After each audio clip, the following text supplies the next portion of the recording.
What a fucking Weasley little liar, dude. What a fucking Weasley little liar, dude. Holy shit, dude. Fuck it, I'm saying it.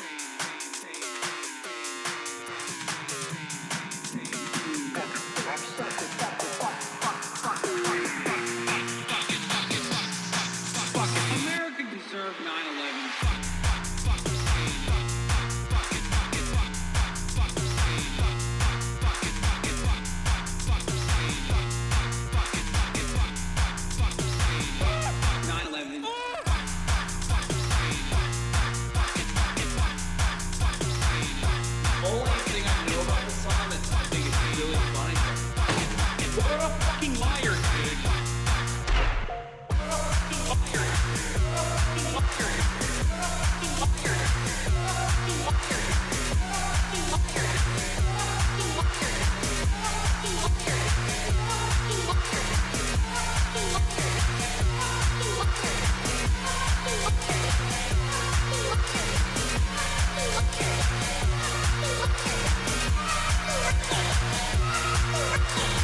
What a fucking liar, dude. What a fucking Weasley little liar, dude.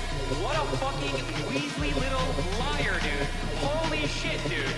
Holy fucking shit, dude. Literally lying. What a fucking liar, dude. What a fucking Weasley liar, dude.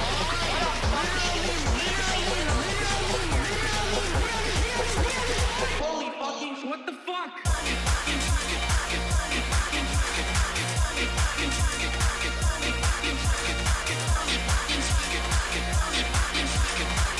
What's going on, everybody?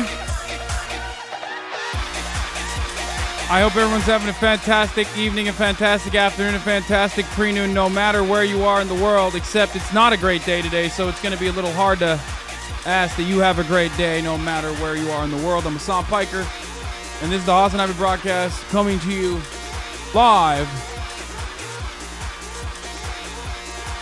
Coming to you live from sunny California, Los Angeles, folks. We're live and alive.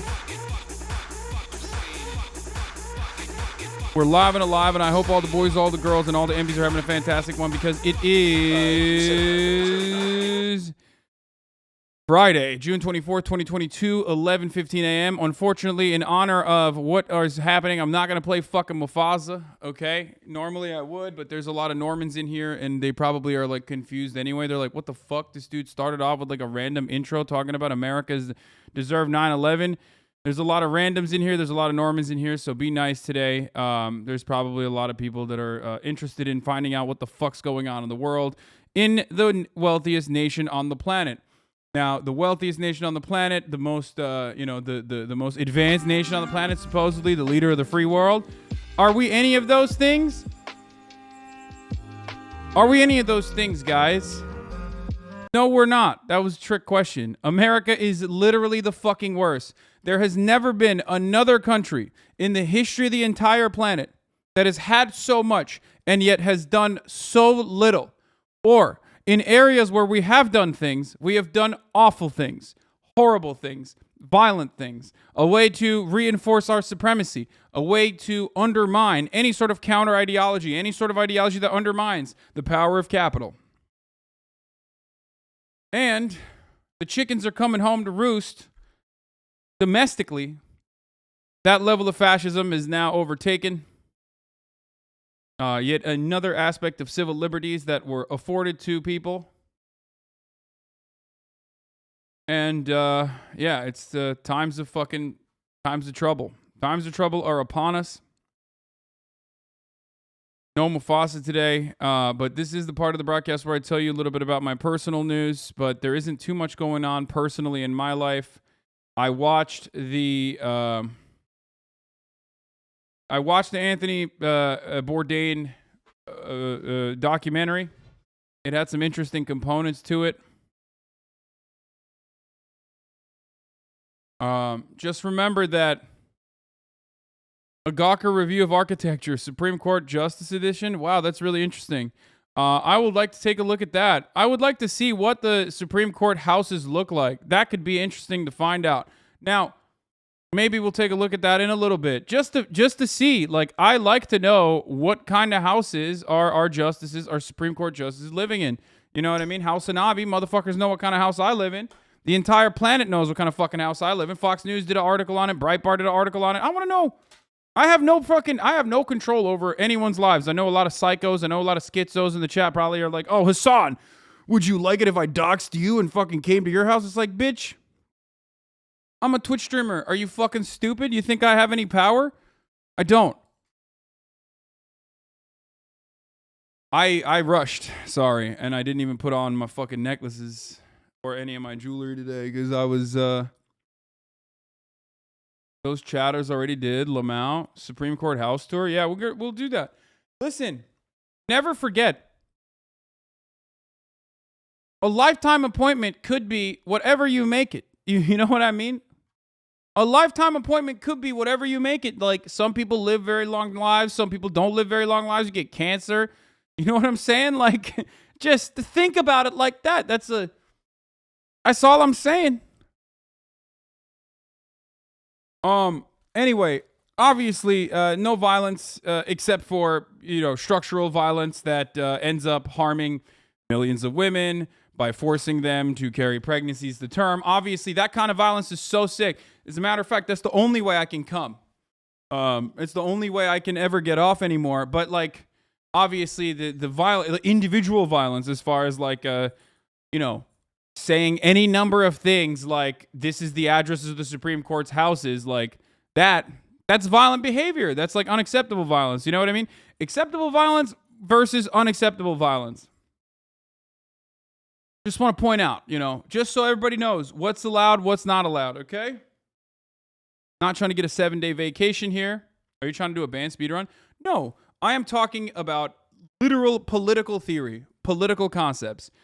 The violence that the 9 Supreme Court justices, specifically the 6 of them, that are all Federalist Society justices, by the way, all 6 of them, the violence that they are subjecting countless women to in this fucking country, women, girls, anyone who can have a abortion. Okay, the fuck is this? What are you like posting IP addresses in the chat? What's wrong with you?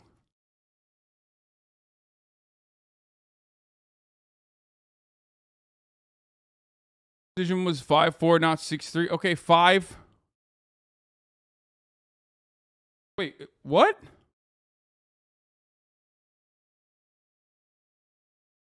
I was working out. I only saw what I already knew.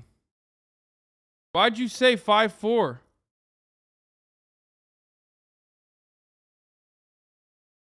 Are people just in here lying? What the fuck's going on? We just started, bro. Are you serious?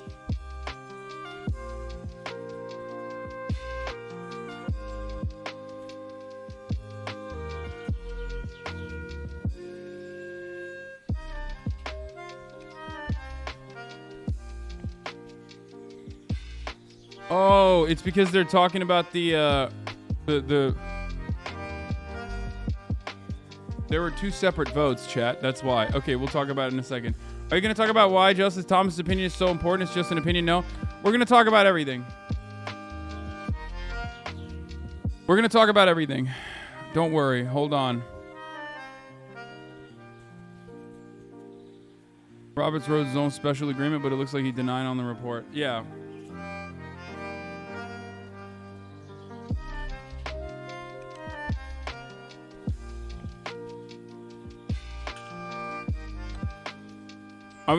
Wait, Juniper says, what is this? I was going to post that screenshot of Wikipedia saying how Supreme Court justices do not have Secret Service protection as an unrelated fun fact of the day, but I just checked, and as of a week ago, the Senate approved heightened protections for them. Interesting timing. Remember, Congress can increase the number of Supreme Court justices, but anyone can decrease it. That's an interesting fact of the day. But of course, that would be illegal, and we do not want that to happen. What we simply want to happen is for... I don't know. I don't even know what we want to happen at this point, actually, as a matter of fact. I was thinking about this morning. I woke up, I saw the decision, I started doing as much reading as I possibly could before I went and I worked out. And honestly, like, I hate everyone. I hate every single person. Let me just blast off before we get started. I'm just tweeting that I'm live.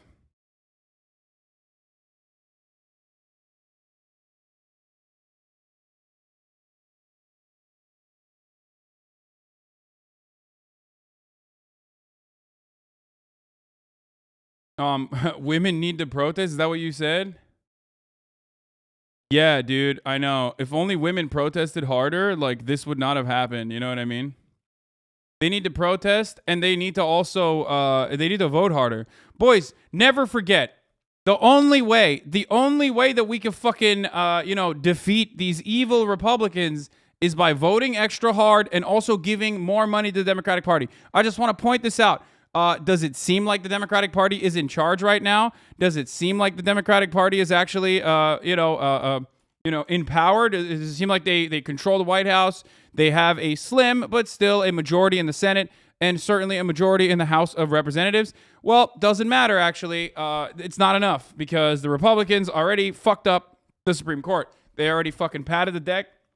They already put a bunch of activist judges in lower courts. They already put a bunch of activist judges in the Supreme Court. They're also sidestepping the legislative body by using state legislatures. So as long as you keep voting Democrat, but you're just like, this is on you. I want everybody to know, if there's one person to blame for everything that's happening right now, it's you, the American voter, okay? Because you didn't vote hard enough, and more importantly, how dare you? You didn't give Nancy Pelosi more money. It's your fault. Send a tweet that you're live. I just did, bro. Look, there it is. It's in front of your fucking eyes, Simon Applesauce. What's wrong with you? He says, send a tweet that you're live, Sag. Literally directly in front of your eyes. Here, go retweet this, juice this, let the people know we're live and we're fucking alive, okay? A lot of people are blaming Bernie. It's actually insane. Jail. There are so many people that I would love to fucking throw in perma-jail. There are so many people that I would love to just like throw maybe off of a fucking volcano in Minecraft. Do you know what I mean? Like anyone that immediately runs to say, oh my God, this is Susan Sarandon's fault.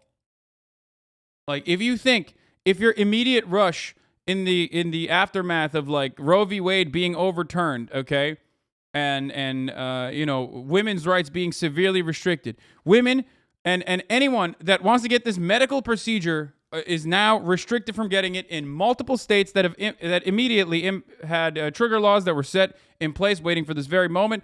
And also numerous states and attorney generals in numerous states have already came out and talked about how what do you call it? That they're going to criminalize abortion in some capacity. And this is a big dub. Interview of the founder with Planned Parenthood. There's a big dub here. Asking people their What the fuck is this? Kareem Jawan was doing an abortion interview and ran into the founder of Planned Parenthood. Where do you stand on abortion? What? The fuck is this? thoughts on abortion. Do you know who you're interviewing? Sorry, no. Please do. I'm Alexander Sanger. I'm the former president of Planned Parenthood of New York. My Margaret grandmother is Sanger. Margaret Sanger, who founded Planned Parenthood. You cannot make abortion go away by criminalizing it. Mm-hmm. All you do is you make it unsafe. You put women at risk, poor women, women of color, women who don't have the advantages of middle class, wealthy women to travel somewhere and get an abortion. It's discriminatory, it's unfair, it's unsafe, and to me it's just a total outrage against women. It's a woman's choice. Why did you send this to me? Like, this is literally the least interesting fucking video I've seen from Margaret Sanger's grandson. I'm sorry. I know it's based. Yeah, it's based. I know. It's based. I mean, okay. I just thought that there was going to be something, like, interesting or unique here. Okay, I'm just going to point out something here, okay? If you've been in this community for a very long time, you probably heard me talk about these issues many times over, okay? I've said and exhausted every fucking avenue. I've done the debate purgatory route. I've literally covered every single fucking thing that I've had to say about abortion, okay? He's right. The Planned Parenthood guy, the grandson of Margaret Sanger is completely right, okay? Yes. Banning abortions does not actually ban abortions. It just makes abortions less safe. You can't stop someone from having an abortion. Also, figuring out whether someone actually had an abortion or if they just had a simple miscarriage is really difficult, okay? It's kind of difficult. You can't figure it out. What's to say that this person drank a lot of fucking alcohol and that's why they had an abortion, a miscarriage, right? What's to say that they exercised too hard and that's why they had a miscarriage? So that kind of criminalization is literally anti-women. That's it, okay? Anyone who tells you that like the pro-life people are actually pro-life are fucking delusional, psychopathic morons, okay? You're either a fucking idiot or you're the biggest piece of shit on the planet. It's like well established. At this point, it's literally as well established as like having a fucking stance on slavery, okay? You should be able to straight up say slavery is bad. If you have this opinion like, oh, well, I don't know, I mean, no comment, then yeah, you're pro-slavery. Fuck you. Same with this, okay? When it comes down to it, with abortion, if you have an opinion on whether or not the government should be able to control this medical procedure, you're a piece of shit. I'm sorry. Your mom is a piece of shit if she feels that way. Your dad's a piece of shit if he feels that way. Your uncle, definitely a piece of shit regardless. Most uncles are. Sorry to the uncles, okay? I'm not an uncle yet, but when I am an uncle, I will also be a piece of shit. But listen. It's just, it is what it is. It is what it is. Like the idea, the notion, the attitude of like, oh, let's fucking spare people's feelings and act like this is an intellectual conversation, an intellectual back or forth is completely idiotic and completely unproductive. I hate everyone. I hate the fucking Republicans, obviously, who are capitulating and also mercilessly and viciously creating a process, mercilessly and viciously creating a process in which they are able to undermine the majority's will. Okay, this is not even a fucking. This is like 700K lives saved today. What do you mean, Comrade Nugget? You're like a what? What are you, like a comrade guy, but who's like anti-abortion? Is that what you're saying? 700K lives saved today.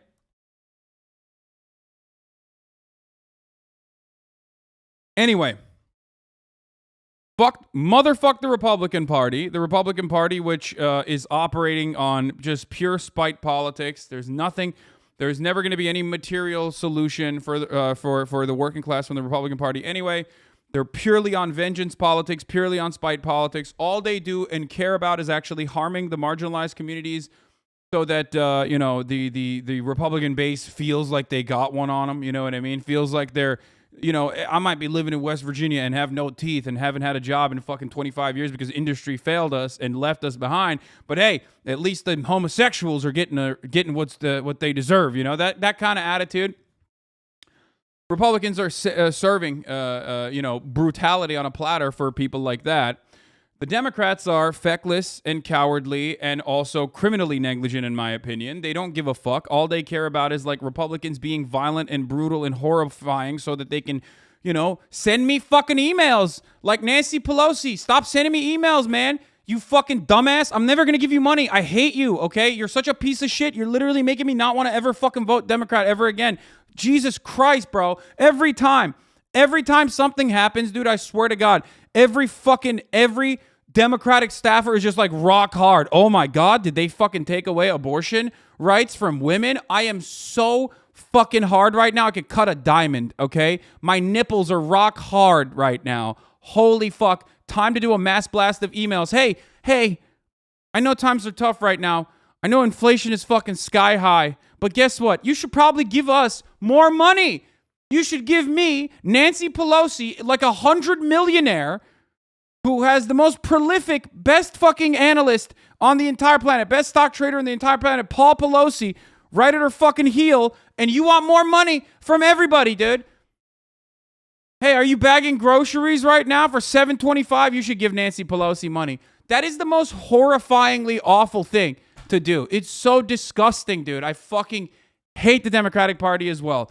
Why do I hate the Democratic Party? They had what? Fucking 20 instances where they could have codified Roe v. Wade when they had a supermajority, when they had a filibuster-proof majority, including under Obama. They didn't do that. Ruth Bader Ginsburg could have fucking retired under Obama. Many people were demanding this. They didn't fucking do that because that was sexist, sweaty. So shouts out to Ruth Bader Ginsburg. She's burning in fucking hell right now. This is her goddamn legacy. Good job, Ruth. Good job, Ruth. I'm so glad that you were like, I won't die. I've only had cancer 11 fucking times. I can just go and officiate a wedding in the middle of COVID as a 97-year-old woman who's had cancer 100 times. Congratulations, Ruth Bader Ginsburg. Thanks for fucking croaking in the middle of Donald Trump's presidency. That was fucking tight. Okay? Thanks for not leaving. Thanks for not actually opening up that seat for anyone else. You know, you were doing some girl boss shit. Congratulations. Okay? You're in hell. You're burning in hell. So that's awesome. Okay? Whew. Nancy Pelosi will be burning in hell when she inevitably fucking croaks, but evil never dies unless it's Ruth Bader Ginsburg. So I guess that's what happened. Also, do you like Barack Obama? Fuck no, I don't like Barack Obama. Are you fucking kidding me? Okay. Now, where were we? So Ruth Bader Ginsburg, Nancy Pelosi can suck me. Who else? Obviously, the entire Republican Party should be, tried in a totally legal process and actually thrown in permanent jail, under the jail. Like literally every single one. There's not a single Republican politician that deserves to hold office, let alone breathe fresh air for the rest of their lives. But, you know, most Democrats, too, for the record. Like, I'm a centrist on this issue. Like, I don't give a fuck. You could put all the fucking Democrats in jail, most of them, and as long as you're going to put most of the Republicans in jail, too. I'm in favor of that. So there's that. Fuck the Supreme Court, obviously. Fuck this entire system that makes it feel like there is even a semblance of democracy, even though there's none, obviously. There's not even a democratic process in theory. The Senate has inequality built into the fucking structure itself. Obviously, that's the reason why you have California, a state that's more populous than like 13 fucking states combined, have the same number of senators. So motherfuck the Senate. Also, fuck the Electoral College. Twice now, you've had, out of all the, almost every single Supreme Court justice that is in the Supreme Court currently, with the exception of the liberal ones, obviously, were appointed by presidents that lost the popular vote. Think about that. George W. Bush in 2000 literally stole the election in 2000 by utilizing the Supreme Court. So that was cool. That was really fun time for the Supreme Court. People that were a part of the Brooks Brothers riots on the legal team side are now in the Supreme Court. Literally, shouts out to Brett Kavanaugh, Amy Coney Barrett. Yeah. Even domestically, we are treating American citizens for the most part like we treat, children in Afghanistan with no fucking care, no care for their safety, security whatsoever. Obviously not to the same degree, considering that we also steal Afghanistan's money, and they just had a massive earthquake where 1,000 people died, and we destroyed their country for the past 20 years. We're horrifying and brutal overseas, but now we're basically turning that fucking violence over back into America in more meaningful ways, and being more horrifying and more brutal to groups, to populations that to specific identity groups, to specific marginalized communities that we weren't as brutal to for the past, like, I don't know, fucking 40, 50 years. Things were getting a little bit better functionally, but it's not better at all. It's really fucking awful. One thing you should never forget is that the very moment that you fucking take your foot off the gas pedal, these motherfuckers are going to kill you, okay? That's just the Republican agenda, all right? Libs acting like this was the fall of democracy when it's been that for 40 years, even longer than that. I mean, it's just like, yeah, we're going to, chat, if you have a period tracker, delete it. Yeah, that's right. If you live in a red state and you have a period tracker, that information might be used by law enforcement agencies. Not entirely certain how that's going to work for the time being, but that is one way that they could track and figure out whether you had a miscarriage or an abortion or deny you travel or whatever, depending on how restrictive they want to choose to get. For example, if you have a period tracking app, okay?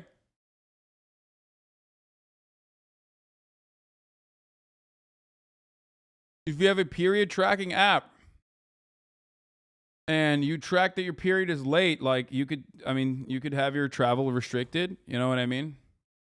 Eventually.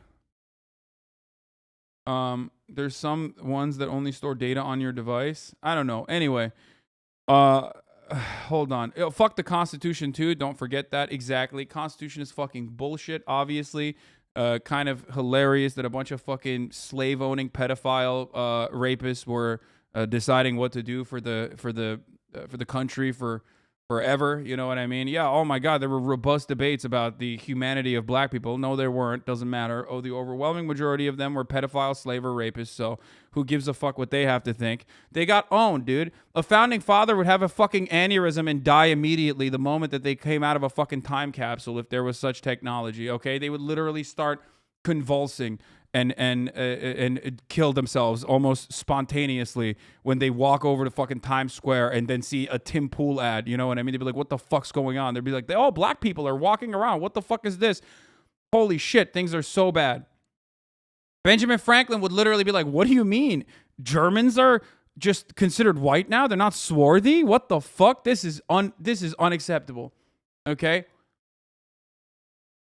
So really cool that those guys we're acting. No, you know what? You know what's actually interesting? It's not necessarily that those guys decided our fate, okay?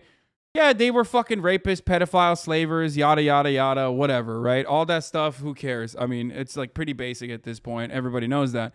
But it's actually the rapist, pedophile dickheads now in the fucking Supreme Court that act like there's actually a serious originalist interpretation. Like, we have to fucking look at this piece of paper that I can wipe my ass with as though it's like a biblical document. It's like a dogma that we need to follow. You know what I mean? That's insane, dude. You're a fucking psychopath. You are too mentally ill to be in a position of power. I'm sorry. If you are a Republican, if you're a conservative, if you legitimately think that like that Constitution, that piece of paper is something that we have to literally interpret as like the original framers' attitude and intention, you're severely mentally ill. You can't be in a position of power. I'm ableist. I've told you this before, okay? There's plenty of wonderful mentally ill individuals that are in positions of power. This is not one of them, okay? That's crazy. Like, they're literally just saying, hey, we're going to deny a medical process, a medical procedure that you can get, a safe medical procedure that you can get because we just decided that it wasn't in the Constitution. Like, are you fucking kidding me? You know what else wasn't in the Constitution? The internet, dumbass. The fuck is this? You know what else was in the Constitution? AR-15s. If you show a fucking founding father an AR-15 and you're like, this is what people are shooting now, they'd be like, oh my God, that's insane. We should definitely not have that. Like, no one should have that. The founding fathers would be like, I'm a pedophile rapist and I think that's unacceptable. That's what they would say.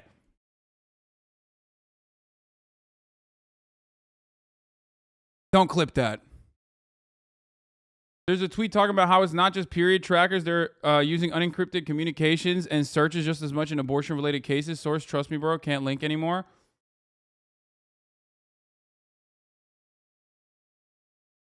Never forget that yesterday the Supreme Court decided.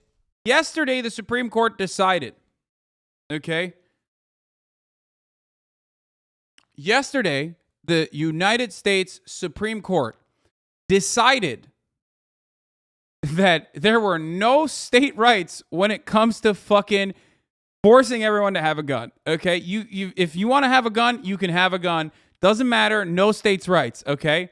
And then one day later, 24 hours later, they were like, actually, states' rights is really important for making sure that, like, states decide to, like, criminalize abortion and, I don't know, fucking kill women if they have, like, an ectopic pregnancy. You know what I mean? GG's. Sorry. God wanted it that way. That's awesome. They're not even hiding it. They're literally saying, listen, if you're a gun, you have more rights than a woman, okay? You have more rights in this country. You are better protected as a gun than you are as a woman. That's it. There's no other way to look at it. GG's. Now, of course, everyone's going to say, like, man, somebody's got to do something about this, right? You know, these guys, man, these guys in power. Why? That's what Joe Brandon's out here saying. Roe v. Wade is the law of the land, and we must fight any and all attempts to overturn it. As president, I will codify Roe into law and ensure this choice remains between a woman and her doctor. How are you going to do that, bro? How are you going to do that? How are you going to do that? Just fucking sign an executive order and force the fucking Supreme Court's hand. Honestly, just do it. Sign an executive order, and then, I don't know, implement, like, use the fucking military or the National Guard to force, like, every fucking red state to have to literally conduct abortions at gunpoint, okay? That's what I'm talking about. This is a pro-abortion, pro-Brandon, paramilitary, authoritarian American state, okay? You can do whatever the fuck you want. You got the military, baby. Put some fucking National Guard military members, you know what I mean, outside of abortion clinics. They try to protest. Sorry, no First Amendment here. Boom, you're fucking dead.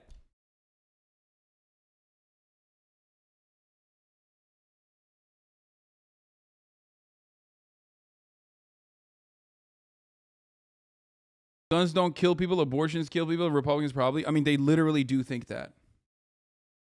To be fair, you never send them to $15 if required to make that happen. Yeah, dude, I fucking love that. I love that. Oh, I forgot. How could I have forgotten? This morning, I was listening to the media, as always. One of my favorite things to do is listen to NPR, do a both sides kind of attitude on this situation. It's like, bro, listen, I know every single one of your fucking anchors are like 78 years old and their vaginas already are impossible to fucking put out a baby. But are you fucking insane? Are you really going to be like, oh, let's go talk to this white supremacist lawyer guy who gets paid $700,000 a year to work at the Fuck Women Foundation for anti-abortion rights. And let's hear what he has to say. Let's hear from this guy. I'm like, what, are you serious? Like, New York Times did this shit too. It's like, are you fucking kidding me, dude? Are you joking? You're really gonna go? You're really gonna go to the fucking, like, the fuck women they should die foundation? Let's ask them how they feel about this massive legislative victory for them. You know what I mean? Massive Supreme Court victory for them. That's sick, dude. That's awesome. That's so cool. I really want to hear from those guys who are getting paid literally like $300,000 a year minimum to just, like, lobby the government. You know? It's crazy. It's so wild. It's so fucking wild, dude. Yeah, the daily episode of the anti-abortion piece was psychotic. That's exactly what I was thinking of. Yeah, let's go to this guy in Ohio who's just, like, has made it his life's mission to, like, murder women who get abortions. Yeah, that's cool. Yeah, and by the way, this is why I say fuck Obama, okay? Here. And that's where I'm going to focus the issue. Choose. The Freedom of Choice Act is not my highest legislative priority. Hey, thanks, man. That was so sick. Thank you. I believe that women should have the right to choose, but I think that the most important thing we can do to tamp down some of the anger surrounding this issue is to focus on those areas that we can agree on, and that's. Dude, that's the. How do you not see this? How do you not understand that this is precisely how they fucking work? The idea has never been, and I mean never, ever, ever been about, like, you know, areas that we can agree on. Why are you agreeing with psychos, dude? You can't do this. Like, there's 30% of the Republican voter base is white evangelical Protestants who are just psychotic, okay? They're just fundies. They're fundamentalists. There's no way to deal with them. It's like fucking trying to rationalize with the Wahhabis, bro. It's not happening, okay? They're just fucking psychotic, but they're white, so most of you white motherfuckers can't comprehend that they're, like, insane. A lot of you in this community can see it, but they can still fucking work and totally fucking operate comfortably within your circles, and you don't understand it because they're white. Because you're like, you're not conditioned into thinking like, that dude is no different than a motherfucker in a madrasa, like, learning how to fucking kill at the age of 12, okay? Speaking of which, by the way, we funded those madrasas. Not even going to get into that right now. We funded the fucking Wahhabist movement. Not even going to get into that right now. But that's for a different time, okay? But internally, there's no fucking fundamental difference between, like, people like Ben Shapiro, who are incredibly conservative Orthodox Jews, and white evangelical Protestants, and fucking Wahhabist fundamentalists, okay? No difference whatsoever. It's just the color of their skin. That's it. So the idea that, like, you know, these guys, we should listen to these guys is insane. It's insane. Completely insane. Oh, yeah, we just gotta listen. I know a lot of you have mixed opinions on whether we should murder every single undocumented citizen that walks over the border. So that is why today I'm here pushing for good legislation that is meaningful, that sees both sides of the argument, and we're only going to kill 30% of every undocumented citizen that walks through the American border. Come on, who's with me? Thank you. And then next year, when Republicans are in power, they're like, fuck you, actually. We're doing 100%. And then Democrats come back into power and they go, you know what, actually, we should keep it at 100%. This is a lot better, actually. Never mind. We should like secretly keep it, the immigration murder bill at 100%. And then, I don't know, cry about fucking Bernie Sanders or some shit. It's awesome. It's great. That's what America is about. That's what America is, baby. That's how we work. And by the way, what I'm talking about is not like murder every fucking undocumented immigrant, whatever, but it is Title 42. That's exactly what happened with Title fucking 42. Bet you feel silly now? I do fucking feel silly. Let's hear what this person had to say, okay? Listen, kiddo, I get it. I don't like the two-party system. I think our country's corrupt, and quite frankly, I don't want to vote for Biden. It feels like voting for a Republican. But I'm gonna do it. You want to know why? Because the alternative is a fucking fascist. A fascist is a fascist. Maybe we can have the conversation about dismantling the two-party system when a fascist isn't running. Maybe we can do that later, kiddo. That's cool.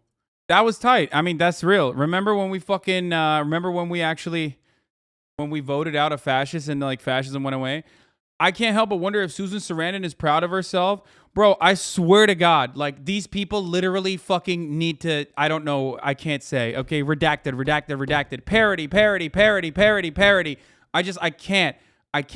I can't. Liberals are the most like scummy, vile fucking idiots. Like professional liberals are just as scummy and just as fucking vile as like professional Republicans are. It is complete psychotic. It's completely fucking psychopathic, okay?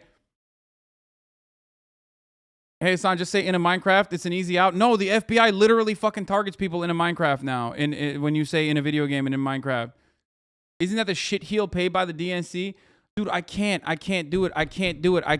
Okay, the most important place you should be able to vote, the most power that you actually have is in local elections, but more importantly, in fucking primaries, when there are actual fucking progressives, okay? When there are actual leftists, anti-capitalists in positions that are running for fucking office. People that will actually ride or die for the values that they genuinely espouse. They have nothing to lose. They're not in the fucking Democratic Party's machinery, and they're not corrupted, okay? That's what you got to do. If you want to vote, that's definitely where you got to vote, okay? This whole idea that like, oh man, it's so sick. We voted for fucking Joe Biden and everything's going to be fine now. What happened? What happened to harm reduction? I mean, I understand it. Fundamentally, I understand it. I advocated. I said, I'm voting for Joe Biden. I'm not going to fucking hold it against you if you don't. But like, honestly, I'm going to do that. I think it's the right thing to do. What happened though? I told you time and time again that Brandon wasn't going to fucking change shit. Where are all those motherfucking cocksucking liberals now? Where are they at now? Oh, Hasan, I can't believe you're saying vote for Joe Brandon, but you're not enthusiastic enough. Where are you now, motherfuckers? Huh? What happened? Is Brandon protecting? Is Brandon doing shit, dude? What happened? I thought he was going to be the fucking FDR. Dumbasses. Still talking about fucking, Susan Sarandon like a bunch of psychos. Still talking about Bernie Sanders, dude. Holy shit. They're in the chat because there's a lot of us in here. I'm sure they are. Don't get me started on this fucking... Don't get me started on the fucking third party bullshit too. The third party can catch my smoke as well, even though they don't, because they're just completely fucking irrelevant, okay? Irrelevant. Sorry. I know that there's a lot of people out there who are like, what's the alternative? Is it the third party? No, fuck no. Of course not the third party. If you want an outsider political movement, work to organize your fucking workplaces, okay? Build labor unions. That's the only way that you can fundamentally change society from the bottom up. There is no other way that you can do that, okay? There's no way. You have to organize. You have to organize to push the Democratic Party, which is the viable second plank of power in this country. That's the only thing you can do. There's nothing else you can do. There's no like general strike that we fucking choose to organize on fucking Reddit, okay? These things take time, money, and a fuckload of effort and a fuckload of experience, okay? That just doesn't happen. You can't just like do that shit by being like, oh, we're gonna do it on Reddit. We're gonna do it on Reddit. We're gonna get together on Reddit and we're gonna do a fucking general strike. That's not how that works. And by the way, fuck every single politician that currently, as it stands, is still standing against abolishing the filibuster, okay? Don't care, Bernie Sanders included, okay? Do you understand me? Do you understand me? Any Democratic politician that right now, while we have a 50-50, says, oh man, we can't abolish the filibuster. We can't even change the filibuster like way to work. What do you mean a one-day fake general strike is so effective, LaBrant? Okay, shut up. I don't even want to talk about that because it like brings up, that brings in like every fucking weirdo on the planet. I feel like once leftists get their vote in for the primary elections, they just sit back and take over, no action, local or not, and just expect Brandon to fix everything. Yeah, dude, that's it. That's right. That's what leftists are doing out here, dude. Totally. Okay.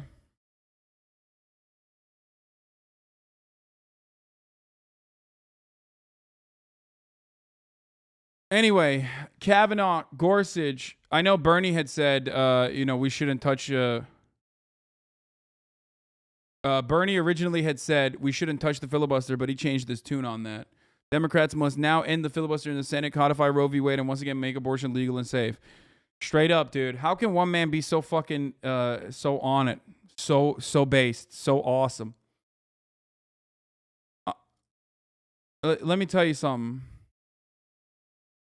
No, Bernie originally was not a fan of getting rid of the filibuster, but he's changed his mind on it, okay? Because that's what's fucking necessary, okay? At this time, that is what's a necessity, all right? I'd like to thank all the people who thought there were no difference between Hillary and Trump, the women who voted for Trump because they were mad Hillary stayed with Bill, and all the Bernie supporters who stayed home to make a statement, the Obama supporters who didn't vote because they assumed she would win, and most of all, James Comey for writing that dumb fucking letter. Congratulations. Yeah, I mean, this stuff is so fucking petty and so stupid. Like, the idea that it was like, there is something fundamentally wrong with the way that people think politics is supposed to work.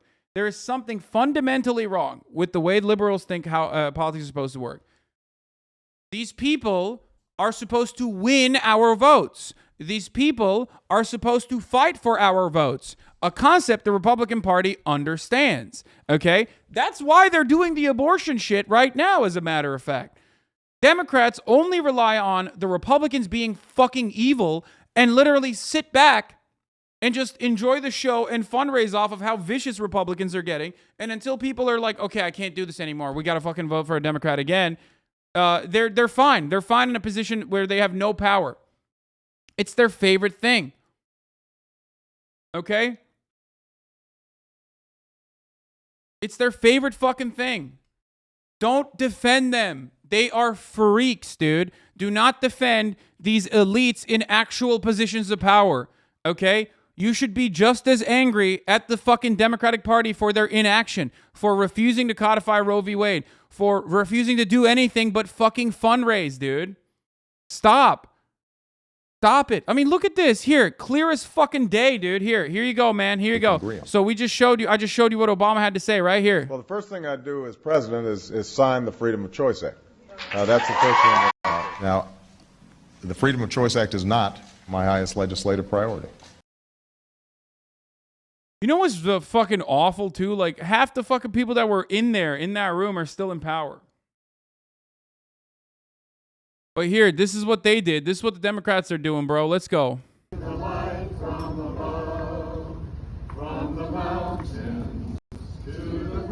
Bro, this shit sucks, dude. I just like, you know what? This shit only works if you love America, okay?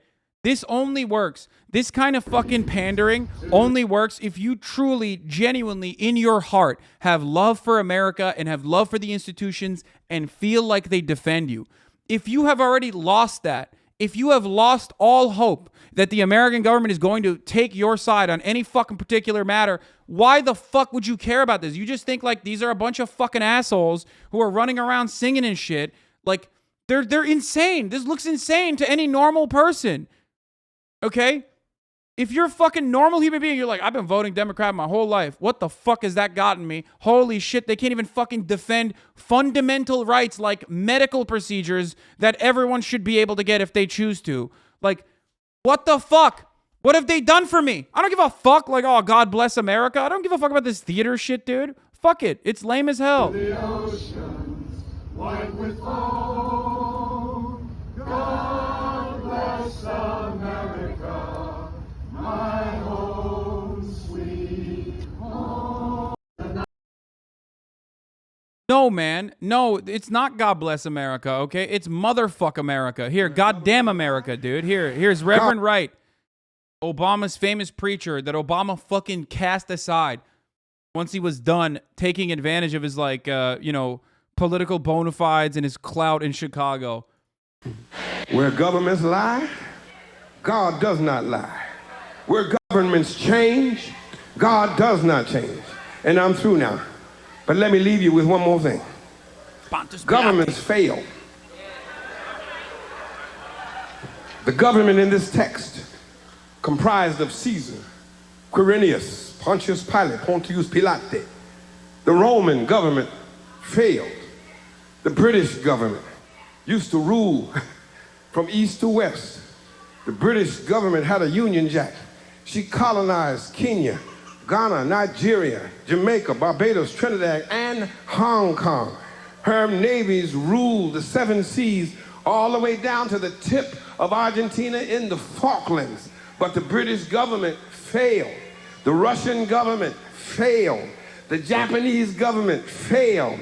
The German government failed. And the United States of America government, when it came to treating her citizens of Indian descent fairly, she failed.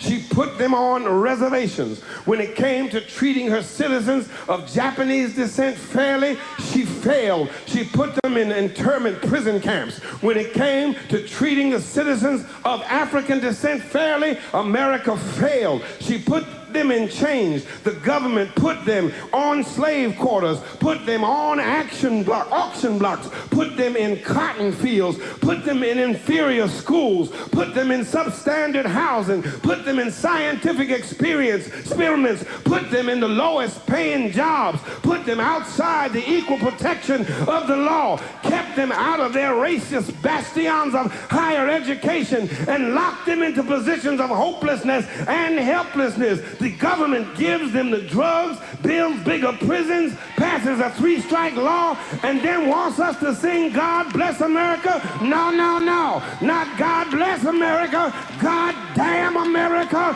that's in the Bible for killing innocent people. God damn America for treating her citizens as less than human. God damn America as long as she tries to act like she is God and she is supreme.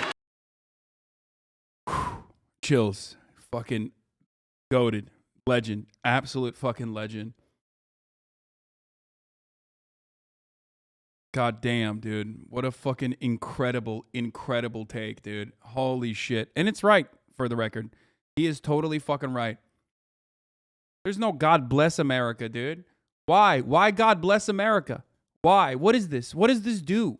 What does this do other than fucking jerk each other off and act like this right here? What you see in front of your eyes at the fucking steps right here as they sing like God bless America, this is a lie. They are lying to you. They're telling you that these institutions deserve to be protected. They're telling you that there is still some semblance of protection, some semblance of normalcy. They're trying to desperately grasp at fucking straws and tell you that these institutions will put your interests, will defend your interests, and will put you ahead of corporate profits, will put you ahead of the Republican Party's pathetic, vulturous, monstrous, parasitic, bloodthirsty policy positions. It's a lie. It's an absolute fucking lie. It's a song and dance that these fucking crooks are engaging in. Okay? Now, obviously, the real villains of society are not the Democrats, okay? But they too are villains. Because inaction in the face of injustice is siding with the oppressor. It's just the truth. And the oppressive attitude is not just coming from the Republican Party, but from the core of capital, okay? The power. And the Democrats capitulate every fucking step of the way because they too have the same exact corporate benefactors. But the most offensive part about this issue, specifically women's reproductive rights, is that it's not an immediately economic policy, okay? Some of you will turn around and say, oh, well, you're wrong. It does have these sorts of consequences. They're trying to improve the fucking baby pool. They're trying to, like, force people to carry pregnancy to term. Sure.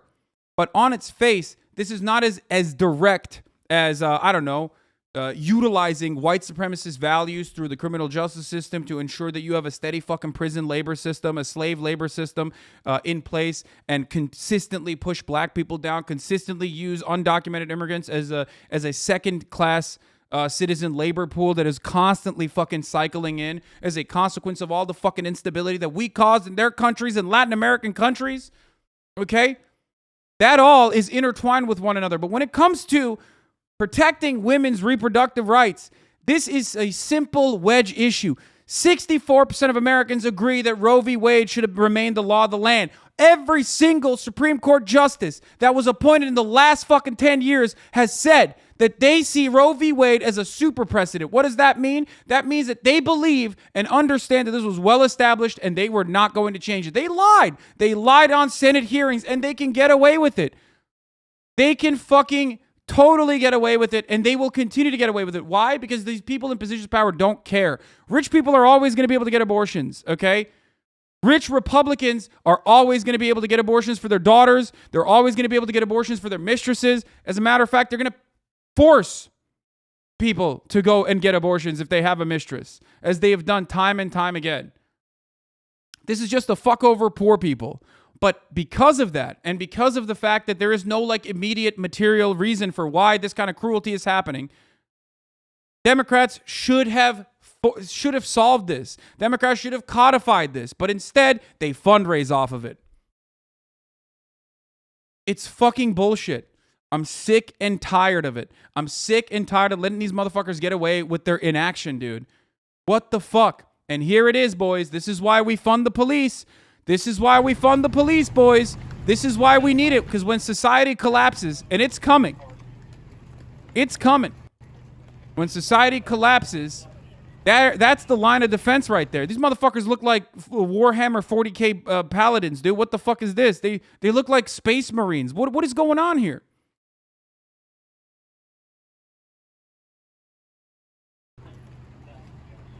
Now you'll know why 50% of fucking budgets in your local, 13,000 town goes to police buying fucking APCs and shit. Now you'll understand. You'll learn quickly if you had an opinion on like, oh, I don't know about police. Maybe they are protecting and serving. Yeah, you'll see what they're protecting and serving soon enough. You fucking speak out against this shit. You decide to engage in defensive maneuvers against this shit. You'll see the long dick of the law. You'll see why they got so much fucking support. You'll see why the Democrats and the Republicans both are rushing to defend them and rushing to fund them and allowing their brutality to fucking continue. Okay? RoboCop looking motherfuckers over here. Holy shit.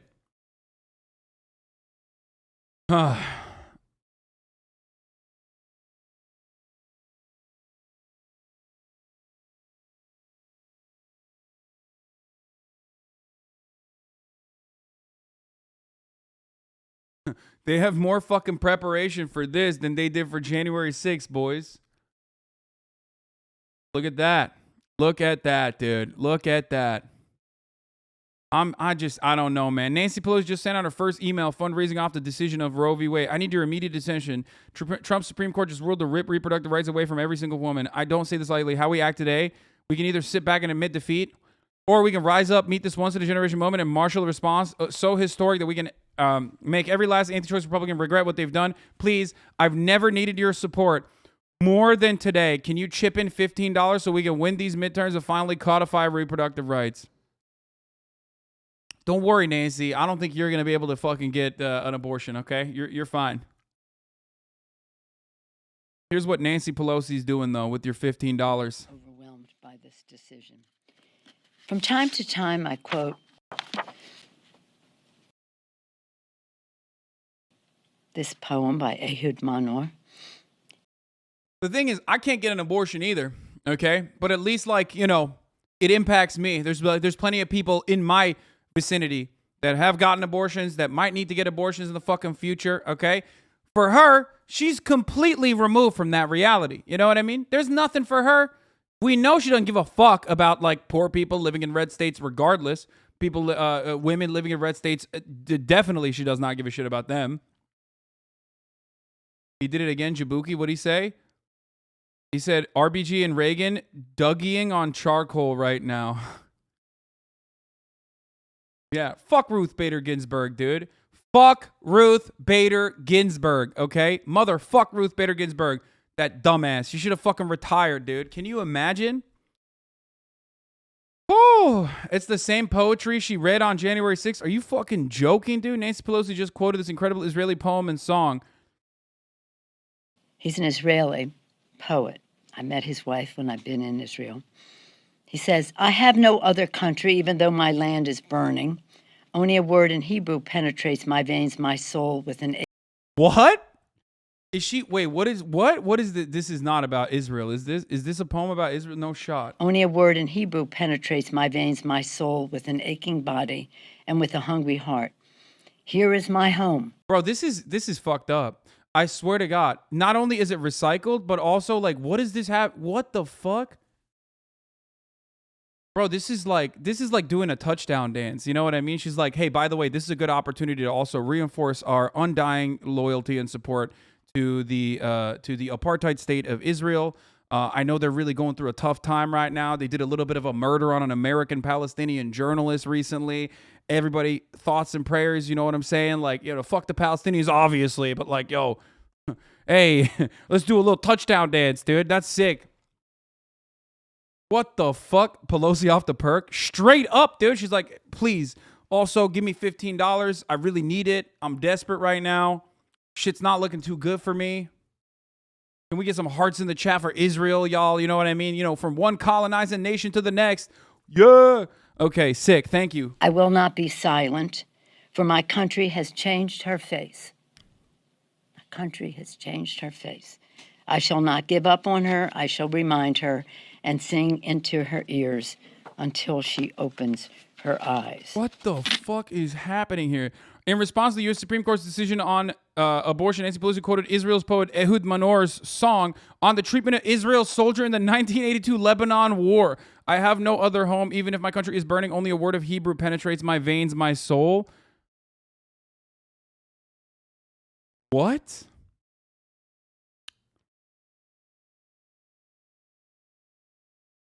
I can't even, bro, I just don't understand. I don't understand how you just like rush. First of all, you recycled the same poem. What the fuck is that about?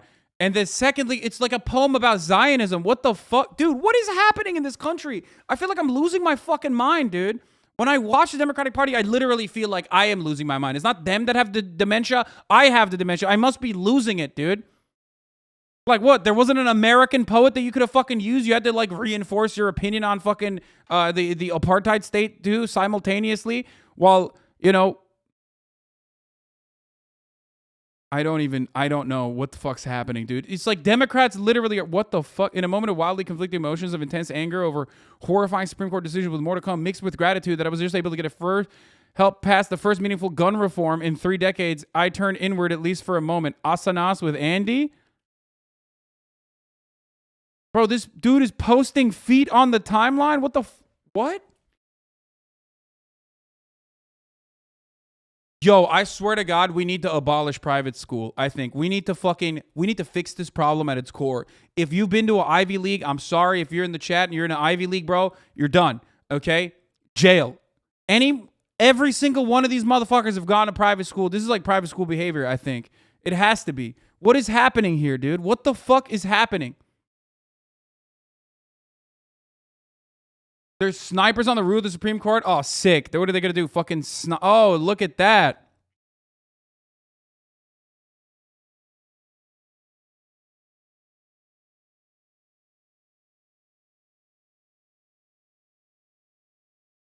Pol Pot moment, dude, every day I get closer and closer to fucking, I mean, Pol Pot had a lot of bad ideas, okay? 2 million Cambodians dead, not great, okay? Shouts out to Henry Kissinger for that one also. I just watched the Anthony Bourdain documentary last night about like events that led up to his, suicide and everything else. Surprised that they didn't put the Henry Kissinger take in there. But Dave Portnoy with a base take, what the fuck's he saying? Bro, honestly, like, this is what I mean. Like, even fucking chode dicks like this understand that this is a fundamental fucking right that you cannot take away. Okay? Even fucking chode dicks like Dave Portnoy are like, this is fucked up. Keemstar had a good take on this. A better take on this than the psychopathic, fucking neck-bearded, mouth-breathing, insane, inbred evangelicals, dude. Pol Pot was directly funded by the CIA. I know. I talk... Anyway, I'm all over the place. I'm so mad. I'm so angry. I'm forgetting the top of the hour ad break. I'm going to run it right now. At the top of the hour, there's a 60-second ad break. If you no longer want to see those ads, all you need to do is subscribe, which you can do for $5 or for free with a Twitch Prime. That's how you get an uninterrupted ad-free broadcasting experience, okay? Or you can get gifted a sub. Lowest ad density on the fucking platform. Suck me. I don't give a shit. All your fucking favorite streamers have way, way higher... serve you way more ads than I do. So if you fucking complain, I don't know what to tell you. Here's the 1 minute ad break now. All right. Okay, emergency press conference. Roe versus Wade just got overturned. Let me start by saying this is a Dave Portnoy press conference. This doesn't reflect Barstool, all right? Barstool is 300 whatever people. They all may think certain ways. This is just me, how I feel. I feel like I have to speak. Homie's like, hey, listen, don't worry. There might be some assholes at Barstool who are like still fucking, anti-abortion, okay? On this issue, I already talked about it a little bit. To me, this is just pure insanity. Pure insanity. We are going backwards in time. We are literally going backwards in time. It makes no sense how anybody thinks it's their right to tell a woman what to do with her body. I just don't get it. It's insane. It is insane. It's fucking insane. It's a medical procedure, bro. It's a medical procedure. Yeah, maybe Dave Portnoy wants to fuck as many women as possible, okay? And come inside of them. And then if they want to get an abortion, that's great for him because he doesn't want to pay for child support, okay? But ultimately, he is an ally in this situation, okay? Even he is a fucking ally. That's his point. That's probably his perspective. But he's right. Even this fucking dumbass understands it. So why can't so many Republican politicians also comprehend?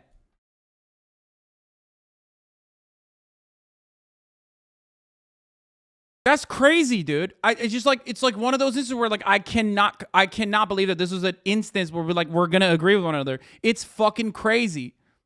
Take away the ability to make informed decisions on how they want to live their lives is bananas. I know people will be like, well, no, it's a constitutional issue. They're just giving it to the states. Well, 20 states are saying they're going to overturn it right away? And what if you're poor in that state and you can't go to another state and things like that? It's just nuts to me. Not to mention, the same people are saying, they want to take it away and overturn it are also got to protect guns because the Constitution. Yeah. Oh, here's another thing, by the way. Again, the Republicans always lie. Democrats always lie too, obviously, but Republicans are always lying to you when they tell you, oh man, it's just this is just about states' rights. Yeah, dude, we heard that one before, okay? During slavery, okay? Conservatives literally fucking were like, oh no, it's just about, states' rights to own slaves. So the idea that this is about states' rights is bullshit. The idea that this is about protecting a baby is bullshit. They don't give a fuck about any of that. They simply want to forcibly carry pregnancies to term. They simply want to deny women bodily autonomy. Do not concede on any of this shit. Do not fucking concede on any, do not give ground on any fucking dumbass debate perverts that are trying to run around and act like this is not the, that this is not the case. Holy fuck, even Makuya. Do Republicans realize how many votes they just lost? Be careful what you wish for. It's this is just purely spite-driven politics exclusively for the fucking insane white evangelical Protestant base that is frothing, okay? That is frothing to literally fucking stop women from doing whatever the fuck they want to their bodies. That's it. They want to punish you for fucking, okay? They don't think you should be able to recreationally fuck. They don't recreationally fuck, so they don't think you should recreationally fuck. That's it. You should not be able to have sex outside of marriage. The only time you have sex is because you want to reproduce. And if you do any of those other things, even if you get fucking raped, even if it's incestuous rape, like in Mississippi, sorry, God's going to punish you. You literally have to fucking carry that pregnancy to term. That's what these fucking demons are saying, dude. Think about that. Texas is a pro-life state, says this motherfucker. Yeah, I'm pro-tree, motherfucker. That's what I'm a pro of, okay? I'm pro-tree. Except, you know, much like John Hinckley Jr., the tree couldn't fucking finish the job, Greg Abbott. The Supreme Court correctly overturns Roe v. Wade, reinstates the rights of states to protect the innocent unborn children. Texas is a pro-life state.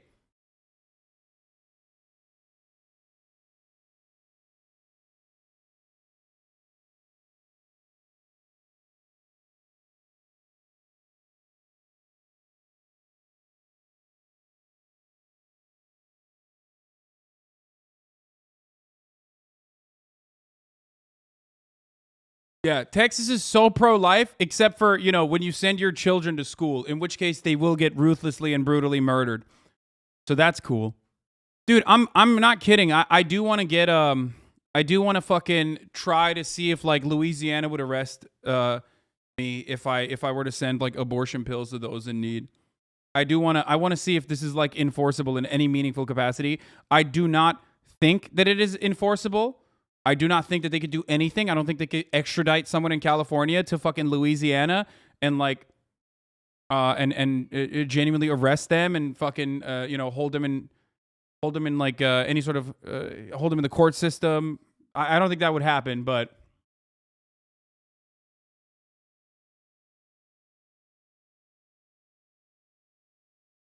Ken Paxton wants to make today a holiday. This is it for these freaks, man. Abortion is now illegal in Texas, and today I'm closing my office and making it an annual holiday as a memorial to the 70 million lives lost because of abortion. So here's the thing. Okay. I had to look up why you said pro-tree, and I found out that was very funny. Good one, streamer. Oh no, it's because Greg Abbott was paralyzed after an incident where he tried to fuck a tree, and the tree was like, "No, don't fuck me," and then the tree fucked him instead. Yeah. For those of you who don't know. Yeah, he was trying to have sexual intercourse with a tree. It's really fucked up. So weird. Texas was like, we love that. That's why we made him the governor, actually. We want to keep, you know, we want more people like that.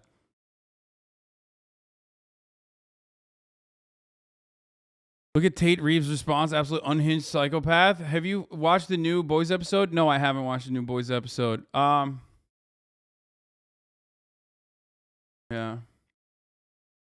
No, I know that there's an extradition law in the United States, okay? There is interstate extradition. I know that. Like, for example, if you fucking murder someone in, like, if you violate like some criminal statutes in certain states, yes, the Attorney General has a legal obligation to extradite you if you're in California, but that doesn't extend to like fucking this. This is something that is completely protected and completely legal in the state of California. So it would actually, like, that's a violation of federal law. Okay, there, of course, you can't like be a fugitive in California if you violated like federal laws. You can't be a fugitive in California if you violated like some, you know, different.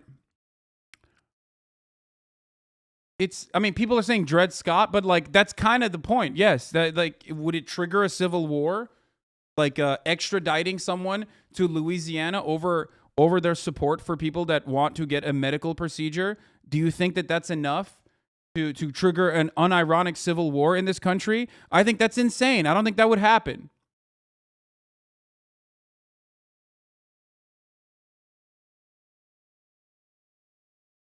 Here is the fucking demon Marjorie Titan celebrating. Awesome. Oh my God. These people are so cruel. They're so excited. Dude, you know this fucking sick freak. This sick freak probably got hella abortions, bro. She was like fucking her. She was literally cheating on her husband with a fucking yoga instructor, like doing fucking doing kipping pull-ups with on someone's dick, okay, at the fucking gym. Now she's over here celebrating fucking, you know, the fact that Roe's been overturned. Thank God, dude. Gosh. It's also mind-boggling the fact that, like, people want to fuck Marjorie Taylor Greene, like, more than one person. But, yeah, she was fucking her CrossFit trainer. So, you know, shouts out to Marjorie. But, hey, guess what? She could actually fucking get an abortion if she wanted to because she's rich enough. She's a fucking real estate developer. I can't believe they just did it. This is so lazy.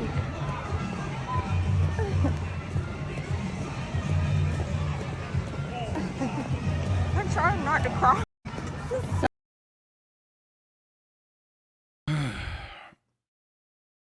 She should know better. She's the result of a botched backyard abortion. That's why. That's why she's fucking... I mean, her existence, the existence of most Republicans is like a perfect reason for why we should have more abortions. Like, we're not having enough abortions. You know, we got to get those abortion numbers up, boys. What's your thoughts on this? I think it's a miracle. I'm so thrilled. Like, I'm... Bro, if you're this energized and this horny about this, I swear to God, if you're this excited to, like, stop medical procedures from happening to women, okay? You're just a freak. You are completely a fucking freak, dude. Special PSA from Chelsea for anyone thinking of protesting. Friend of the show, Chelsea says, gentle reminder, use private messaging groups, not public social media posts. By private, I mean encrypted, adding in Minecraft doesn't count. The courts know what that means. That's true. The courts now officially, legally know what in Minecraft means, for the record. They, like, that actually is a relatively recent phenomena. I'm not even kidding. That is literally true. They didn't before. I'm not even kidding. They didn't before, but they know now.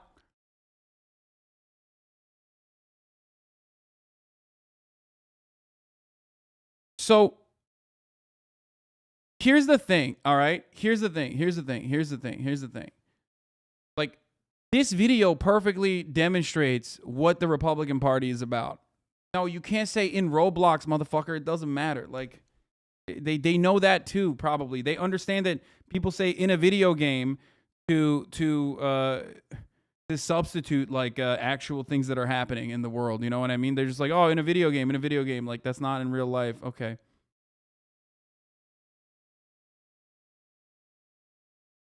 Pro-choice protester atop Frederick Douglass Memorial Bridge. Wait, is this real? I don't believe this. There's a lot of people that, like, put up fucking, you know, new shit. The new in Minecraft. I'll kill you in golf. Okay. They know all the games. They understand that if you substitute a fucking video game instead of, like, saying whatever you want to actually say, you can still be held legally liable, okay? The BBC is even shilling anti-abortion propaganda to us bruvs. No shot, dude. No shot.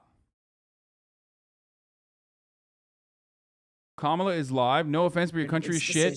Motherfucker, any of you dudes that are not in the United States of America looking at us from afar, remember, this is coming to you as well, okay? We export our brain rot. We export our fucking brain disease. It's like our #1 export, dummy. It's coming to you too. You don't want this fucking smoke, dude.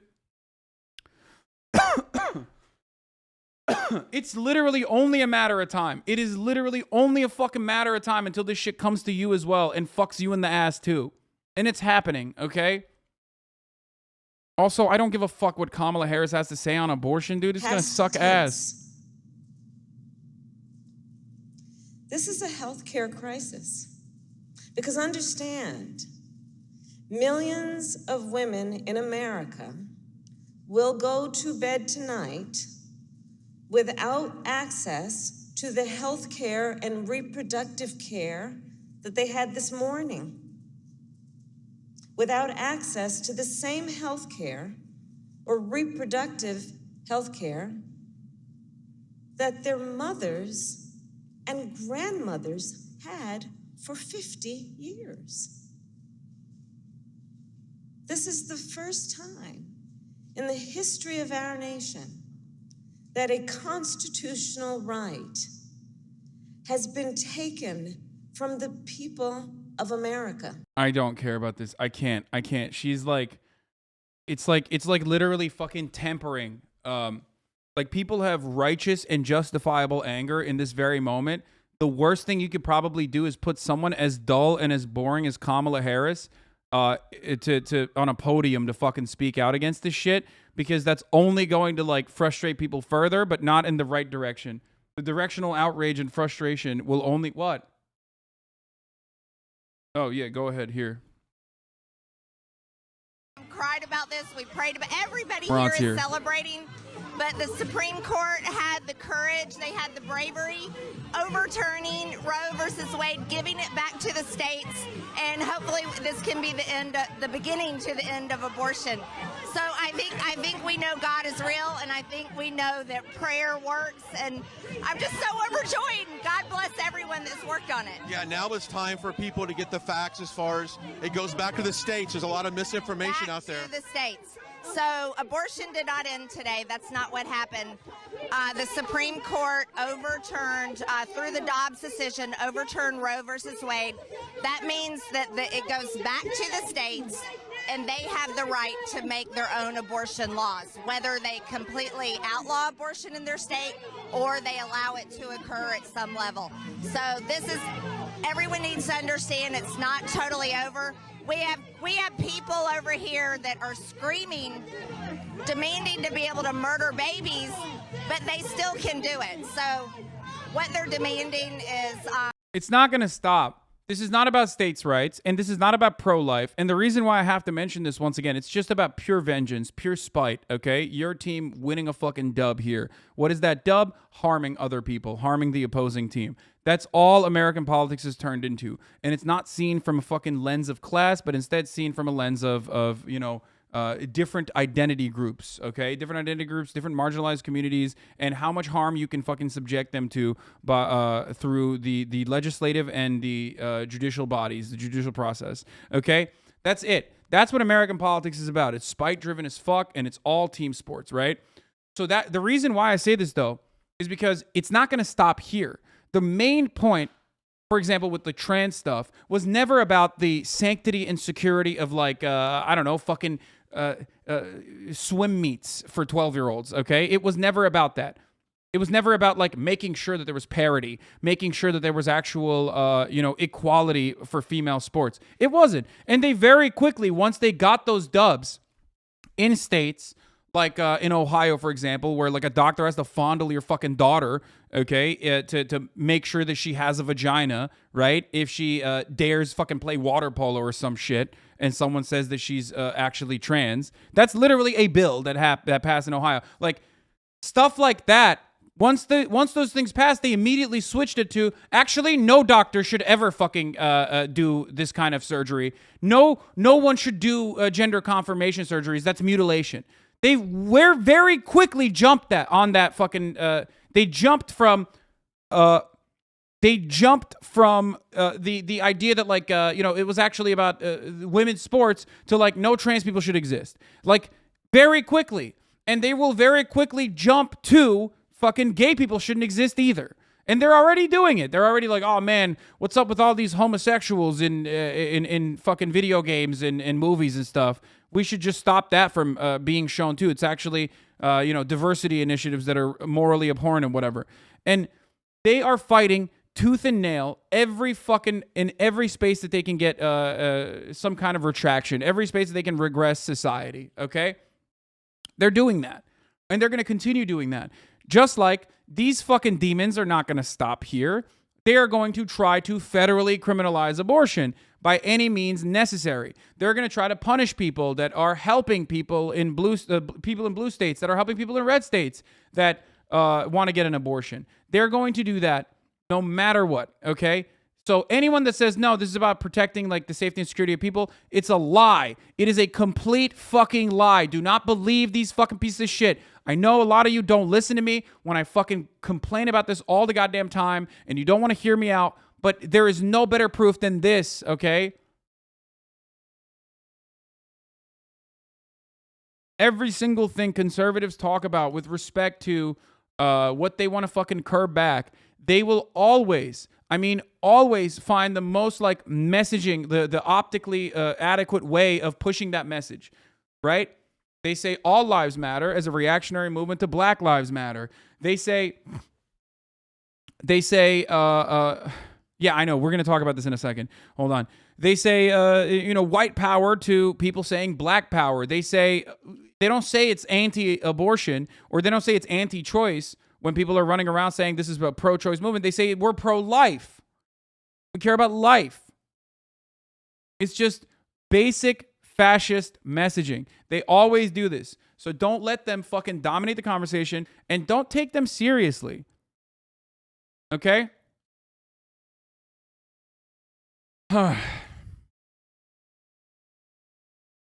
Arkansas Attorney General Leslie Rutledge has just certified that the Supreme Court has overturned Roe. Abortion is now immediately illegal in Arkansas. Abortion is now illegal in 6 states so far. They're moving so quick. Arkansas, South Dakota, Kentucky, Louisiana, Missouri, and Oklahoma. Abortion is also banned after 6 weeks under the private enforcement mechanism in Texas. The states with pre-Roe bans are a little murky, but abortion is basically illegal, if not actually illegal, in Alabama, West Virginia, and Wisconsin. These 4 states with trigger bans haven't yet certified, so we don't know when those will be in effect. That's Mississippi, North Dakota, Utah, and Wyoming. So abortion is technically still legal in those states. Abortion is still legal in Tennessee and Idaho for 30 days. Yeah, I mean, even the Nazis were anti-Jew, though. But, they were expressly anti-Jew. They weren't just pro-Germany. They were also expressly anti-Jew because they had already reached that fucking moment. They started off as saying, oh, we're pro-Germany, we're pro-folk, the legacy Germans, okay? Then they just quickly substituted that to no, we're actually anti-Jew. And it's coming,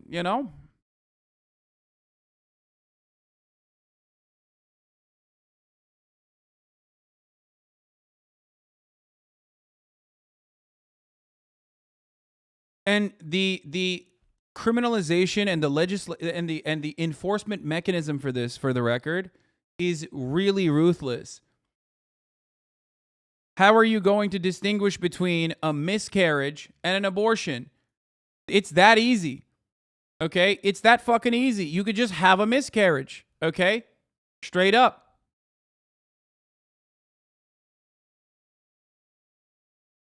So we're just going to criminalize miscarriages now. Meanwhile, Nancy Pelosi's out here fucking reading poems, dude. So nice of her. So wonderful. And there's this guy, snipers on top of the fucking roofs. Nancy Pelosi raising money. People singing hallelujah. Governor Glenn Youngkin. Here's what Governor Glenn Youngkin of VA, Virginia, had to say. The Supreme Court of the United States has rightfully returned power to the people and their elected representatives in the states. Bullshit. They have not done that. They have not done that.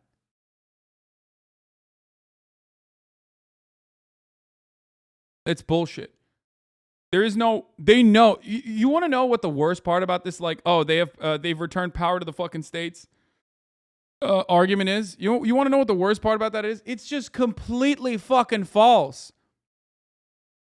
Even in red states, there is a majority of people that believe that women should be able to fucking get an abortion if they need to, okay? Especially in the first trimester. It is wild. They're just lying. And they can get away with this lie because they command state legislatures. They command the court system. They dominate the state legislatures as a consequence of redistricting, okay? And they can just totally just be like, yeah, no, actually, we're doing a democratic process. Put it on. If you were to put, should people be able to have, should the state protect a woman's right to have an abortion, especially in the first trimester, okay, as a fucking bullet point, as a referendum in an election, every single state, and I'm 100% certain on this, including red states, would overwhelmingly support it. Straight up. I believe it. There are very few states where they would actually vote against it. Very few states.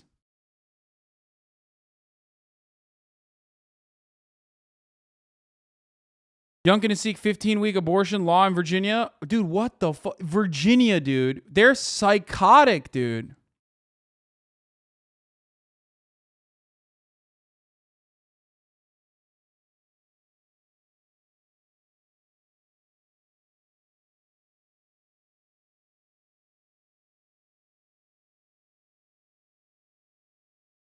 So Does that put those clinics and doctors like with a way lower salary? Like all they do is move to new states? I don't know what the fuck happens to the doctors. I mean, most of these doctors have already. Whew. Okay. Every single would, very few would. Which is it?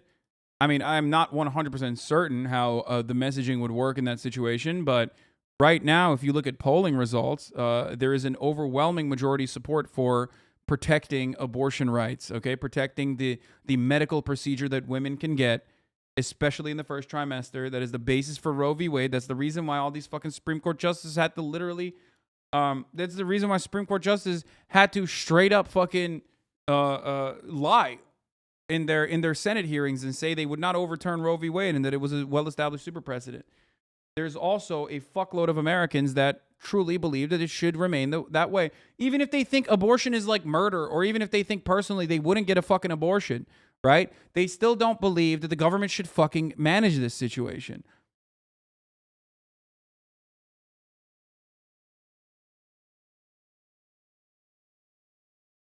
Not every single...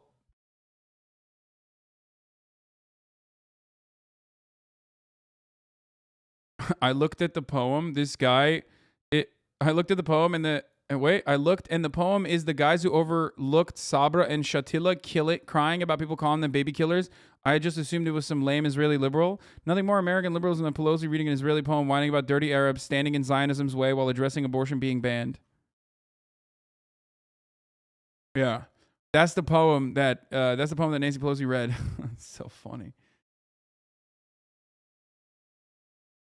The Supreme Court has stripped women of their liberty and let red states replace it with mandated birth. This is an attack on American freedom. California, Oregon, Washington are creating the West Coast Offensive, a roadmap for other states to stand up for women. Time to fight like hell. States and reproductive.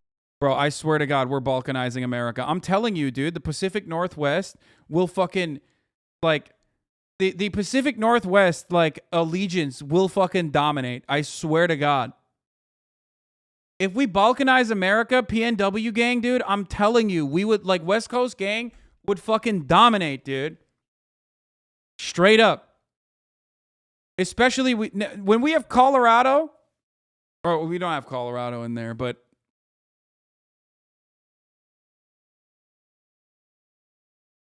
we need Colorado for the water. But if we have Colorado, it's just like we get the water and we're good. We're set.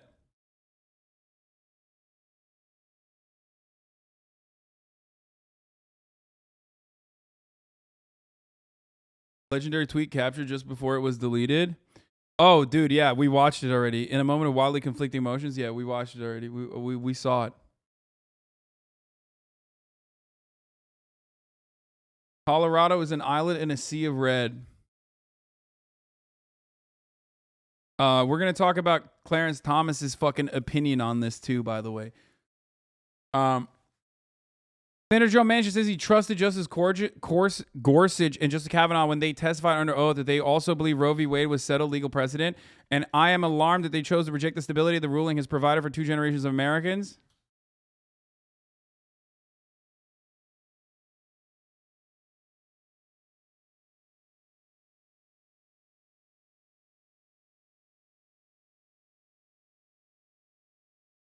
Great Lakes region gets all the water.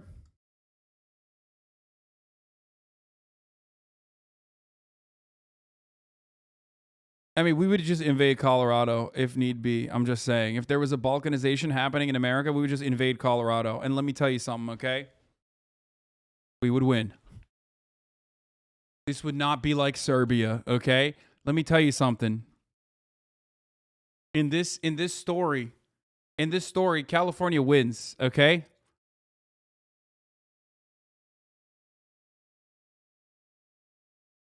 Colorado is the Croatia. I'm done. No Balkan posting, okay?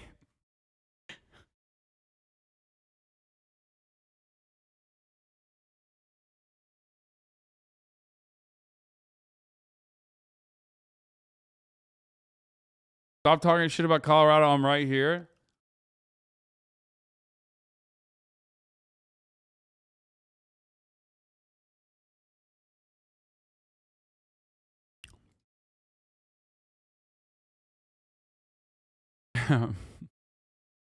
California, the Titoist Republic, dude.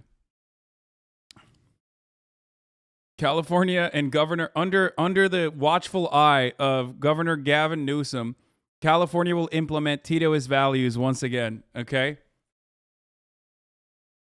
We will maintain the new California Republic.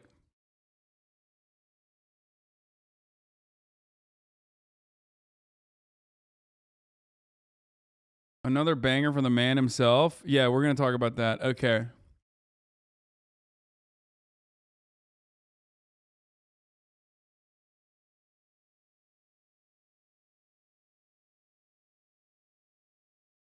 Lord Gruesome Newsom. Gonna be on Vice tomorrow for warmongering. It's absolutely about power and control. Damn, what a goat, dude. Abortion. Power. Pro-abortion. Women's autonomy. I don't even know what I'm saying at this point. Oh, Jesus Christ.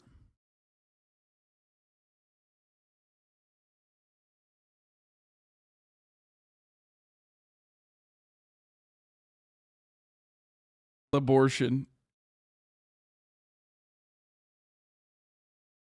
U.S. Attorney General says states can't ban abortion pills that are approved by the FDA. Yeah, dude. Dude, I wanna bring up something. And I've talked about this so many times, so I'm sorry if I'm repeating myself because like I've been repeating myself in America. If you're a fucking like leftist, anti-capitalist, socialist, progressive political commentator in the United States of America, you're in a state of like never-ending repetition. Because the issues just only seem to get worse. So I apologize. I've been doing this for, what, 10 years almost now?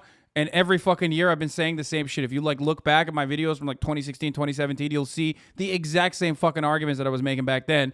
Unfortunately, talking about this again. And the thing is, like, this comparison is most aptly put with... Like, the best comparison to this is basically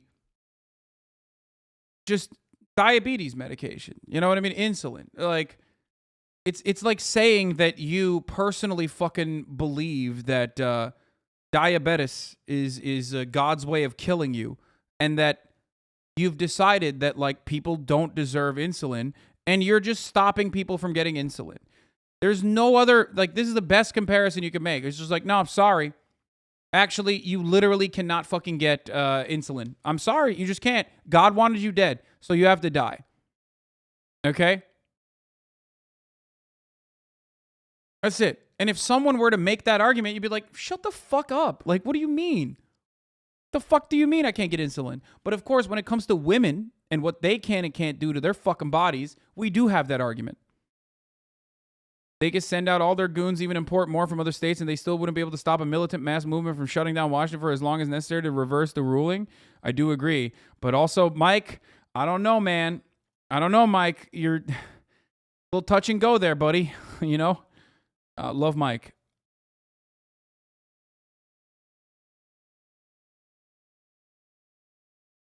Big Boy Pritzker showing what national Dems should be doing. Help women in red states get access to abortions where it's legal. Straight up. Let's go, dude. We need our rotund boys to fucking come out, okay? We need our big boys to come out and fucking defend women in red states, okay? Share this right the fuck now. Possibly undercover during the protest. Pay attention to who you're around. Stab vest under t-shirt.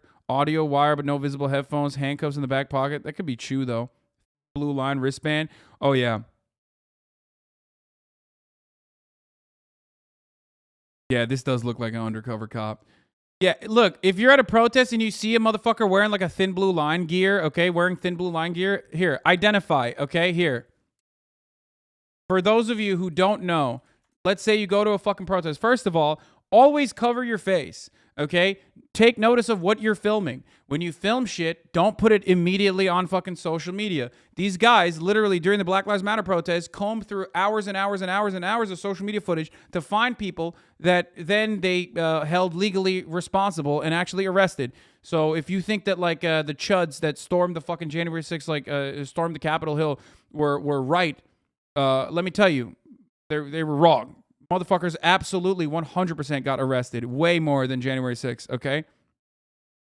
So, but here, if you are surrounded by someone rocking like, black and blue like this, identify pedophiles by what they choose to wear, okay? If you see someone that got like the Spartan shield, for example, this is another good one. Molon Labe, thin blue line, this kind of thing, this kind of gear. If you see anyone wearing this, know that they're a pedophile, okay? They want to fuck children, and you need to get away from them immediately. You should alert everyone else and be like, that's a pedophile. If you see something, say something, okay? Sometimes they also like to wear identifiable bright armbands.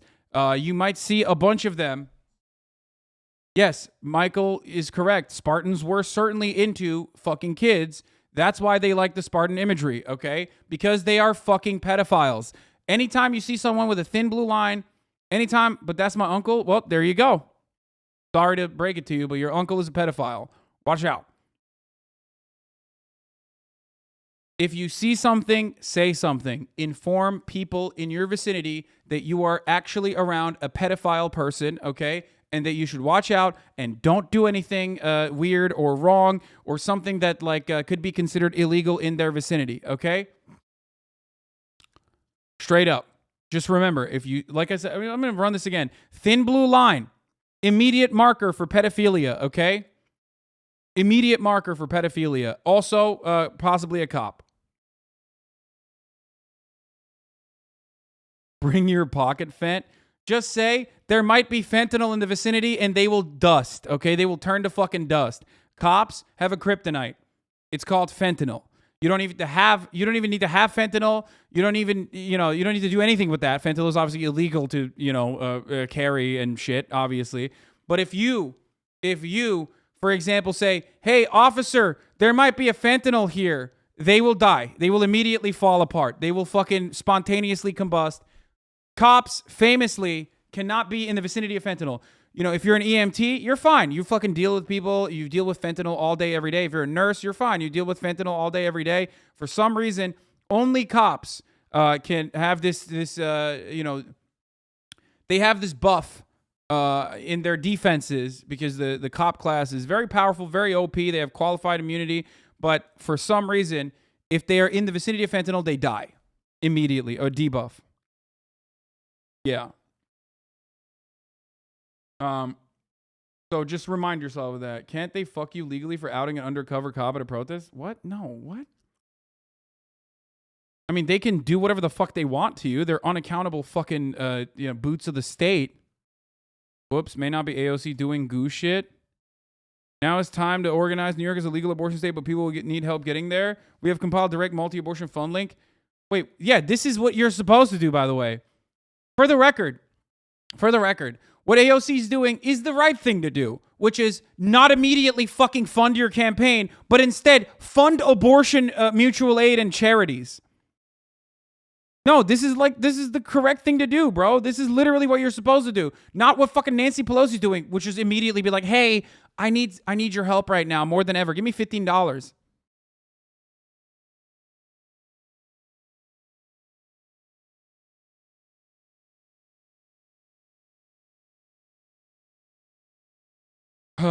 AOC just launched an insurrection.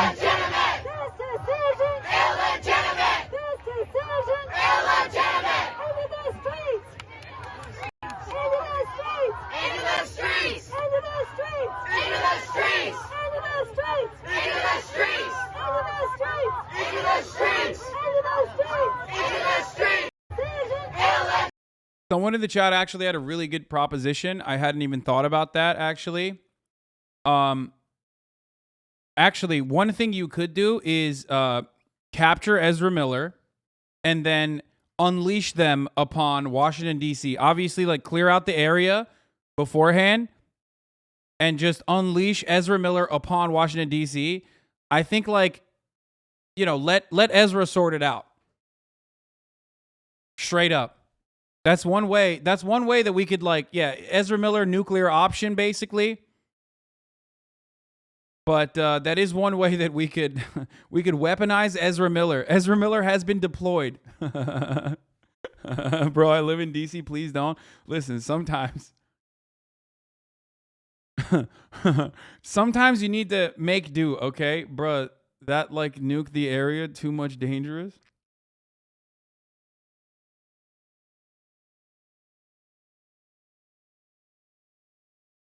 Yeah, clear out everyone except for the Supreme Court. Yeah, no. Keep the cops, keep the Supreme Court, keep the politicians in D.C., and just everyone else can clear out. The last resort. Let's just back pocket it for now, but hey, listen. If push comes to shove, we do have a weaponized Ezra Miller that we can send out there. A tactical Ezra Miller.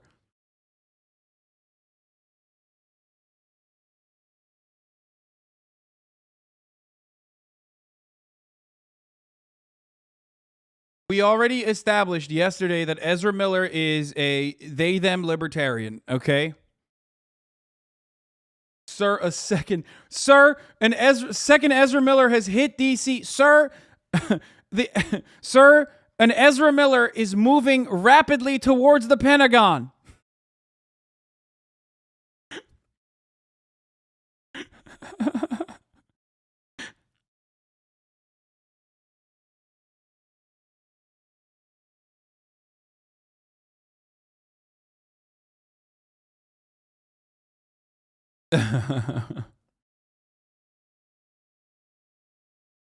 Yeah, Ezra asserting Admiralty maritime jurisdiction all over all DC hogs.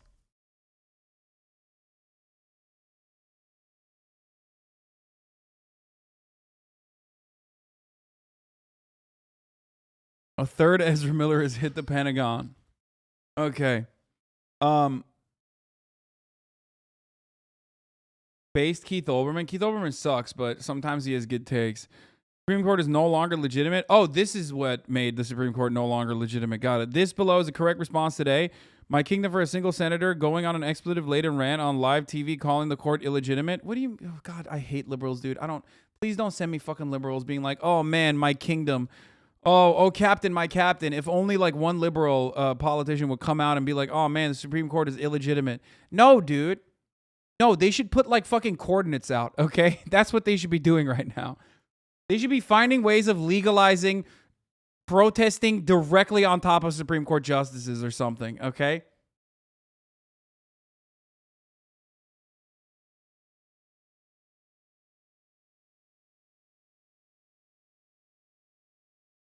This was the fucking straw, huh? Yeah, I mean, that's a bit of a self-report too, but hey.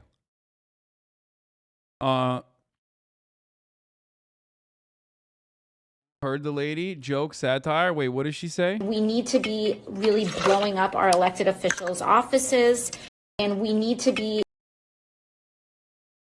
What? Wait, did I misunderstand what she said? Hold really on. Blowing up our elected officials' offices, and we need to be really blowing up our elected officials' offices, and we need to be really blowing up our elected officials' offices. I don't think I'm understanding what's going on here. Hold on. Really blowing up our elected officials' offices, and we need to be really blowing up our elected officials' offices. And we need what to are be you saying? Really blowing up our Alexandria Ocasio-Cortez, what the fuck are you saying? Alexandria Ocasio-Cortez said they need to be lucky every day of the week. We only need to be lucky once. That's what AOC is saying. He's also saying at the top of the hour there's a 60-second ad break. And if you no longer want to see those ads, all you need to do is subscribe, which you can for $5 or for free because it's top of the hour every hour. It's time for a 6-second ad break. Obviously, she's talking about fucking calling the politicians in inboxes. That's what she's talking about. Really blowing up our elected officials' offices, and we need to be really blowing up our elected officials' offices, and we need to be really blowing up our elected... She's just kidding. She's talking about their fucking inboxes. Okay, yeah. Retweet it, you coward. Way to go. You just made Tucker's opening segment for him. She's pulling an Ethan Klein. No, dude, it's like cut in that way. It's a joke that someone else is doing. Obviously, she's not saying blow up our elected officials' offices. She's an elected official, so I don't think she'd be a fan. I don't think if there is one elected representative whose office would be blown up in that situation, it would be fucking hers. Nate Silvers says there's nothing much you can do. Just worry about the next 15 years instead. But he's right. Nate Silver is completely correct on this take. Nate Bronze, obviously, but like kind of true. I'm going to get to that in a second. I forgot to run the ad break, though. Hold on. That's right, folks. You can also get gifted a sub if you're lucky. But here's the 1 minute ad break now. Make your own luck.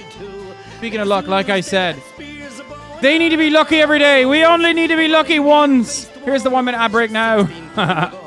Okay.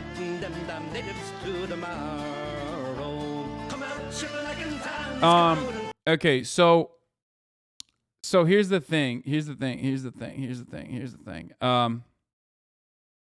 So if you are a petulant, diaper wetting fucking liberal like Nate Silver is, okay, then yes, if your only analysis of political action is within the confines of our current two-party system through voting, and that you have no concept of pushing for direct action and organizing, then yes, he is correct. It's true that in many aspects of life, that having a longer time horizon is rewarding, but it's easy to forget that in politics, especially in the social media era, where you get algorithmically rewarded for instant gratification. If you're a progressive concerned about conservative judicial overreach, then frankly, A, it's probably just getting started. He's right. And B, there's not a lot you can do about it in the short term other than win elections. So maybe it's time to expand the time horizon 5, 10, 20 years. So he's not wrong. From the perspective of what can be done within the confines of elections, he's not wrong. It would take even longer than that, by the way. He's actually being really positive.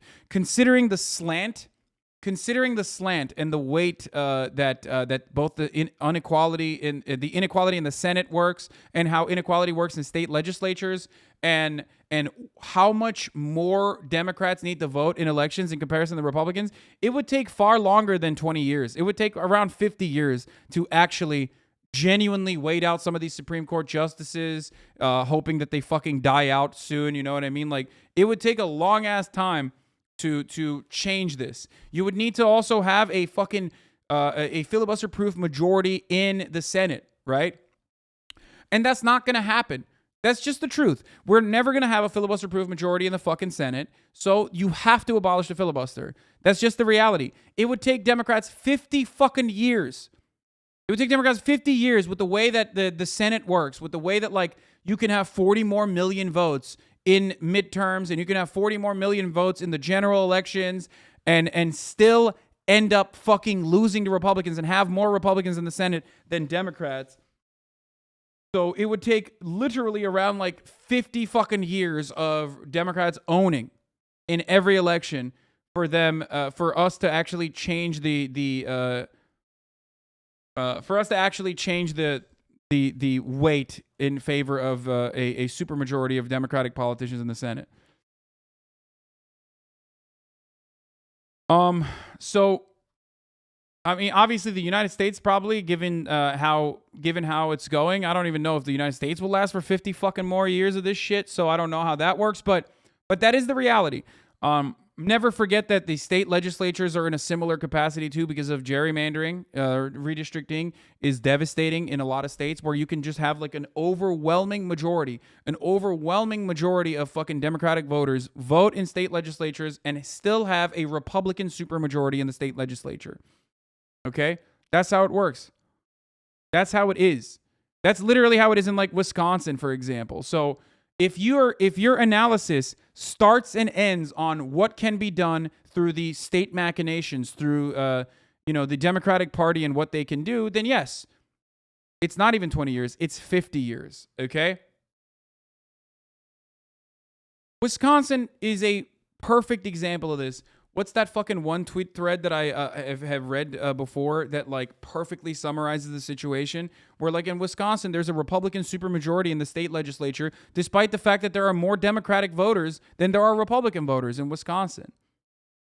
Wisconsin would need like fucking... Wisconsin in order to change that result in the state of Wisconsin, you would literally need to like win multiple elections in a row, okay, with like a clear supermajority Democratic voter base. And it's not just Wisconsin, it's many other states as well. So just don't forget that. I have some debate. Andy Francis says this was for states' rights. How do I tell them to shut the fuck up? Ask them, do they think states' rights is appropriate when it comes to owning slaves?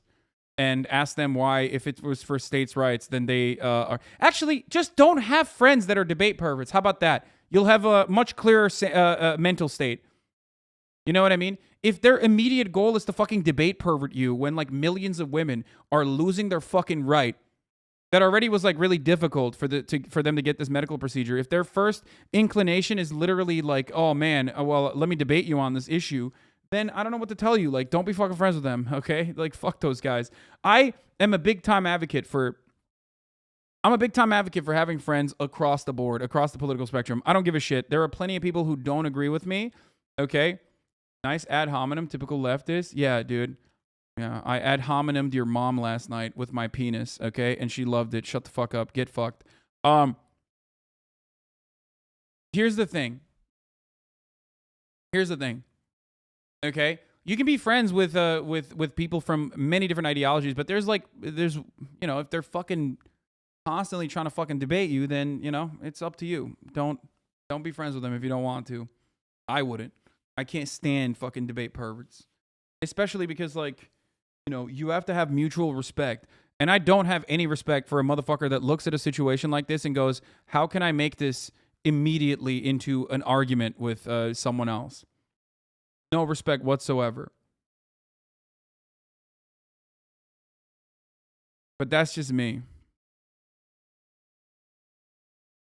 The freak Josh Hawley with a revealing take.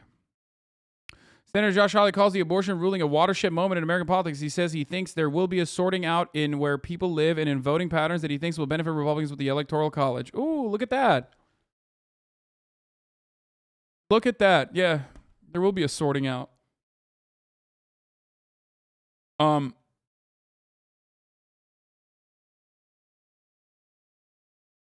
yeah, here.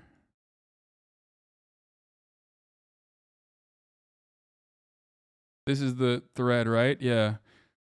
Here, because of non-proportional representation of demographics, in order to break the filibuster and overcome the Republican 6-7 point bias in the Senate, Democrats would need to win 3 straight elections by 19 points to make abortion legal nationally. And by the way, they have to win like non-stop. They have to win everywhere and non-fucking stop all the time.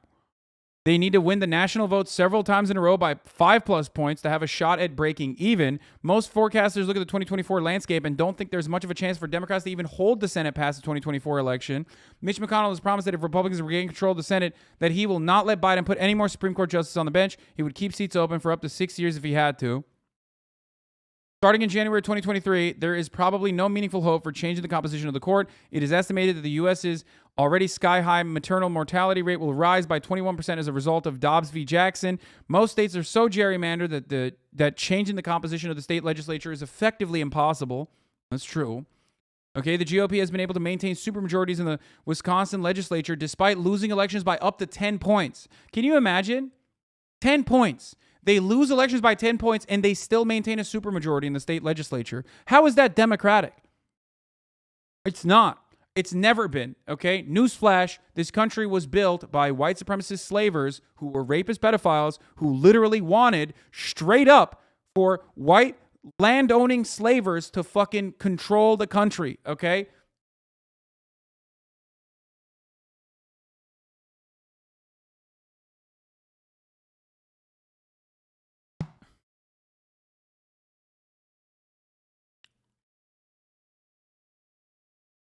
Because the Supreme Court of the United States has approved political gerrymandering, G3, in most states that ban abortion, there's no realistic hope of reversing these bans by voting out the incumbents who put the bans in place. Only 8% of House seats are competitive due to gerrymandering.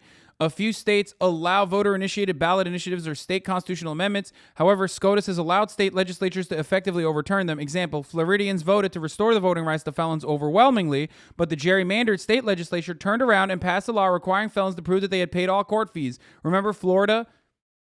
Florida is an insane state where they like go and fucking, vote for Ron DeSantis, but then turn around and like vote overwhelmingly in support of like felon voting restoration. And then Ron DeSantis turned around and implemented a fucking poll tax for the 1.5 million black people specifically that would be able to vote. Okay?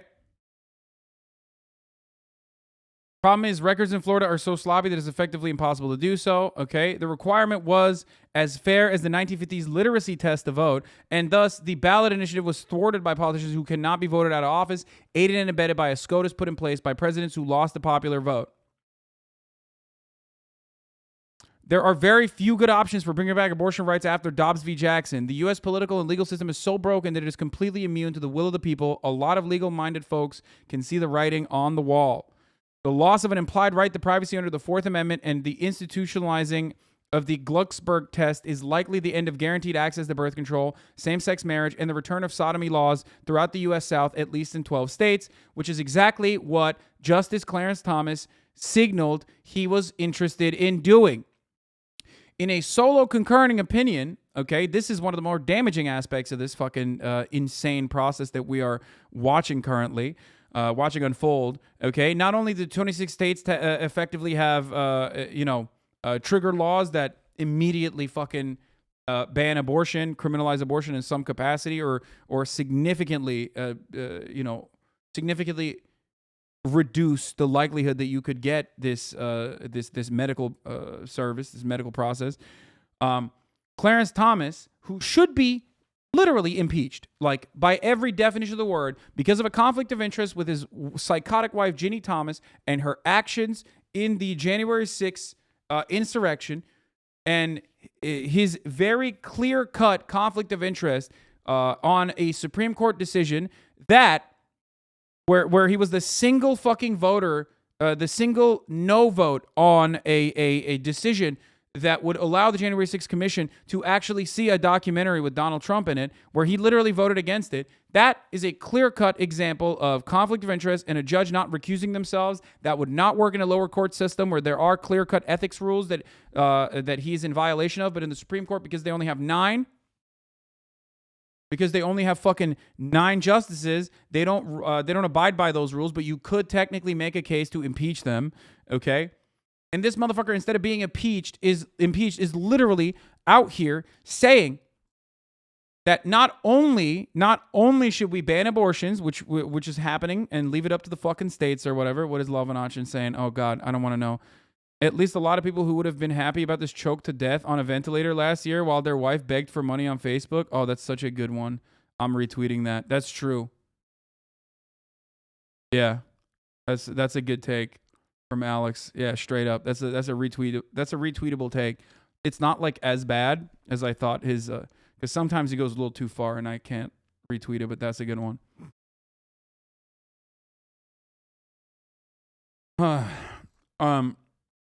So interracial marriage is suspiciously gone from that list. Yeah, I wonder why. Supreme Court Justice Clarence Thomas did not talk about loving v. Virginia in his decision here. But yeah, he's talking about how this sets a precedent to also potentially bring up Griswold, Lawrence, and Obergefell, okay? And talking about, for that reason, in future cases, we should reconsider all this court's substantive due process precedents, including Griswold, Lawrence, and Obergefell, because any substantive due process decision is demonstrably erroneous. Okay? Right of married persons to obtain contraceptives. That's what he's talking about, Lawrence. Right to engage in private and consensual sexual acts in Obergefell v. Hodges. In Lawrence v. Texas. Okay? We're talking about private and sexual consensual acts. And also, right to same-sex marriage in Obergefell v. Hodges. are not at issue. The court's abortion cases are unique. See anti, No party has asked us to decide whether our entire 14th Amendment jurisprudence must be preserved or revised. Thus, I agree that nothing in the court's opinion should be understood to cast doubt on the precedents that do not concern abortion. But for that reason, we should reconsider it. We should reconsider all of this court's substantive due process precedents, including those ones that he's talking about. But of course, famously, he's not talking about Loving v. Virginia because he himself is a beneficiary of miscegenation laws. So, yes. Because any substantive due process decision is demonstrably erroneous, we have a duty to correct the error established by those precedents. And after overruling these demonstrably erroneous decisions, the questions would remain whether other constitutional provisions guarantee the myriad rights that our substantive due process cases have generated. For example, we would consider whether any of the rights announced in this court's substantive due process cases are privileges or immunities of citizens of the United States protected by the 14th Amendment.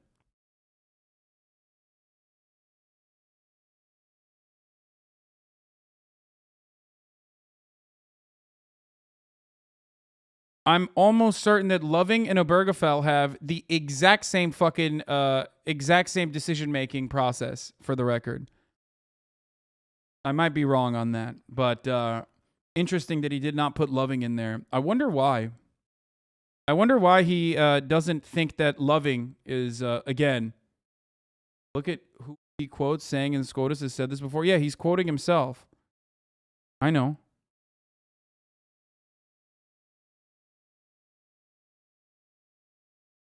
Getting on the Supreme Court and working 30 plus years so you can overturn Loving seems like a weird way to just avoid getting a divorce. Yeah.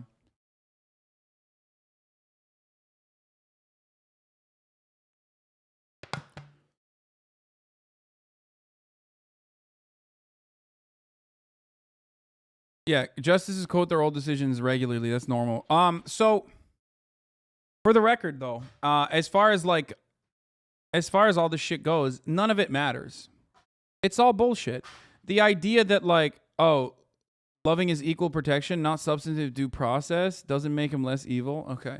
Well, regardless, as I was saying, it personally does not matter what kind of fucking legal reasoning they're putting forward. It's all a matter of interpretation, but ultimately it's just about hiding the true the true personal reasons as to why you're pushing for these things.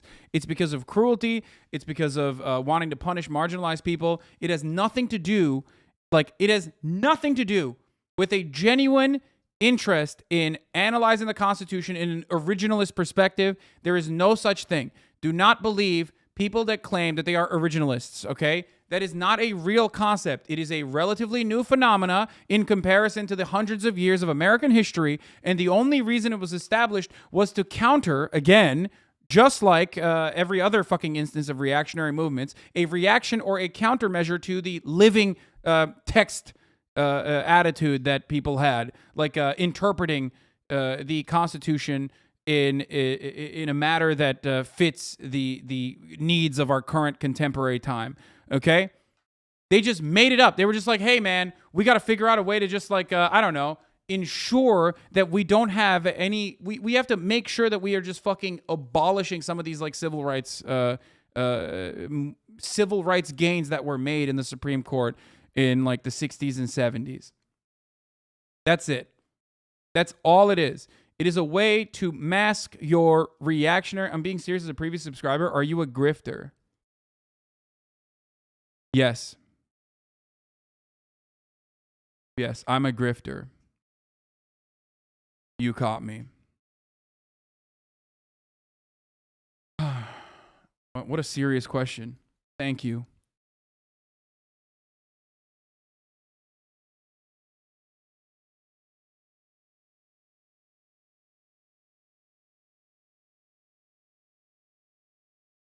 Is that a Miss Kid? Yeah, motherfuckers would be about to be like, how come you only cover the news when there are news going on?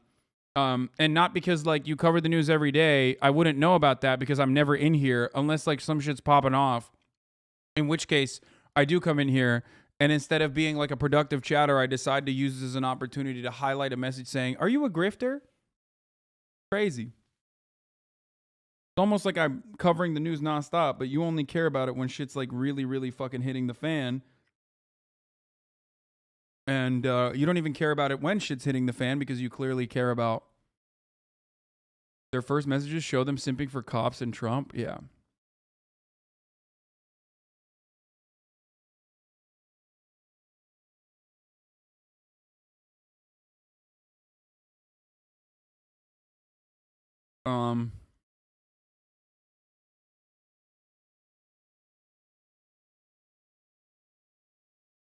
What do you think about the fact that libs and Dems are fundamentally arguing about two different things? One yells about dead babies, the other yells about choice. How can anything get done like that? It doesn't matter because ultimately the real reason, the real fucking argument revolves around what kind of medical procedure women can or can't have, okay? What can women choose to do to their bodies or what can't women choose to do to their bodies? That's the real fucking argument. The idea that this is about like, will you be doing more abortion fundraisers on stream? Yes, I want to fucking talk to my lawyer and figure out if I can like actually directly try to offer contraceptives and abortion pills to people in states like Louisiana to see if I can like let me see what would happen. Weird how fast we switch from men can give birth to women can't be equal in America without the ability to kill their preborn children. Dude, wow. Ben Shapiro, is there a fucking crisis where he can't turn it around to trans people one more time? Dude, what a fucking little twisted freak. Love that. Preborn children. What the fuck is a preborn children?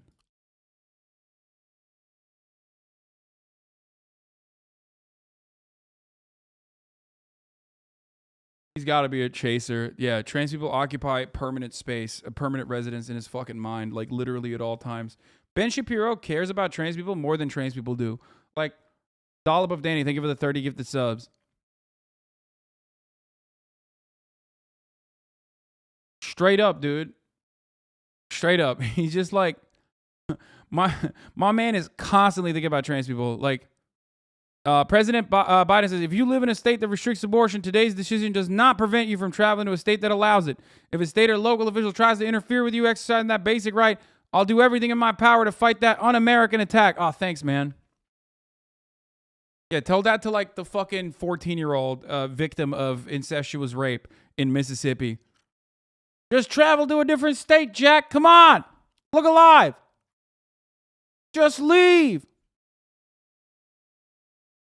I don't understand. Can't Joe Biden sign an executive order to codify Roe? Well, not really. It's a little bit more complicated than that. Obviously, the executive powers are limited.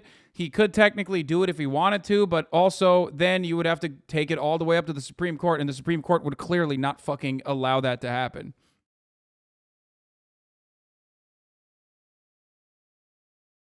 And he would never do it anyway.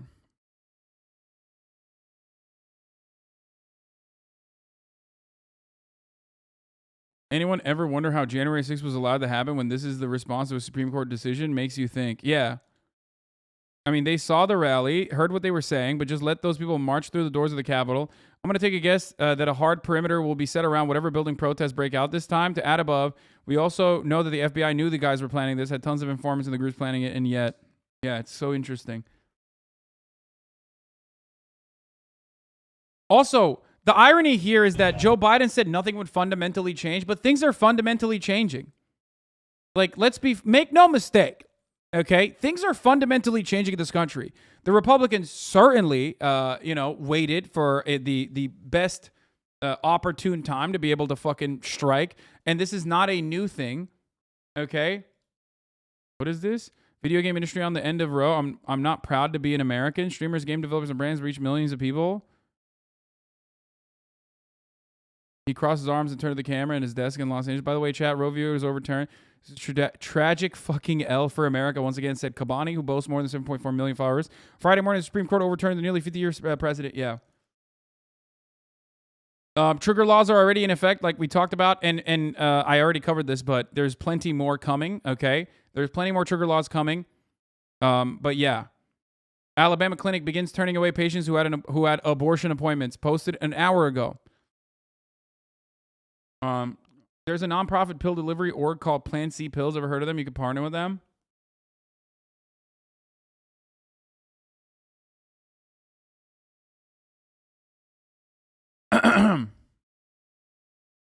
Clancy Pills on Twitter can help you with the abortion pill stuff. Also, there's a direct link to an Alabama women's center looking for donations to send their currently scheduled abortion patients out of state. We're making a pool to send our currently booked patients out of state. If you want to cover expenses, please hit this. Donate to West Alabama Women's Center. This is legit, right? Operations Director of Alabama West.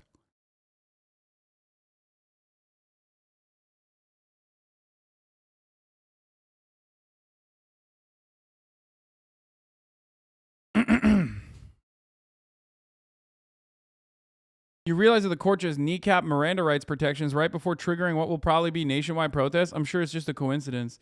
Yeah, that was really interesting. They also allowed the BORTAC units that can operate pretty much in every fucking state, in every populated area, to violate your Fourth Amendment rights too. Remember, then they did that last week. The Supreme Court came up with a string of very interesting decisions back to back to back. Where number one, they were like, hey, Customs and Border Patrol, which can operate, okay, without any fucking legal scrutiny and operate extrajudiciously in 100 miles from any fucking border, 100 miles from any fucking airport, as in literally everywhere in the country, pretty much, okay, any international airport. All of Florida, the entirety of Florida. There's not a place that you can go where BORTAC can't fucking do whatever they want to you, okay? And that was really cool. And coastlines, obviously, 100 miles from every coastline. Even without the international airport part of that conversation, we're talking about 2/3 of the entire population, okay? They operate without, according to the Supreme Court's decision, okay? According to the Supreme Court's decision, BORTAC units, which are special weapons and tactics for the CBP, that are operating under federal jurisdiction, they can violate your Fourth Amendment rights. They can fucking break your door down. They can come into your house and they can arrest you for any given moment. The moment that there is a fucking Republican in a position of power, the moment that, I mean, the Customs and Border Patrol already operates like as a fucking heavily right-wing institution. They are the Gestapo force. But having said that, they 100% now have the legal mandate to do whatever the fuck they want.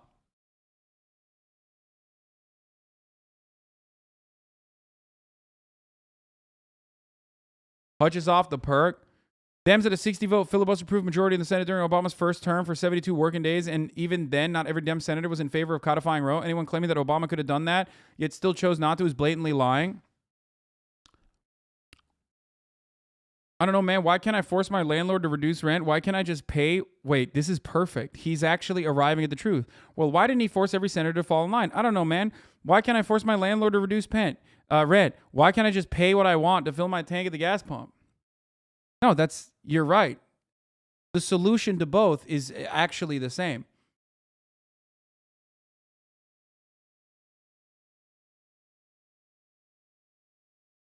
Yeah. Yeah, it comes from intimidation. It comes from labor militancy. It comes from actually fucking forcing the hand. Hutch swore Biden would get Manchin to vote for BBB. Yeah, okay, dude. Yeah, totally. Accidentally, he arrived at the appropriate conclusion, which is what I'm saying. So, then versus now. Yeah, there it is. I am the post-Roe generation. Look at these fucking disgusting freaks, dude. Adoption saves lives. Like, no one is saying you shouldn't adopt.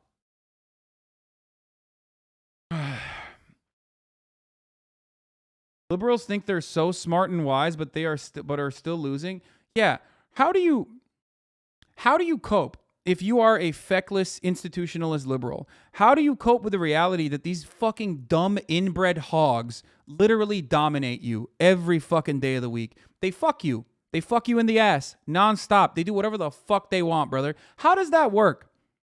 You're both incredibly wise and you both understand how difficult it is to get legislation passed. That's why you can't have this agenda that you follow through on. You know what I mean? It's just Obama simply had a filibuster-proof majority, but there were some spoilers in the Democratic Party. There's still spoilers in the Democratic Party, even when we have a 50-50 split. There's always going to be spoilers in the Democratic Party. Perhaps there's something that Obama could have done in that situation, okay? There's something that Obama could have done in that situation. Threaten his fucking caucus, okay? There is a reason why there was a position called the whip, okay? You whip votes. Use a fucking literal whip if you have to. Bully these motherfuckers. Use the IRS. Come after them with the wrath of God. If you think that these dumbass fucking hog Republicans wouldn't do that if they actually had to push for a comprehensive agenda, okay? And there was some fucking hurdles in front of them, like Republicans refusing to do whatever the fuck the Democratic Party is supposed to, the Republican Party is supposed to do in that circumstance. If you think that the Republicans would get away with them, would let them get away with, that kind of inaction, you're a fucking silly little baby. Republicans have, time and time again, done what needs to be done to get the fucking votes. They have a way better caucus and a way better whipping mechanism than we do in the Democratic Party. Biden's opinion on 1974 on abortion. I mean, dude, yeah, I don't like the Supreme Court decision on abortion. I think it went too far. Senator Joe Biden, 1974. Dude, of course, he also was a fucking advocate for, guys. Like, Jim Crow Joe was definitely very different, okay? Look at Cawthorn, exactly. Look at Cawthorn. Biden is also, you might be shocked to find out, but Biden is also personally responsible. Like, Biden played a significant role in appointing Justice Clarence Thomas. So just remember that.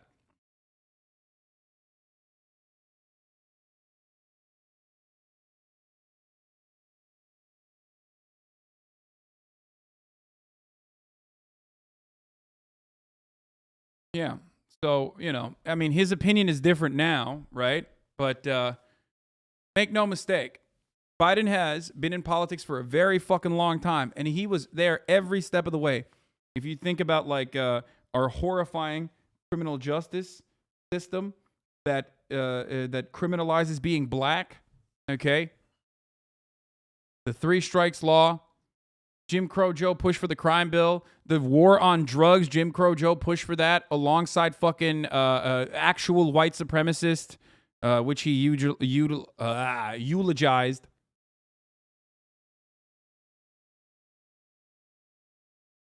Strom Thurmond.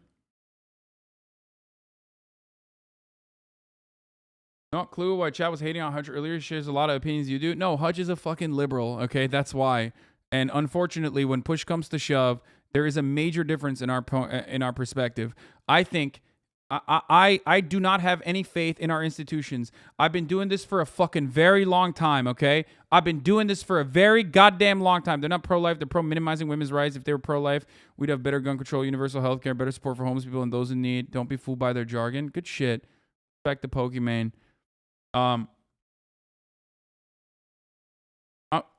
Listen, dude. Listen. My girlfriend is listening to your podcast. She also takes a lesson as a teacher to deal with school gun threats and is getting paid crumbs. Sad days.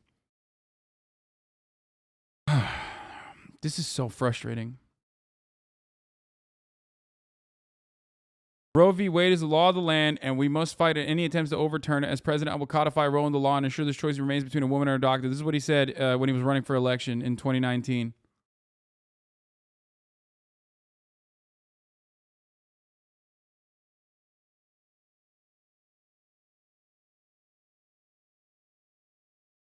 As an EU viewer, do you think America will implode and Russia and China will just sitting there smiling and waiting? I mean, yeah. Them sat on their ass and didn't even bother preparing an actual counterattack to a Trump Republican level threat. It's not just Trump Republican shit, okay? You have to understand. Republicans set out on a fucking conquest in 1982 when they established the Federalist Society, okay? Their stated purpose for the Federalist Society was to put justices like Amy Coney Barrett and Brett Kavanaugh in the Supreme Court. Okay, that was their activist judge talent pool. They went to right-wing, hyper right-wing fucking universities, okay, and law schools, and basically decided, like, we're going to fucking set up camp here. They got a lot of fuckload of funds from reactionary, billionaire, millionaire, Republican, wealthy people, because they knew that the Federalist Society will always protect their fucking interests, okay? Their goal was to sidestep the legislative body, okay? Fuck Congress. We will obstruct Congress at any given point we can, and we will undermine the influence of Congress, and we will fill the lower courts and also the highest court, the Supreme Court of the United States, with psychotic, reactionary, Republican judges. Okay? When exactly did Harvard and Yale become super right-wing? I don't know. Since its fucking inception, dude. What the fuck do you think? A lot of people always talk about how, like, Harvard and Yale are a bunch of pussy SJWs. Motherfucker, Henry Kissinger came out of this institution. You know how many fucking war criminals came out of Harvard and Yale? Yale is literally just a CIA factory. Harvard itself has, like, every fucking war criminal internationally. What do you mean? Like, when the fuck have they been, like, actually woke, okay? Yeah, maybe they're like, you shouldn't, You shouldn't, I don't know, disrespect gay people. But, like, ultimately, pound for pound, they have some of the worst fucking war criminals. Like, they literally have, like, light Hitler-level war criminals that came out of fucking the Harvard. What the fuck are you talking about?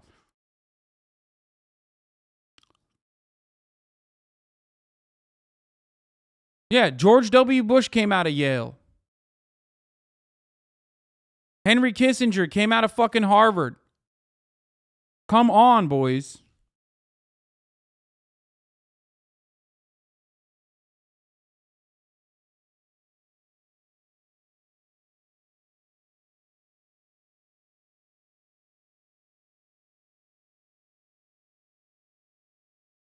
Larry Summers is a Harvard emeritus professor and former president. Yeah, our founders and eugenicists were so racist that Hitler had to tone it down. Literally, I mean. So make no mistake, like Ben Shapiro is fucking Harvard law. These guys are disgusting.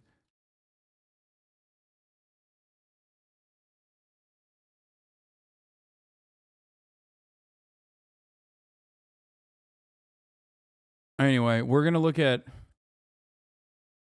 Tim Pool with only what I can call a take. If Hillary Clinton would have won in 2016, the Supreme Court would have mandated forced abortions today.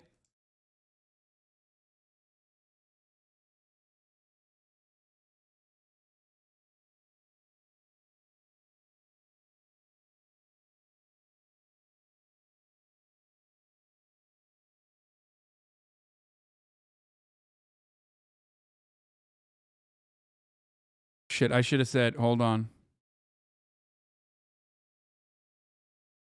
You should have been mandated forced abortion. Tim. I just fucked it up. I said you should have had one, but I should have said you should have been a mandated forced abortion.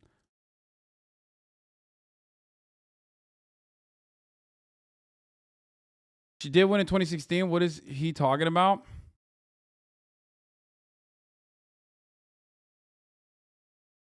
This lizard fuck Lauren doesn't want you to know she had 2 abortions. It'd be a shame if everybody knew. I mean, we don't know if she actually had 2 abortions. Something I didn't think about today. What effect does a decision like this have on the pharma companies who make birth control and abortifacient pill? I don't know how to say that fucking word. Will they be prohibited for even manufacturing in certain states? No.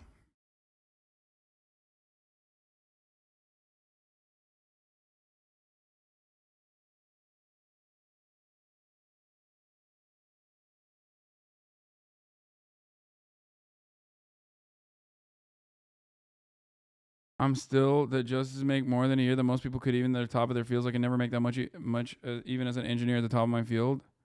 Of course.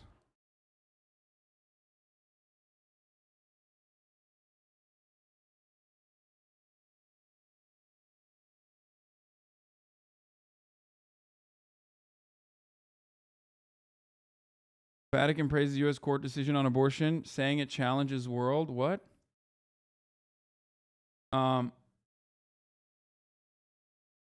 r/aged like milk. Supreme Court justices. Yeah, I mean, of course, they all lied. Shocking. No agenda to try to overrule Casey. I have an agenda to stick to the rule of law. As a judge, it is an important precedent. The funniest part is that the person that's like sitting across from them, okay, is a ranking member, okay, and she literally has dementia. Dianne Feinstein has dementia, and they actually took her off the fucking committee because of her dementia. What a perfect representation of how America works, how American politics works, dude. I love that. Remember afterwards, she like hugged, was it Amy Coney Barrett that she hugged and said, what a wonderful, no, it was Kavanaugh, right? It was after Kavanaugh. Didn't she fucking say like after Kavanaugh, she was like, oh, this was a wonderful experience? So they took her off the fucking committee? Precedent of the Supreme Court. By it, I mean Roe v. Wade and Planned Parenthood versus Casey. Been reaffirmed many times. Roe versus Wade, decided in 1973, is a precedent in the United States Supreme Court. It was reaffirmed in Casey in 1992 and in several other cases. So a good judge will consider it as precedent of the United States Supreme Court, worthy as treatment of precedent like any other. Roe versus Wade is an important precedent of the Supreme Court. It was decided in 1973. The Supreme Court has reaffirmed the decision. When a decision is challenged and it is reaffirmed, that strengthens its value. I believe the Constitution protects the right to privacy.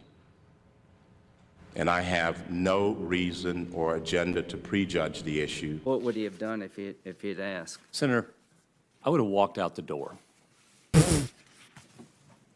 Oh, dude, how dare you? Senator, how dare you even ask me that question? I would have walked out the door and immediately signed whatever paper.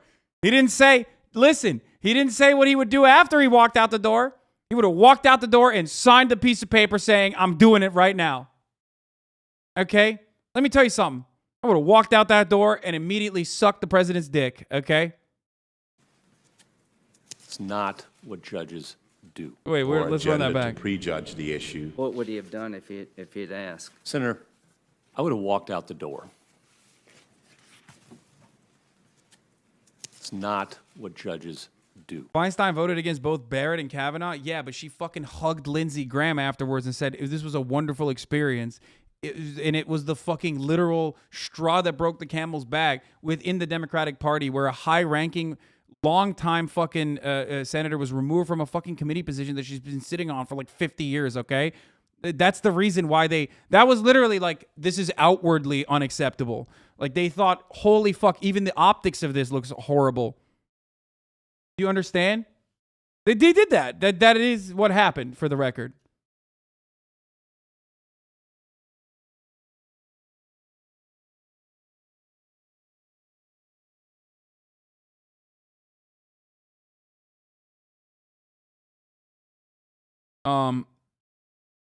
Anyway. We're not moving fast enough. The ratio, Tim. Fully banned. If banned in your state, you can travel to a state where legal, but insurance likely wouldn't pay. Some states may try to prosecute those who travel. Yes, there will be states.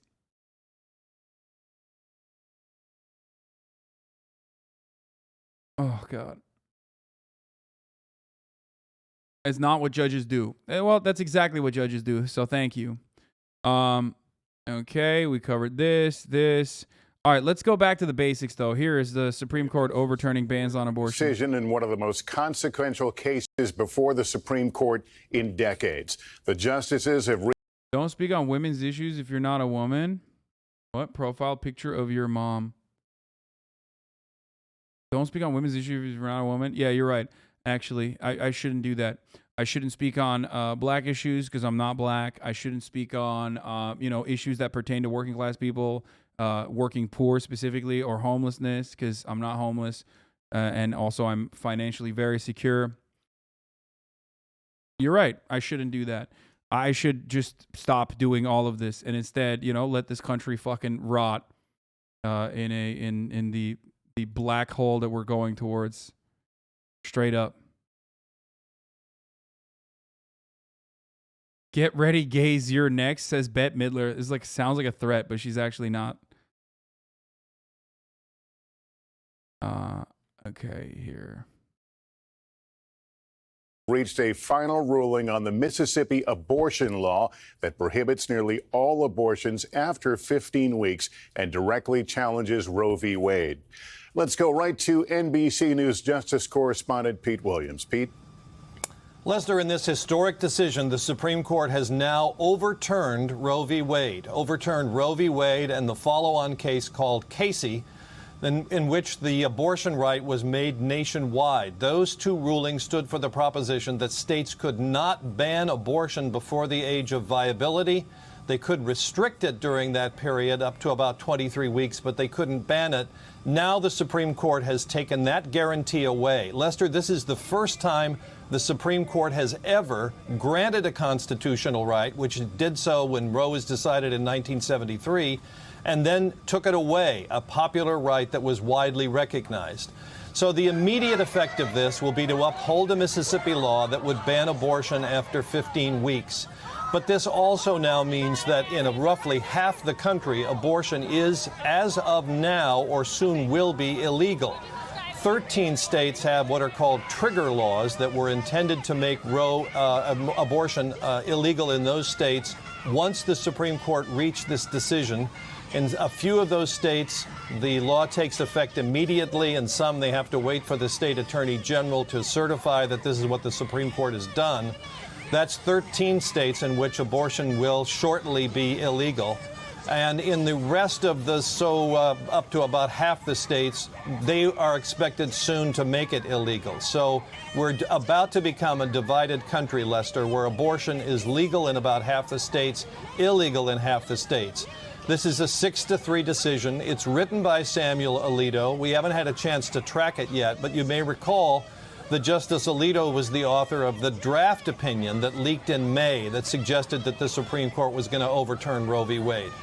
But Lester, I have to say this is not, while it is certainly going to be surprising to some, pleasing to others that have worked for this state for many years, it can't be too much of a surprise for three reasons. First of all, the fact that the court agreed to take this case in the first place.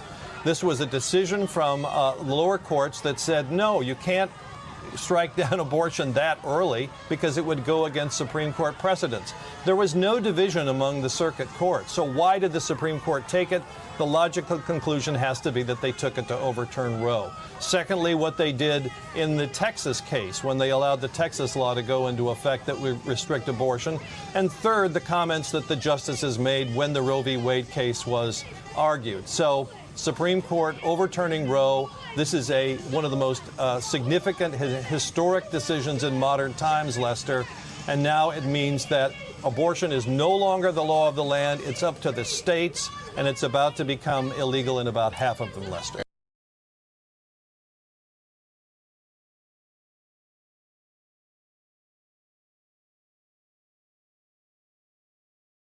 Have any abortion appointments been canceled? Yes, every single abortion appointment in the state of Alabama has already been canceled.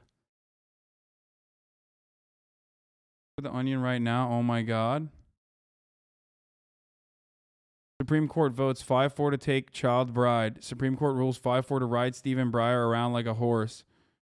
Supreme Court votes 5-4 to reclassify women as service animals. Supreme Court rules 5-4 to baptize Constitution. Supreme Court votes 5-4 to make it illegal for women to deceive men with makeup. 5-4 to add Jesus into all paintings. 5-4 to drive slowly alongside women walking home alone at night. Votes 5-4 to lock nations, toddlers in hot cars. Supreme Court rules 5-4 to reopen Japanese internment camps. Supreme Court votes 5-4 to throw beer bottle at slut. 6-3, 5-4.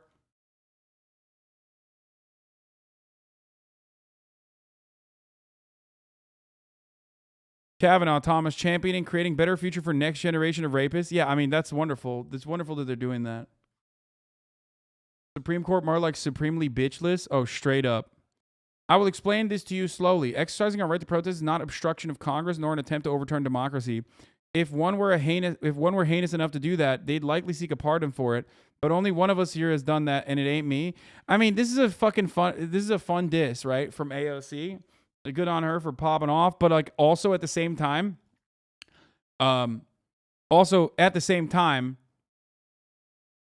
like they are overturning. Republicans have routinely overturned the democratic process and the democratic interest slowly but surely over the course of like many, many decades. You know what I mean?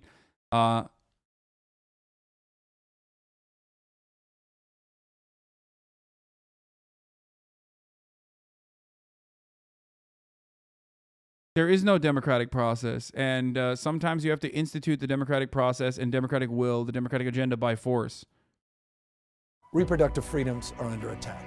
Red states and Republican-stacked courts have rolled back the rights of Americans. Today, with the Supreme Court ruling to overturn Roe versus Wade, more than half the states in the United States ban abortion outright or severely restrict access to abortion services. That's why California, Oregon, and Washington are building the West Coast offense to protect patients' access to reproductive care. We're going to work with our legislators, with our providers, with our patient advocates. We will continue to protect patients from any state who come to our states for abortion care. Defend doctors, nurses, and medical professionals working to support patients seeking reproductive care in our states. We're going to protect patient privacy.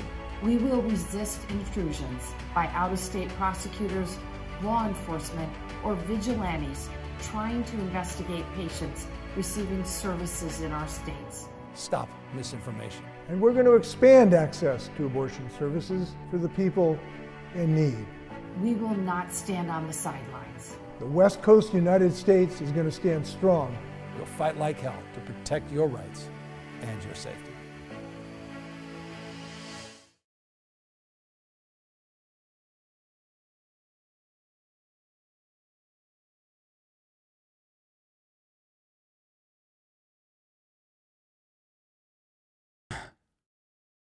Ray said, fuck SCOTUS. Funny. Right.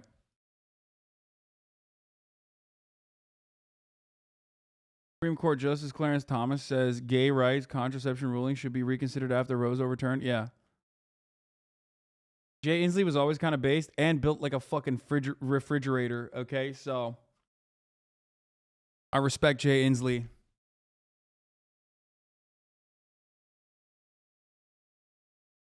Balkanization imminent? Dude, I am so ready, dude. I am so ready for Balkan posting. All the way from California, talking about fucking the world is California. The world has always belonged to California. Everyone on the planet should just, bend the knee to Californian supremacy. Alabama Human Life Protection Act is in full effect now. The law made performing abortion at any stage of pregnancy a felony unless the mother's health was in danger. It did not provide any exceptions for rape or incest. Yeah. Mississippi doesn't either.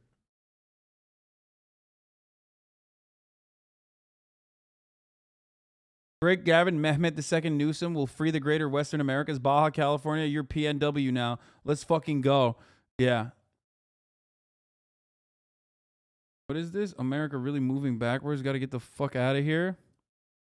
Following the overturning of Roe v. Wade, Justice Clarence Thomas writes that the Supreme Court should reconsider rulings that protect contraception in same-sex marriages and same-sex marriage.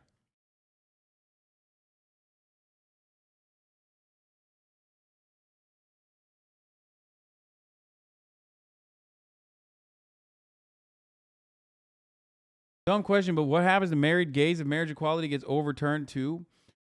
It most likely goes back to Sam Cedar and Jamelle Bouie from the New York Times came up with a possible way to move the codifying of Roe into reconciliation by giving federal subsidies for abortions. It's actually an interesting idea. Hold on. Let me see if I can get Jamelle on today, actually.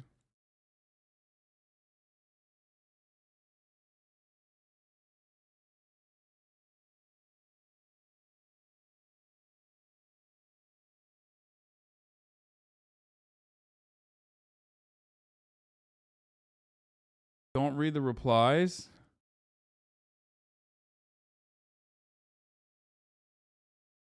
Yes, Jay Aubrey is coming at around 3 p.m., even though we have moved to...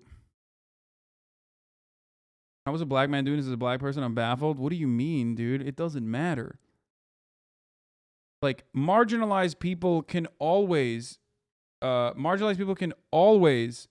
be loyal soldiers to white supremacist, reactionary fascist movements. Aubrey hates Ethan and likes Keem. Yeah, there is 0 fucking % chance that J. Aubrey likes Keemstar, dude. What are you talking about? J. Aubrey is literally a fucking HasanAbi head. You are wrong on that. I don't know if he doesn't like Ethan, but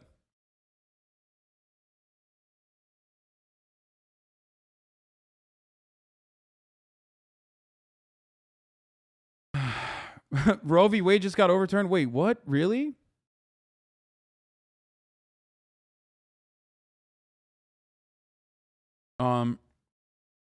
Alito said that abortion wasn't rooted in the history at the time of the court case, reversing it 50 years later, just flat out a bad faith argument. It is completely a bad faith argument. The scene outside of the Supreme Court right now. Yeah, I mean, shit's about to get very interesting, okay? Boop. Sniper. Just pointing that out for no reason, no particular reason, but look at that. Look at these guys up there. What are they doing? What are these guys doing up there, huh? Are they just hanging out up there?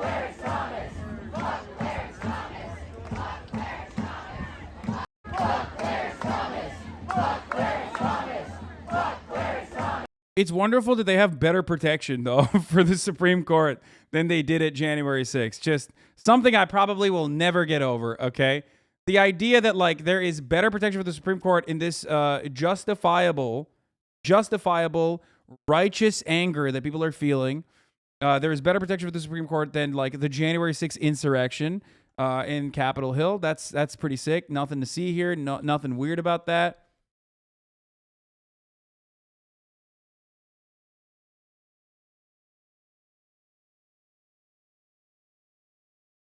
Hot liberal takes incoming. Bro, that's just the N-word with a hard R, okay? I'm not looking at that. I'm not clicking on that. You're crazy. Wait, what is this? Legal government, U.S. vote bill expanding Supreme Court security. Great job fighting for our rights, Congress. Yeah. Remember when you think about Nancy Pelosi and you think about everybody else, like remember that like the first thing that they did last week before this decision came out was it with unanimous consent passing legislation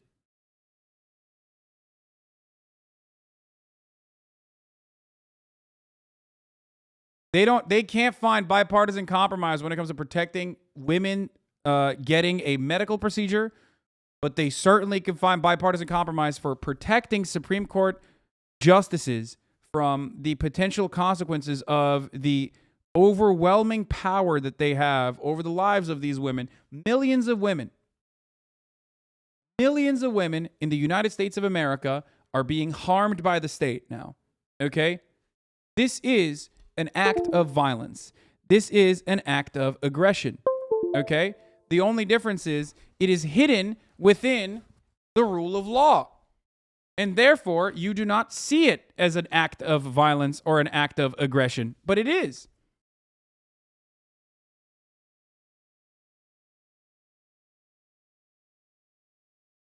You can only see the snipers because they want you to see the snipers. They're there for intimidation, like a dozen more you can't see. Fucking insane, threatening American citizens. Yeah.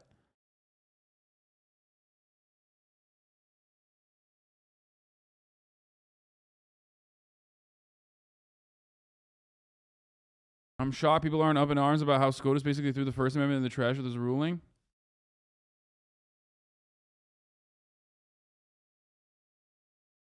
What is this? This is an interesting comment, considering that Caruso donated nearly $1 million to Mitch McConnell and other GOP politicians who engineered the overthrow of Roe. I'm heartbroken and outraged by the decision of the Supreme Court. It's wrong, plain and simple. It makes millions of women unsafe and unequal under the law. I want every woman in Los Angeles to know I will do all I can to ensure women's reproductive rights. Brother, you literally are a Republican. What are you talking about? You're a Republican and you funded Republicans. And you're like still a Republican. You're just, you just are running as a Democrat so you can win the fucking mayoral race. Fake friends, bro. Fake fucking friends, bro. Base take? What is this? Ruth Bader Ginsburg could have fucking retired under Obama. Many people were demanding this. They didn't fucking do that because that was sexist, sweaty. So shouts out to Ruth Bader Ginsburg. She's burning in fucking hell right now. This is her goddamn legacy. Good job, Ruth. Good job, Ruth. I'm so glad that you were like, I won't die. I've only had cancer 11 fucking times. I can just go and officiate a wedding in the middle of COVID as a 97-year-old woman who's had cancer 100 times. Congratulations, Ruth Bader Ginsburg. Thanks for fucking croaking in the middle of Donald Trump's presidency. That was fucking tight. True. Ruth Bader. Here's Planned Parenthood's response to Caruso. I mean, I don't even give a fuck. Here's the statement Planned Parenthood issued in response to Caruso's candidacy. You've donated nearly 1 million to policymakers who put forth legislation that criminalizes abortion. We write to you today to gain clarity about your position on reproductive rights and with the expectation that you will right these wrongs. Yeah, I mean, what is he going to do? This guy had a good take on abortion rights. Abortion is a conversation that's back on the scene. Let's talk about it. I will be looking at Ben Shapiro's arguments because nothing's better than two men talking about legislation that has no effect on their bodies whatsoever. Progress. Now here's my broad view. Abortions should be 100% legal, they should be safe, and hopefully not very common. I think you can be pro-life and pro-choice at the same time. Most people actually are. You can choose not to get an abortion, but you shouldn't deny others that same liberty, especially since it is a fact that an abortion ban does not decrease abortions, it just makes them incredibly unsafe. But here's how the big anti-abortion advocate Ben Shapiro approaches this subject, with a lot of feelings and not necessarily a lot of facts, starting by describing a partial birth abortion to make his argument that this is representative of all abortions. This is a baby it was a picture of a baby that was aborted by Kermit Gosnell. Now, this is a partial birth abortion where the fetus has viability outside the body. It is illegal, hence the person who committed this crime was found guilty and is now in prison. But since we're talking facts, 92% of legal US abortions take place in the first 13 weeks inside the first trimester, okay? It's usually an incredibly difficult decision, followed by a very simple process that involves taking a hormone pill. In some instances, there's also a surgical procedure, but it is not a baby being killed. So this photo is not representative of anything remotely like what takes place the vast majority of time, which, by the way, is exactly what people want to make illegal. As a matter of fact, it's shameful that someone who claims to care so much about facts would try to sway others with such a transparently emotional appeal and basically lie to his followers. But back to you, Ben. Describe us the horrific details of the incredibly rare and illegal procedure of partial birth abortions. It involves the snipping off of the crushing of the skull, the sucking out of the brains. It involves, and these are fully formed children. Oh, okay, wait a minute. So now you're past the point of talking about viability outside the womb. You're past the point of even calling them babies. You're just claiming that these are fully formed children, Ben. Yeah? They're playing with Legos and shit inside the womb. Okay, got it. If you're working extra hard to make the case that abortion should be completely illegal because of something that's already illegal, then maybe you've lost the argument from the jump. What are you trying to do here, Ben? And let's talk about late-term abortions. They are different than what Shapiro is describing. They're only legal in 7 states and are very rare, usually reserved for instances where the mother's health is in jeopardy, a previously unknown abnormality is found, or when the fetus cannot live outside the body. The idea that women will be taking on this much more expensive and invasive procedure if it's completely legal is idiotic and is a purely male-driven fantasy. No woman should be forced to carry out an unwanted pregnancy. And the other reality is people are forced into late-term abortions because of the logistical delays imposed on them by the pro-life crowd. Essentially, in red states where women seeking abortions are forced to jump through all kinds of unnecessary hoops. Isn't this so funny? How narcissistic are you? Watch your own video. I'm literally a Twitch streamer and a political commentator. I'm gonna give you a week off for that. So isn't it funny when motherfuckers say I'm such a grifter when I'm literally my takes have been probably the most consistent, like across the board. Clinics performing abortions are required to deal with ever-increasing red tape and government scrutiny. The pro-life crowd, in its essence, are responsible for more late-term abortions than they're not. And here's another question I can never figure out about pro-lifers who want to make abortion legal. How far will you go to prosecute those who get back alley abortions? Will you arrest the poor women who cannot afford to keep the baby or won't even survive a pregnancy? If you're pro-life, then why don't you care about the life of the woman carrying the baby? It's proven 1,000,000 times over that making abortions illegal does little to reduce abortions. It only makes them deadlier, with over 68,000 female deaths per year and over 5 million women permanently disabled annually because of back alley abortions. So why go back to the Stone Age when this is completely preventable? And if you believe that all abortion is murder, then where does life begin? Does life begin at conception? So what are the legal boundaries you'd enforce for that? No more coming? You have to pull out every time or we're gonna arrest you? Sorry, libtards. While I hate these theoretical scenarios that Ben routinely engages in, here's a good one for you to use in the future. If there was a fire in a hospital and you had the option of saving a child, and then on the other side you had 100 fertilized embryos inside of an in vitro fertilization tank, which one would you choose to save? That's technically 100 lives you'd be saving over the one life, right? There's a reason why virtually everyone who's being honest would choose the child. It's because there's a difference between life outside of the body and fertilized eggs. And it's not a matter of personal choice. Okay, I have a stake in whether my neighbor gets murdered, and I have a stake in whether my neighbor's baby gets murdered too. Ultimately, if you'd really like to decrease the amount of abortions, you'd push for greater sex ed and R&D investments into better contraceptive options for both men and women. That's the only real thing that would actually decrease the amount of abortions, and it has. However, those same people pushing for anti-abortion legislation are usually the ones who also block sex ed and Planned Parenthood funding, when Planned Parenthood is doing way more work to decrease the number of abortions with family planning services than they ever would. And look, here's my olive branch to Ben. Fuck Ben Shapiro. No olive branches. How can you just sit there and just not talk about the top of the hour ad break, which you can avoid by using a Twitch bot? Fuck you. Fucking, come on, dude. Okay. Yeah, at the top of the hour, there's a 6-second ad break. If you no longer want to see those ads, all you need to do is subscribe. We're going to continue on with this coverage. Aubrey is coming over in a little bit. We're going to show me some weird shit, but we'll probably still talk about the abortion issue with him as well. He's a HasanAbi head. Okay, Aubrey, for those of you who don't know. Maybe we'll talk about Kanye. Who knows? And how can you just sit there and talk? Oh, wait. Oh, no, not that. What was it? Oh, no. The reason I love you watching your own old TYT videos is because they literally still apply to what's going on 4 to 5 years later. Like, this shows you how crazy this country is, that a 4 or 5 year old video is still relevant, that conservatives don't care about anybody. Yep. These are issues that, like, these are issues that have always been under threat, and it's just only getting worse if you look at it over the course of, like, the past 10 years. Okay? Here's another classic conservative, George Carlin, and his takes on abortion, by the way. You know. But yeah, like I said,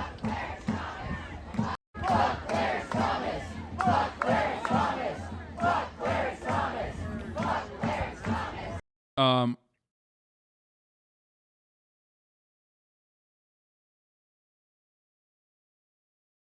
is this? Yes, Your Holiness, they still think I'm senile. Gay marriage is next. Oh, no.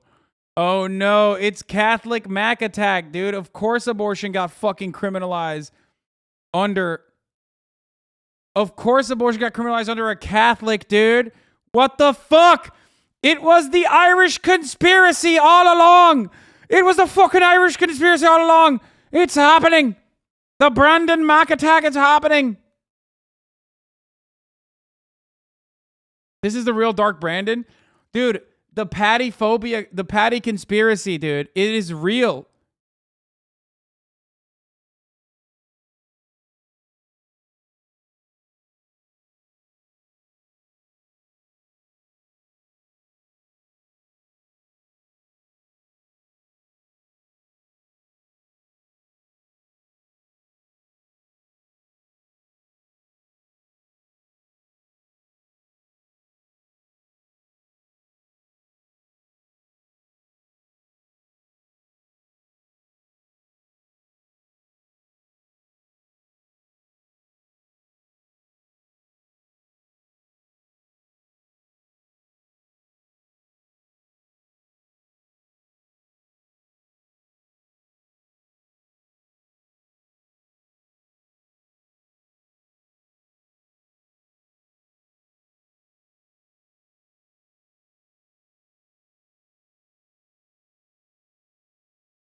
One of the other like SCOTUS. So this is actually a really good fucking take.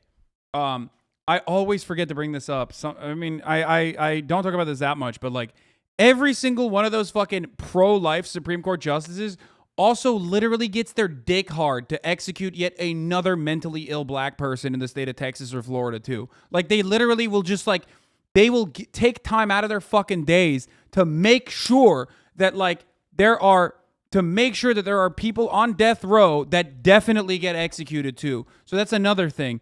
Like incredibly psychotic behavior from these fucking absolute monsters, dude. Literally all of them without a fucking question. Comes in his pants, huh? Here's a guy standing over there with his jockey shorts full of little Vinnies and Debbies, and nobody's saying a word to that guy. Not every ejaculation deserves a name.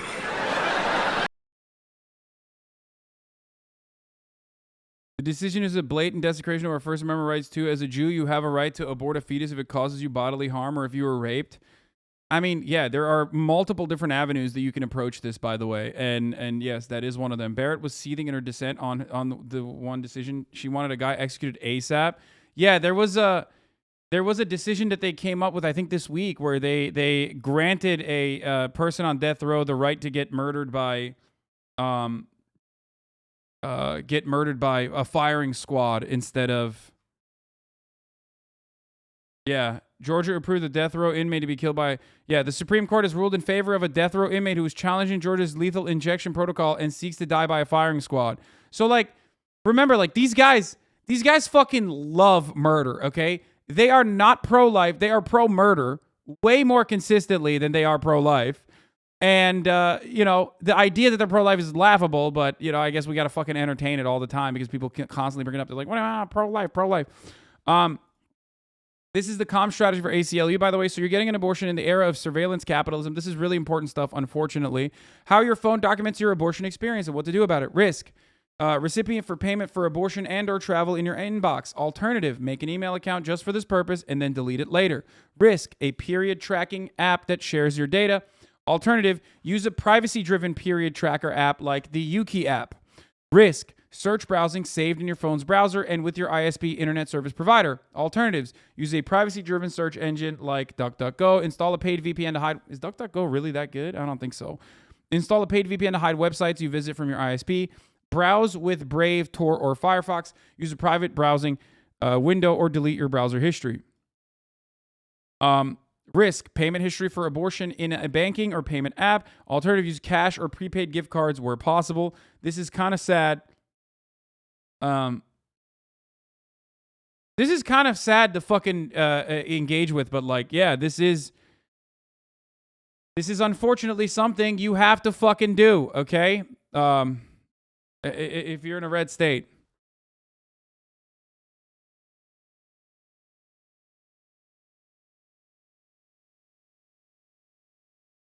DuckDuckGo is owned by Google, although still privacy-focused. Risk. Ad tracking and location tracking from apps, browser history, and social media activity. Alternative. In your phone settings, turn off location tracking and mobile ad ID. Because remember, this is like... This is pretty bad advice. The idea is right, but these recommendations really won't help you. I mean, it just makes it harder to be caught. Especially the period tracking apps.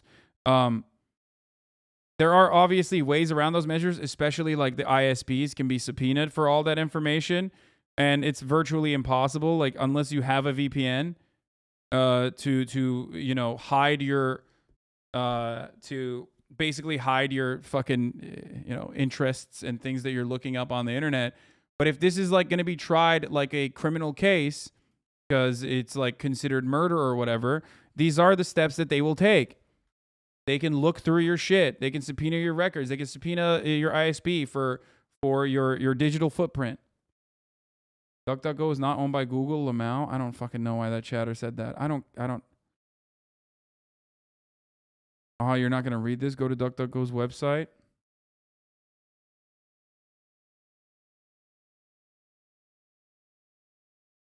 Your rage. Why are you worried about this? You're rich. God, some of y'all are brain dead. My girlfriend said she wouldn't get an abortion if it came down to it, but that don't matter anyways. We're both not selfish and realize other people have different situations. Y'all funny, bro. Yeah, literally so fucking stupid.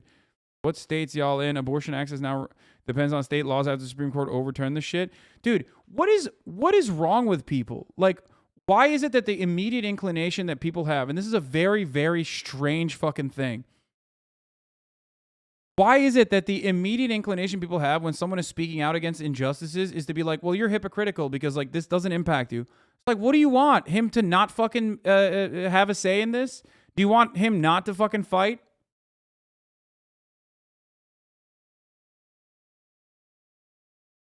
Like, that shit is so dumb. Dude, people on Twitter are just so fucking brain diseased, dude. I swear to God. Don't use wire. It tracks metadata. Use signal and element instead.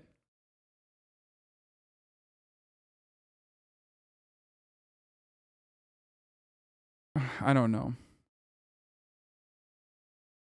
This was good. Mint lava. What is this?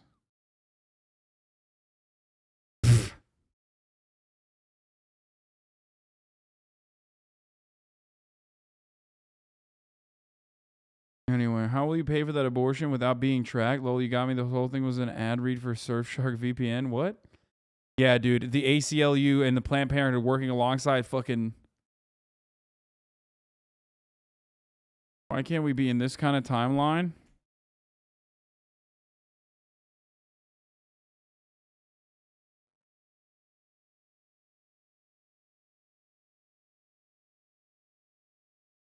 Oh, I got it. I got it too late. That was a... Dude, that's such a weird fucking cropping on that photo that I didn't even understand. I literally didn't even understand what the fuck you were talking about at first. I was like, what the fuck do you mean in that timeline? All right. Hey, by the way, look at how embarrassing. How embarrassing. The Oibruv King. The Oibruv King is literally making fun of us. How embarrassing. I'd be absolutely clear with everybody. This is not our court. It's another jurisdiction, but clearly it has massive. Bro, you got the Tories laughing at us, bro. That's so fucked. When you got the Tories, when you got the motherfucking Oibruvs making fun of us, when you got Boris fucking Johnson, like literally, I mean, Boris Johnson, obviously, definitely pro-abortion for obvious reasons. Motherfucker had like 100 children from like 100 different women. So obviously that's part of the reason why. God knows how many fucking kids he would have had if you know, he couldn't get abortions probably. Elon hot takes. Oh my God. Eugenicist, dude. Let's see. Wait. You're bringing up the old Elon take after the fucking Roe v. Wade decision the draft came out where he said USA birth rate has been below minimum sustainable levels for 50 plus years. Past 2 years have been a demographic disaster. Yeah. Oh, dude, that's crazy that like the South African guy is into like, you know, eugenicist shit. He pinned it again. Oh, that's cool. No, that's fine, dude. Yeah, there's no other way. There's no other method to like increase the population numbers in the United States of America. You know what I mean? There's no other way. It's not like it's not like we have people trying to come into this country like all the time. How could we do that? How could we make sure that we have a younger population? Much to think about. Much to fucking think about. Yep, nope, forced birth on people that are already on U.S. soil.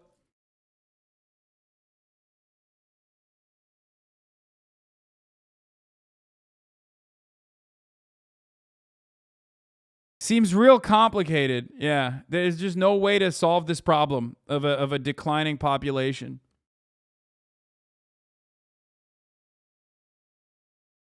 Stocks rallying on the day they strip abortion rights feels too on the nose even for this country. Stocks rally as investors tempered rate increase expectations. The Dow jumped more than 800 points as the S&P 500 snapped a 3-week losing streak.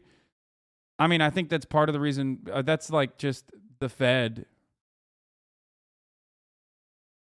And like more confidence coming into the market because they realized that like increasing the interest rates didn't actually have a gigantic catastrophic result.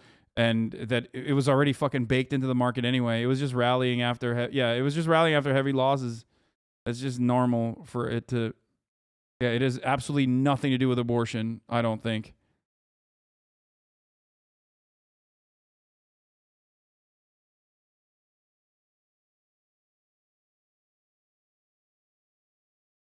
the fertility rates are dropping because God wants it that way. To use science to fix that would be going against God. I agree. Yeah, I agree with you, Chatter. Anyway, back to Bojo. On people's thinking around the world. It's a very important decision. I've got to tell you, I think it's a big step backwards. I think it's a big step backwards. I've always believed in a woman's right to choose, and I stick to that view, and that's why the UK has the laws that it does. And actually, if you look, we recently took steps to make sure that those laws were enforced throughout the whole of the UK. That's crazy. Do you think a general strike is possible in the U.S.? No. Not with the way it currently is. Oh, Brandon came out with a fucking Mac attack? I didn't even know that. When did this happen? It's not hyperbole to suggest a very solemn moment. Today, the Supreme Court of the United States expressly took away a constitutional right from the American people that it had already recognized. They didn't limit it, they simply took it away. That's never been done to a right so important to so many Americans. But they did it. It's a sad day for the court and for the country. 50 years ago, Roe v. Wade was decided and has been the law of the land since then. This landmark case protected a woman's right to choose, her right to make intensely personal decisions with her doctor, free from the interference of politics. It reaffirmed basic principles of equality, that women have the power to control their own destiny, and it reinforced a fundamental right of privacy, a right of each of us to choose how to live our lives. Now, with Roe gone, let's be very clear. The health and life of women in this nation are now at risk. As chairman and ranking member of the Senate Judiciary Committee, as vice president and now as president of the United States, I've studied this case carefully. I've overseen more Supreme Court confirmations than anyone today, where this case was always discussed. I believe Roe v. Wade was the correct decision as a matter of constitutional law and application of the fundamental right to privacy and liberty in matters of family and personal autonomy. It was a decision on a complex matter that drew a careful balance between a woman's right to choose earlier in her pregnancy and the state's ability to regulate later in her pregnancy. A decision with broad national consensus that most Americans of faith and backgrounds found acceptable, that have been the law of the land for most of the lifetime of Americans today. And it was a constitutional principle upheld by justices appointed by Democrat and Republican presidents alike. Roe v. Wade was a 7-2 decision written by a justice appointed by a Republican president, Richard Nixon. In the 5 decades that followed Roe v. Wade, justices appointed by Republican presidents from Eisenhower, Nixon, and Reagan, George W. Bush, were among the justices who voted to uphold the principles set forth in Roe v. Wade. It was 3 justices named by one president, Donald Trump, who were the core of today's decision to upend the scales of justice and eliminate a fundamental right for women in this country. Make no mistake, this decision is a culmination of a deliberate effort over decades to upset the balance of our law. It's a realization of an extreme ideology and a tragic error by the Supreme Court, in my view.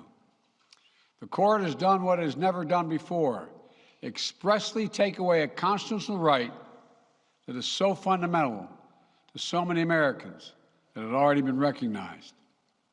The court's decision to do so will have real and immediate consequences. State laws banning abortion are automatically taking effect today, jeopardizing the health of millions of women, some without exceptions. So extreme that women could be punished for protecting their health. So extreme that women and girls who are forced to bear their rapist's child, with the child Yeah, I mean, look, wrap it up, Joe. But I don't know if this is fucked up or not to say, but I look, Congress can never find the votes to codify Roe v. Wade, right? The Democrats, even when they have a filibuster-proof majority, it's not enough. Republicans will never vote on it. And when it comes down to gun laws, gun legislation that would protect regular American citizens, children in schools and whatnot, Congress can't find any fucking bipartisan compromise. But when it comes down to it, they found unanimous consent to make sure that SCOTUS justices were protected after their violent decisions harming women. Okay? I'm going to say R. It is, once again, another great example of like all this fucking talk, all this yapping, all this talk is just for nothing. Okay? It's to sedate you. It's to make you feel as though, they're doing something, that they're like on your side, but their actions show a different reality. They're only on your side and they only fucking fight. They're only getting shit done when it comes to expanding and inflating the military budget, giving more guns and more weapons and more fucking, funding for police. They're only finding bipartisan compromise when it comes down to increasing America's military state, surveillance state, and cutting tax for the wealthy and corporations, deregulating industries. It's never it's never to protect you, the average citizen. Okay? Just the truth.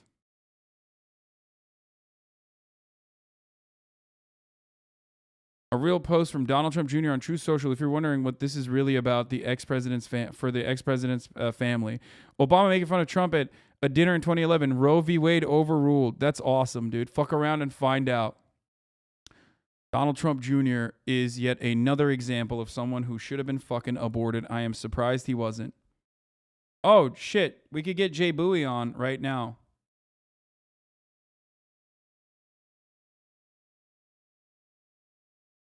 New York Times' very own columnist, Jamelle Bouie. He's a New York Times opinion columnist and a CBS News analyst. I think he can come on to talk to us about like what is to be done, what can happen. He is one of those people who is like kind of leftist in comparison to the rest of the New York Times op-ed team, obviously. He's the man. He's great. So let's see if I can grab him real quick. He has 20 minutes to talk. On. Hopefully I can get him on.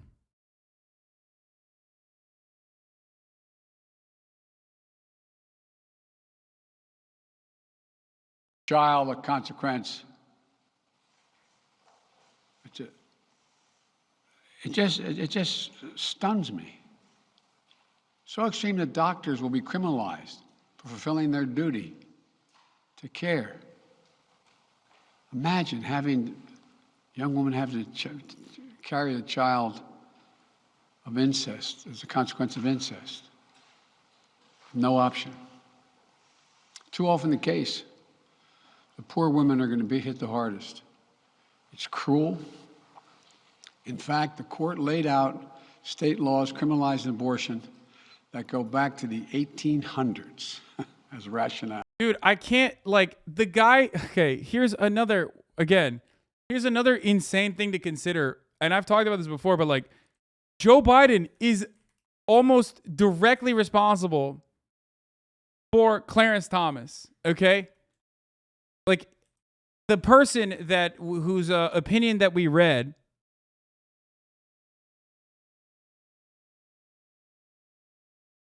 Clarence Thomas, like Joe Brandon was literally responsible for Clarence Thomas being appointed to the Supreme Court under George H.W. Bush. Like, he literally defended Clarence Thomas in the Anita Hill conversation. How crazy. How fucking crazy, dude. Democrats always fundraising. Yep, there it is. This decision was devastating to myself and so many across the country. As a direct result, several Republicans... Look, any Democrat that's using this opportunity as a way to fucking fundraise for themselves and not for fucking abortion fundraisers, abortion charities, they're freaks. They're twisted, sick fucks, okay? Straight up. It's so disgusting, dude. Democrat moment, always. Another Democratic moment, dude.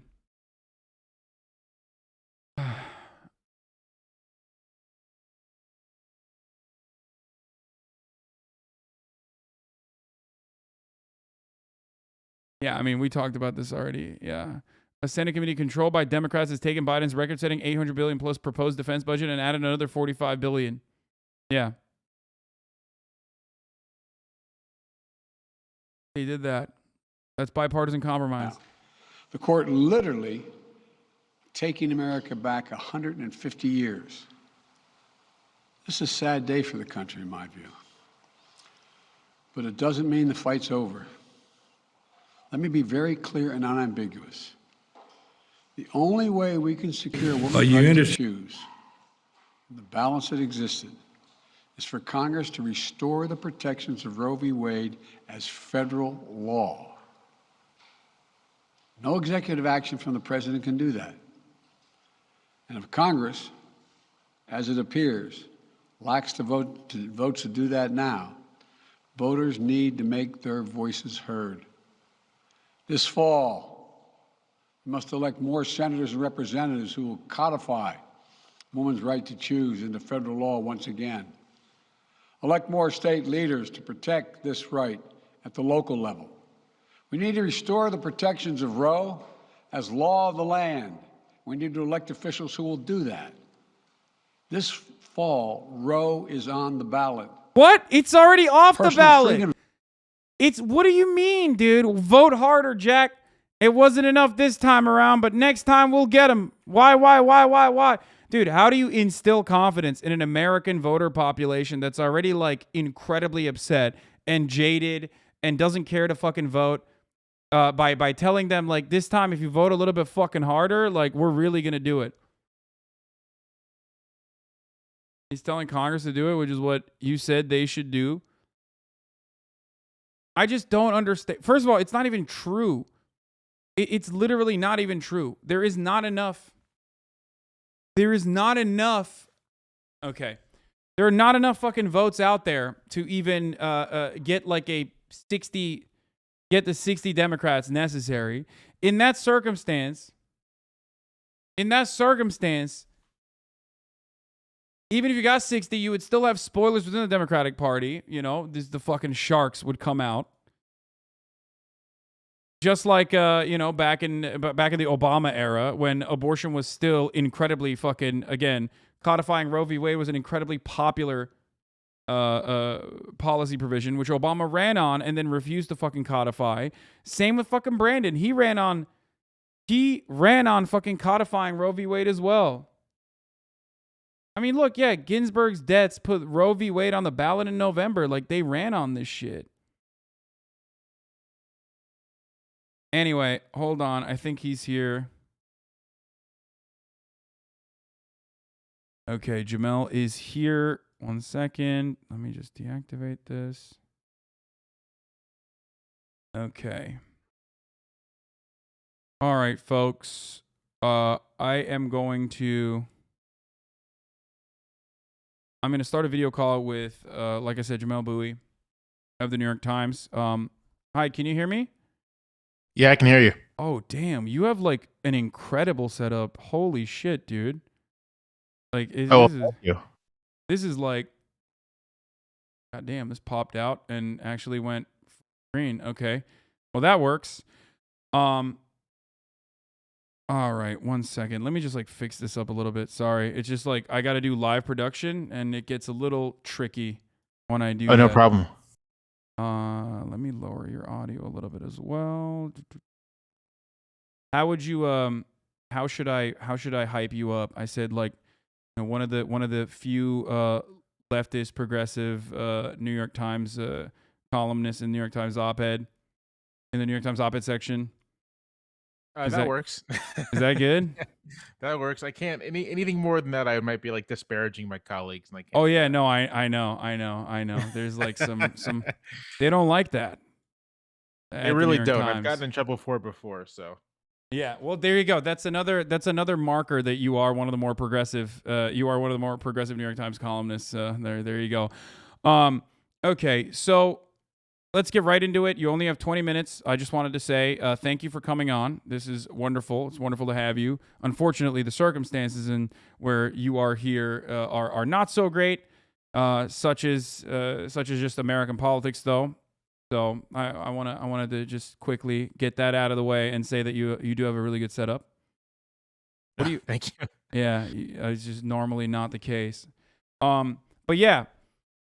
So right now, obviously, what we knew that was going to happen for a month now finally happened. The Supreme Court came down with a decision on Roe v. Wade and functionally allowed states to decriminalize, states to criminalize abortion. Many states already had trigger laws in place. Many states already had pre-existing laws in place, and they have already activated. And Alabama, for example, has already started turning away people that are seeking abortions or were slated to get abortions in the state of Alabama. And that's where we're at. But I wanted to talk to you because you are, well, one, you are at the New York Times, so obviously you understand American politics a lot better than me, a dumbass on Twitch. And I wanted to hear your perspective on what can be done in this circumstance. Yeah, no, it's tough because what we're witnessing is the culmination. That's not even the culmination, the very beginning of an effort to roll back not just abortion rights or the right to privacy that the court found in Griswold v. Connecticut, but really roll back almost 100 years of jurisprudence that was more or less designed to allow Americans to live as they please and to give the federal state an active role in the economy and social life. So I think this should be understood as the very beginning. And because it is, it took 30 years to get to the point, 40 years to get to the point where Republicans could put 6 hard right conservative justices on the court. In terms of what can be done in the immediate term to kind of reverse this and push back against it, there's not all that much, right? Obviously, for women on the ground, for anyone who needs reproductive health care on the ground, there are organizations and there are activists working as hard as they can to keep the lines of access open. States like New York and California and Illinois and Washington, the big progressive states, are likely going to, if they haven't already codified a right to an abortion in their state constitutions, they're going to try to improve access. The federal government can do things, right? The U.S. military can continue to pay for service members to access reproductive health care. Places where Congress has control, the Washington, D.C., federal territories can continue to have abortion services. But that's all kind of rear guard action stuff. In terms of just actually trying to really reverse the tide in the immediate term, there are a couple avenues I think progressives, liberals, people who support these rights can do. They can start working on trying to amend state constitutions, which is I think kind of an underrated aspect of all of this. But even if the federal constitution no longer protects the right to an abortion, it is still possible to amend state constitutions to affirm rights to privacy, to even affirm a right to an abortion.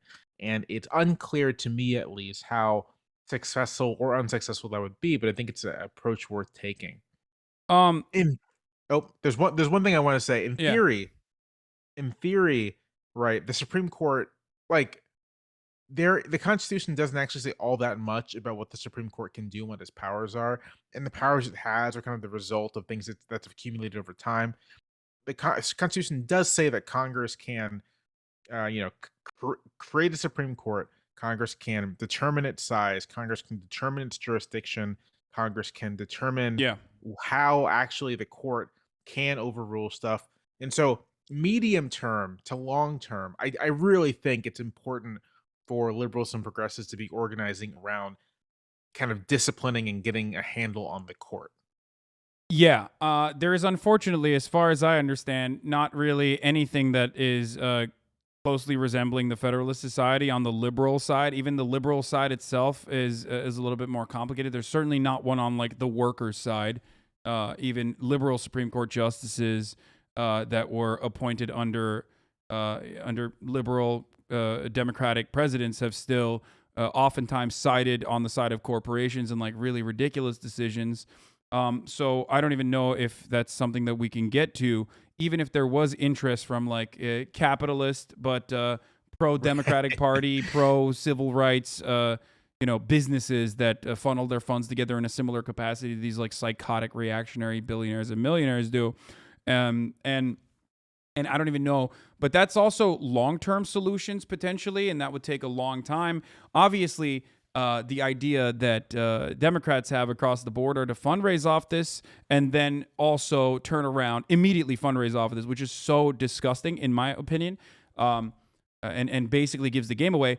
And also just to tell you, like, you just got to vote. And we know, if you follow politics even a little bit, as I was describing earlier, you already know that the way that the Senate is created and the way that state legislatures are created, this is before we even get to the judicial branch, it's heavily slanted in the favor of Republicans as a consequence of gerrymandering in state legislatures, and also the Senate is just unequal regardless, right? So that has created a system where like it would not take one election, but it would take multiple elections, probably over the course of like 20 years, if not longer, for there to ever even be a Democratic supermajority. So I can't see any way further in this process than abolishing the filibuster, which comes with complications, certainly.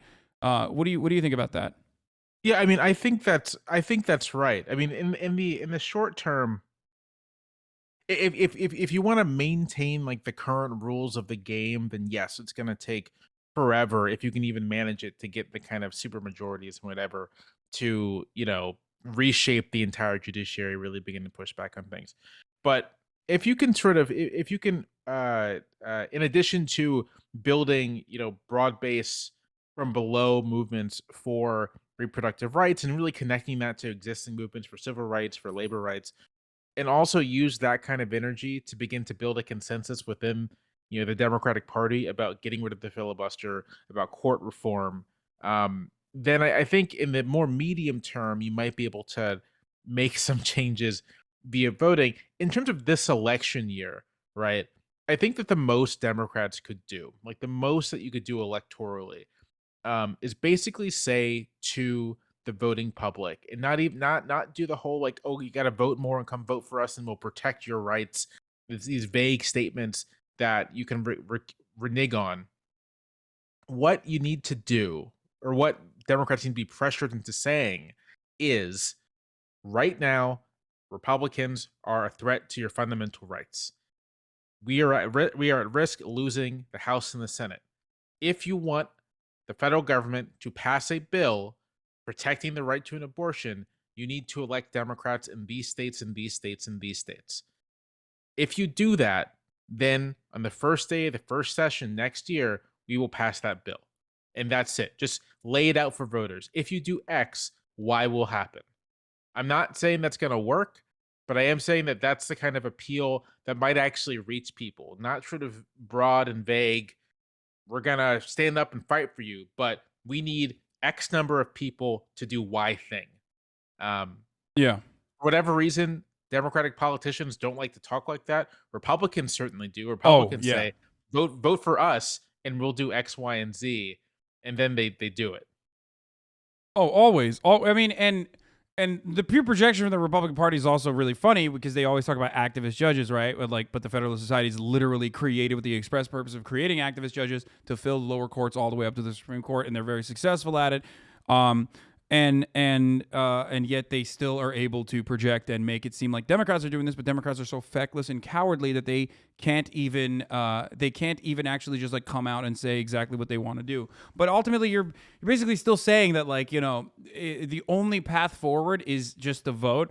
And I'm wondering if there's like, I always say, Democrats should operate like the way Republicans do. And I hate the Democratic Party for operating ideologically like the Republicans do, or at least like working in a very cowardly manner and engaging in negligent behavior.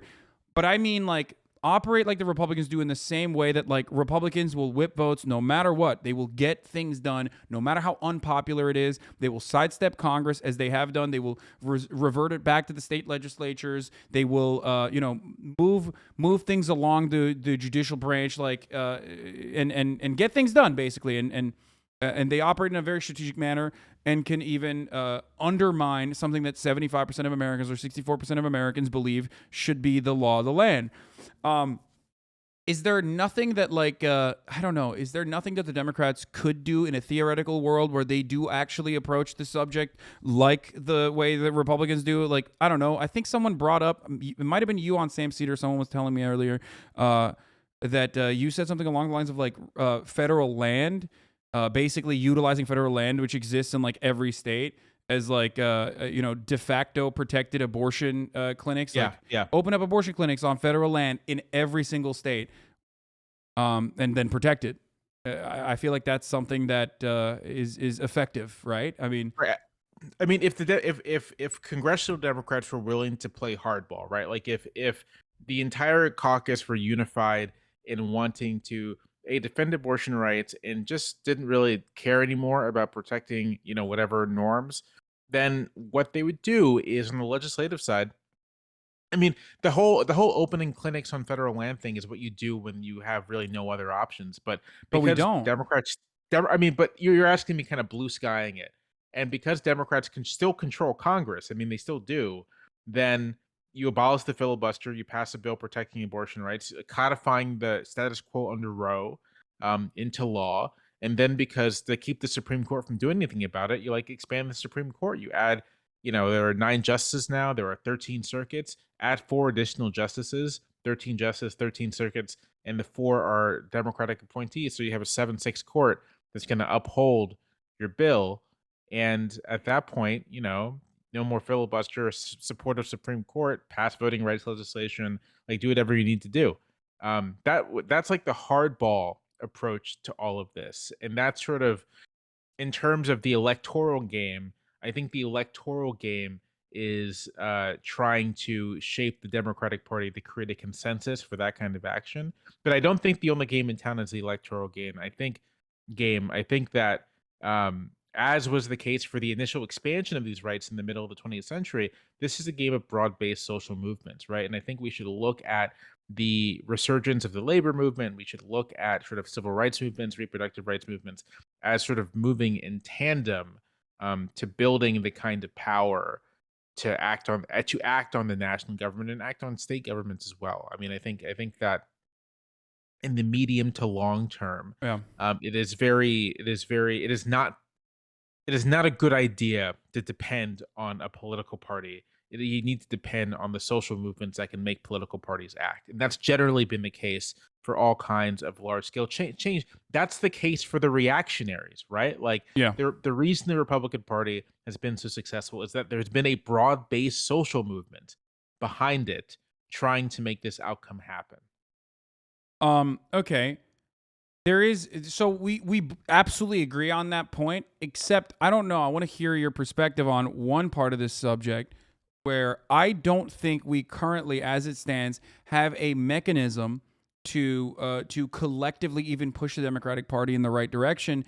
And organizations, 501c3s, or activist groups that people create, no matter how honest, no matter how moral, no matter how correct, or how viable or how big, robust they are, never end up actually moving the needle, because there is no way to, hey, what's going on?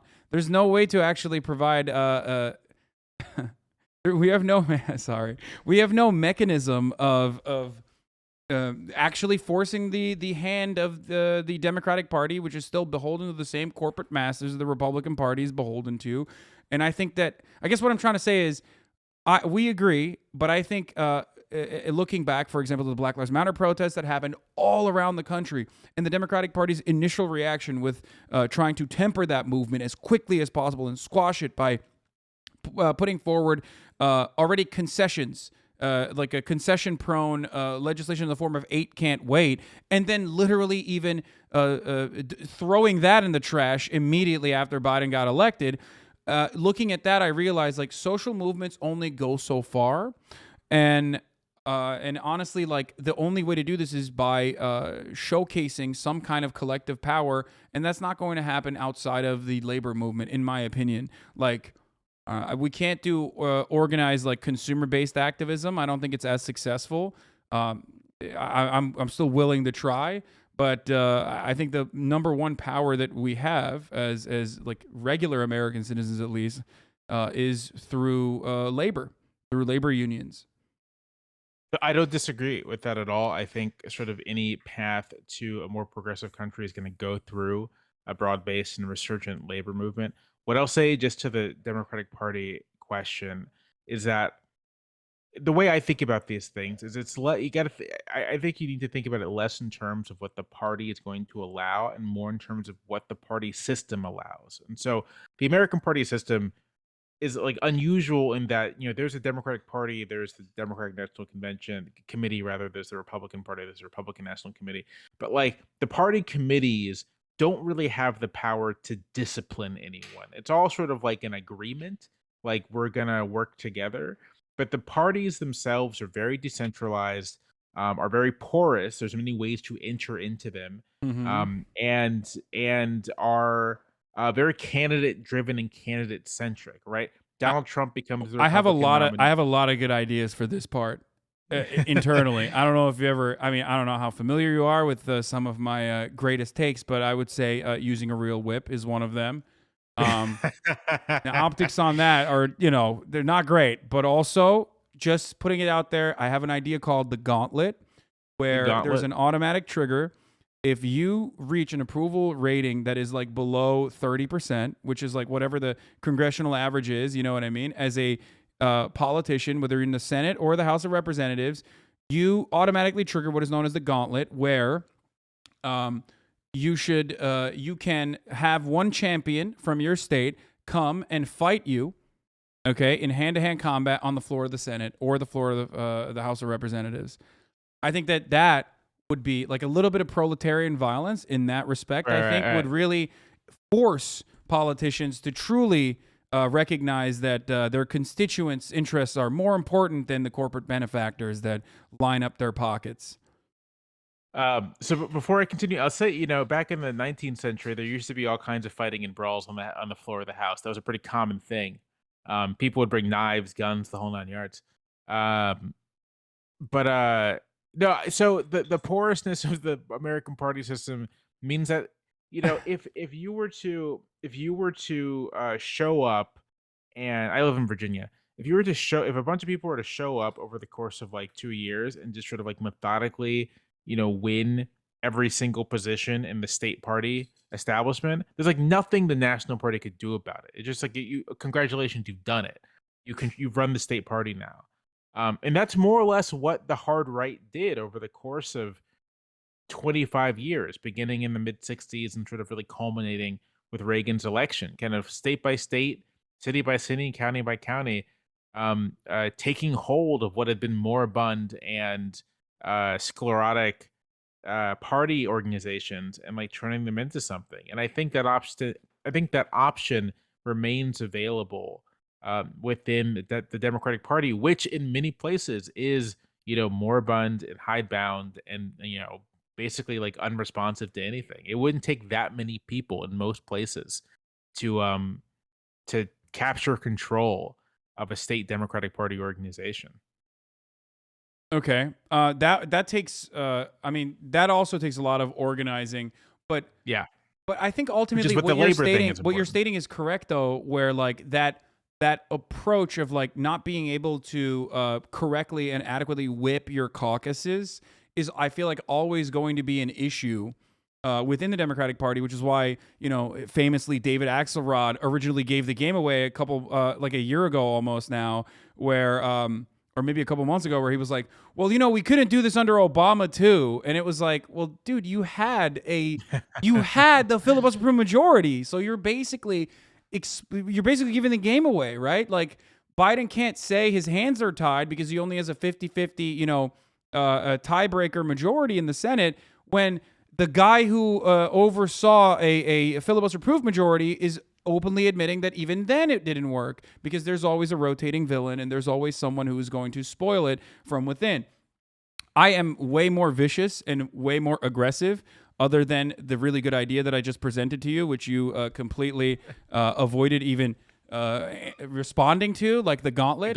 I think the gauntlet's a fine idea. Okay, New York Times. There you go. It's fine. If you want to write an op-ed on that, you can write an op-ed on that in the New York Times. It's all good. It's not a big deal. You know, I wonder what Brett Stevens would have to say about that. Okay, or Thomas Friedman. Okay, unrelated. Sorry, we're not talking about other New York Times op-ed writers. What I was gonna say is, I think that like the Republican Party and the way that they operate, like look at what they did to Madison Cawthorn. Look at how quickly they were able to, you know, to reprimand him for something that is otherwise like pretty ridiculous, right? I mean, he's young, he said some really stupid things, but then immediately he was reprimanded, right? Like the fact that Joe Manchin could still sit on a committee, the Energy Committee, is insane to me. The fact that Kyrsten Sinema still has any kind of influence as a Green senator, the fact that she got a major layup in the form of having her name attached to a bipartisan infrastructure bill as a Green senator is crazy to me.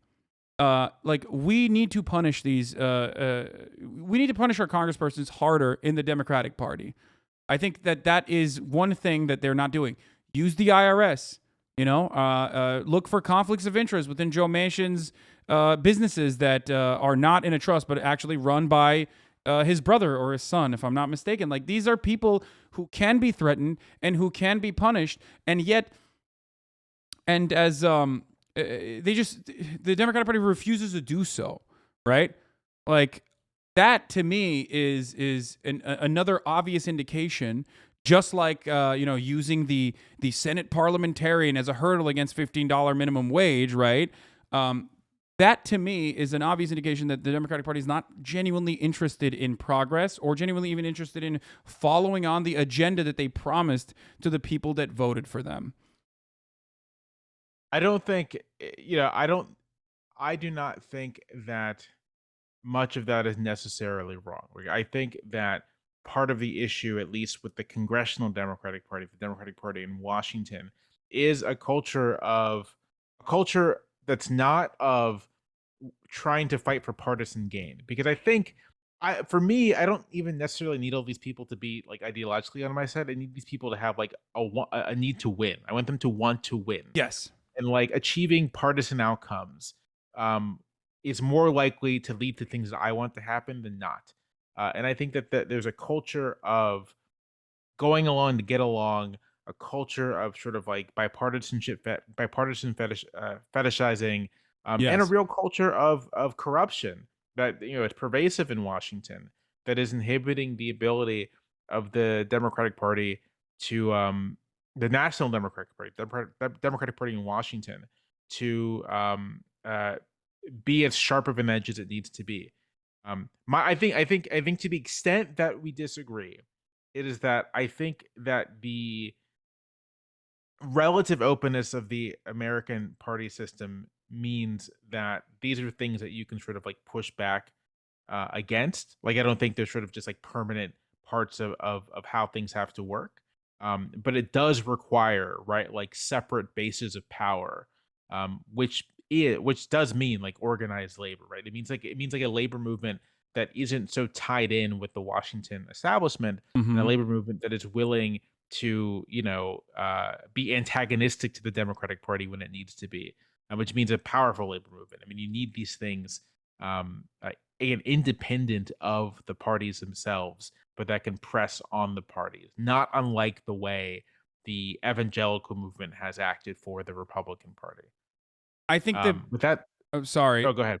Well, the thing I was going to say is like, there's obviously the fundamental difference there, though, right? Like the evangelical movement does not disrupt the pre-existing hierarchical order. Right. That's That's the problem. They're an activist group that is inoffensive to the centers of power. As a matter of fact, a lot of them are actually prominently a part of that group as well, and they also go along with.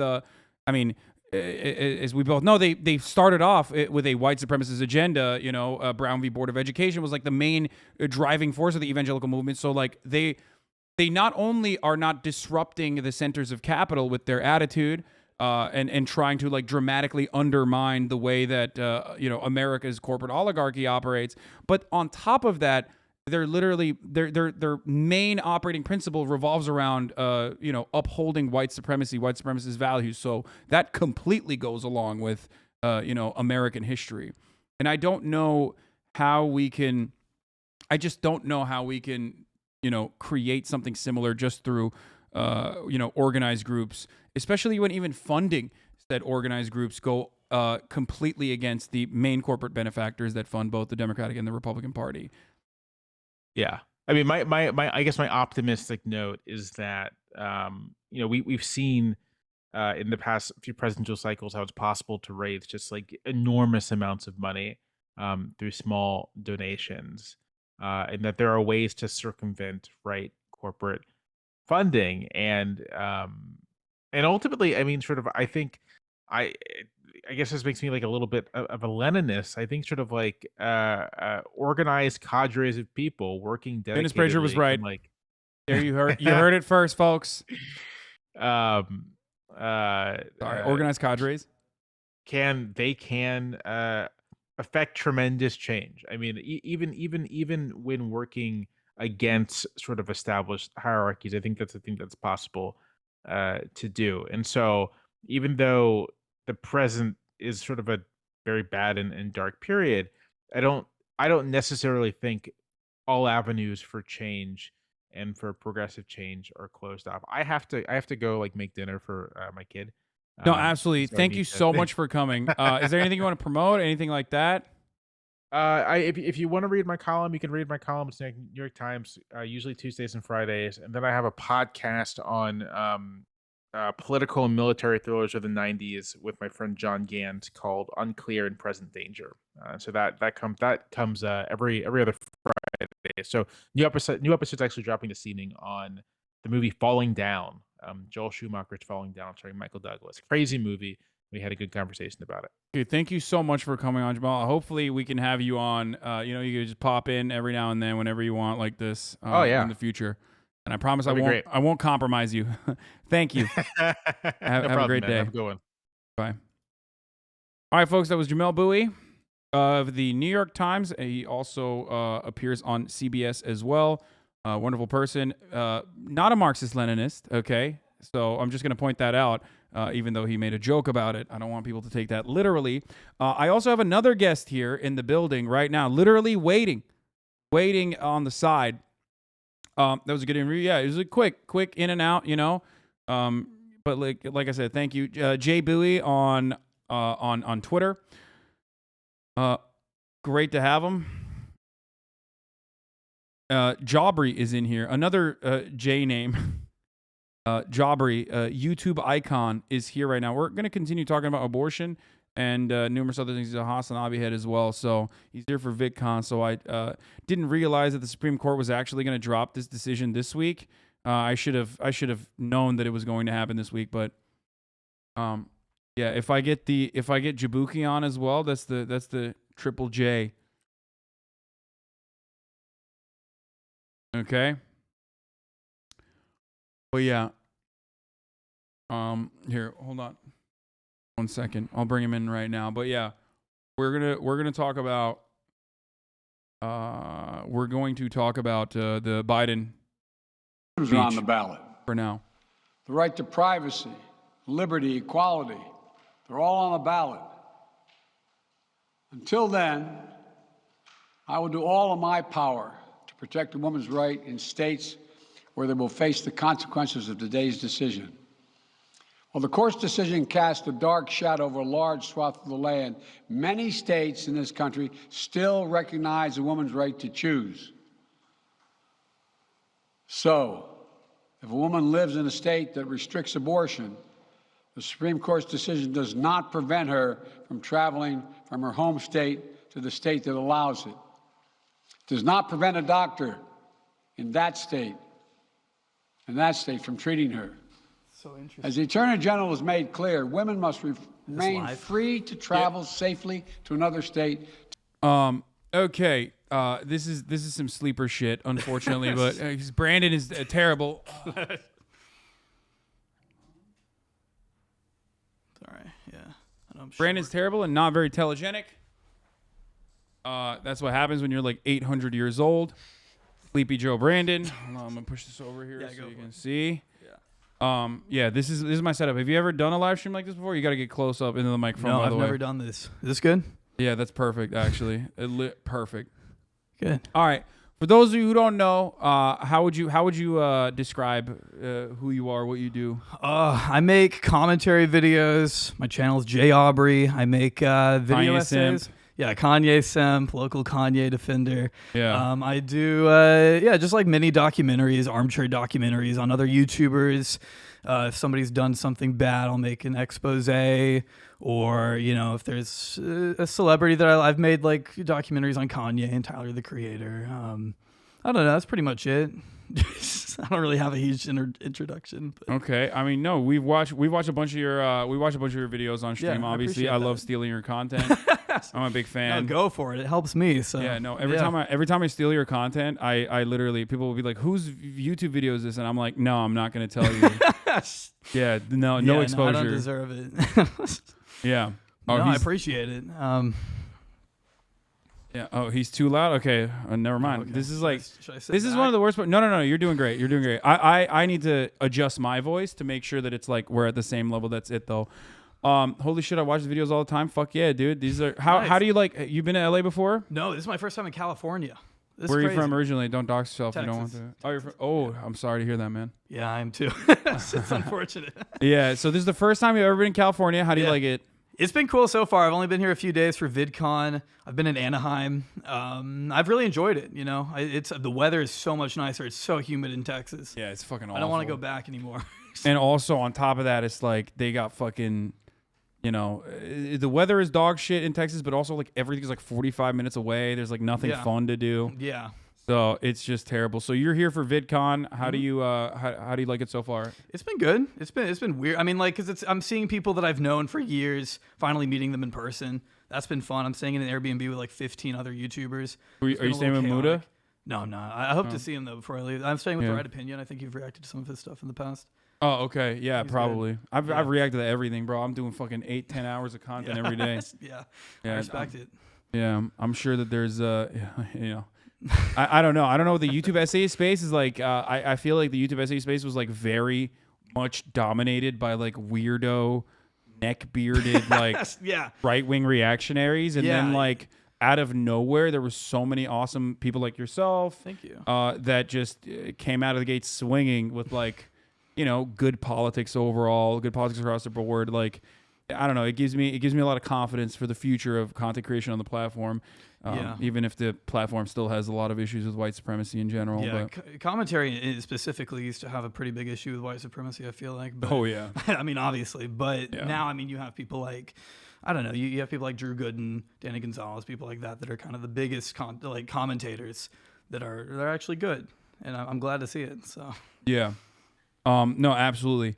So what do you think about? I mean, are you following it on? What's going on? I've been checking the tweets and stuff. This is such a crazy day for me to come on. Yeah, I know. We had this planned, and then I woke up and the world is collapsing. But I know. Well, that's just unfortunately, the Supreme Court decided selfishly to drop this on the day that you were supposed to come on. Yeah, which is pretty fucked up, honestly. Nothing else is fucked up about the decision except for the fact that they kind of ruined your. Yeah, exactly. But yeah, as you know, millions of women are now victim to state violence, legislative violence, structural violence in the form of being denied access to medical care, a medical procedure that is allowed, a medical procedure that would make it much easier and safe to be able to seek out an abortion. Instead of having to get one in a back alley kind of way. And I wanted to bring out one of the best political commentators of our generation, especially. Yes. A man with so much to lose in this circumstance, Dave Portnoy. Are you familiar with this person? Unfortunately, I happen to be. Yeah. Okay. It's hilarious. Yeah. Well, Dave Portnoy has a take on this, and it might shock you. Along with, good? Is it a good take? Bro, even Keemstar is on like I've the seen pro-choice train. That, yeah. When you fucking lose Keemstar, Keemstar is my North Star. Uh-huh. Like, he is the person I look to as like perhaps the dumbest American.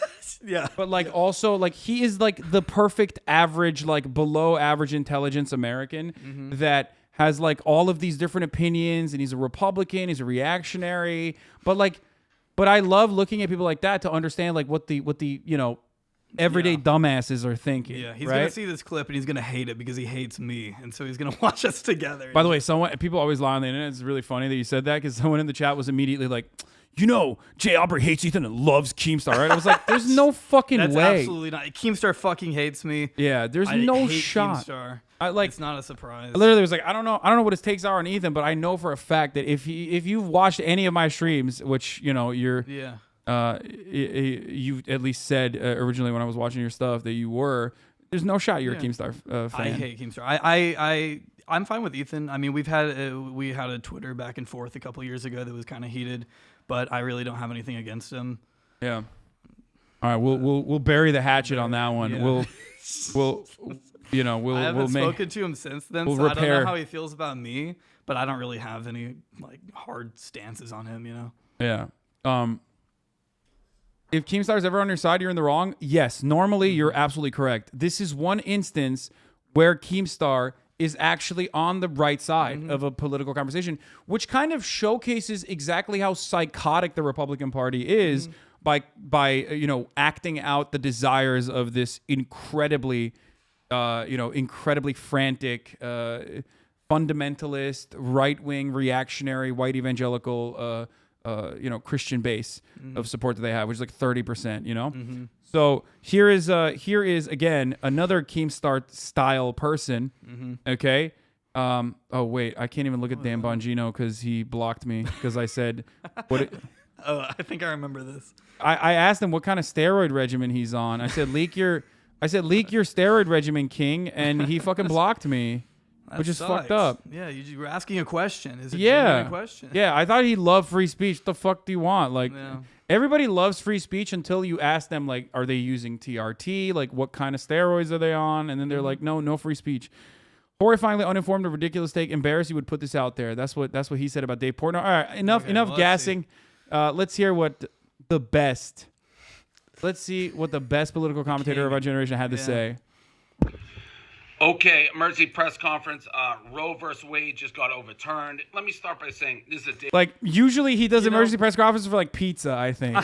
He does, or crypto. Yeah, and I heard about this happening. When I saw the news, I immediately thought, what's Dave Portnoy's take on this? Yeah, no, I literally. need to know. Oh, that was me too. Exactly. Thank God. Okay. a Portnoy press conference. This doesn't reflect Barstool, all right? Barstool is 300 whatever people. They all may think certain ways. This is just me. We still got people that I feel like I have to speak on. Don't worry, we got pieces of shit in the office. Yeah, we got people. Thank God that there are like literally fucking pro-lifers at Barstool. Yeah, it's great. Issue. I already talked about it a little bit. To me, this is just pure insanity. Pure insanity. We are going backwards in time. We are literally going backwards in time. It makes no sense how anybody thinks it's their right to tell a woman what to do with her body. I just don't get it. To take away the ability to make informed decisions on how they want to live their lives is bananas. I know people will be like, well, no, it's a constitutional issue. They're just giving it to the states. Well, like what, 20 states are saying they're going to overturn it right away? And what if you're poor in that state and you can't go to another state and things like that? It's just nuts to me. Not to mention, the same people are saying, you know, they want to take it away. This is like objectively better than Nancy Pelosi, like coming out and like reading some random fucking Zionist poem that she read like the last time some shit popped off. Like objectively, he's like, you know, it's fucked up. They should have just brought him out and deliver this. Would have been much more. And overturn it are also like, got to protect guns because of the Constitution.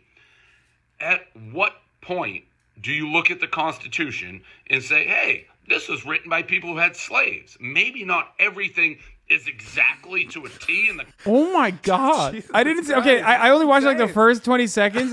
I didn't realize the metric ton of spitting that was coming out of this. Oh my God. What? Insane. This is so out of character. I feel like this is out of character. Maybe I don't follow him enough. But no, he just like every now and then he just snaps, dude. Yeah. It's weird.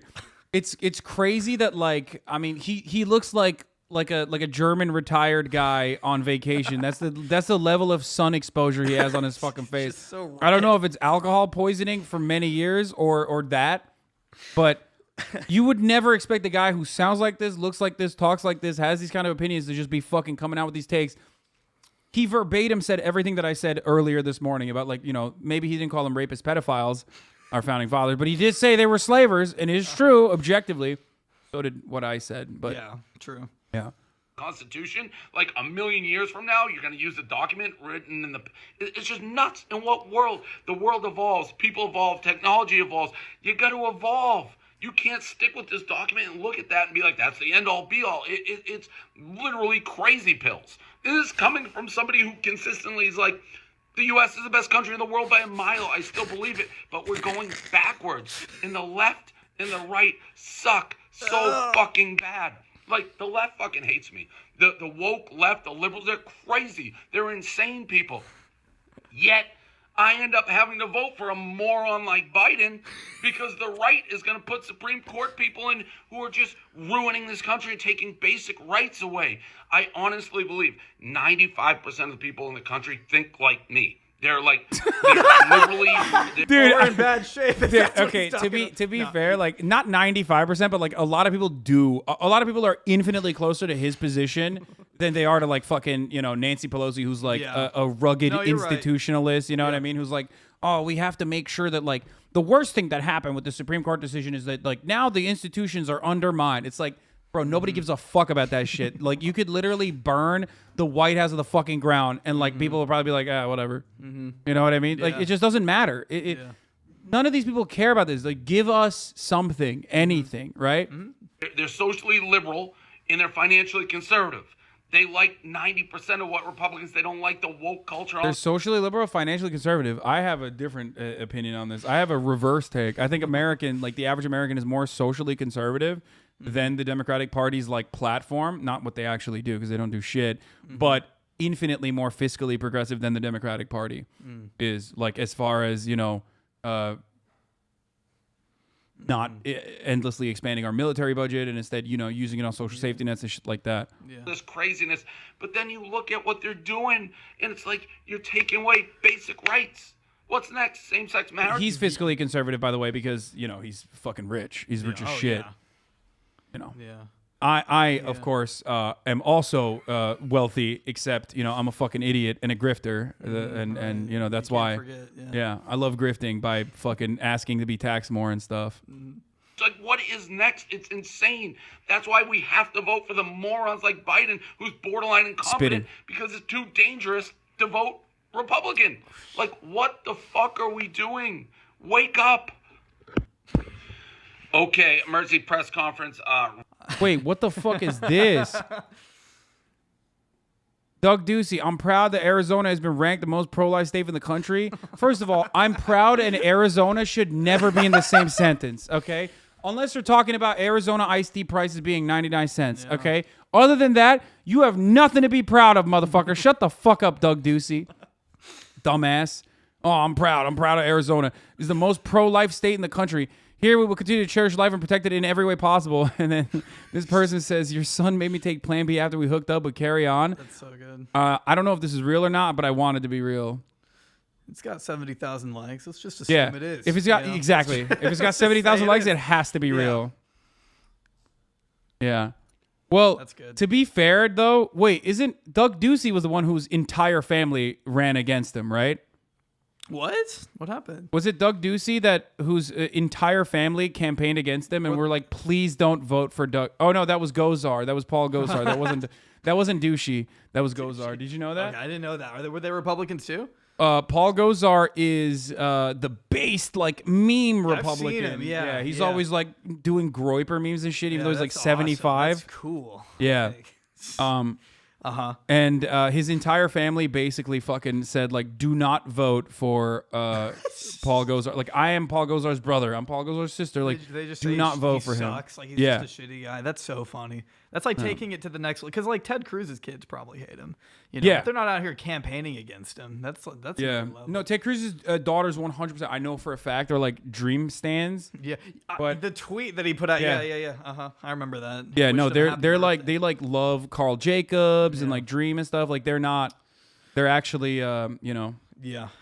They're very woke. Well, it's like Kellyanne Conway's daughter too. She was on TikTok. I know. I that one is like even weirder though, because I feel like that's a broken home. I'm like, I don't know what the fuck was going on in that family. I didn't keep up with it enough. Yeah, I didn't want to. I felt really bad about like Paul even Gosar, the looking at this like congressman. underage girl talk about yeah. Kellyanne Conway, and then like the entirety of the mainstream media like yeah. covering it mercilessly. I was like, bro, this It is was like a weird. 16-year-old. I had people telling me to make a video on her, and I just didn't feel comfortable Yeah, with it. it was not good. But here, this Isn't doing anything to help rural America Paul's absolutely not working for his district. if they care about health care. But if you they care but about their they, children. they present this as like, if you don't know, these are like random people. Health care. They would hold him to account. If they care about jobs, they would hold him to account. If he actually cared about people in rural Arizona, I bet he'd be fighting for Social Security, for better access to health care. I bet he would be researching what is the most insightful water policy to help the environment of Arizona sustain itself and be successful. And he's not listening to you, and he doesn't have your interests at heart. My name is Tim Gosar. David Gosar. Grace Gosar. Joan Gosar. Gaston Gosar. Jennifer Gosar. Paul Gosar is my brother. My brother. And I endorse Dr. Brill. Dr. Brill wholeheartedly endorsed Dr. David Brill for Congress. I mean, he still lost. Dr. David Brill? Oh, he lost. Wait, he what? lost. Gosar won? No, Gosar won. Yeah, David Bill lost. So, but let me tell you why. Okay, because this, I think, is like a funny ad, and it's like funny, big reveal. But like, dude, if there's any way to fucking galvanize the Republican base, it's literally showing your libtard ass family members like saying you suck. Every fucking divorce court victim probably got up in arms when they saw this and were like, "That's it. Paul Gosar is my fucking guy. I wasn't even gonna vote, but this is exactly like my stupid, my they them grandson not calling me."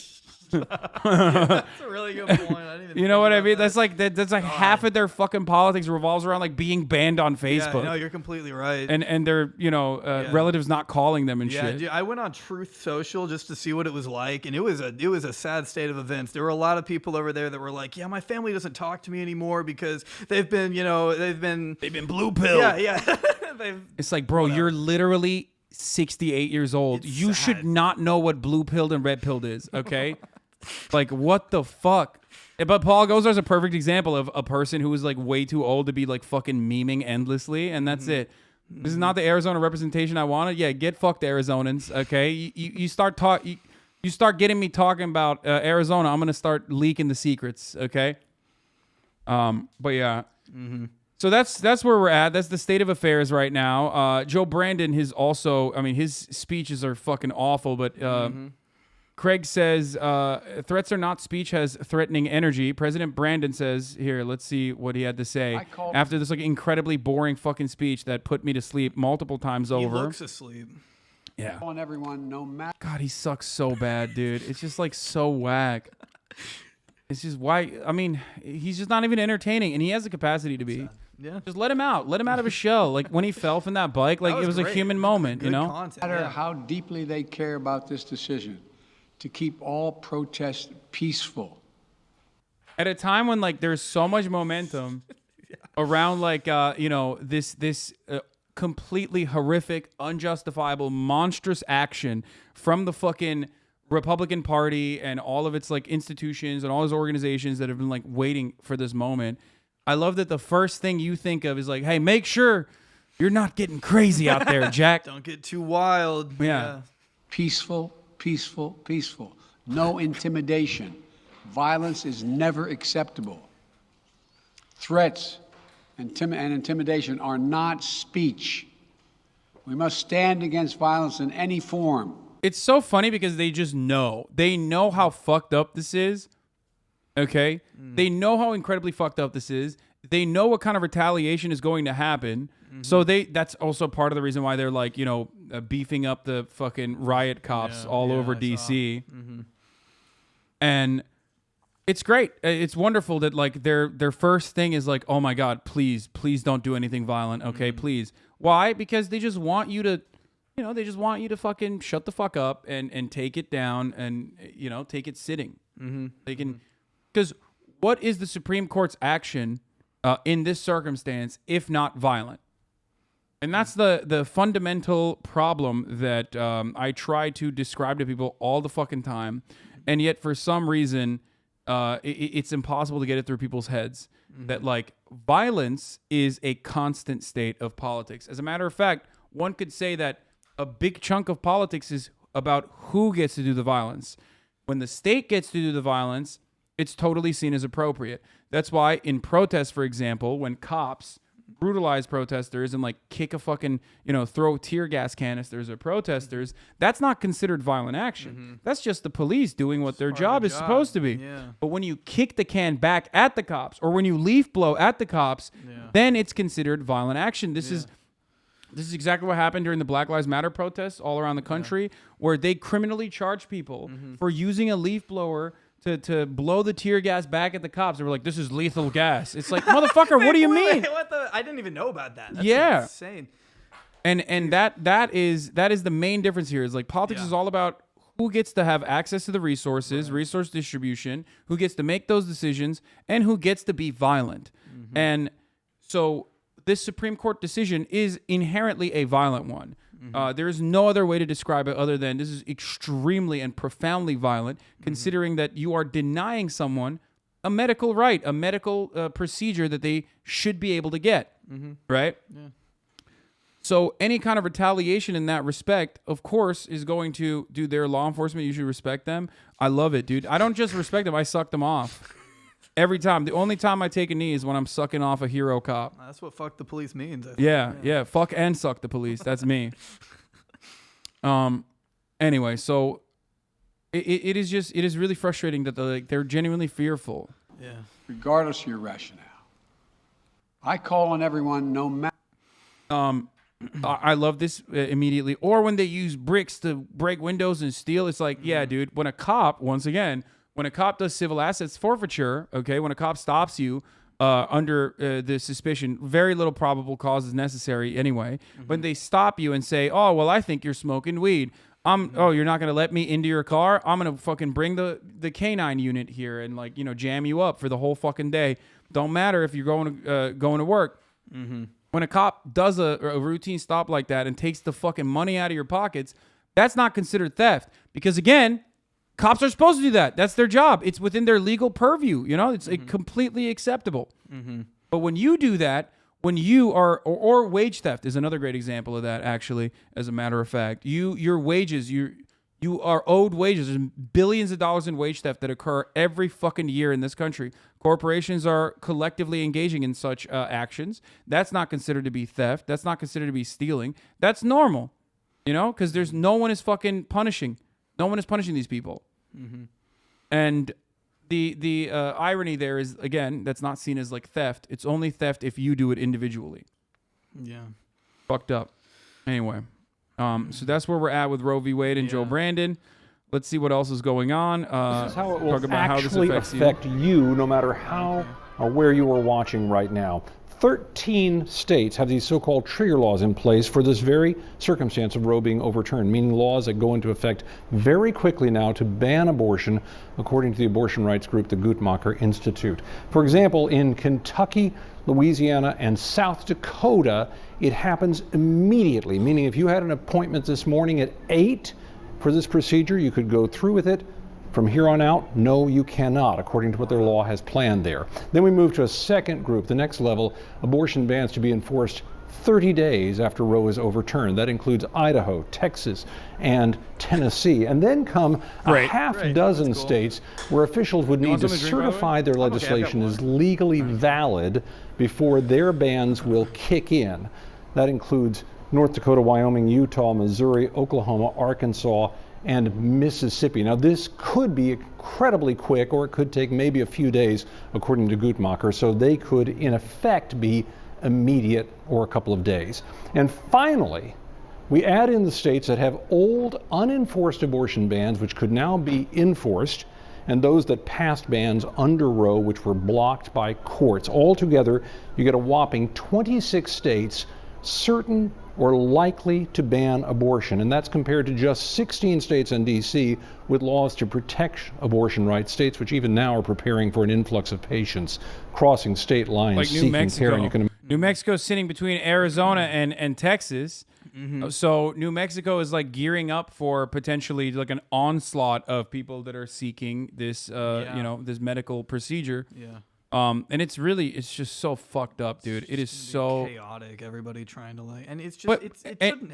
Yeah, what we're gonna say. Well, the thing I was gonna say is like you're already like, first of all, you're already stopping a fuckload of people from getting this procedure by immediately fucking criminalizing it in your state, right? Even in these states, we've already had trap laws and numerous other red tape and bureaucratic procedures that already made it so fucking hard to get an abortion because like there's only one maintaining clinic in the fucking entire state. Like in I think in Mississippi there was only like one state, or Alabama there was only one abortion clinic. And not only that, but they also had like numerous other planned like family crisis counseling centers. Yeah. Which are fake abortion clinics that make it seem like they offer reproductive health care services. Yeah. But it's just to like literally stop you from getting an abortion. It's like really psychotic it should freak be shit. illegal. I mean, that should be illegal. The fact that you can just Yeah. mislead people into thinking that they're going to get Yeah. counseling when it's just talking you out of getting an abortion. Yeah, Missouri had only one abortion clinic, and they were like, no, even then it's like too much. We really need to fucking stop that, right? Yeah. And it's just, fuck. It's just really fucked up. And for no reason other than just like, just to really stick it to people. That's it.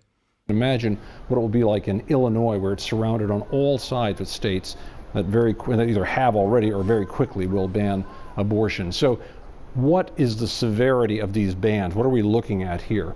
Missouri has eyes. If you're against the DA, why are you against overturning Roe v. Wade? I'm federally against banning drugs and letting go states decide. Brother, are you fucking stupid? Like, there are obviously going to be certain measures that the federal government is supposed to control. Voting Rights Act, for example, is another great fucking thing that the federal government is supposed to control. You want to know why?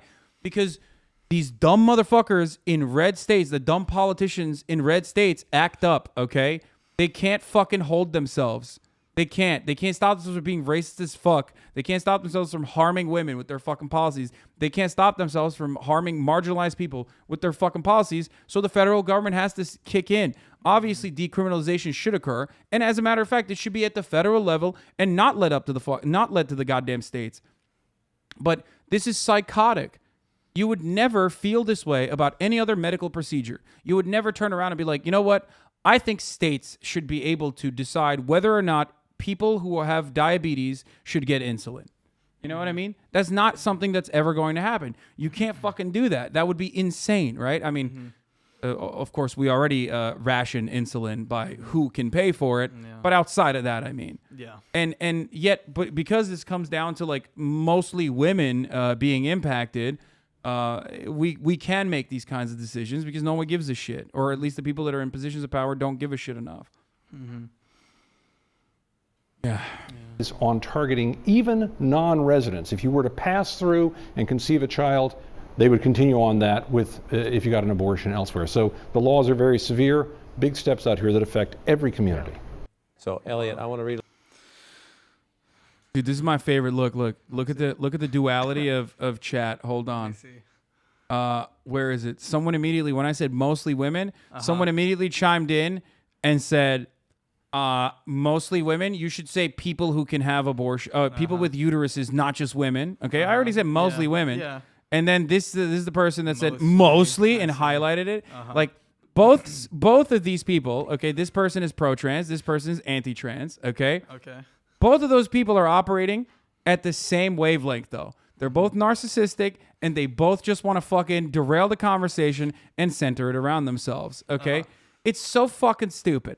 Shut the fuck up. I already covered all the bases, dumbass. Okay? Shut your stupid fucking mouth. It's just, the two genders, okay? I don't even know how you catch some of these messages to check. I just read. I have brain disease from doing this. Wait, what? Oh, look at that. Adam Schiff coming out and saying abolish the filibuster and codify Roe. Look at that. That's interesting. That's new. Do you think they will legally go after people who donate to abortion funds in states that will ban abortion? I would live in Cali, but donate to funds in my home red state? No, they can't do shit like that. That's crazy. Like I said, For example, Louisiana passed the law literally leading up to the Supreme Court decision, like 2 days prior to the Supreme Court decision, where they passed a law that made it illegal to even send abortion pills into the state of Louisiana with criminal punishments tagged along to it. And what are they going to do? Fucking extradite me? I don't think they could do that. Like, that would literally trigger a new civil war. So good luck to them for trying to, dismantle the fucking union. Okay. Well, I mean, seriously though, like what? I agree. They can't. I didn't even know about that either. Yeah, there's so many. It's just there are so many. There are so many of these. Going so hard recently. It's just Ohio is already starting. Can't waste any time. The heartbeat bill is now the law in Ohio. Shouts out to Ohio. Literally one of the worst states. Even though it's like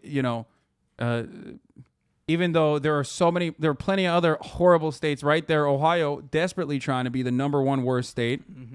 Awesome. Some of the other fun bills that they put forward. I don't know if you saw the anti-trans bills.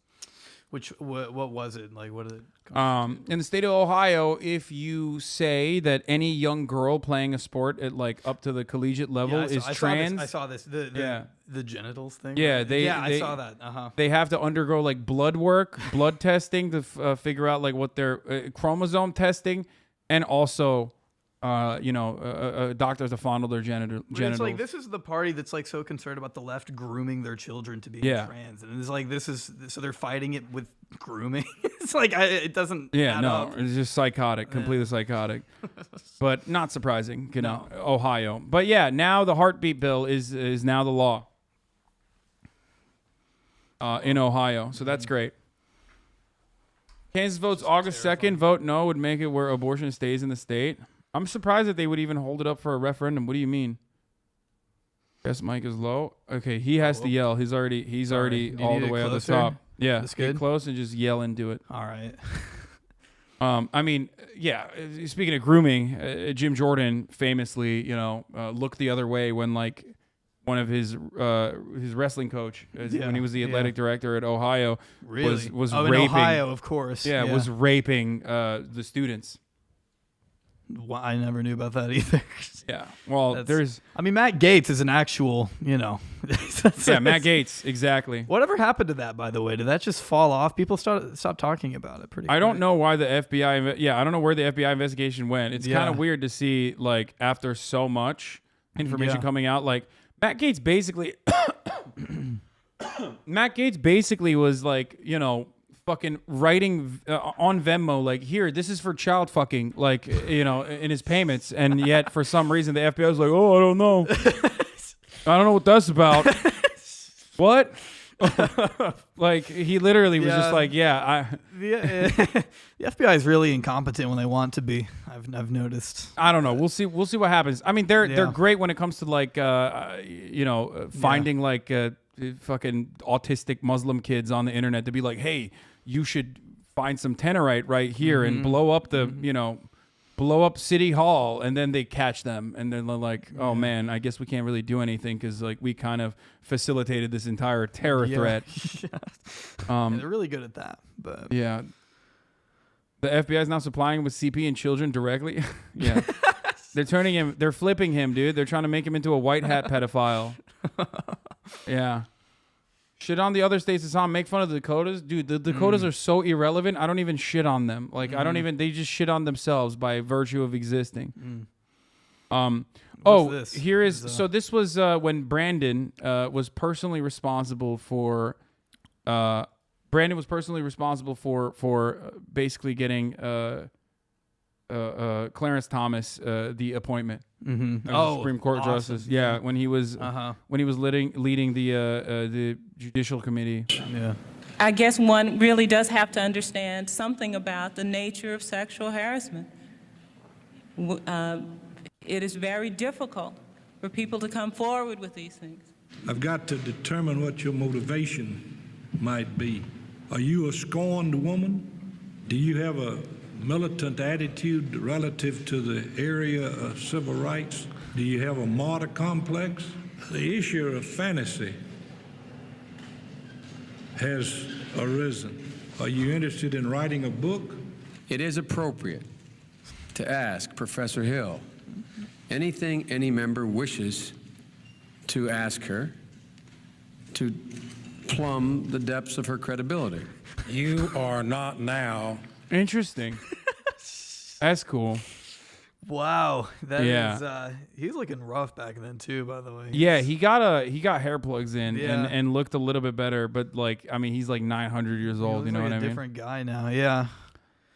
Wow, that's. That was a it's- Democrat, by the way. Yeah, that was like I think that was a holdover from like the Dixiecrat Democrats, though. Probably. What year was that again? Did you say? Was that 80?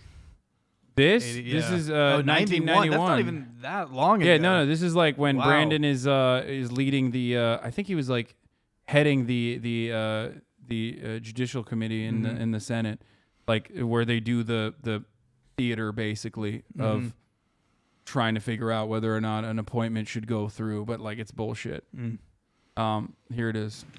Drawing a And they conclusion famously that ripped her, Judge like they ripped her Thomas apart. Sexually harassed you. Yes, I am drawing that conclusion. That is Well, then my... I don't understand. Pardon me? Then I don't understand.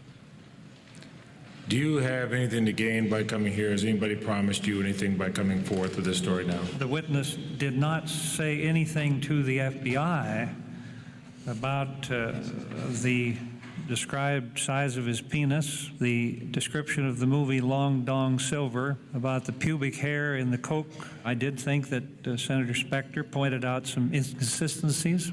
All we've heard for 103 days is about a most remarkable man, and they scoured his every shred of life, and nobody but you has come forward.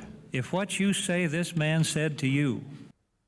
The irony, of course, is like part of the reason why no one comes forward, especially back then and certainly now even, is because of motherfuckers like this. Why would anybody come forward and be like belittled and berated while they have to like recount horrifying experiences they went that they underwent? I mean, it's traumatic to have to even talk about it. Like it's like really sad to see the look on her face during this. It's Yeah. you know. Occurred. Yeah. Why in God's name would you ever speak to a man like that the rest of your life? That's a very good question. And I'm sure that I can't not answer that to your satisfaction. That is one of the things that I have tried to do today. Is that true? I have Clarence Thomas made Anita Hill watch bestiality porn at the office. I don't know if they made him watch bestiality porn, but Joe Biden did intervene to protect him and ensure his position Yeah. in the Supreme Court. Coca-Cola always tastes better in a can than a bottle. suggested that I was afraid Oh, it of was bestiality retaliation. porn? I was afraid of damage to my professional life. And I believe that you have to understand that this response, and that's one of the things that I have come to understand about harassment, that this response, this kind of response is not atypical. And I can't explain. It takes an expert in psychology to explain how that can happen. But it can happen because it happened to me. Well, it just seems that so incredible to me. That is a most contradictory and puzzling thing for me. Dude, what the? Yeah, it's puzzling for him because he's never had he's either A, never had sex, or B, definitely never had consensual sex. So for him, it's like, I don't get it. Like, that's what you're supposed to do, right? I do not know how Judge Thomas defends himself. I do apologize to the women of America if they got the wrong impression about how seriously I take the issue of sexual harassment. I must tell Yeah. you, I must tell everyone else, I take sexual harassment seriously. Yeah. But like not when it interferes with his like I'm the bipartisan deal maker Jack attitude, because that's like his thing. His shtick has always been like he's the middle of the ground, Reach across the aisle. Yeah, kinda reach guy. across the aisle. I'm bipartisan. You know, this is what I do. That's. Bro, okay, dude. Promote protests. Here's a map of protests. Like, calm the fuck down, dude. Okay, Jesus Christ. Like, we will do that. Okay, please calm down. Look at this, like hysterically being like, No, just someone is just like, dude, promote protest, promote protest, promote protest, promote protest, promote protest. Like all the motherfuckers been spamming. They got in the chat. Okay, got it. All right, we're gonna do that. Yeah, here you go. Map.wewon'tgoback.com has a map of all the protests that are happening. Okay, you can search by city and zip code. God, it's gonna be so dangerous tonight in Washington for protesters. Well, we'll see. I mean, we'll see. It's. I mean, for the people that are out there, not for I just don't know how the cops are gonna be. Don't sign up for protests online. Feds will track you. Yeah, exactly. Oh, don't. I Yeah. didn't By the think way, about don't. that. Yes, definitely do not sign for. Do not RSVP for protests. Like where, especially because like sometimes there are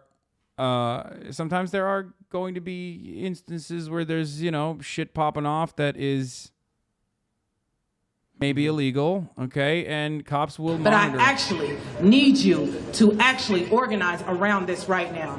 The legal complications around what has just been handed down is way more than abortion. Roe versus Wade was about the individual right to your body. To your body.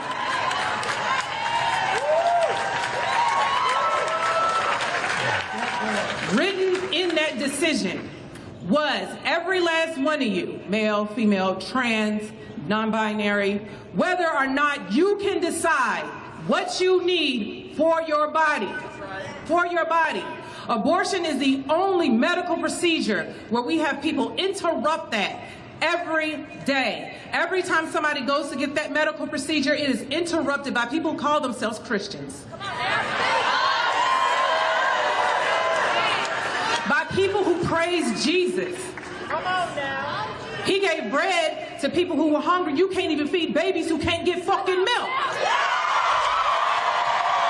God damn. You can't even house families in a motherfucking pandemic. Right. And you're letting people die in a jail where they don't need to be. So yes, I want every last one of them motherfuckers that make a decision in this city, that make a decision in this state, to hear you every fucking time. Whether you go vote, you go help somebody get an abortion, or you go fund that shit. You hear me? This work is hard and this work is every day. A month ago, we got the leak that that decision was coming down. That decision was made over a black-run abortion clinic in Mississippi. Those are black women who run that abortion clinic in Mississippi. They know what they're doing. They know exactly what they're doing. We have the last abortion clinic in Kentucky, in a city that sold black people down a river that is ran by a black woman. I need you to hear me. So when I have my elected officials need to move their ass into action, I mean real quick.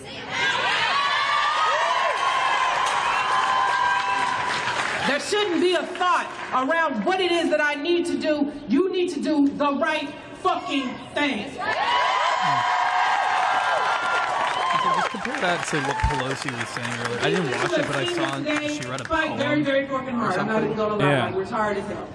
We wake up at 7 o'clock to emergencies. We get in these. Nancy Pelosi read a poem earlier today about like the Israeli Defense Force crying, I guess, because like people were calling them baby killers or something. I don't know. It was like another like Zionist poem or some shit, which is such a weird way to, it's such an incredibly weird fucking thing that like, and the worst of all, it was a repeat. She has read this poem before. For what? What was the crisis last time? What was I don't even remember what it was last time, but it was like a literal fucking recycled poem. It's just so weird. Yeah. She's just. Oh, she read it at January 6th. Oh, okay.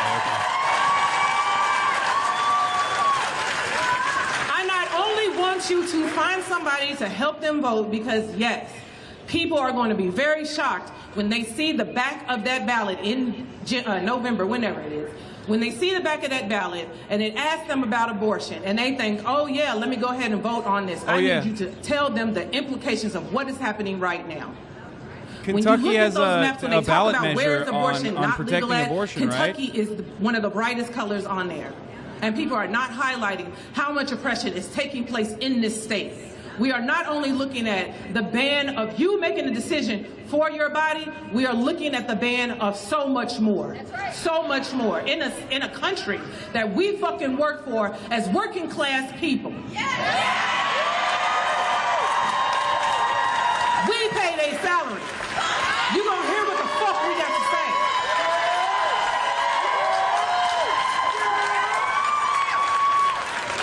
I need you to find an organizing organization. People who will train you and not only just have you train you for one vote or one action, will train you with skills for the rest of your life so that when you want to take action, you know what the fuck to do.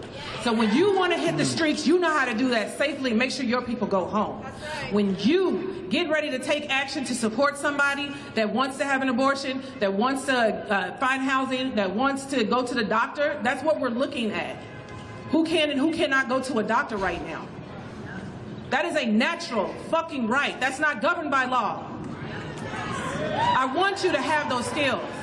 You are up here looking at Sister Song, the National Organization for Reproductive Justice I don't want to like talk organizing during this. in I want to this listen, country. but at the same time, I feel like I need to like respond to some of the stuff the chat We are says. led by a black queer woman named Monica Simpson, who gives her all each and every fucking day to make sure that they know that. You are also looking at Party for Socialism and Liberation, people who are very militant in what they say and what they mean. Learn what socialism is. It's not a bad thing. We can get votes overturned if we can organize them. I'd say I try to read something and then it just goes. This is cool, though. We are supporters and volunteers of Kentucky Health Justice Network, and I cannot tell you how tired they are. Before this happened, during, and right now. It is very scary to be an abortion doula and supporter and anybody that goes out there and puts their physical body on the line. Do not forget what they do to doctors who actually perform abortions, right, y'all? You understand what I'm saying? This shit is deadly and costly. We want you to understand how careful you need to be to support somebody who needs to have an abortion. They are scared. And I had two people, but they can't even get an abortion now because it's illegal. An organizer? I have no idea. They're in domestic violence situation. Summer talked about what it meant to be trafficked as a person, but these people are living at home with their abuser, about to have their child. That is frightening. That is scary. And that happens every day, whether you're married or not. People deserve that right to their own bodily autonomy, and they can't even have that now. So their decisions are really, really hard. So I need you to understand how much care and how much careful language you have to use when you help somebody. Wait, she It's shouted more out than just telling PSO? you that. It is actually having you show up and be there. You understand what I'm saying? Okay, I'm making sure. I love that. It is not also careful to just make sure that when those people have to go to the hospital, that you keep their care in care. It's also very careful for the folks that do that work because they have to be careful.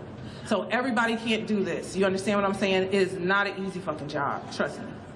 So what I really want y'all to do is do what Meg said. Go to that link, get familiar with those things, and share that shit. Because people really do not know that they can get help paying for their abortion as well. That's what that fund is for. And people will make sure they get to a state that they can have that abortion, no matter how far along they are. Those people are willing and waiting for them. So people are organizing every day, whether you see it or not.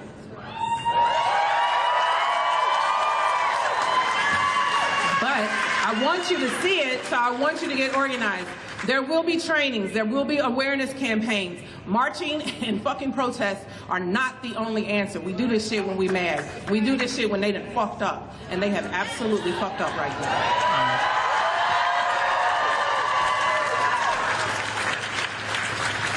Like our pages. I also want to give a shout out to all the amazing birth workers and doulas who are out here, full spectrum doulas, who give their all every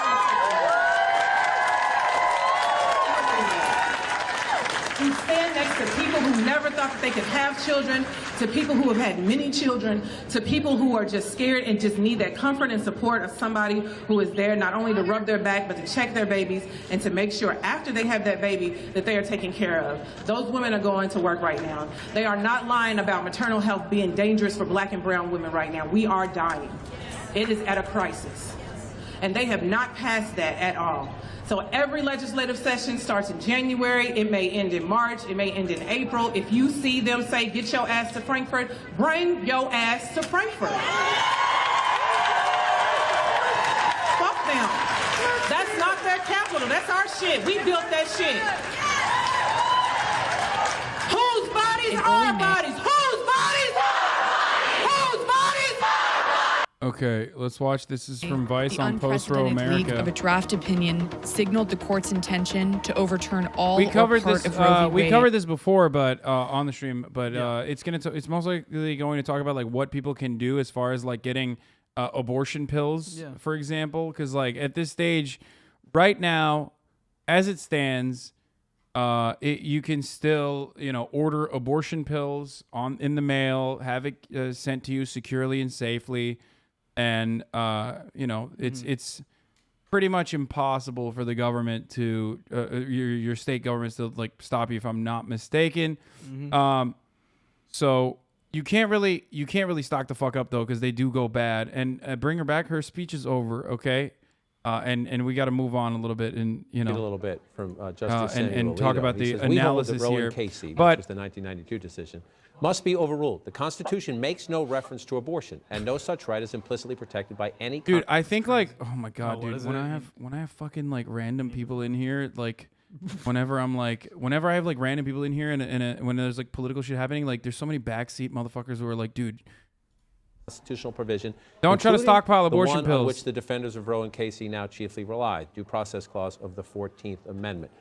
Justice Alito saying it's not in the original like, dude, text, there's a therefore homie in it here does literally not asking exist. for me to give That him a has loan to buy a implications house. not just for abortion rights. What is happening right now? Any number of rights, and even though he sort of hints, and he did this in that first draft, that those other rights aren't on the chopping block. Look, the dissent from Justice Thomas makes very clear that there is a voice on the Supreme Court that is willing to go after or at least address the questions of same-sex marriage or contraception or whatever. And it's the same general legal framework that would strike them down. So that's point one. Point two is that right now, Justices Kavanaugh and Roberts in their concurrence made clear that maybe we're not going to go all the way there yet. Well, that means that we're one justice away if one of them were to leave the court or change their mind or whatever else from those questions coming up. So I think, there isn't any more clarity today than there was yesterday, and we're sort of entering the legal Wild West here on any number of questions and not just privacy. You say the legal Wild West. I want to bring Jeff Snyder back into the conversation. Don't stockpile abortion pills because they go bad, and also you'll limit access for other people that need it desperately. Because Joan teed up this point that if it's okay to wipe out this precedent, what about other precedents? And Jess, in the writings on this and the consents and concurring opinions, Clarence Thomas gets very plain, speaks very plain language about this, right? Yeah, and what's interesting, John, is this opinion is 5-4, but we're essentially seeing a three-way split here as to how this... I feel like I brought my friend over, and I'm just like playing a single-player video game, and I'm like really fucking invested in the game. So I'm just like, yeah, dude, you just got to sit through this. Sorry. No, you know what I mean? I feel bad, bro. No, you don't even feel bad. We didn't know this was gonna happen. Yeah. It's such a crazy day for me to be on right now. Yeah, How I many know. people are 40, yeah, I mean, like I didn't expect, but I get that. I mean, when something like this happens, you have to talk about it. You have to bring attention to it, and people turn to you for like coverage like this. Yeah. So I don't mind at all, and I'm like learning stuff myself. I'm sorry that I'm not interjecting more. No, it's all good. I'm just trying to like learn more. No, we already know you've outed yourself as someone who is to the right of Keemstar on abortion. Yeah. You're a big time. Don't say that. You just want to stop abortions from Anybody happening. who came in after that, we can't. Yeah. That's the joke. We're joking. What I'm not joking about is the top of the hour ad break, though. I forgot to run it after I had Jay Bouie on, but I'm going to run a 60-second ad break right now. Lowest ad density on the fucking platform. If you no longer want to see them, you can subscribe for $5 or for free with the Twitch Prime. If you steal someone else's Amazon Prime account and connect it to your Twitch account, you get one free Prime subscription. Here's the 1-minute ad break now. People jumping off One World Trade on woke right now with parachutes. Wait, what? What?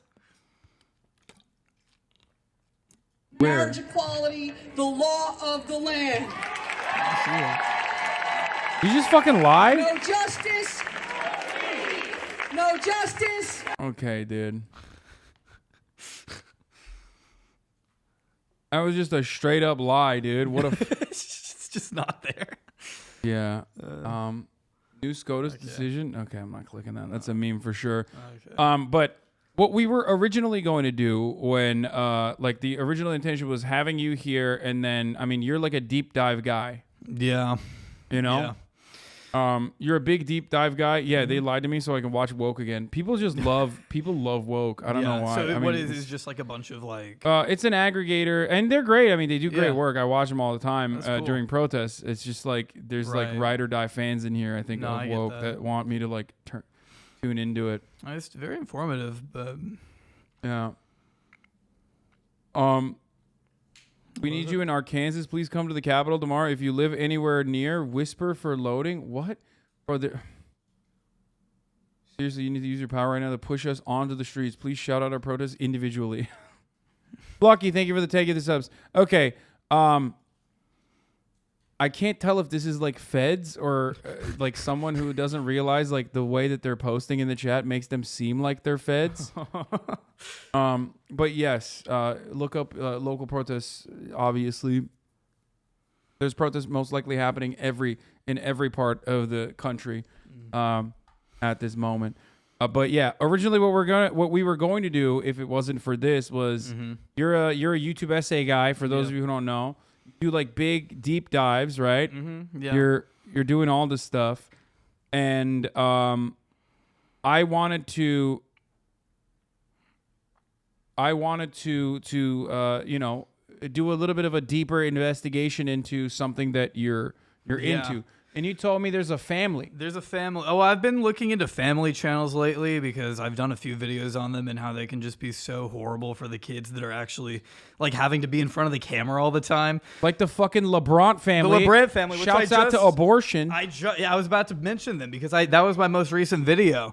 And I that's horrible. I mean, I'm sure they're rejoicing today, but yeah. Bro, if there's one family that needs an abortion, it's the LaBrant family. They've had too many fucking kids, dude. Like, why do you have like 100 kids? What the fuck's wrong with you? Have you reacted to their documentary? Yeah, I did. You did? It was so bad. Like, I couldn't get through it. Yeah, I covered them a couple weeks ago. Overnight. Yeah. And oh, you already started it. Nice. Yeah, there it is. In the hills outside I mean, this is a different Los Angeles. controversy. They've been involved in a lot of different shit. Like this was when they faked an evacuation in a wildfire for content. During the California wildfires. Their neighborhood was not at risk at all for evacuation. Dude, I but love that. They pretended like it was, and they were like, "We gotta get out of here. We gotta go." And they filmed themselves. They took this little like vacation that they vlogged, and then all come to find out that area, that neighborhood was never under an evacuation notice. And the neighbors, they interviewed the neighbors. They were like really pissed off that they would like clickbait such a thing that real people were actually having to experience. And this is they compared the LaBrant. I do that all the time too, dude. There's no shame in that. Link your own tweet, dude. Well, who cares? So the LaBrant family is like super famous, super popular, right? How many subs do they have? Like 13? 13 million. And they have 13 million subscribers, and they just like casually out of fucking nowhere dropped this psychotic abortion documentary where they literally in like the first 5 minutes basically said Holocaust killed 11 million people. Yep. Abortions in the United States have killed 60 million. I think it was like yearly, Well, right? it kept going up. They did the Holocaust, the Rwandan genocide, and the Cambodian genocide. And then they cut to an abortion counter where the number just kept going up, surpassing all of the other statistics, as if it's based on anything. They didn't actually cite any sources. I know that's probably not surprising. I'm always thinking like, I'm not in favor of birth abortions, and then I see stuff like this and I'm like, maybe it's not so bad. You know what I mean? Yeah. Well, he actually talks about in this documentary He's a that survivor. They did. Yeah. No, his mom at least his mom thought about it. Yeah. And so they interview her, and I spoke to an OBGYN Danielle Jones, Mama Dr. Jones is her. Wait, you didn't find the one fucking psychotic ex-OBGYN? Yeah, they got two doctors for their documentary, and they're the big. I mean, they've both been on. Yeah, Fox. this guy. Yeah, that guy's great. Yeah, when you He's have a guy hilarious. like this, this motherfucker looks like older. What was the fucking Marvel Doctor reference? I forgot. I don't know. God damn it. What do you mean, Doctor Strange? Yeah, Is he that what you looks mean? like Doctor He's got Strange. He's got the facial hair. Bro, for he sure. literally looks like a villain. Why would you ever trust this man? He does not pass the vibe check. This guy, if I remember correctly, because this is weeks ago when I did this, but he was saying in the documentary that the best way to prevent basically, instead of having an abortion, you should just be able to carry the baby to term, even if there's issues with the mother. If she does that, he's saying to just leave it in God's hands. That was Yeah, the no, quote. he was pro like. Yo, he literally was like, I'm a doctor who thinks like ectopic pregnancy should be carried to term, which is like insane. That's like 100% kill rate. You know what I mean? And he was saying that he's done it before. I don't believe that. I straight up don't believe that. I just don't understand. Like, are you familiar with Andrew Wakefield? Like the autism. So H Bomber guy had a really good video on him, but like he is the founding father of like the vaccines cause autism movement. Okay. And at the time, he's British. He's an Oibruv doctor. Okay. And he was disdoctored. They took his doctorship away, whatever, you know. Yeah. They like ripped his fucking medical. Credentials, They ripped his credentials and his like, the white jacket the doctors wear. They took that away from him. So of course he came to America and became like super famous here. Of course. Yeah. Because that's what is supposed to happen. Yeah. But yeah, he was actually shilling his own fucking vaccine at the time, and that's why he like created this insane study where he was like fucking literally hurting children during the process of the study, like totally fucking fabricated results, like awful study. Yeah. What was the vaccine for? Do you remember? It was it was like a combination vaccine for the fuck was it? God damn it, MMR. Oh, okay. Yeah. So. And he basically lied. They figured it out. They investigated it. They found out he lied, and they were like, "Okay, you're not a doctor anymore." So he then came to America and kept doing the anti-vaxxer shit. Yeah. And it's the same. Like for some reason in America, like we just let doctors just go crazy. Yeah. Which I think is ridiculous. I don't know why. We should not allow doctors to just keep maintaining their credentials and continue promoting this kind of anti-medicine. It should be illegal to misuse your credentials in this way because they bring him on and they're like, oh, this is a doctor. He's an OBGYN. I mean, he states his credentials at the beginning. And so anybody, which, I mean, you kind of mentioned at the beginning, they uploaded this to their channel of family vlogs. I mean, this is watched by parents of kids. Anyone who's not usually clued into like the abortion debate would look at this and probably think that this guy has a lot of credibility because of his medical history or whatever. But yeah, I mean, he is there as an authority figure. Yeah. You know, and it doesn't matter. Yeah. As long as you say you have the credentials, you can do it. A lot of chiropractors popped off in the beginning of COVID. If you remember, they were all wearing the scrubs, and they would all be like, "Yeah, I'm a doctor." It's like, bro, you're a masseuse. Like, what the fuck? It's just insane. It's illegal. That's crazy. But yeah, America, baby. Yeah. It's beautiful. Can you update with your guest name and stream? Dude, look at this. Look. Yeah. It's already been updated. Okay. Why don't you figure it out on your own? Okay. And they only had hot chick clients? Wait, what do you mean? What? I don't know. Oh, for them talking about the chiropractors or whatever? Yeah, I don't know. But but yeah, this documentary owned everyone. This documentary is great. Highly recommend it. 10/10. Really good documentary. I wholeheartedly agree with everything that they stated in this. I loved like the people that they chose too that were like, we shouldn't get an abortion, or I wanted to get an abortion. That's his mom that back there. Oh, this is a mom? You saw it a second ago. I don't know. She's not on the screen for very long. Nah, right there, yeah. Experiences when that's just not how reality works. Your individual circumstances are your own. To hear my voice, Yeah? just like coming through this. You don't like it? I don't. Not really. I don't like listening to myself. They're not perfectly aligned with anyone else's, and that's fine. That's life. You can't expect everyone to be mentally, emotionally, physically, or financially capable of carrying a child to term just because you were. And you can try and persuade them all you want, but it doesn't change their circumstances. Damn, this guy's spitting. Is that what you're about to say? Yeah, this guy's good, this guy bro. Sucks. No, he's got some good takes. No, I mean, what I'm saying is like that's my biggest issue with the documentary is like it starts off with them like basing their experience. Like, they talk about their experiences and then they just apply it to everybody else, and I think that's how a lot of people are.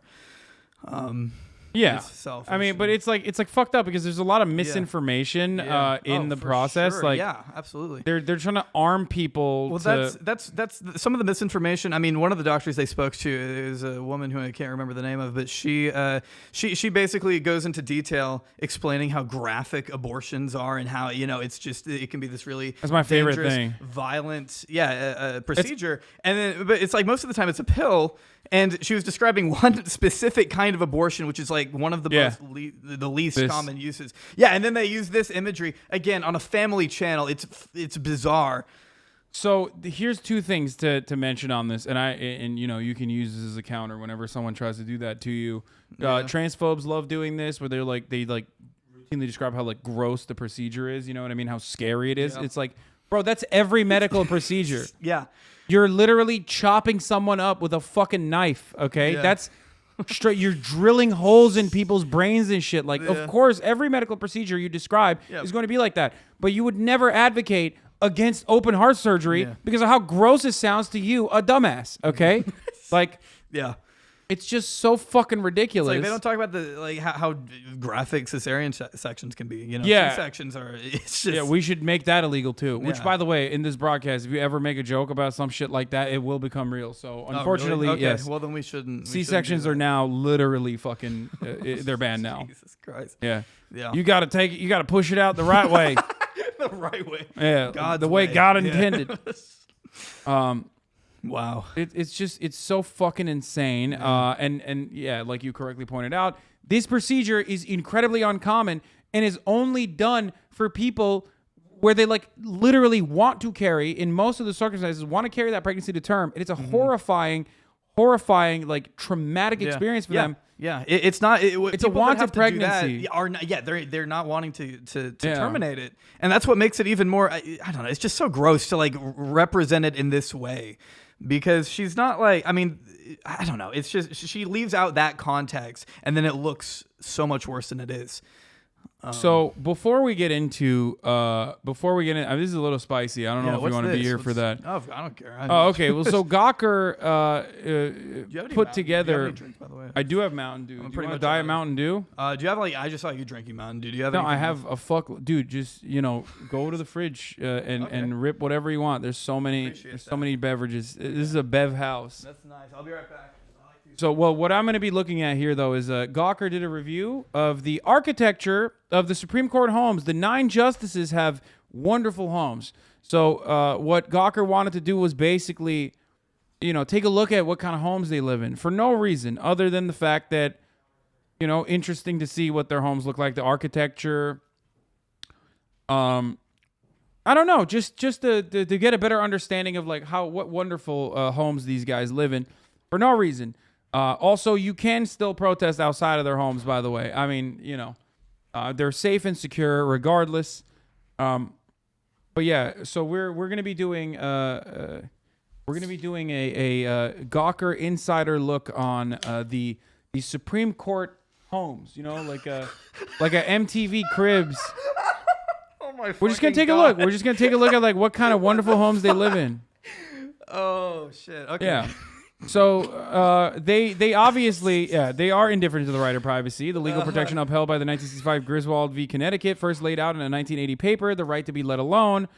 So the Roe v. Wade decision came out. And also there were subsequent decisions in the past, or not subsequent decisions, but in the past, the Supreme Court actually said that it was totally cool and totally legal to protest, outside of doctors' houses and outside of Planned Parenthoods and stuff, which, of course, is really interesting because... they were literally murdering doctors. Like doctors were actually executed by psychotic zealots. They were putting bombs inside of Planned Parenthoods and shit. So, wonderful that the Supreme Court thought, like, even at that time, it's totally cool, legal and chill to do those things. But of course, God forbid you protest outside of a particular Maryland house, just a house in Maryland that is just randomly in Maryland, just any house in Maryland, really. Okay, right. So that's one thing. So Brett Kavanaugh, here's a video of Brett Kavanaugh. I just want to look at it. You know what I mean? Yeah, of course. Yeah, wonderful. So I like the flag. Oh, very cool. They got to wait. How come Brett Kavanaugh, even all the way back in May, before the congressional approval came, had actual armed security? That's really interesting.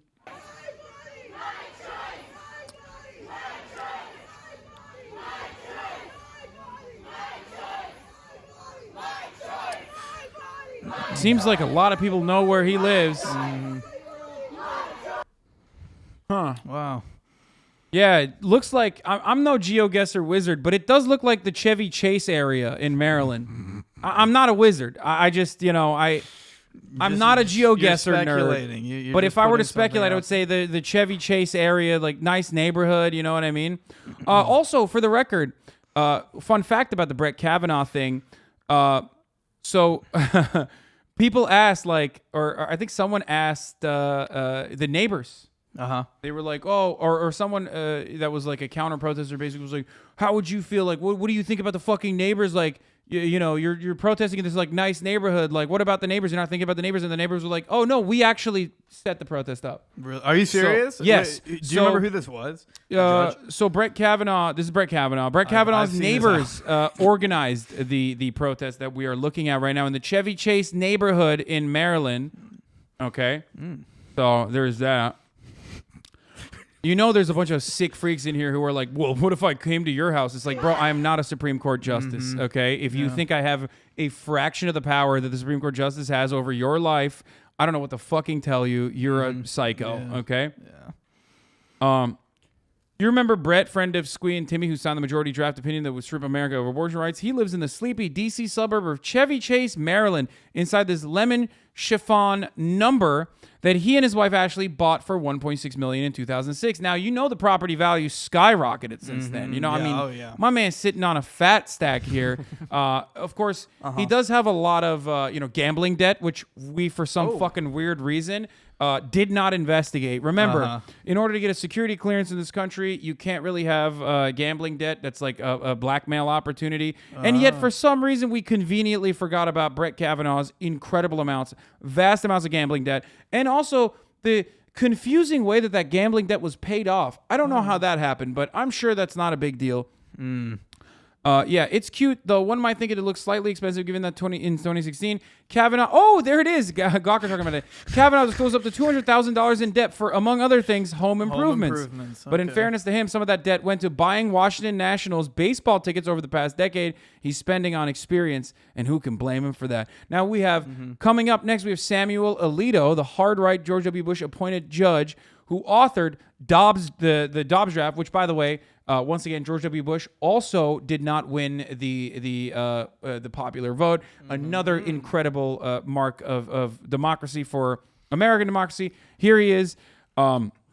He's always fiercely defended the rights of employers from predatory institutions like unions and also wombs. Recall that he wrote the majority opinion for Burwell v. Hobby Lobby, which found that private corporations could wriggle out of certain regulations.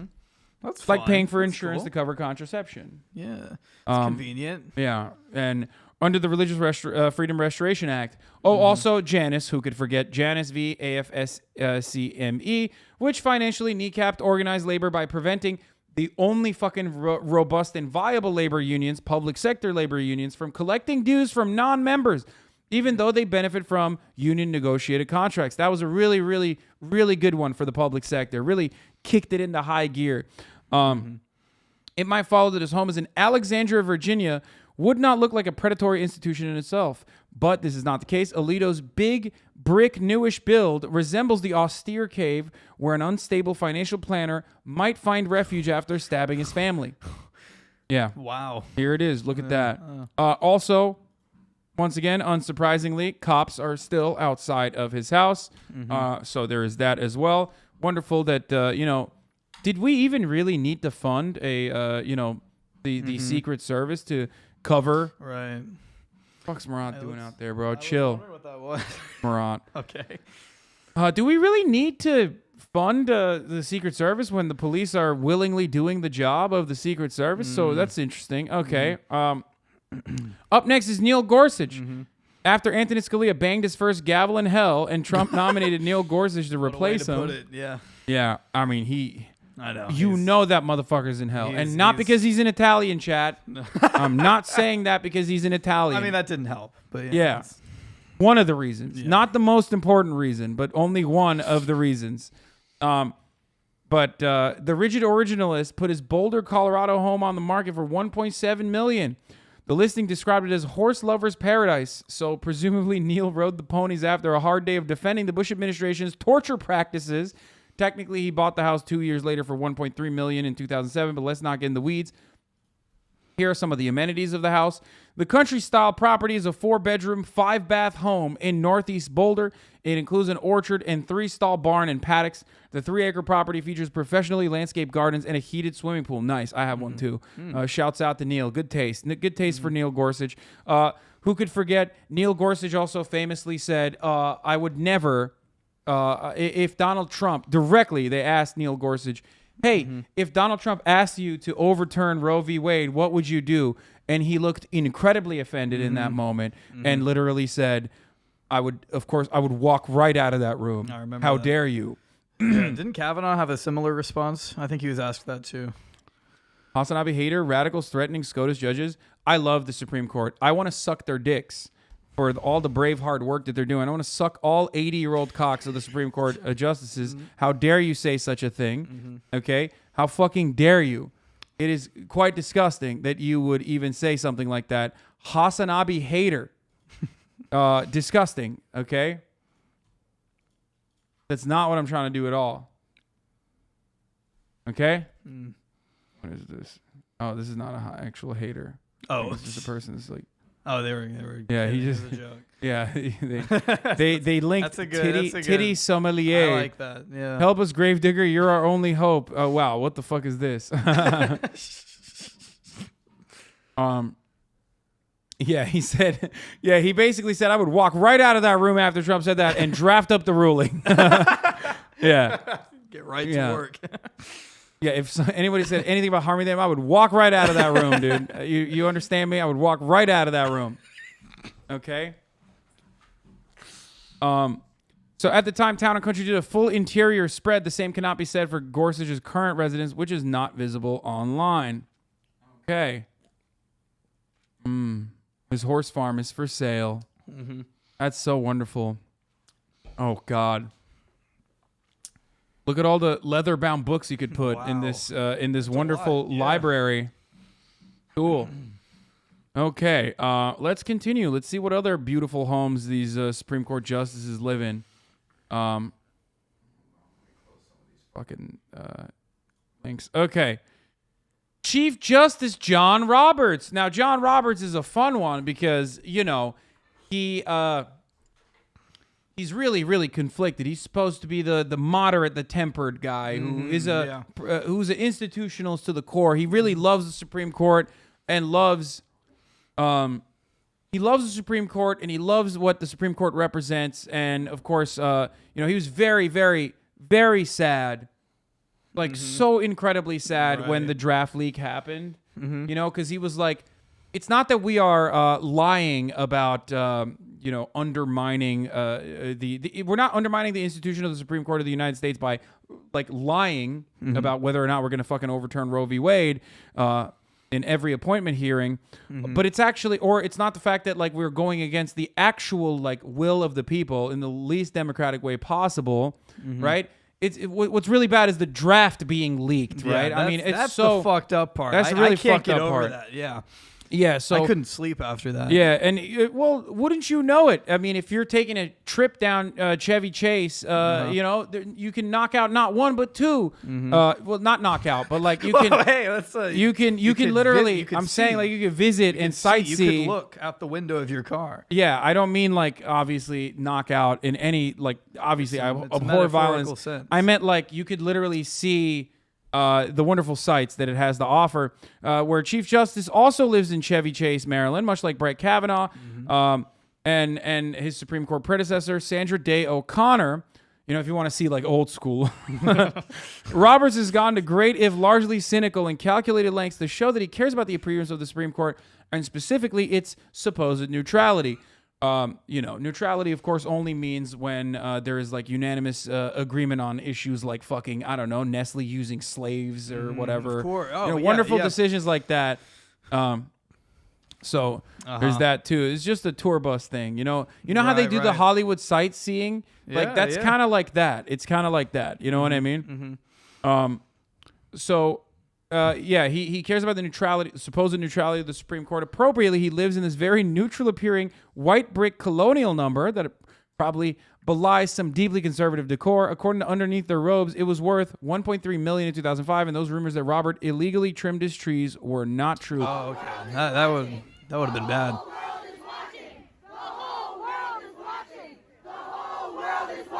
Take a better look at this. I want to.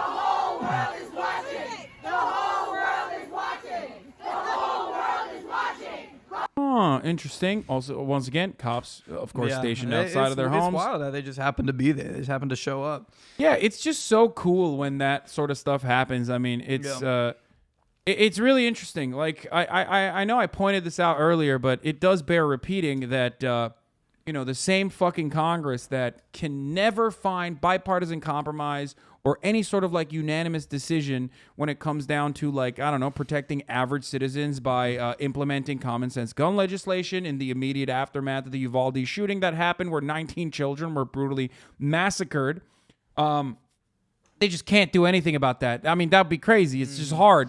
You know, the only bipartisan solution we have to that gun violence is like is actually hailed on what it doesn't have, according to Cornyn, the wonderful Texas Senator John Cornyn. He was flexing about what wasn't in the bill, like red flag laws, even not just red flag laws, but he was like talking about like, you know, we don't even have any safe, like we don't even have any like legislation written that makes you know, that forces you to have a safe in your house for a gun. You know, it's cool. It's cool that like you know, you can have in America, you have the freedom to have your 5-year-old, you know, grab your fucking Glock and shoot you in the face, no matter where you are and no matter what background you come from. It's crazy. Land of the free. I love land of the free, baby. So anyway, this is a wonderful home, but yeah, like I was saying, bipartisan compromise is rarely ever found for, I don't know, protecting women from, you know, being able to get a medical procedure that they should be able to get, making decisions on their own bodily autonomy, on their own bodies. And yet, for some weird reason, a bipartisan compromise was immediately found for, you know, putting funds towards Secret Service, right? For some Secret Service reason, protection. yeah. It's just wild. It almost feels like these politicians are all elitist assholes who exclusively care about one another and protecting people in positions of power. Yeah, let's.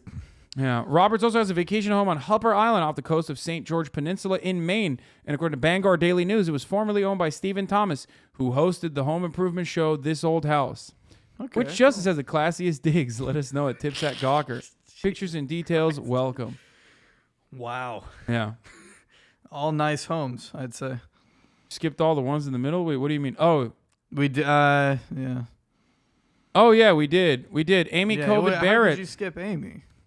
Yeah, I don't know how the fuck I actually... You went from Alito all the way to Kavanaugh. Or not Kavanaugh.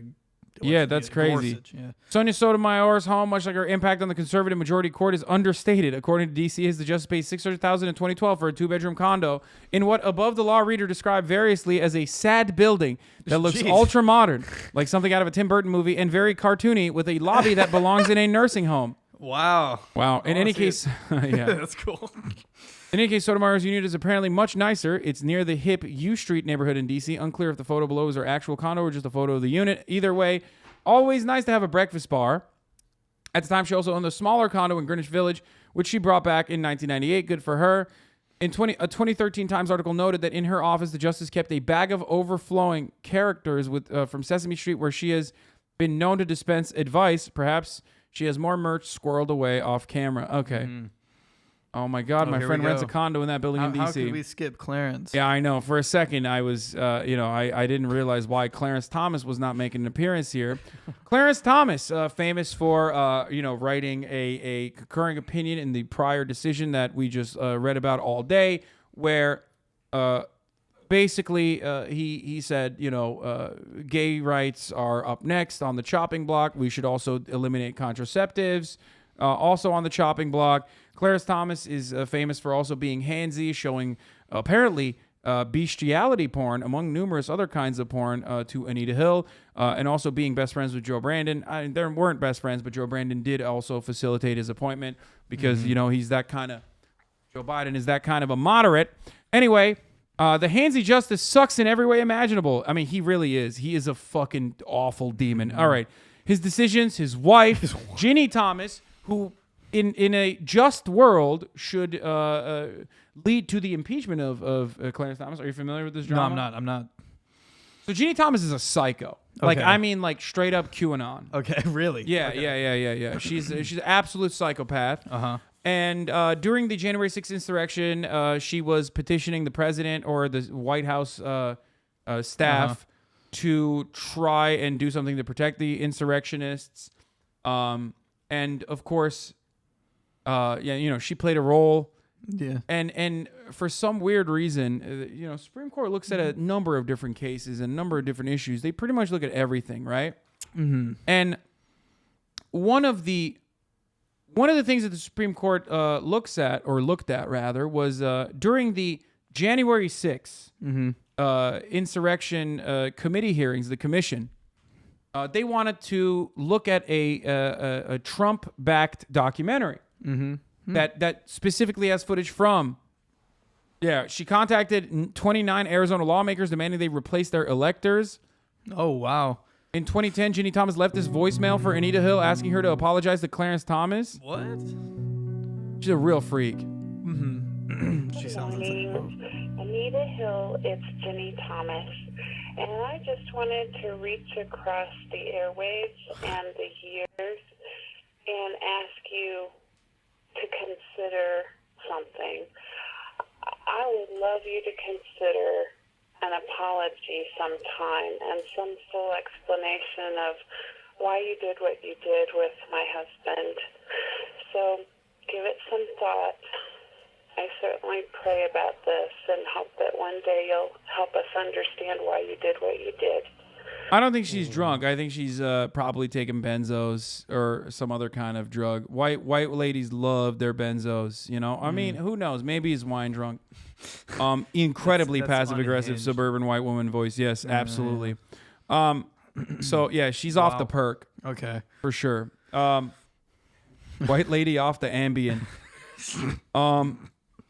That was cool. That's insane. She's Yeah. a justice seeker, which is precisely why she wanted to overturn the election that was stolen from, our God King Supreme Leader Donald Trump, which Yeah. I also agree with Ginny yeah. Thomas. So, Ginny Thomas, absolute psychopath. Okay.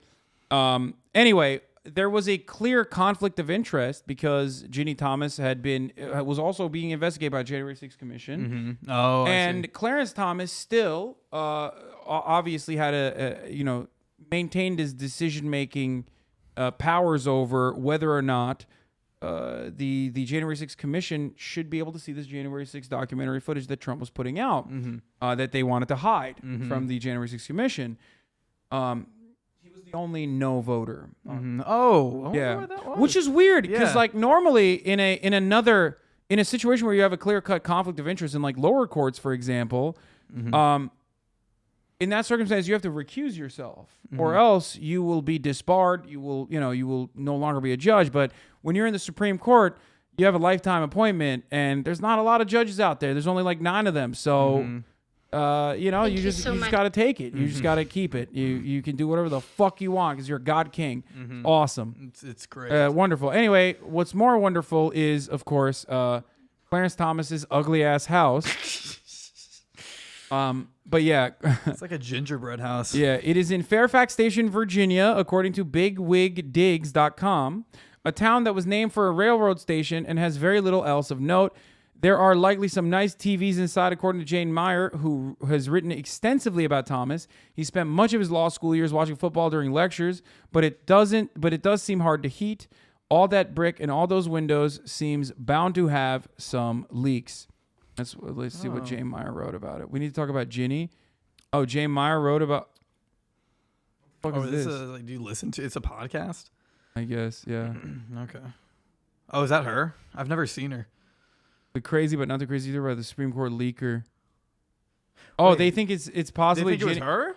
Wow, that's a really interesting take from Gawker. Gawker thinks it might be her. 5-4 podcast, good shit. I'm a big fan. Is it a sick podcast? Okay, I didn't know. Shut the fuck up and go react to videos. Fucking clap. My mods are so good. They sniped him before he even like reached the middle. Doesn't Hasan live in a house that's bigger than all theirs? No, you fucking idiot. No. It's not. No. It's two times what Clarence Thomas is. Yeah, it's actually so many more. Yeah. It's like a mall. Yeah, bitch. Much larger. Thank you. Yeah, no problem. Okay, let's continue. All right. Alina Kagan is unclear what tepid Queen Kagan's house looks like, but the Washington Post reported in 2017 that Justice lives in the Logan Circle townhouse. We can assume it's pretty nice. She sold her old home in Cambridge, Massachusetts for $1.5 million in 2009. Initially rented a luxury apartment downtown in D.C. above the law, says. At a time, she's been touring row house that ran in low seven figures in an area described as rapidly gentrifying, popular with the LGBT community. Rock on. Now let's get to Amy COVID Barrett. A cult member, the ugliest one so far. Look at literally, I mean, dude, that's ugly, but that bad boy can fit so many adopted children in it. Who knows what you're doing with the adopted children? Okay, definitely not weird things in the weird sex cult that you're a part of, Amy COVID Barrett. Wait, she's a part of a sex cult? She's a part of a cult that, of course, I mean, she's a Christian cult. I mean, so I'm not like, yeah, it's not surprising, but I didn't know about it. Sex, of course, is a big part of Christian cults, obviously. I just called it a sex cult. It's a Christian cult, but like there is definitely some weird sex stuff happening. Sure. Pizza Hut looking ass. Yeah. It does look like a Pizza Hut. Not a Taco Bell Pizza Hut though. Just a Pizza Hut. It's the ugliest Pizza Hut. Okay, let's see. Barrett moved last year from a 4,232 square foot or 605 square feet for each of her 7 children arts and crafts style house in South Bend, Indiana above to this sexless number in Falls Church below. Easily the ugliest of the bunch. Yeah. Handmaid's Tale protest as Justice Amy COVID Barrett's home. Liberals will like watch fucking TV and then that's it for them. This is what we have to do. Once a liberal watches a television show, their entire life is designed around like saying, "Oh wow, everything is like this TV show." You know, whether it be Hogwarts, because it's the only piece of media they've consumed, so they just have to apply everything else to it. Oh, here it is. Judge Amy Coney. Okay, we'll look at it. I mean, Lord forgive me, I am a simp for white women. I'm sorry. Okay, God damn it, I just. Anyway, that's besides the point. Here's the protest at Amy COVID Barrett's house. In D.C. today, religious fanatics in red states are all in on a fascist theocracy. They're shaking in anticipation of making it a felony to be openly gay, banning birth control, converting all public schools into Christian madrasas. True. That's a funny tweet. Anyway, Father Time Stephen Breyer has opted out of putting his home on Google Images, but we do know some things about his home. For once, it's in Georgetown. For another, it was burgled in 2012. What the fuck? Okay. According to Washington Post, the burglar entered by breaking a pane of glass near the front door and stole a pair of $500 silver candlesticks. Who the fuck has a What the fuck? What are you, living in a castle? Like, how rich do you have to be to just, you run out of things to spend money on? That's crazy. That's so weird. Like, why would you buy that? What the fuck? Yeah, that's some real Jean Valjean ass shit right there, dude. What is this, Les Mis? $500 silver candlesticks and a 100-piece set of silver valued at $2,500. Okay. Breyer also has a vacation house in West Indian Island of Navi, which is, as it happens, also burgled in 2012. What the fuck? Dude, this was a coordinated attack. The Post reported that a masked machete-wielding man broke in and took about $1,000. Tough luck, but he probably has a nice-looking house. As of 2017, he was, of course, rich as justice with an estimated minimum net worth of $6.1 million. Broke boy. Okay? There it is. Let's get back to Amy Coney Barrett, though, because you were wondering. You asked. Yeah, I did ask. You were asking what the fuck's up with her weird... I want to know. Yeah, her cult. Is Is it the People of Praise? Is that what it's called? Took $1,000 for 2 candlesticks. Then who cares? Yeah, I don't know what the fuck happened there. Yeah. That's such a weird thing to take. They have a good point. Wonder how nice Pelosi's house is. I love when. Yeah, I love you, San Francisco organizer. But why are we directing people downtown and not Pelosi's house? Yeah, that's so funny when like this is obviously like a left wing person, right? Right wingers will always be like, what if we go to Nancy Pelosi's house? I'm like, yeah, motherfucker, I'll go with you. I'll go with you, bitch. What do you mean? That was one of the coolest things they did was break into her office. Yeah, what the fuck? It's like, oh no, not Nancy Pelosi. You kidding me? I fucking hate her. Okay, anyway. Yes. Yeah, we'll go together, you know? You lead the way, brother. I'm with you all the way, okay? Anyway, where was it? Where was the fucking... Oh, here it is. Amy Coney Barrett. Let's take a look at what this beautiful young woman has in her dark past. Coney Barrett is a devout Catholic, and her confirmation hearings have put the spotlight on a charismatic Catholic group of which she's a member. It's called People of Praise, and until recently, women leaders in that group were called handmaids, which has prompted all sorts of speculation. Wow. Stephen Fabian reports. Even before she was officially nominated to the Supreme Court, Amy Coney Barrett's involvement in a little-known and secretive Christian community called People of Praise became a topic of fascination. I love that. That naming convention is awesome. People of Praise. Like, Sounds what cool. the I fuck? like. Did you see their logo? Dude, It's like the most okay. uninspired shit. Fun fact, but like shit that's named like that is always the most psychotic. You know what I mean? Shining Path. It's always like there's some fucked up shit Heaven's about the Gate. half. Yeah, Exactly. There's Yeah. like Kool-Aid somewhere, and you should not drink it. Okay. Anyway, that dress is sick though. To be fair, I agree. People of Praise is small, only 1,650 adult members. It How is many based kids? That probably here in makes it South weird. Bend, Oh, Indiana. yeah, good. Just outside the city limits is Notre Dame University, where Amy Coney Barrett was once a law professor. Lisa Williams says her parents joined People of Praise when she was a child. All these people started chanting and So praying. how many children are members I of People know. of Praise? It's weird. They didn't What specify. the fuck? That's so weird. That's so crazy. Yeah. Tongues and jumping. Isn't that dope though? That like a person who's like in some fucking psychotic Christian cult is like literally one of 9 people that has like supreme wizard powers over the entire American population. It's inspiring how you can just go from that to just be at the top of the Supreme Court. That's so sick. I she around deserves it. Yeah. and falling to the ground. girl And boss. I was crying. I wanted to go to the car. I didn't know what was going on. She claims she also witnessed an exorcism of a woman who had premarital sex. I saw a woman laying literally on the floor, writhing and screaming, and my mom and all of her friends praying over this woman, and she was wearing a wedding dress. A People of Praise spokesman denies the group practices exorcism and says they did not exist in Minnesota when Lisa Williams. You know what's really funny about this? Like this is the same exact energy as like fundamentalist Wahhabis, right? Like they do like fucking weird shit like this too. Okay. And like Americans, especially conservatives too, they're like, oh, look at them Muslims, they're barbarians. And it's like, but if you're a white person, like it's so valid. They're like, no, this is fine. Yeah. It's fine. It's fine and dandy. It's really cool. And how dare you actually attack this beautiful woman's religious faith? You know, it's really fucked up. Yeah. was there. Coral Annika Teal was a member for 5 years from 1979 to 1984. She does not have... By the way, she was seen as a feminist icon after the fucking hearings happened. She got like bipartisan approval by the end of it. So, you know, shouts out to the Democratic Party for that one. That was fucking sick. You know what I mean? That was pretty cool.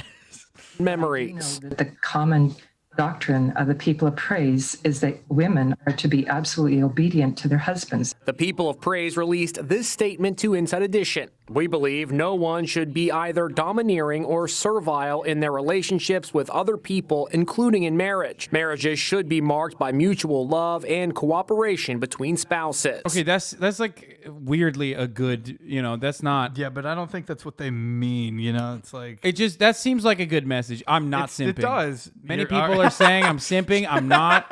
Many people. Have you ever simped for in the past? I don't like that. Question. I don't like that people are saying that, like, you want to join People of Praise, Hasan. That was a one-time thing, and they found out that I was a Muslim, so they wouldn't let me in anyway. No. It's really fucked up, though. It's like, when you go to the headquarters and you knock on their door and you're like, please let me in. I want to meet my favorite person, Amy Coney Barrett. They're like, get out of here. We're going to shoot you. It was fucked up. It's fucked up. I simply wanted to be a part of this. Yeah, they should be welcoming new members. Yeah, that was not cool. Just because I said I will be your servile pig, Amy Coney Barrett, doesn't mean that, You're like, on your hands and knees. Yeah. Sorry, let's continue. A member directory obtained by the New York Times lists Amy Coney Barrett as a handmaid, a term once used by the People of Praise to refer to their female leaders. But handmaid was dropped when the Hulu TV series The Handmaid's Tale made it They had to do a rebrand. They were like, fuck. It's not a good look. Yeah. My man trying to make it 1651 adult members. Bro, no, they kept saying, you're too old. You're too old. You're not 14. Like, and I was like, no, it's fine. Like, I'll wear a diaper. Jesus Christ. Sinister. Handmaids are now known as women leaders. Oh, okay. That's a good PR move. Judge Barrett seemed to be addressing this issue when she spoke at the White It's House. wild how many people didn't die when they got COVID at this very event. Oh, that's right. Yeah. What a disappointment that was, honestly. Rose Garden ceremony and portrayed her marriage as one of equal partners raising a family. At the start of our marriage, I imagined that we would run our household as Her partners. voice is excruciating. As it has turned out, How dare you? Jesse does Oh, far sorry. more than How his dare share you. of the work. To my chagrin, I learned at dinner recently that my children consider him to be the better cook. I'm glad she has a husband that helps her. I did not. Mine had a different way of treating me. Other women and People of Praise say they had much more positive experiences. They describe a supportive network of families helping each other out, sharing child care duties and carpooling, and offering a sense of community. The media going after Amy Coney Barrett's religious beliefs, it does feel to me way over the top. Judge Barrett's sister has spoken out saying her sister's religious views are a non-issue because she says Judge Barrett will rule according to the law, not. Yeah, right. Yeah, good thing she's always doing that. Aged really well. That was so sick. Yeah. Yeah, we know now that that's definitely true. So I'm good to have the glad that happened. Yeah. Yeah. Can we just get a factory reset, Hasan? Yeah, maybe. I wish one day. So yeah, that was what was going on. Okay. Like, dude, the regular Catholic Church or like the regular fucking Christianity is already like weird as fuck. Why do they have to go to this next level? I never understand. Like, what's up, bro? You want to inside our club? Like, there's already plenty of weird shit happening in Christianity. They want to be different. Just be like normal weird. Yeah, that's not enough. Yeah. Anyway. Wow. Her I religious can't beliefs, believe no I one never Christian- knew that. Yeah. It's fine, though. It's cool. Have you seen Jordan Klepper interview Trump supporters about the January 6th meeting? Oh, yeah. That's... Oh, I saw this. No, actually, no. This is new. Breaking Arkansas Attorney General. We already covered this. But, I mean, here it is. Arkansas Attorney General Leslie Rutledge certifies the trigger law officially banning abortions in Arkansas unless it is to protect the life of the mother. Oh, pussies. Yeah. I can't believe they're letting women with ectopic pregnancies get away with, murdering their babies. It's fucked up. For now. Yeah. There isn't really too much about People of Praise, honestly. Yeah, that's kind of, I mean, I guess that's why I just haven't heard about it. Yeah. Seems interesting, but I'm always interested in like weird cult shit. Surprising that there isn't more about it, but who knows? Holy shit. Where is that? I don't know. Is that in DC? Fuck you, SCOTUS. Supreme Court of the Independent States. Where Federal Plaza in DC. I don't know why they're going to like the Federal Plaza. You know, is that Chicago? Oh, well, regardless, like, okay, well, this makes sense. If you're in like Chicago or if you're in LA, like, you gotta go to like go to like a place. Yeah. You got to go to like a place where you can be heard, you know, public protests, like, you know, mass gatherings and whatnot. But if you're in fucking DC and in the nearby neighborhoods and shit, like, just, you know, you legally can protest outside of wherever you want, whether it's in the wonderful Chevy Chase neighborhood or in Maryland. Yeah. So a random neighborhood. Just a random neighborhood, like, you could do that. You know what I mean? That's like an area that you could do that in. Okay. If you want to be directional about your protest, like, you could go to Nancy Pelosi's house and literally fucking be like, hey, you know, abolish the filibuster. More importantly, you could technically rent out a bunch of jet skis and surround Joe Manchin's boat home. He has a boat cut it. home. Yeah, he does. He has a boathouse, which, by the way, should be illegal. If you have a boathouse, you should not be in Senate. You could find Joe Manchin's Maserati on the street. But you could also, like I said, surround Joe Manchin's houseboat with a bunch of other boats if you want to, and you know, demand that he also abolish the filibuster. It seems like he wants to abolish the filibuster now because he's been fucking talking about that. So there's that, you know. Oh, this is, I mean, release the asset. I made this joke earlier. What the fuck? I saw that. Yeah. Releasing Ezra Miller from the back of an unmarked van in the front of the Supreme Court building. That's crazy. I mean, I guess other people have the same idea as well. Ezra Miller is arriving at the Pentagon. Ezra Miller is direct. A loose Ezra Miller is flying towards the Pentagon.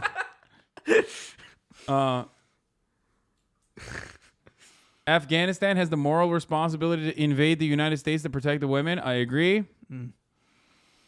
That's true. 100% support for that. They'll never catch him. They're too fast. Yeah, I agree. The onion tweets are fire. There's so many. I know we looked at that already. Tactical Day Them. Fundy Fridays on YouTube has a video on People of Praise called. Is that good? Fundy Fridays is a good channel. Yeah. She does a lot of covers a lot of fundamental. Oh yeah. He's 27 minutes long. He's a little bit too long. It's a little long, but she does do good videos on fundamentalists. Hello, everybody. Welcome back to my channel. She's done videos on the Duggars. You know about them? Fundy Fridays, and here on my channel, you know, fun fact: Matt Walsh once defended the Duggars. and has hung out with them. That. Yeah, isn't that cool? Uh-huh. Matt Walsh hates grooming unless it's literally the Duggars. Like, unless they're literally, like, you know, grooming in the legal sense. You know, it's fun fact. Yeah. Talk about different aspects of fundamentalism while I do my makeup. Today we are going to be discussing the charismatic Catholic group. I don't know if I've seen this Praise. one. You may have heard of them in the news recently due to their opaque ties to the U.S.'s most recent Supreme Court Justice, Amy Coney Barrett. We'll get there, but let's start with the context. People of Praise maintains a variety of hubs throughout the U.S., spanning a total of 22 chapters and around 1,700 members. They are an intentional Christian community. Gloriavale is an intentional Christian community, which is a nice way of saying that it's a compound. People of Praise is also an ecumenical group, meaning that they accept all denominations and want to work together. That's fucked up, because when I knocked on their door, they say you're Muslim, you can't join. What the fuck was that about? Yeah, maybe it was also because I was wearing a t-shirt that had Amy Coney Barrett on it. And I expressly was saying, like, I want to be servile to her. It's fucked up, I know. Well, they but should have said that was the reason. They so weren't that open-minded. Yeah. They were not that open-minded, but they did make it seem like it was because I was Muslim, but fucked up. To achieve a global, united, singular Christian front. Many members live communally in homes shared with other families or single people. Chat, I'm joking. Like, I didn't do any of that. Can I make jokes without you guys fucking freaking out? That? Like, holy shit, dude. What are people saying? Just they led Ludwig into Hamas, but not Hasan into the praise. Bigots. Exactly. Hamas is ecumenical. Work at places where their co-workers and supervisors would also be members of People of Praise. That's a little dark. The look that I'm trying to do is based off a look that Zena Shrek had in an interview, and she looked really pretty, and I was just trying to darken my eyebrows, and I look like Eugene Levy. People of Praise maintains several private schools that members attend, and in fairness, the education appears to be legitimate in its credentials. However, the students are still indoctrinated with the same kinds of fundamentalist rhetoric that we're used to seeing in these situations. Surprisingly enough, though, they do teach evolution, so I guess you win some, you lose some. People of Praise has been labeled a cult for many reasons. They do display some of the most obvious hallmarks of a cult, including an intense control over their members, hesitancy to engage with the media or other skeptic parties, and the practice of shunning members who leave the fold. One article from Politico that I read highlighted an interaction wherein a reporter happened to run into a member, and the member said, "I thought y'all were reporters. They've been calling us a ton. It's no fun. They've been calling us a cult." It's like, well, I don't know what to tell you, but we're not. Well, if they aren't a cult, then what are they? Is that bad? Defense. Well, not good. People of Praise are an independent, charismatic Christian organization providing a sense of community to various denominations. The religious Why does it teachings say of this charismatic? group fall under the, are you ready for it? I don't think you are. Pentecostal Catholic umbrella. I know that sounds like an oxymoron now, but it will make sense eventually. I mean, it will make more sense than it does now. I refer to an organization as charismatic. I'm specifically referring to practices such as speaking in tongues, revealing prophecy, faith healing, and exorcism. These are not traditional. Bro, shut the fuck up. Wait, they're Catholic Pentecostals? What the fuck? Dude, I didn't even... Okay, look, Catholicism is weird as fuck on its own with all of its, like, rituals and shit. What the fuck? They decided to do Pentecostal Catholicism? Dude, America is, so like... Good. America is not adult enough to, like, handle organized religion responsibly, okay? What the fuck? What is wrong with every Americanized version of religion is completely somehow more psychotic than the original versions, dude. It's crazy.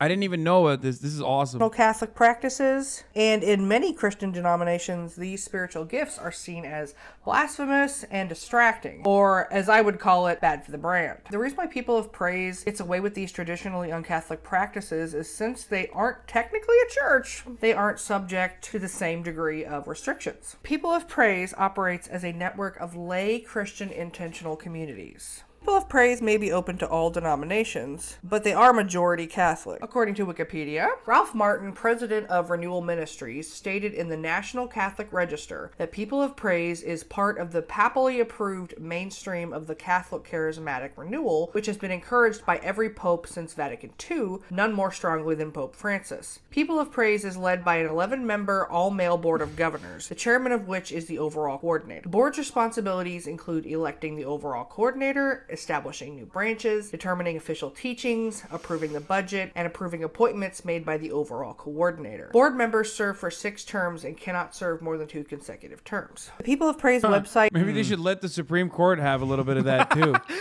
Ironic, That's but... crazy, yeah. Yeah. In their own process, in their own fucking, intricately designed system, they implemented term limits, but not in the Supreme Court. It is notably ambiguous in regards to the specifics of their beliefs, actions, and initiatives. So I had to do some digging, but I did find some things. So what the People of Praise does is they act to establish operating centers in poor urban areas by buying or renting large property blocks in these areas for their members to occupy. These individuals perform missionary work in their community, like starting urban gardens, fixing up rundown houses, and endeavoring to assist the local populations in various other ways. For example, this young man and his siblings were orphaned after their mom died of cancer, and People of Praise took them in. About 4 years ago, our mama caught a cancer, a rare type of cancer. I forgot the name, but the last person had to die within 6 months. The thing was, like, we all children. We didn't know what to do. It was 4 of us, so we didn't have no idea what to do. I had nowhere to go. I had no one to talk to until I met Sam. I met Sam and Dan and Nathan about 4 years ago, just the same time my mama caught cancer. February 15th of last year, my mom passed away. It was hard, but at the same time I had Dan Schwab. He's in Annapolis right now. He helped me through it, and then him and Mr. Jerry prayed over me. They prayed over me for the Holy Spirit. I asked them to pray for me the Holy Spirit because they've been telling me how they've got prayed over the Holy Spirit and they've got gifts of tongues and all sorts of stuff.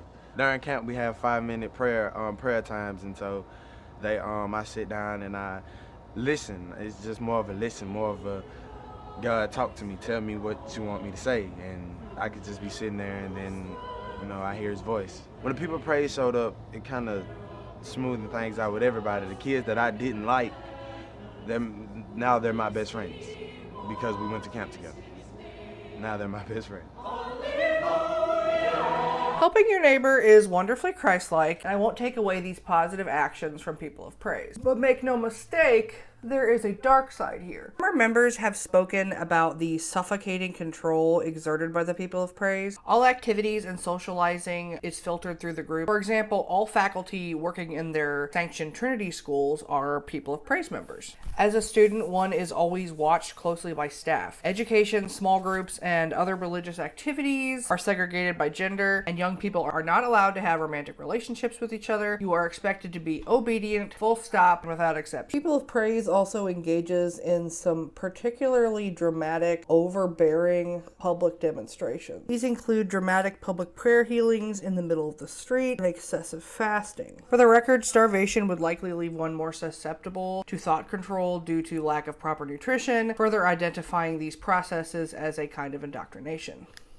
Similar to many other intentional Christian communities, people of praise appears to operate within an underlying culture of sexism. Women are expected to they took advantage of the. I mean, there was this kid whose mom had cancer, and they like kind of adopted him, and now he's like a part of the cult. Okay, that's it. Did they like give him treatment? Like, was he until 2018, helped? women in church leadership positions were called handmaids, and they changed the name to woman leader after the Hulu show became popular. We're gonna do bronzer today because I feel like that's what Xena had on her face. Okay. The community portion of this group is highly emphasized. Probably one of the reasons it's referred to as a cult, because if they're not in the group, they're not your friend, so you have no business hanging out with them. Group members are heavily involved in one another's lives, both spiritually and practically, a former member says. You'd go to a people of praise doctor or mechanic. You have a group of instant friends, instant relationships, instant family. Members often marry each other, and they attend one another's weddings. Men and unmarried women are each assigned to individual counselors, an older member of the same gender, whom they consult with about spiritual and practical matters. Some former members say these counselors... Bro, they're trying to be Mormon so bad. Weddy, that's not, stay in your fucking lane, be dude. Mormon. At that point, why do you have to create your own thing? Dude, everybody's always trying to jack Mormon swag, dude. They see the fucking... They see sexy-ass Mitt Romney. They see the cool-ass underwear. Yeah, the underwear. Yeah, they're like, oh, man, we got to do some of this shit. Like the soaking, Yeah, exactly, dude. Yeah. Yeah, everybody's always trying to bite off Joseph Smith's fucking bullshit. Leaders are called heads, exerted notably granular influence, attempting to control their dating lives and their household budgets. Married women, of course, are headed by their husbands. One person described being pressured first to drop out of college, then to give up a coveted internship and a semester abroad so he could devote himself to missionary work. He and several other former members said young men who were seen as potential future leaders were told they needed to make extra sacrifices for the people of praise, and were sometimes accused of ignoring God's will when they resisted. Dr. Wang, who joined the group in the late 1980s, said his head advised him on his dating life. He eventually married a fellow member. He compared heads to father figures and said his head was a nice guy whom he respected. As a conservative Catholic medical resident, he was torn up on whether to prescribe contraceptives, which the Catholic Church teaches against. After a discussion with his head, he made the stand that he would not prescribe them to his patients. Keep that in mind when we discuss whether or not Amy Barrett should be making decisions like this. But I didn't want to get up, so I'm using my eyebrow liner on my lips. So, what could go wrong? People of Praise maintains no formal worship services of their own because they're not a church. The organization's only notable guiding principle is, in essence, to keep you accountable. In other words, it's But they also do like public healings and shit, apparently, which is weird as fuck. Snitches, and snitches get stitches. It's right here in the Bible. As we touched on earlier, People of Praise does not like to engage with the media. Don't look at me. This is somewhat in contrast to many of the other groups we've profiled here on the channel, who are much more active in seeking wide fame and attention through the media. It gets even stranger than that, though. The group's main meeting hall is not listed on Google Maps for some reason. That's suspicious.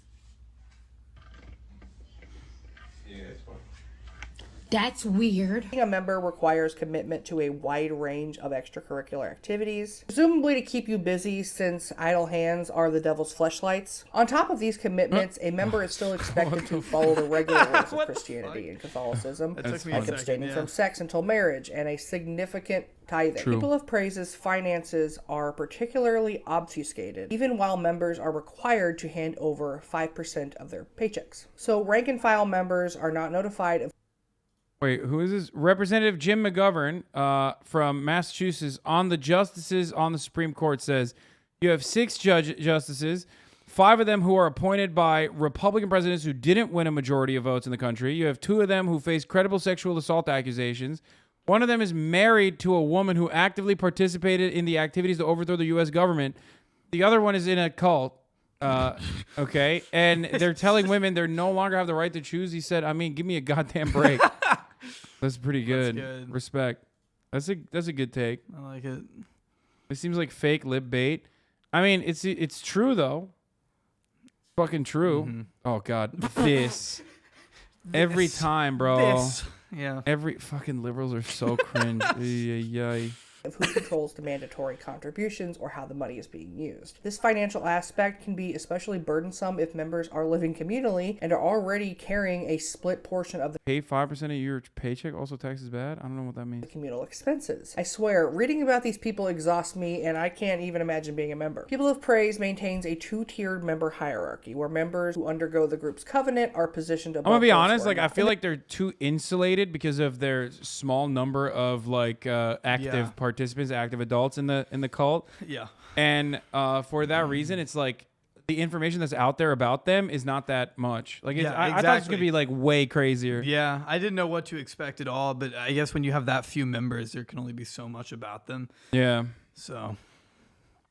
In their I late don't know. teens, young adults who grow up in the movement are able to enter a process called coming underway, in which potential members decide whether Like, to I don't join even know the how group permanently. involved During this Amy time, Coney typically Barrett 3 or 4 was. years, I'd be they are curious to know, discouraged from dating but and I don't think expected we'll to ever know. decide on one of 2 tracks: stay single and celibate, or get married. Those who are single often live with married couples and families, creating households where everyone shares tasks like grocery shopping, cooking, and caring for children. No one is left to fend for themselves. That closeness is amazing, Miss Burns said, reflecting on her years growing up in the group, and it was completely suffocating. The covenant, it's a pretty big deal in this group, and it's very long-winded, so I'm going to have Microsoft Sam recite it to us. Therefore, we covenant ourselves to live our lives together in Christ, our Lord, by the power of His Spirit.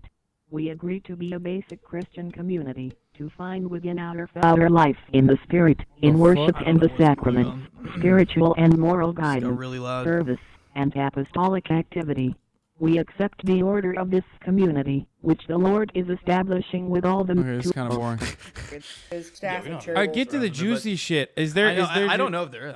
Dude, the thing is, most of these things they're talking about isn't as far-fetched in a lot of churches, especially that are biblically left-leaning, like charismatic sects.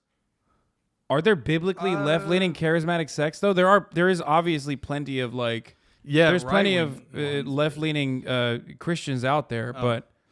I didn't know that they would be charismatic. If charismatic means fucking, speaking in tongues and like snake shit. Supreme Court. Oh, our boy Donnie. Our boy Donnie is at the Supreme Court outside with the demonstrators. Okay, we're gonna take a look at what he has to say. But before that, speaking of Donnie, top of the hour is here upon us.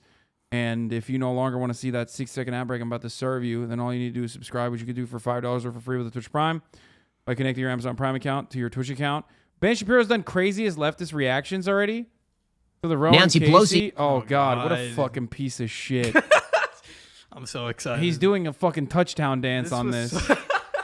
Oh, God. This They're is so fast. They're That's so fast. cruel. They're so cruel. They like run exclusively on fucking cruelty, brother. Yeah. Straight up. They're like, haha. It's Look at gotta- that. We fucking owned you. It's gotta be such a miserable existence. I can't imagine somebody like him is happy.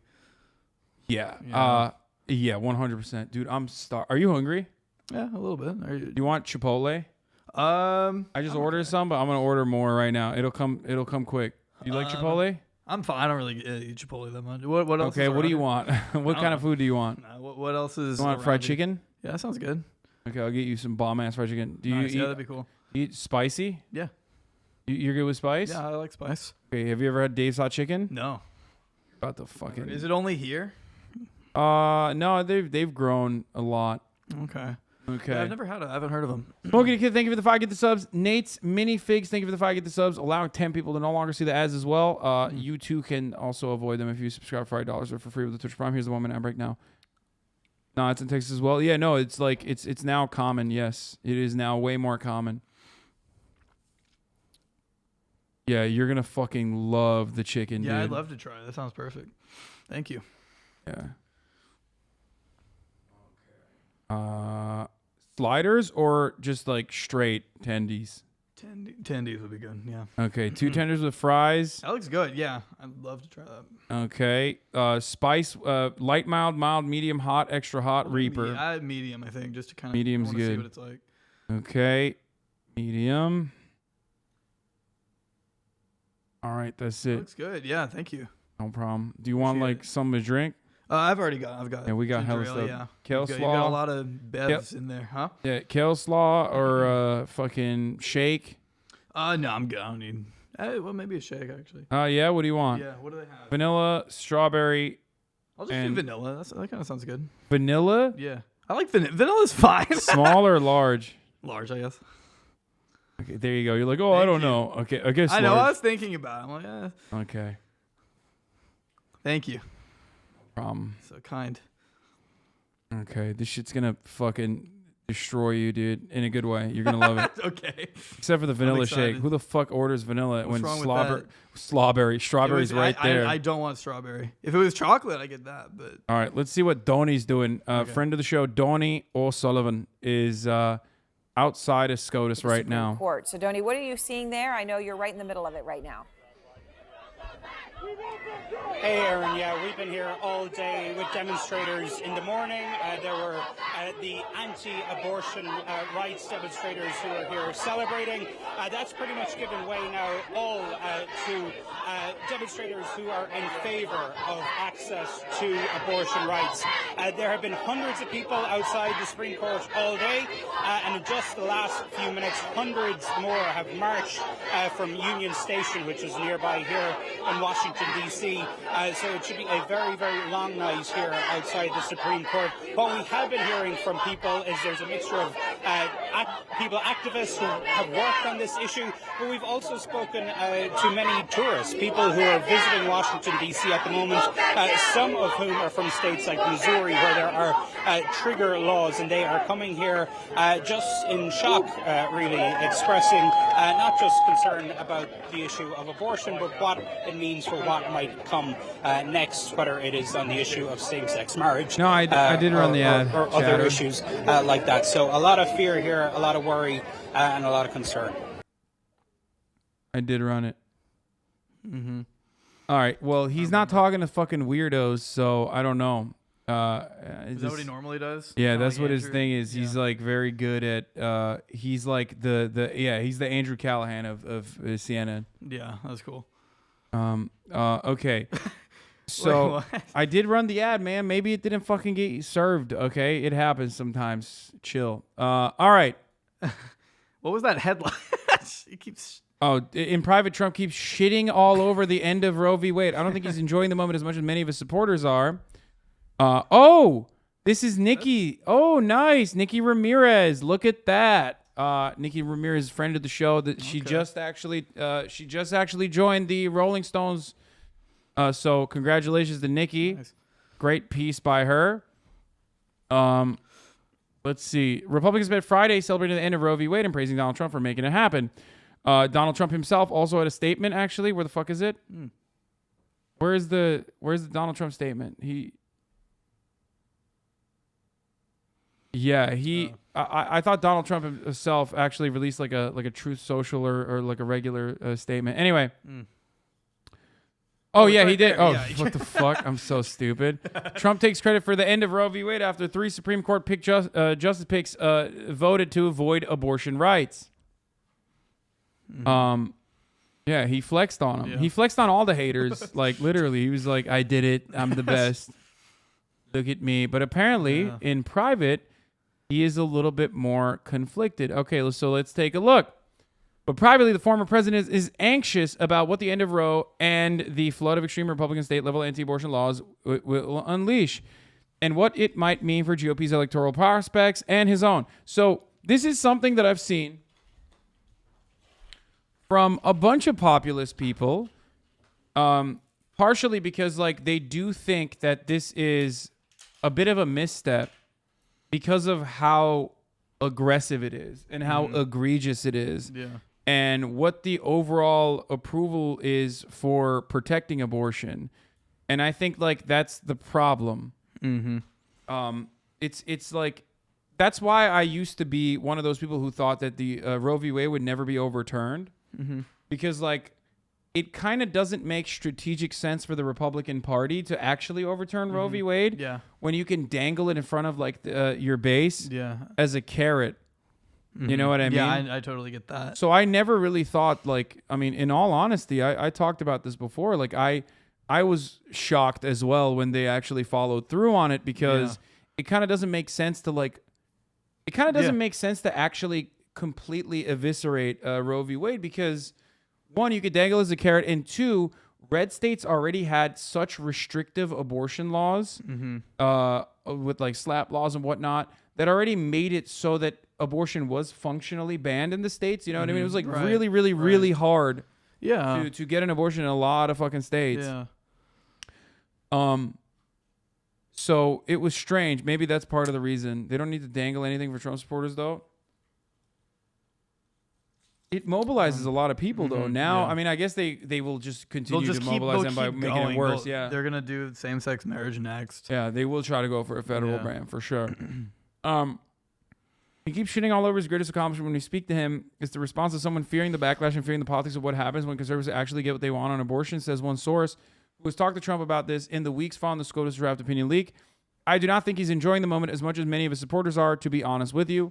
Trump has privately remarked that if Republicans wanted to be really smart during the 2022 midterm elections, the party focused on Democrats and late-term abortions while steering clear on markedly less popular conservative positions on the issue, according to another person who spoke to the ex-president in the past 2 months. Remember, 64% approval rating?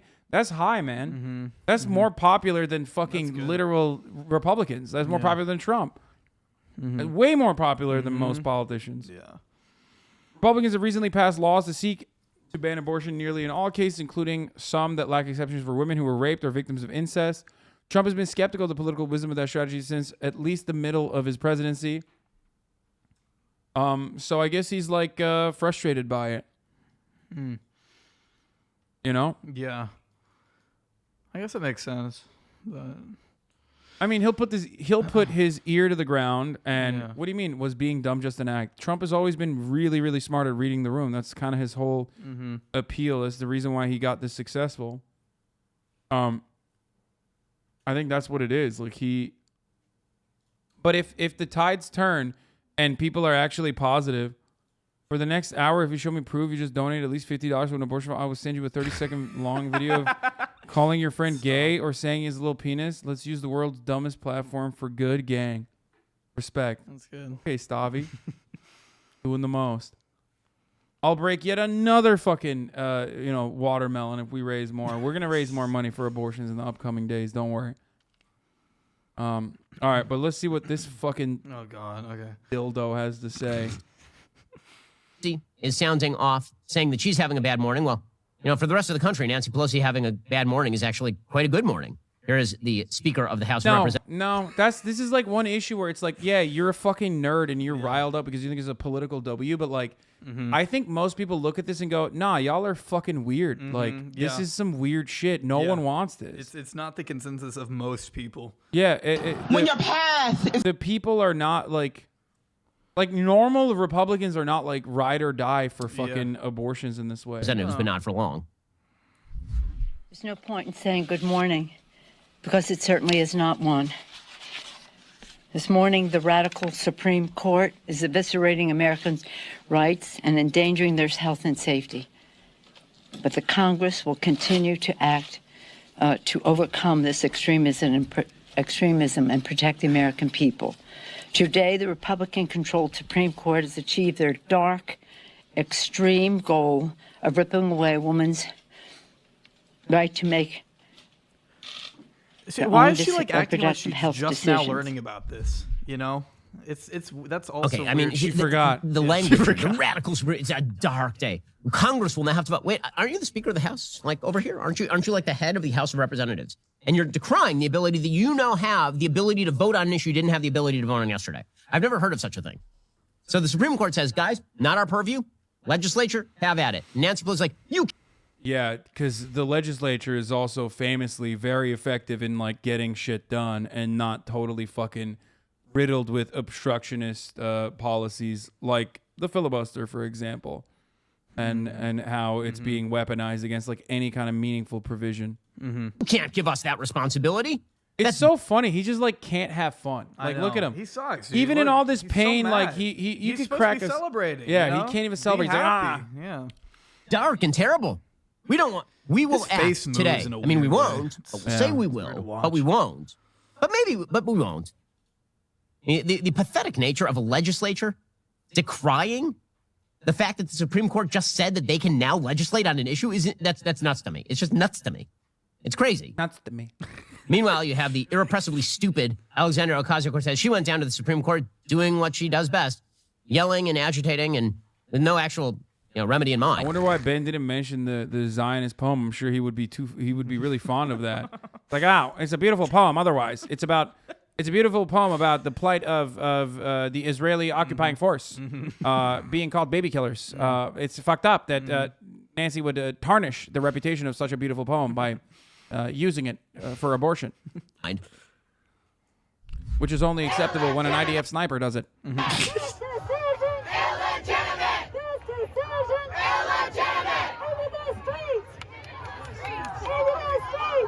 She's having such a good time. She's so happy. Dude, he happy. is, What bro. the I fuck swear does to that God, mean? Ben is such a stalker, bro. Like, there's so many different ways of like tackling this. Okay, like even Marjorie Taylor Greene had like a freak ass tweet saying like she's trying to do an insurrection. Yeah, like yeah. you know what I mean. Ben on the other hand is like, oh, look at her fucking smiling. Why is she not with me? He was really holding back, not covering Why her is she first. married? Why is she getting married to that other guy? Makes me so mad. He's white knuckling. Look at her smiling. Look at his face. Oh, Look God. at how he's crushed. Oh no, dude. He is so. He is actually horny for AOC. Straight up. Okay. In the streets is what she's yelling right there. In the streets, and illegitimate. The Supreme Court. So it was only illegitimate the minute that she lost. That's when it was illegitimate. No, it's been illegitimate for a while, brother. Also, let's not act like Ben has not called every American institution illegitimate for like, I don't know, recognizing the humanity of black people or like making the murder gay people law illegal. You know what I mean? I cannot believe this. The lower courts, they have completely capitulated to woke justice mobs. Yeah. Okay? Yeah. You can no longer murder gay people on the streets. It is completely unacceptable. I thought this was America, not communist China.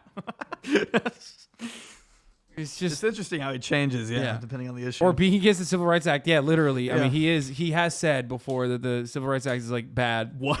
What? Yeah, from a libertarian perspective, I of shouldn't course. be surprised, but I mean, it's just crazy to be. I mean, that's like a about classic. That's a classic, like, I'm a libertarian take. Yeah, where, yeah, like, yeah. Where they try to be like super racist because, Yeah. but like in a libertarian way. Of course. Nancy Pelosi, by the way, continued. She was saying that, of course, things are super duper duper terrible and no good and very bad.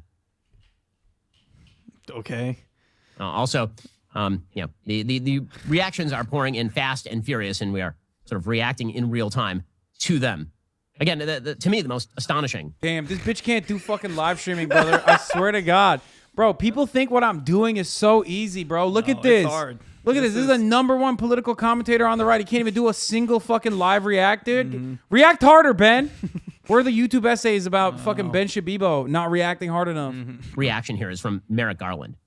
It's so crazy. It is just so crazy to me. He is still Maxine thinking about Waters her. says, to hell with the Supreme Court. We will defy them. Okay, good luck with that.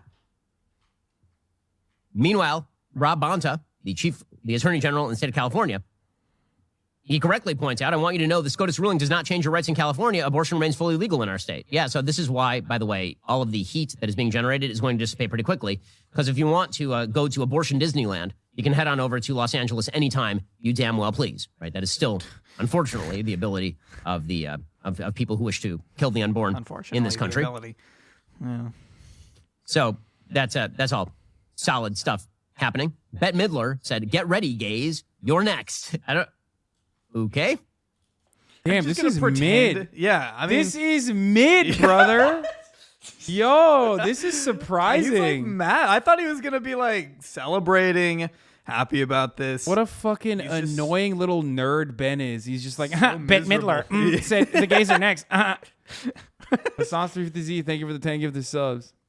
Damn, this content is mid as fuck. I really thought like he's so much better when it's like I don't know, when he's on the like defensive or something. Yeah. Like they're having a normal one. They're having a normal one. Oh my Meanwhile, God. Chuck Schumer says Having a today normal is one of the darkest days our country has ever seen, ever in history. So just to note, our country has seen a civil war in which hundreds of thousands of Americans were slain over whether black people would get to be treated as human beings rather than... Another states' rights argument, by the way. For the record, you know, that was the old one. That was the old states' rights argument, you know, before we did the abortion one. than property. This country saw lynchings for like a century. This country saw... Bro, this dude, why are you acting like you don't like lynchings, bro? What the fuck?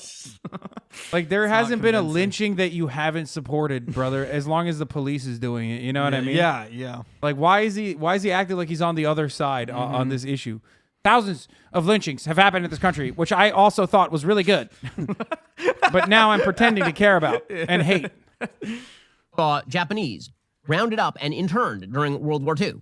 This country saw eugenicist sterilization of what they termed the mentally unfit in the 1920s. This country saw actual religious war in parts of the West, ranging from Missouri to Utah. Like, there have been some real bad days in American history, like some seriously horrible days. This day, when the Supreme Court said, just not our business. annoying. It's just so fucking annoying. It's like... This is what happens when you make debating your entire personality. Yeah. You just end up like debating the semantics of like someone's like emotional response. Yeah. Actually, exactly. Actually, the darkest day was the solar eclipse. Like, actually, it was pretty dark last night. Yeah. Hypothetically, the darkest day is when it's nighttime, when the sun goes out and the moon comes in, reflecting the sunlight like a big pizza pie. It's just, thanks, Ben. Like, you're literally looking at some fucking you're looking at the person's like emotional response to like a horrifying decision, and you're just like, he just has to take it so literally. Like, I know. Yeah, God, and he his sucks, I'm dude. sure his He fan base sucks fucking so eats this hard. shit up. By the way, of course, yeah. Yeah, I love to see Pelosi so exasperated that she can barely keep her teeth in. God is good, and this is a great day. Jesus is Lord. How that woman hasn't had legal action taken against her and her husband, I will never know. The nuttier this drives them, the happier I am. Their tears are sweet nectar. They've been on this shit since like 2016. It's crazy. Homie's got fucking Tree Herder as his username. Like, I don't think Tree Herder is ever gonna fuck anyway, so he doesn't have to worry about it, I guess. Okay, let's keep going. Oh yeah. One. And all the law reverted back to that's one of the darkest days in American history, according to Chuck Schumer. Interesting take there. Oh God. Is that American women are having their rights taken by 5 unelected justices on the extremist MAGA court. Extremist MAGA. These justices, appointed by Republicans and presiding without accountability, have stolen the fundamental right to abortion. So, by the way, anybody who thinks that the justices are under physical threat, yeah, I mean, I'm getting that impression a little bit. They're surrounded by like the top police in the country. How the Yeah, fuck they got are a Secret Service, under bro. Don't danger? worry. They got like, we will not stop until. Did he moan? By the way, did I? I gotta go back. It's a good day for Ben, maybe. So, by the way, anybody who thinks that the justices are under physical threat, yeah, I mean, I'm getting. Dude, every time he does something that's like human, like have you ever seen him laugh? He's like, yes, I've seen that video. He laughs like a 90s nerd villain. Yeah. He laughs like a villain in a fucking 90s like rom-com. He's like a or some cartoon. shit. He needs like a handlebar mustache. He's like such a character. Yeah, that's right. Methinks they're gonna be hypothetically attacked. It's just so bad. Getting that impression a little bit.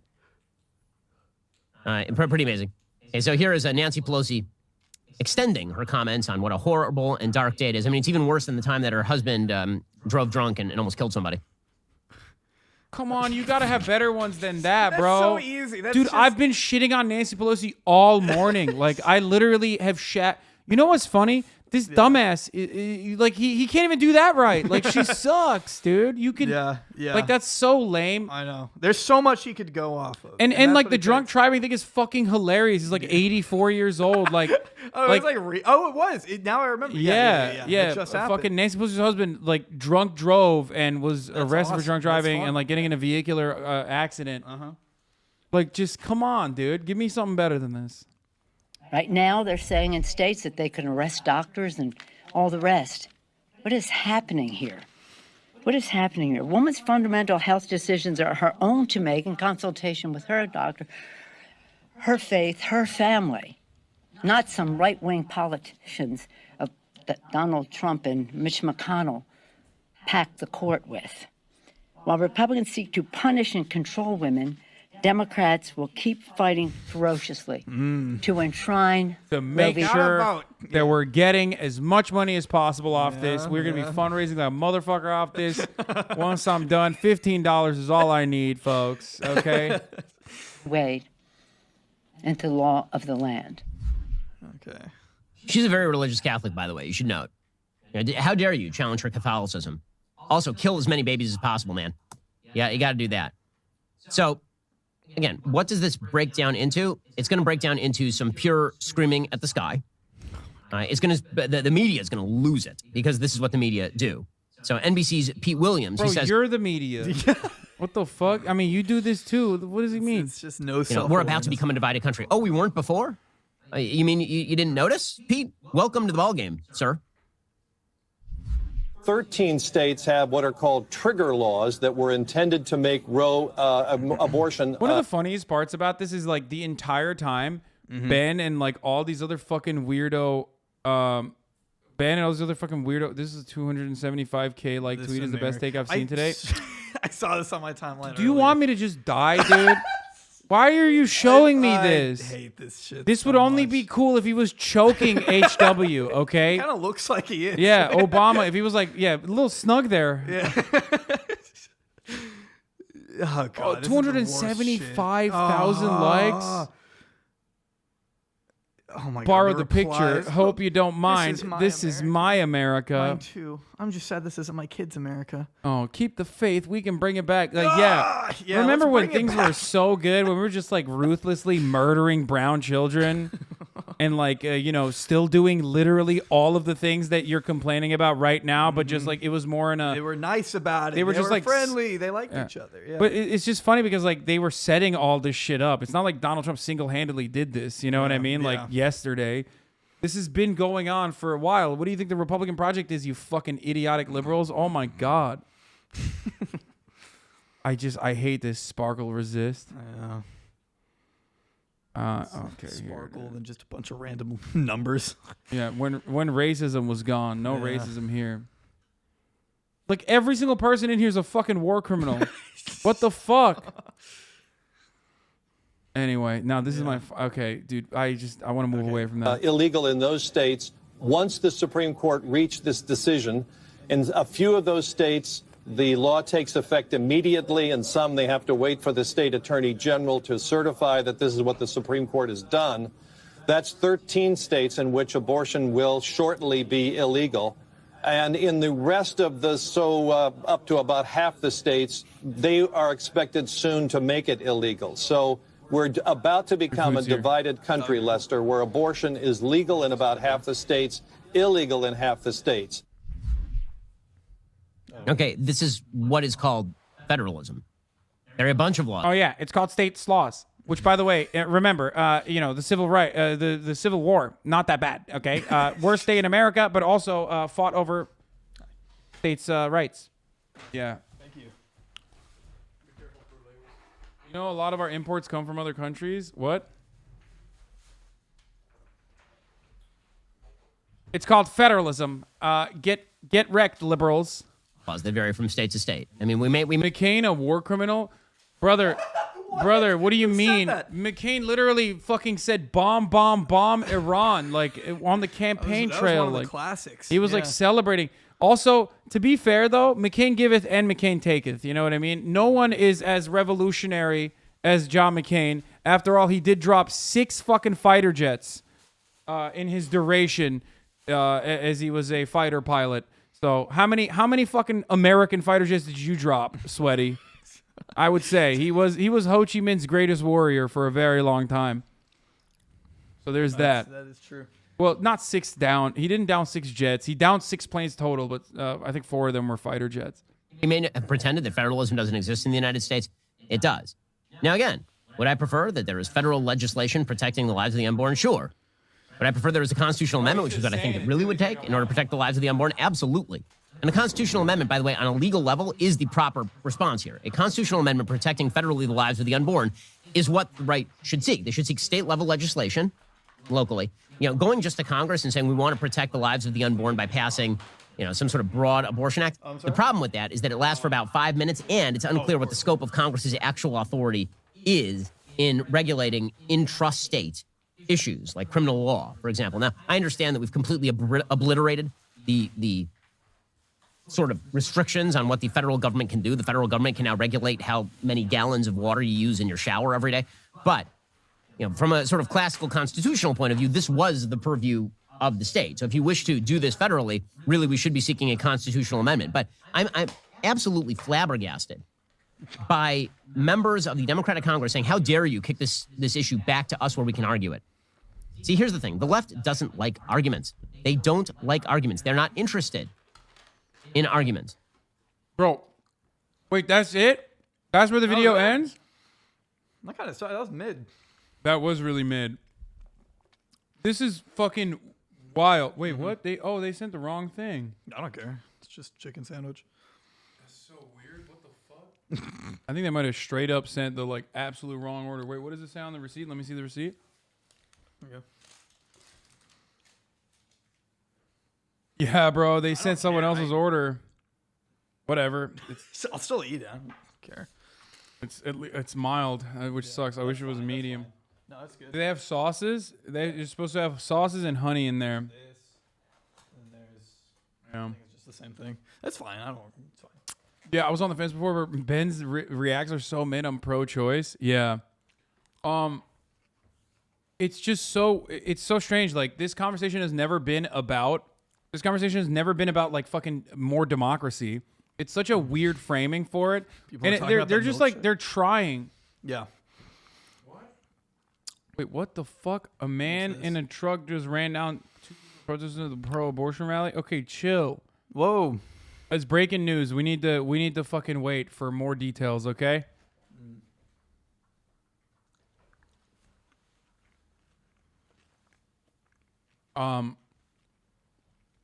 But anyway, what I was gonna say is if it was up to an actual democratic process, this shit would not fucking happen. Because pretty much every state, some of which don't actually have surveys on the matter, but there have been different studies conducted on demographic voting patterns and behavior for what their attitude is, what the likelihood is that they would be pro-abortion. Mm-hmm. And plenty of states also have independent studies conducted on abortion. 64% across the board federally for protecting Roe v. Wade. And plenty of states, including red states, have majority fucking support for Roe v. Wade. So if that was about democracy, this would never happen. Mm-hmm. It just would not happen. No. Yeah. But it's not about democracy. It's just about fucking, punishing people. Let's see what AOC had to say on the matter. Representative Green, for yielding your time. Now, I believe we're here today. Today is a very heavy day for so many of us across the country. Every single one of us has woken up today with less rights than we had yesterday.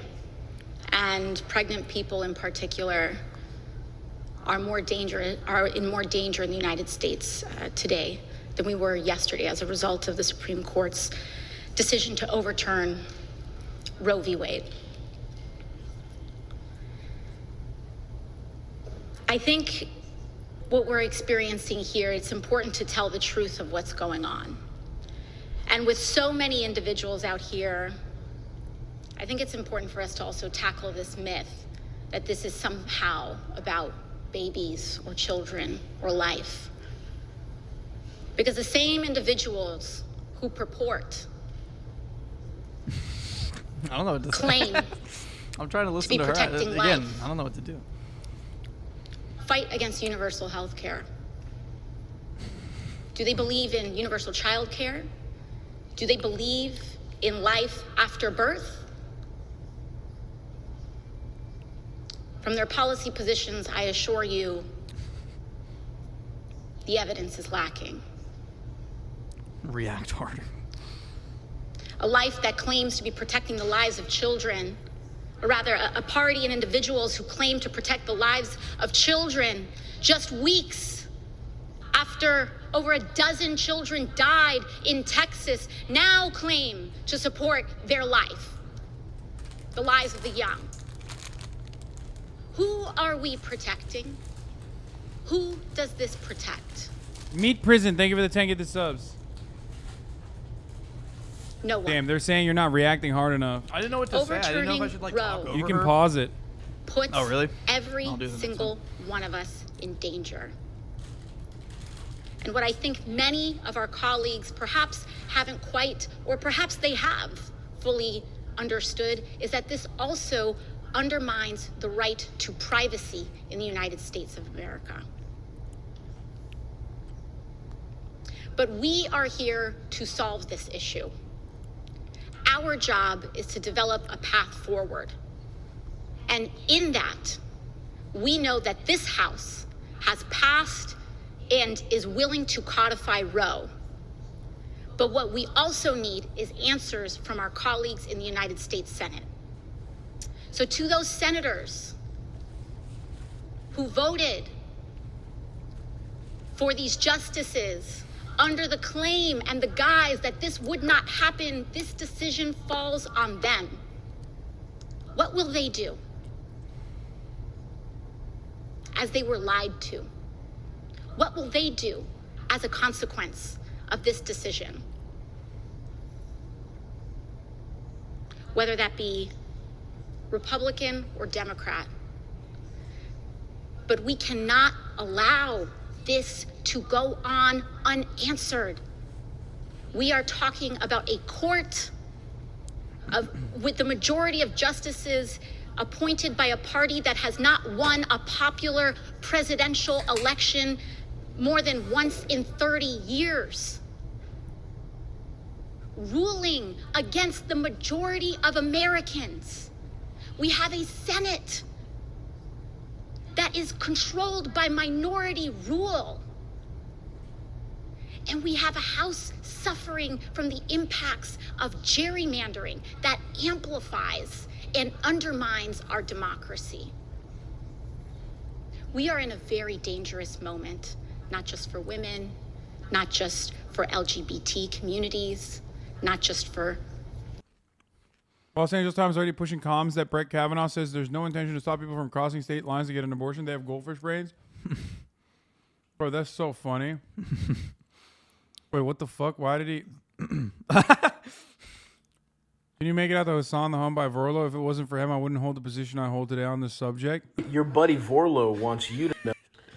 Hasan, your buddy Vorlo wants you to know that your little clipped Turkish penis is despicable. And you should not just circumcise it, not stop there with the foreskin, go all the way, lop your whole cock off. Dude, this is devastating. My man is still reeling from the impacts of 1453. A great year for the Turks. Yeah. Look how sexy he is, man. I can't. I can't. Civil War map versus abortion rights map. What is this pasteboard? This looks like a sussy link, but luckily it wasn't. Huh. It's kind of hard to read. Yeah, what the fuck? Where is it? There's there's no lexicon for this. I don't know what this is. Also, wait. Okay. Yeah, you really. Also, doesn't this kind of prove that like America's gotten worse? Because like we've ceded ground on Union states. You know what I mean? Union states and Union territories have literally fucking turned into. Have literally also turned into reactionary safe havens now. You know what I mean? America has only gotten worse with his Republican shit. Robot Boy 17, thank you for the 5. Get the subs. Anyway, let's finish this and then we'll get to All Jordan of us, Klepper. but we are in a dangerous moment in the world because this is not just about the right to choice. This is about rule of law and democracy and who is a full person in the eyes of the law. But to all of those who are watching today's events unfold in fear, in anger, in rage, in depression, in anxiety, one thing remains steady: that we will not stop fighting until this is fixed. And I say that to my colleagues on the other side of the aisle. We are not going away. We stay. We fight. We push. And we will not be silenced. It's a bit weak. I'm gonna be honest. A bit weak. Live stream of the protests in New York City right now. More powerful. Are we more powerful? It ended. It's not a live stream. Okay, let's see what Jordan Klepper had to do with Trump supporters. Crazy, it's probably not true. You probably don't even want to ask me what I think about 9/11. You got theories for miles. Right. Why would he not ask her? Oh, dude, you're not gonna fucking investigate that? Oh, come on, Jordan. Could have been so good. This was like his weakest, honestly. He's just lagging. I really. Oh man, that was probably an ex-liberal, actually. Oh, you think?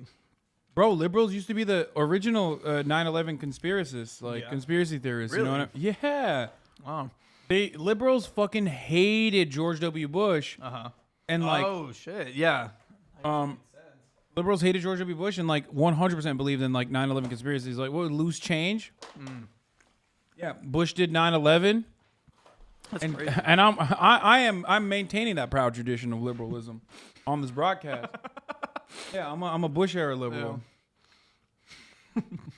But that was, libs were the original 9/11 truthers. Like, that's where that comes from. I wonder why it changed. Why it switched.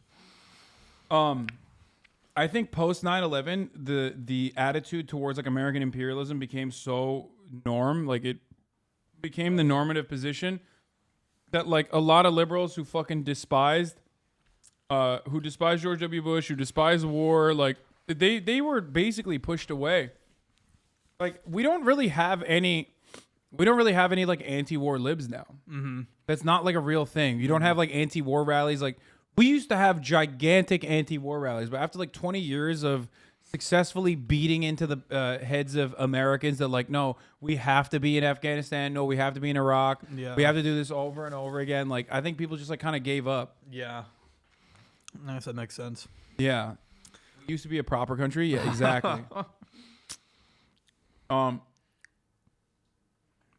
they weren't really anti-war. It was all fake. All of them voted for Iraq. No, that's what I'm saying. Post 9/11, like I think the anti-war liberalism, especially in the voting bloc, completely went away. I think Obama did that, by the way. Like, I think Barack Obama is responsible for a lot of the. I think Barack Obama is responsible for 9/11. No, I think yeah.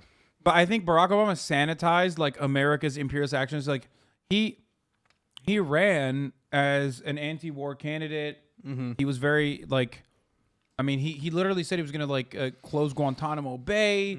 He ran as he daggered Hillary Clinton on her like opinion on the Iraq War.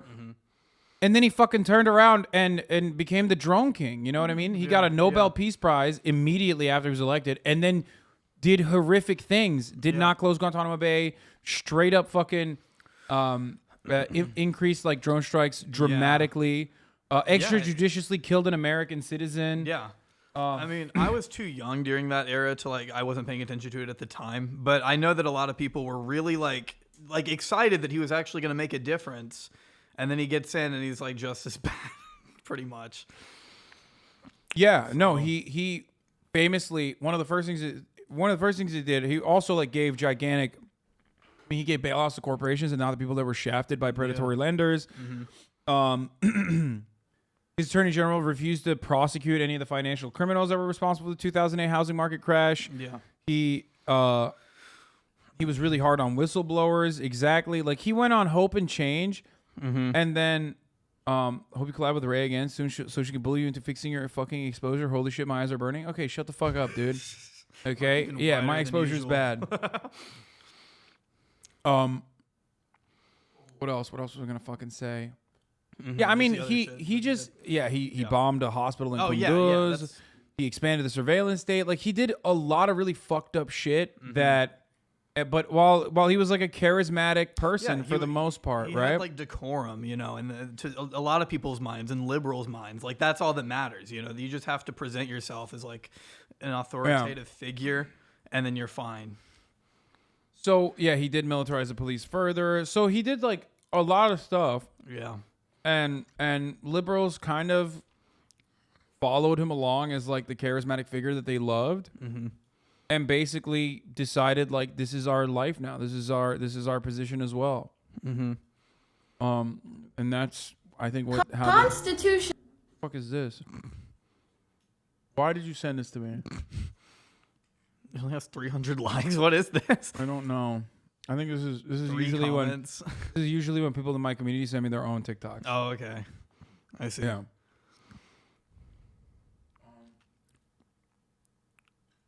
Dick Cheney made money off the Iraq War. When your dog eats doggies. Dick Cheney made money off the Iraq War. What? I've seen that. When your dog eats doggies. Dick Cheney made money off the Iraq War. He also lulled America into a false sense of security about liberal machinations would keep things okay for them. Yeah, exactly. Yeah. That's true. Yeah, he really fucked it up. Oh, evidence of hog brain. On vient du Canada, l'autre est fini en marde et est parti Sainte-Sivière. Where are you from? Quebec. Quebec, Canada. Yes! I know. Too good. Yeah, I know. I know my fucking suspiciously good. As a black person, a lot of the black community still glorifies him because he was the first black president. Really sad and a dilemma. I mean, yeah, that stuff is fine. That's understandable, bro. Come on, this is a country that was built on slavery and white supremacy. Of course, that's still impactful and important for black people. I mean, ultimately, what are you gonna do? He was just a dog shit neoliberal, but. All the major companies cashing out Iraq. The Bush era was a bigger grift than the Trump era could ever dream of being. Yeah. Okay, so what did you want to show us? Oh, I don't know. I mean, when you asked me about it last night, I just was thinking about what I've been looking into recently. And my next video is actually going to be another family vlog channel because those are fun. Seems like you're a big fan of family vlogs. I just can't stay away. It's too much fun. And this next one is called The Prince Family. And they are interesting. I'm going to try my best to try and summarize them as best however I can because the video should be coming out in a week or so. Give us a little teaser, bro. Yeah. Prince Family. What do they do? Well, they make family vlogs. They have about 8 million subscribers, I think. They do a bunch of pranks. What the fuck? 8 million? Dude, yes. They do a bunch of prank videos. They do challenges. Just look at that. 9 million. Can you look at that? They have 9 million. Our son Kyrie got attacked. They have 9 million subs, dude. So they clickbait. They've got a couple channels. The Prince Family is one. They've also is this the one that was CPS came and took our child away? Yeah, the mukbang. Yeah. I tweeted that out the other day. I've seen that. Yeah. Well, they're also the ones that. Have you ever seen the Zam She's 12 meme? Google that. Look that up. You'll see the thumbnail. Look that up so I can go get arrested. No, it's not. The thumbnail isn't bad. I don't know. Zam Sheet 12. I know that sounds bad. I can't believe I just fucking posted. Look at Oh that. no. Look. Oh, dude, the FBI. FBI, this is for investigative research purposes Look at that only. thumbnail, please. That's a re-upload. Guess her age challenge. We failed. Yeah, but do you see the thumbnail? I mean, that's obviously not a 12-year-old, but in the video they go in and they rate girl. They try and like guess the age of these random pictures of girls who are underage. And then they rate them, like say no, they that don't they're rate hot. them. They don't rate them. No, Oh. but he does make uncomfortable comments about like some 15-year-olds, which makes sense because he was 20 when he met his wife, and she was 15, and that is more than a problematic age gap. That's illegal. He got her pregnant when he was 22 and she was 17, and then that's when they started. That's around the time they started YouTube, actually. So he's a libertarian. Yeah, we can gather that at least. Yeah, what is this? But I mean, well, it just became a meme. Like she's 12. Damn. I have no idea. Wait, this is wrong. This girl is only 12 years old. I should not be feeling any sexual attraction towards her. I need to set my pedophilic urges aside and date women within the age of consent. Let's move on to the next girl. What a hot day. Wait, how old is this girl? Well, that sucked. This has 1 million views. It was like a meme last year. I think. Yeah, November. We need to fucking institutionalize everyone under the age of like 25. November 4th, 2021. Important things were happening in the world, okay? A lot was going on. Like, yeah, the Zam meme, pop the fuck off. But I mean, that's just their brand of content. If all of their thumbnails are supposed to be that provocative, a lot of the video topics that they decide to do are just insane. Like they'll do pranks on each other, like the couple will. There's like I'm murdered. How is this shit still popping? Spin the mystery wheel challenge, truth or dare. Family channel too. It's like no heartbeat. Yeah, the Prince family music video. They make music. They make music. You see that one? Caught in the shower prank with twin sister. That one, I've seen that one. That one. Oh, you have seen that one, you dirty bastard. Yeah, you Don't have. make it like that. Oh, yeah, it's just for research. That's his dad. And What so the fuck? The point of this video is that Oh my goodness. his wife and her sister decide to prank him. It's obviously fake, but they decide to prank him by pretending to be in the shower with his dad when he comes home. And they do get in the shower. They do get in the shower. Oh my God, bro. If you watch it, his dad like rips his shirt off. He looks like really excited to do this prank, even though it is fake. He's a little too excited. I don't know if it's fake, brother. What the fuck? No, because they do this shit. Like it's their entire thing. Bro, this is not a family channel. This is a family porn channel. Yeah, I've seen these plots before. Okay, on Pornhub. Yeah.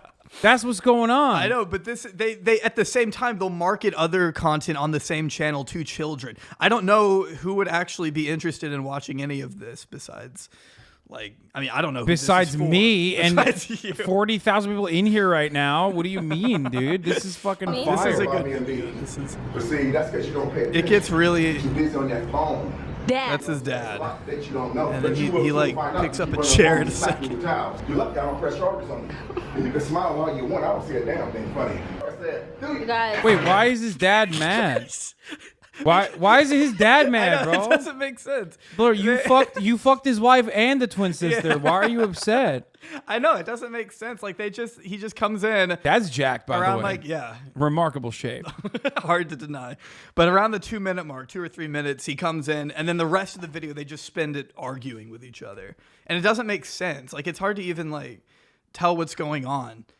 Because they're all just screaming. It's weird. Spying on Bianca with my is 12-year-old and older brother Darian. Wait, what? So Bianca is the wife. His name is Damien, and he has a younger brother that they use a lot of their family in their videos. And in that video, she's going on a date with him, with his 12-year-old? with the 12-year-old. And so Damien is following along to make sure nothing bad happens because he says the kid has a crush on Bianca. And then wait, that's like, bro, what the fuck? I know, yeah. Yo, why are Republicans allowing this to happen? They're like drag story hour. That's what they're fucking worried about. Meanwhile, this is some real fucking weird shit happening, dude. Republicans need to investigate family YouTubers instead of like all the fucking drag queens that don't want to be around children to begin with. Yeah. No, you don't. What's good, YouTube? You already know what it is. It's your girl, Bia.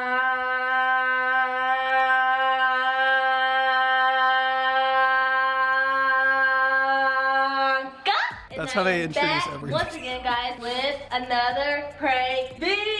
A prank video. A prank video. A. All right, guys. So I'm back again with another prank video. So as you guys can already tell by the title, I have special guests. What are your thoughts on this so far? Introduce yourselves. When did they fuck? Pretty soon into it. It's Yeah, I it wanna- happens pretty. I mean, you could skip around. You could definitely tell by the time. I like to get into it when right before I'm about to jerk off. I like to watch. I like to watch the whole thing. Yeah. You know, like the build up. Yeah, you want to see where we are. You keep up with the plot. Big Lex in the building, you feel me? So today we are about to be pranking Damien. Now Damien is currently downstairs at the, what is it, the Inn Cafe something. He's getting us all breakfast. So we're going to be in the shower with Damien's dad. We're gonna have the water running, so you know it's gonna be hot and steamy in there. We gotta rub his back. Okay, bro. Bro, that's so weird. Bro, what the Look fuck? at his face, dude. Look Dude, at his he's like actually horny. He's excited. He's Dude, pumped. what the fuck? He's like, yeah, I'm gonna fuck my son's wife, dude. And her sister. And her, yeah, what the fuck? I usually skip this part. This is the best part, dude. They're building the plot. Oh! Oh, he did the tongue thing. 13 million views, by the way. Just Dude, keep that's that in awesome. Everyone was like 13 million disappointed clients here. They're like, when did they never fuck? What the fuck is this? Oh no. Doing stuff. She have on a bathing suit, I have on a bathing suit, and Dad, he have on like shorts and top, but we're gonna make sure he take off his top and we're gonna make it look super real. So if you guys enjoy the video, let's try It's and like, get yeah, like, I'm gonna take this top off. 200, what you say? 1,000. 1,000? Well, I'm gonna say let's try and get 20 likes. This 20 part's always likes, annoying. They that's try to how many likes should we get? And they like 250, debate what it about- for 20 minutes and it takes forever to They're really milking that 50-minute like marker. They are trying to stretch this. They want as many Dude, ads it's on here as crazy. possible. Like, dude, people just want garbage. I think. It's like, great, honestly, yeah. does that piss you off sometimes? Like, you make like a 45-minute compelling YouTube essay that probably takes you like fucking weeks to cut together, and then there's people out here that are like sucking my father-in-law's dick prank. Hey, like they're like yelling half the time to like Yeah, I mean, a little 13, bit. I 14 wish I million could do views. that. I wish, but like, I just, that's not what I've chosen for YouTube. Kids watch this stuff. Wait, kids I mean, yeah, watch it's this? a family channel. It's a kid channel. That's why it's a little fucked. I mean, because they have other videos on their channel. Bro, I would much rather like they if have I like slime videos and shit. Like they have like Bro, kids kids vlog. People are worried about kids watching porn on the internet. This is way worse, dude. Genuinely, yeah. I mean, What it's the something fuck? to be. Yeah. Horny 12-year-olds who have parental blockers on. They should put this in the parental blockers, dude. It's not like age restricted or anything. I'm sure mine will get age restricted, but their content never gets that. So Jesus Christ. Yeah. 100. Yeah, I got YouTube demonetized me because I said gay in a video. Really? Which is fun to think about. When like, sucking my father-in-law's dick prank is at like 13.6 million. I'm sure this is not demonetized, you know what I mean? It's gotta be monetized. 100. Yeah. Not even halfway. Well, 125 is that half? 125 is half. See, they're still talking about let's the try like and get goal. 125 likes. If we can do Yeah, this is for idiots, right? Like this is for like kids. Yeah. I have 9 million subscribers. Can we get to 125 likes? What the fuck? That's why it's just like, who is this 452,000 likes. It's fucked, dude.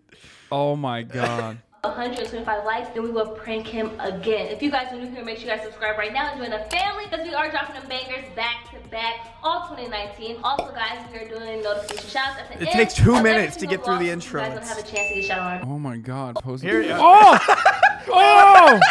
Oh! Especially for Dad, for real. All right, well, if you guys are ready, It's about to get in ugly. He there. does not think that it's about to get. He thinks this is great. I'm gonna keep it real. He's so happy. He seems very Look excited. at his face versus her face.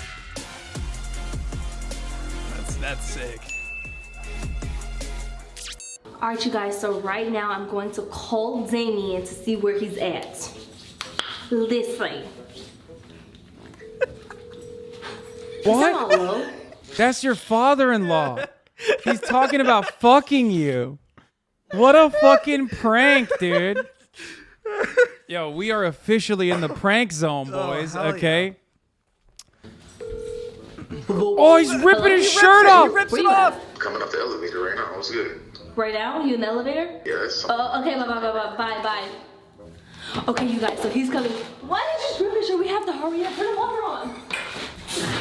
It's high cold. That wasn't planned, you know. And they do start like touching each other. Bro, he didn't. Oh! Oh, that's not a prank no more. What the fuck? Bro, that's not a prank. What is happening? That's what I'm saying. Yo! It's really a prank. They're just showering, dude. Yo, what the fuck? Did they turn the water on? I forget. Is it? It doesn't count if the water's on. No, no. It's like the fundamental rule is if you have your slides on, it's not gay. And same goes for this. The no homo principle stands. Okay. He has the slides on in the shower, right? Right. So if you have your socks on, it's not gay. If you have your slides on in the shower, you're technically not entering your daughter-in-law. That's just so true. Oh my god, dude! What the fuck? I know.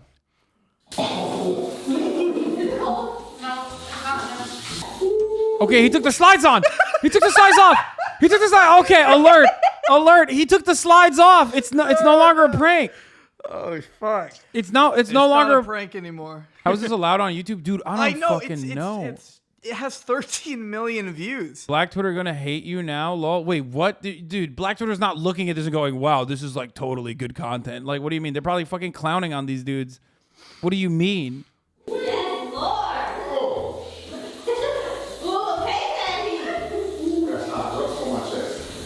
There's 0% chance that Black Twitter that fucking eviscerates every single content creator on the fucking planet is gonna let this shit slide. They will fucking rip on them, dude. What are you talking about? I've been doing a ton Black of Twitter ain't gonna hate on this. Homegirl is a colorist. Oh no. Oh yeah. That's the other thing we need to get into too after or whenever. But I mean, I want to watch this to completion. Yeah, that's fine. I know you do. Yeah, she said some colorist things about their newborn baby. They did a vlog, like right after she had given birth, and she was holding the baby, and she was like commenting on its eyes and its complexion and being surprised of what it looked like. And it was bad. That's still on YouTube too. What the fuck? And then she also did like a very racist. I don't even think we can pull it up. Like caricature one time. But she did like a Drake style minstrel shit. Yeah, I mean, she was pretending to be like an Uber driver, like trying to trick her husband that she was somebody else by like adopting this like really insensitive like stereotype and like what was the stereotype? She like called herself like a ghetto like black girl, and she like colored her skin darker as well. What the fuck? Yeah. It was bad. I don't think that one's still on YouTube, but people have talked about it, and it's rough. If you can, I don't even know if you can pull it up, honestly. Okay, let's watch. You don't think we can pull it up? What are we watching right now? Yeah. Oh, I don't know the Twitch TOS. Well, yeah, That's why I'm surprised. Twitch is about that. Yeah, Twitch does not draw the line of daddy dick, but when it comes to fucking minstrel shows or whatever, I don't know. I mean, I'm just so. Yeah. Wait. Hold on. Did she say daddy? By the way.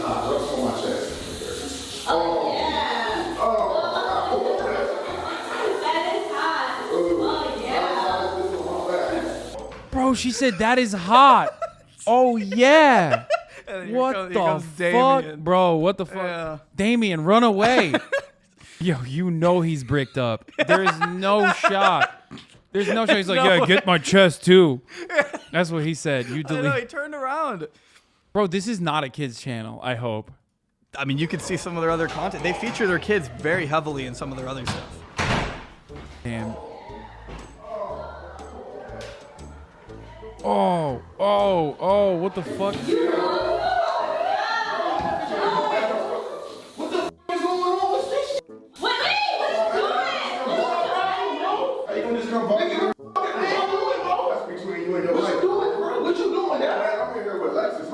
What you mean what I'm doing? Hey. What? Why is he taking his shirt off? He's like, I want a piece too. He's like, it's four-way time? What is happening? I think they're gonna fight. I don't know. Why did he take his shirt off? Also, why is she mad? They close it. They try to keep it on. Oh, this is good physical comedy. Yeah. That's okay. You got to recognize. Three Stooges. You have to. Yeah, you have to recognize like this is good physical comedy. Okay. Also, what happened? Is that like one of the armholes? Like, why can't he? I don't know. What? That shit was on his belly, dude. How is he not able to take that off his head?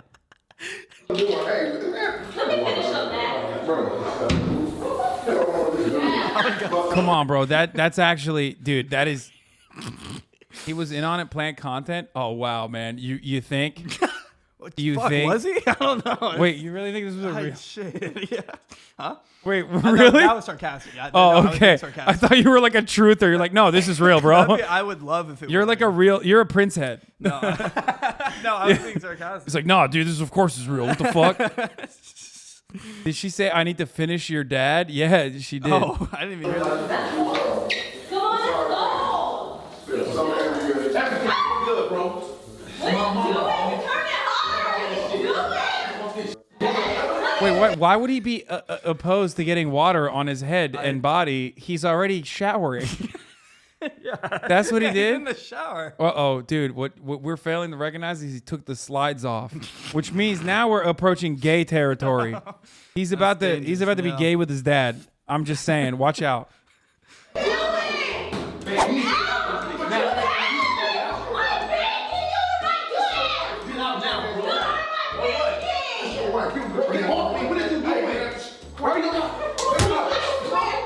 I love the effects. Oh, it's wet, dude. That is actually dangerous. Yeah. It is. That closes the door again. He goes back in. He goes back in for more. Oh, my mama. I got soap on the I still got soap on. Get out now. She's trying to close it. Did you see that? Yeah. Get out now, bro. Playing with you, man. What is you doing? What are you doing? Bro, what is you doing, bro? No, dude. What is you doing? It's genuinely bro? like. No, what's your problem? Bro, what's your problem to your dad? Well, what? Bro, I am so worried about this. Like the entire time, I'm like, I might have to hit the. I might have to switch scenes immediately. This thing is holding on by a thread, dude. Okay, like there is nothing. Like the. It doesn't come all the way down, but it does come down a little bit. I'm just saying, like, this video is so close to being demonetized, okay? Yeah. No rug in this bathroom. This is a rental, dog. Trust me, I'm the bathroom They're guy. at a motel. That's true. Yeah, this is definitely, yeah. They have a nice bathroom, though. It's nice, yeah. Do that to your dad. I'm like my dad. He said, wait, don't disrespect your dad? I can't even hear what they're saying. That's the worst part. Do what? I raised. Why you want to shower with my girl? First of all, why you want to shower with my girl? What are they doing? They're chest bumping. Bro, watch out, bro. Oh, man. That's what you shower with us. Shoot. Let's go. Get off of me! Bro, get off this water. Get off the water now. Let's go. Bro, get off the water, bro. Off the water now. Get out now.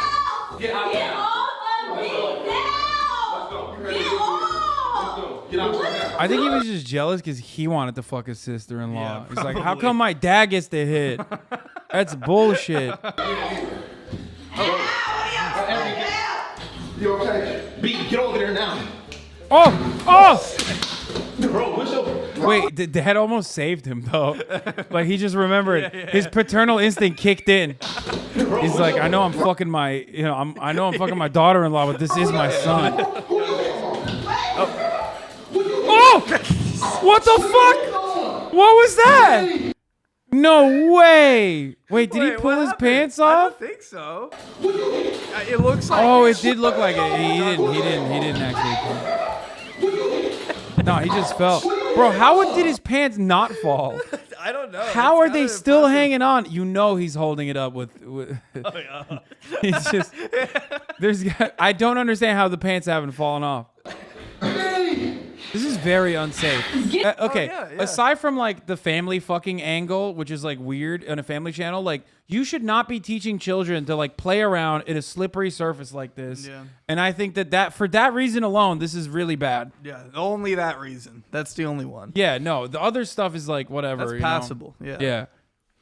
Imagine kids are like, playing around in slippery surfaces like this. You're gonna break your brain. Yeah. Get in there now! Get over there now. I'm not going over there! here. Get in the corner now. No, I'm not a little kid. You Go don't sit, sit in the corner. go sit in the corner. I am not Go TJ. sit in the corner now. You in timeout. Bro, watch out. I will fold you, bro. Put your hands like that. I will fold you. Don't put your hands on her like that. Bro. Get off! You don't want to put your hands on her. Wait, what? Is this like a prank gone wrong? Like what? What? I don't understand. Like why are they still continuing with It this? goes on the rest of the fucking video, so we They don't just, need like- to finish it. but this is No, we need to watch it. This is very complex. Yeah. There's Yeah, a lot of there's a ups lot and to downs. analyze, for This sure. is tumultuous. This is Why you in the shower with my girl? Why you in the shower with my girl? Huh? Why you in the shower with my girl? What you doing in there, man? I'm Big Dame now. I'm Big Damien now. I'm Big now. Get the hell off! Don't put your hands on her like that, man. If you got an issue with her, man, Get off! you got an issue with her, just talk to her about it. You're trying to fight people. No. Talk to me, bro. No, come out here. Talk to me, bro. I'm finishing what I was doing. Bro, talk to me, Dad. Bro, you better talk to me right now. I said you better talk. Oh my goodness, you're gonna break my soul! What did I tell you, bro? Somebody gonna get hurt. What's wrong with you? okay. This is like how is this That's what I'm saying. content? It just keeps going. Okay, now I'm getting a little bored. Like Yeah, they're not it fucking. gets boring. Yeah, like- that's what. Yeah. So wait, what is the most replay part? Why don't they show that? Doesn't I- YouTube normally they show used that? to. What Yeah, the fuck? I think you might have to. I don't know. This is weird. Why aren't they showing the most replayed parts? YouTube doesn't want you to know. Oh, because it's a 2019 video. You guys. Maybe that's why. Oh, really? I thought. I don't know. Stop! Stop feeding it to it! It It's just a keeps going, and so it's like. Okay. Yeah. So that's it. That's what happened. No, it shows on past vids too. Okay, I guess it doesn't. This was the video on the blackface thing, by the way. Yeah. Oh, she called it blackface Bianca. Yeah. Well, she had like, I don't know. That might be from a different. That wasn't the thumbnail they used. She, I think, like gave herself a different name. I don't think it's on their channel anymore. But So there has that to be was. a video. But that I was love it. that. I love that was too far. Yeah. Like they were like, hey, daddy, daddy dick. Well, there's been other videos that have been taken down. There was the murdered prank on husband where Bianca stages like Caught her cheating own in bed with murder. Carmen. This one's bad. What's good, YouTube? I think it's this one where it might be a different. There's so many like caught cheating pranks, but there was one where Damien comes in and Who's Damien, the dad? Damien's the dad, and he's like, "Isn't one of those girls 17?" And then Bianca's like, "Well, she's about to be 18." And I don't know which one that is, but I've seen the clip, and I seen this. That's Yeah. a self-report, man. You don't have to admit that. You could just be like, hey, that's like. Yeah, it's a little weird, but you don't have to. Yeah, I've never seen this I don't before. think it's this one because Damien's the one that comes in. This one, Is she pregnant? Maybe. I mean, this is 2019. They have, I think, 4 kids. Get off! Dude, family YouTubers literally operate like fucking old serfs where they're just like, they're popping out as many kids because like Yeah. kids are revenue generators. Literally, you know what I mean? All 4 of their kids have been brought up in this environment. Like It's- it's all they've known. They literally might as well be working in a farm. You know what I Yeah, mean? Like yeah. it's the same principle. It's like every time we have a kid, that's more content. Mm-hmm. That's why exactly. they always have. Yeah, Elon Musk is right, dude. The child birth rate is declining. So, the YouTuber family pipeline is gonna. Yeah, it's gonna. They're the one. fizzle They're the out. one gonna. They're keeping this shit alive, dude. Yes. CPS took our kids prank, so they did that. They did the CPS took our kids mukbang or Did whatever. they actually take their kids? I think they changed. They didn't, but they changed. That was just clickbait, and then they changed the title. I think to "They Almost Took Our Kids," and I haven't watched that one, so I don't know what they're going to be talking. Kyrie lost his first tooth. Crazy. There's like blood. I in know this. it's well, yeah. That's the thing is they clickbait their kids like injuries and stuff. Look up Bianca. Look up Bianca Cliff or the Prince family Bianca Cliff. What? Something. She's like falling off a cliff. I just want you to see the thumbnail. Bianca. It should come up. Look at that.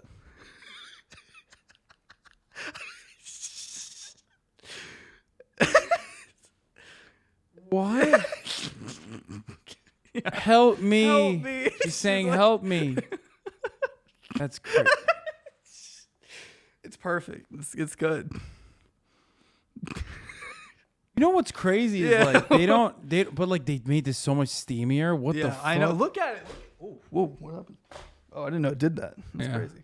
It's a Herman Miller Logitech. Shouts out to Herman Miller for gifting me a free expensive ass chair, by the way. It's very nice. New Hermie chat. Yeah, the Prince family, sheesh. This is what a wonderful family. What a wonderful family, but no heartbeat. Yeah, that one. They clickbait a lot of medical shit. That was a thing where they staged his dad like crashing their wedding or whatever. That's from a long time ago. Damn, they've been at this for a while. They've been at it since I think 2016. Yeah. Respect. Yeah. I mean, they have 3 billion views across all their channels.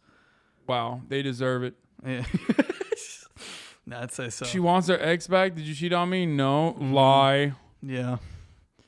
I feel like the Prince family got into a very bad car accident. What the fuck? I haven't seen that one. Or can you even call yourself a prince head? I don't think I can. Yeah, no. You haven't watched all their shit. Seen. I mean, they have like hundreds of videos. There's no way I can sit through all of them. I met these fucking people when I worked at Best Buy in Sugar Land, Texas, a Houston suburb. I sold them a new camera for their channel. They were really snobby and rude. They were recording everyone in the store too. That's crazy. I believe it. I absolutely believe it. I believe it, especially because he said he worked at Best Buy. Every HasanAbi head is a Best Buy guy. Every time I walk into a Best Buy, there's like 3 you motherfuckers in there. Like, oh my God, what are you doing in this Best Buy? Really? It's like, I don't know, bro. Buying electronic equipment. Like, do you see that she's not waking up? What? And then this is the one I was talking about. I keep doing that. I'm sorry. Okay, dude, don't worry about it. The best scare prank on husband. What? That is not the best scare prank. Wait, why does this only have 51K views? Because that's a re-upload. The original one was taken down, but she smears. Why did they take it down? I don't think they took it down. I think YouTube took it down because she smears fake blood all over the house and all over the kids' toys and stuff, and then she goes upstairs and gets in the tub with all the caught blood. Kissing Damien prank from the Prince family. Wait, that's the dad. Yeah, they collab. Well, no, that's his dad is also named Damien. Oh, okay. Yeah. I'm Dante exposed them when they were DNB Nation. Yeah, they had some beef with him a while back. He got revenge. This one, I think he like ties her up. Crazy husband destroys wife makeup prank. Yeah. Wait, what? My 12-year-old brother Darian ran away from home. Please help. Missing person. I miss Damien. Bro, what the fuck? Bruce beef with them too? Wait, what? People, and that couple that we looked at a second ago that they did the cheating prank with, Carmen and Corey also exposed them.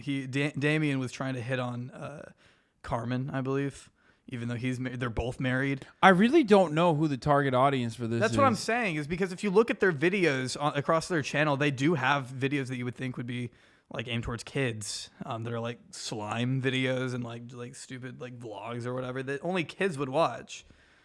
I kind of want to see the She song. Yeah, we can. Again, not age restricted or anything, so.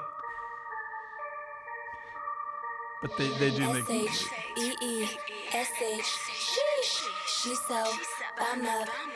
Wait, is this her? That's her, yeah.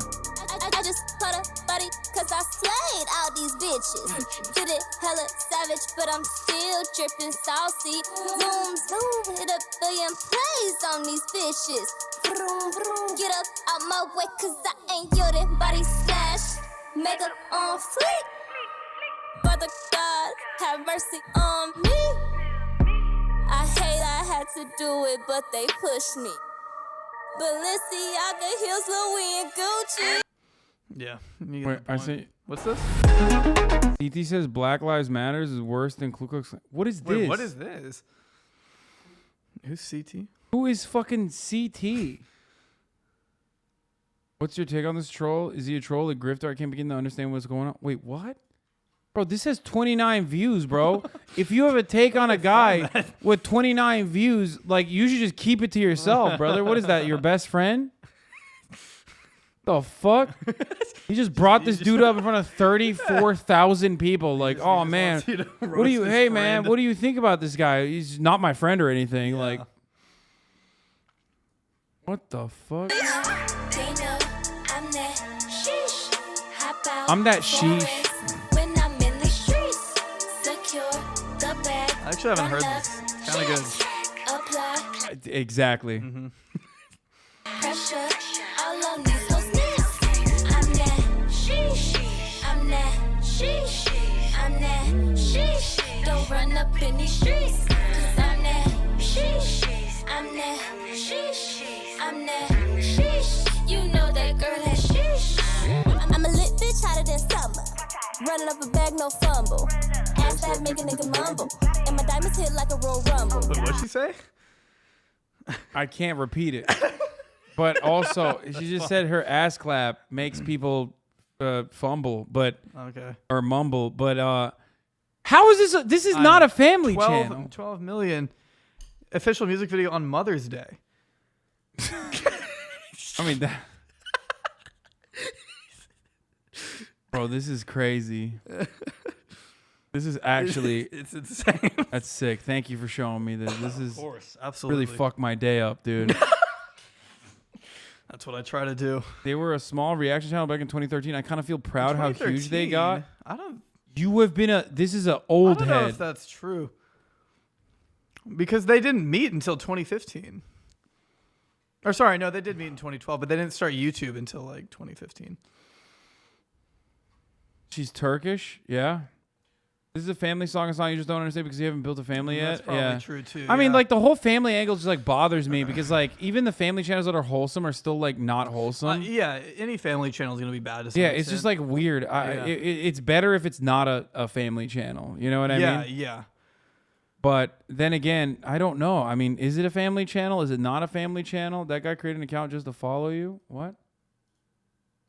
Yeah, that was well, no longer a family channel. That video is still up, but no longer a family channel. It's under a different title though. It's like CPS almost took our kids.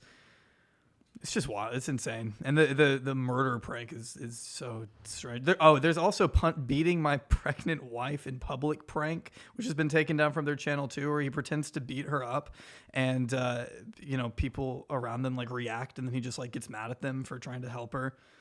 It's fucked up. It's so weird. It's so fucking weird. Dude, what is... I mean, dude, people fucking think like Twitch is fucked up and bad and wrong or whatever, but like... And honestly, there is like plenty of problems with like every single fucking platform. Mm-hmm. But YouTube is on a different level. Like, I really thought TikTok was the worst. You know what I mean? Yeah, I definitely know what you mean. I think they're all bad for different reasons. I don't know as much about Twitch. But I mean, yeah, you can find just as much horrible shit on YouTube. No. There's like Twitch is like pretty heavily regulated overall. Yeah. They will clap you. Like, I mean, sometimes a little too much. They go a little too far. You know, like like the C-word gate saga. Well, but that's the thing. I mean, YouTube is so unpredictable because I mean, you could get demonetized for just saying the wrong word or something that you don't even think is going to be bad, or they just won't tell you what you're being demonetized for or age restricted for. Yeah. Meanwhile, this stuff just thrives, you know. So it's interesting. I really don't know how it all works, but. Yeah, we saw the spying on Bianca with my 12-year-old. Yeah, this one I did watch. This one. This one's kind of mid. It's. All right, bro. It's good meeting you. YouTube's the oldest kid on the block. It's got all the problems every other platform has, just way more of it. That's probably true. Yeah, but like, so this seems like this would be, you know, a dark corner. They did Hidden Kids prank. I haven't seen that one. This seems like this would be a dark corner of YouTube, but it's like they got 9 million subs, so like it's pretty prominent. I know, that's what I mean. And I mean, they have other channels too that have also millions of subs. Someone said this motherfucker sounds like Jay Aubrey. No, is this motherfucker Jay Aubrey? Yeah, you don't put your face in a lot of the videos. No, I'm not like, I don't know. I'm not like against it. I just kind of, just like editing. I hired a Jay Aubrey sound-alike from Fiverr. Yeah. Prank. It's an impersonator. Prank gone wrong. Yeah. You should react to the AI-generated children's shows on YouTube. What the fuck is that? I've never heard of that. Give me an example, chatter. That's not Sunny V2. Wait, isn't this Sunny V2? Oh. Sunny V2 is it? He makes good stuff. I like some of his videos, except for the Ninja one where he was like it seemed like he was very upset at Ninja personally. Really? I haven't seen. I don't watch his stuff too consistently, but I like his editing. Yeah, no, I've watched a bunch of his videos, but except for the Ninja one where he was like, "Fuck Ninja, he betrayed me, piece of shit." What did Ninja do? Wait, I didn't even know I think he was like a fan or something of Ninja. Like it just came across like very. It was him, right? Sunny V2 was the one. I've watched a bunch of his Sunny videos. V2. I miss Primink. Yeah, Primink was another one. He does. A lot of people didn't like the Ninja video either. His other videos are better. Yeah, no, he makes a lot of good videos. Yeah, he does. Like he gets crazy views too. Yeah. He'll make a video on some random topic and then it'll hit 1 million in like 12 hours. Yeah, it's just like I said. It just felt like he was like genuinely hurt by Ninja's actions to like get the bag. I don't even know what Ninja could have done, but he clapped him in the game. No. It seems like an ex-fan. Okay. That's my speculation. But anyway, he's good. I like his videos. Here's one of those AI generated vids. I want to see this. What the fuck? This from last year. 31 million views. Oh, I'm familiar with these. Yeah, they're for kids, but I don't even.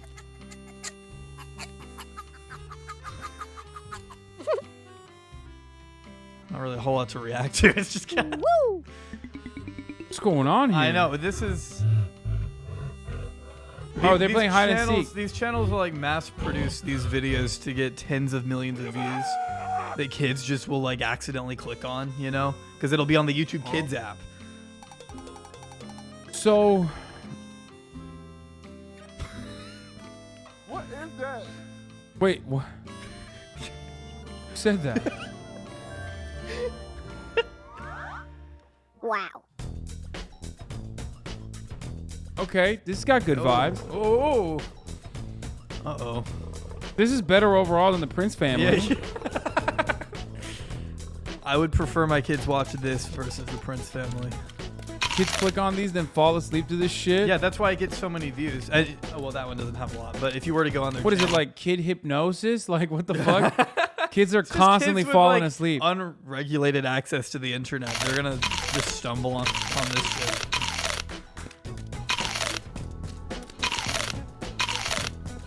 Bro forgot about the hide and seek.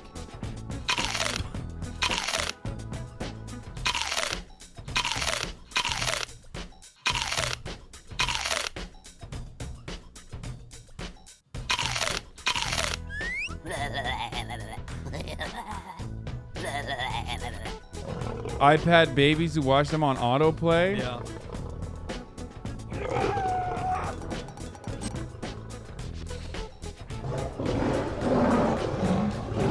Damn, that is a slow ass lion, dude. He's trying though.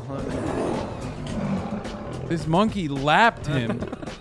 Oh wait, never mind. Shit. Wait, He's catching up. Oh fuck! Oh no! Jump the wall. Yeah, I didn't. Why didn't you jump over that wall? How's this gonna end?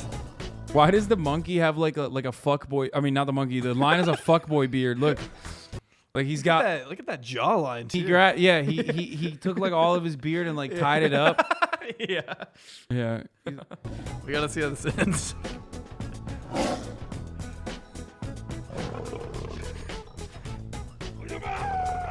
The monkey seems to be having a great time, like running I think though. so yeah, he's not scared. Oh, this is a classic. A gorilla versus a lion. I want to see where this goes. This is gonna be awesome. Okay, man. this definitely will be fire. There's no way this is gonna be bad content. No shot. What? Hasn't been bad An example. so Look far. at the views. Spider-Man versus Pink Yes, Spider do you Girl. remember this? This was big.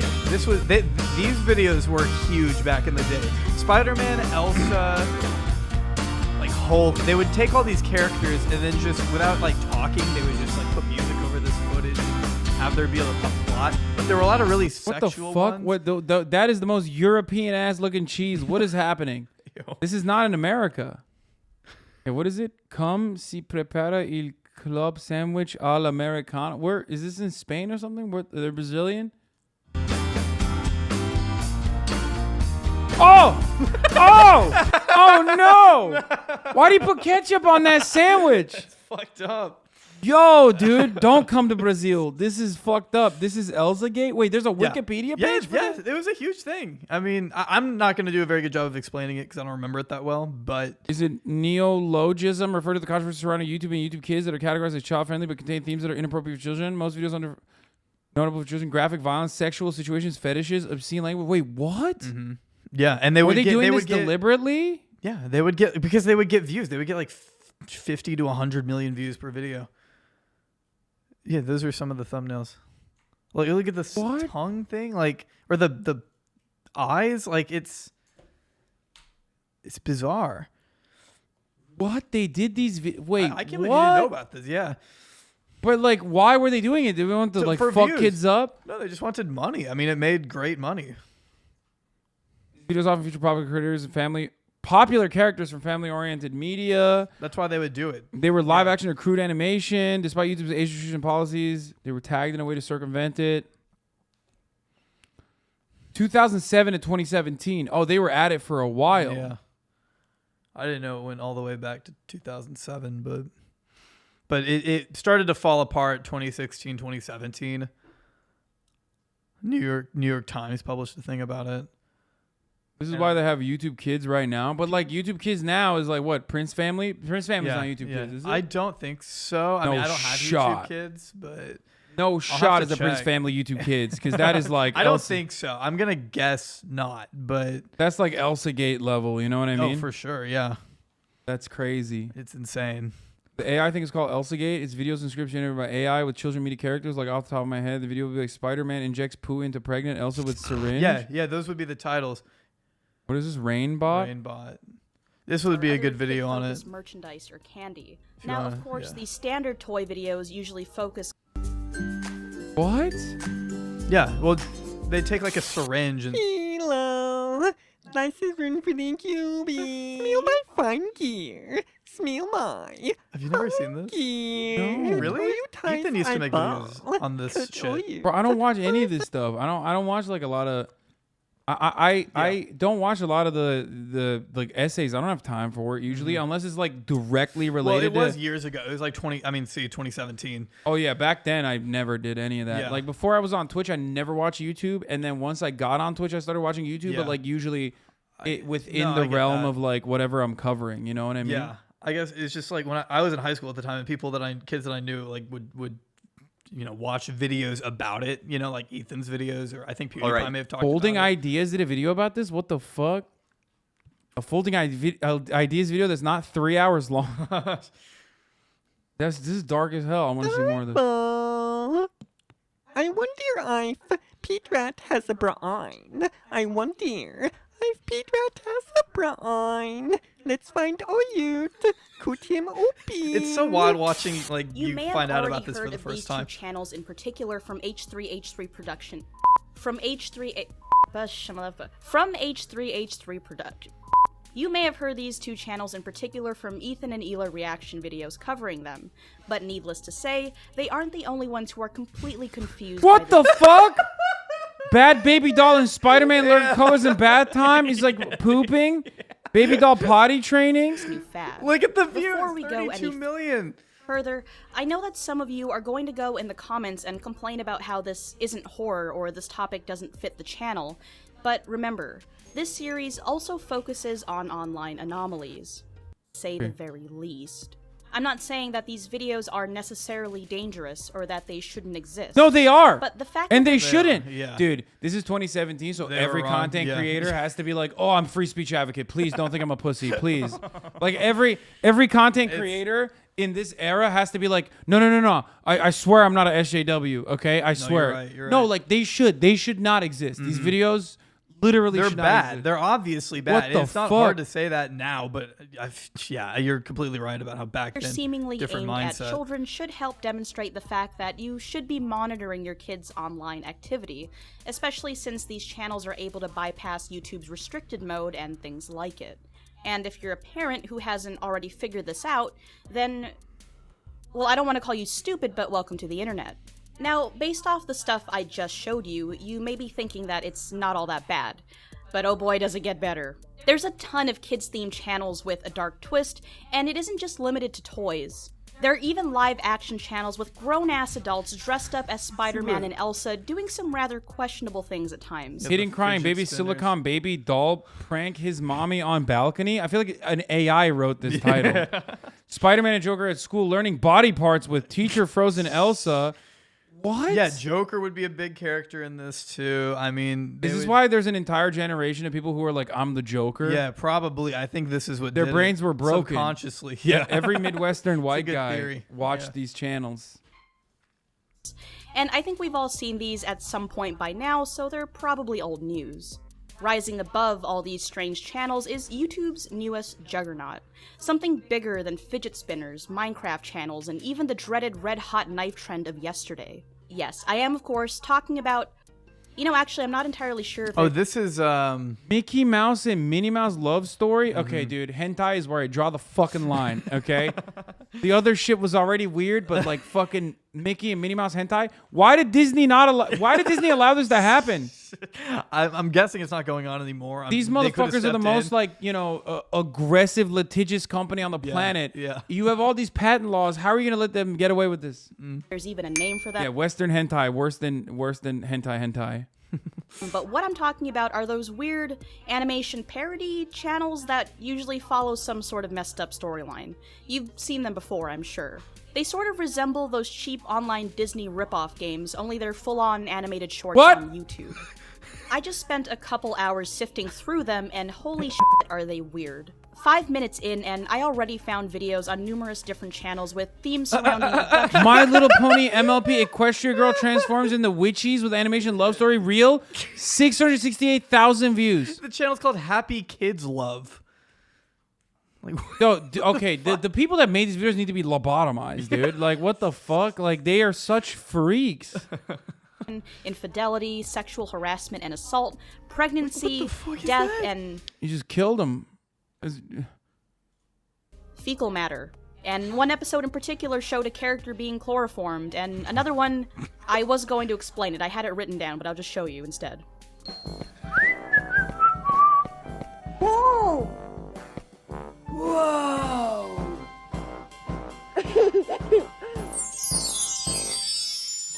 Like, is this a little kid who's like horny for Elsa? Is this Elsa, right? I don't know Frozen. No. Yeah, that is Elsa. The Frozen chick. Hello.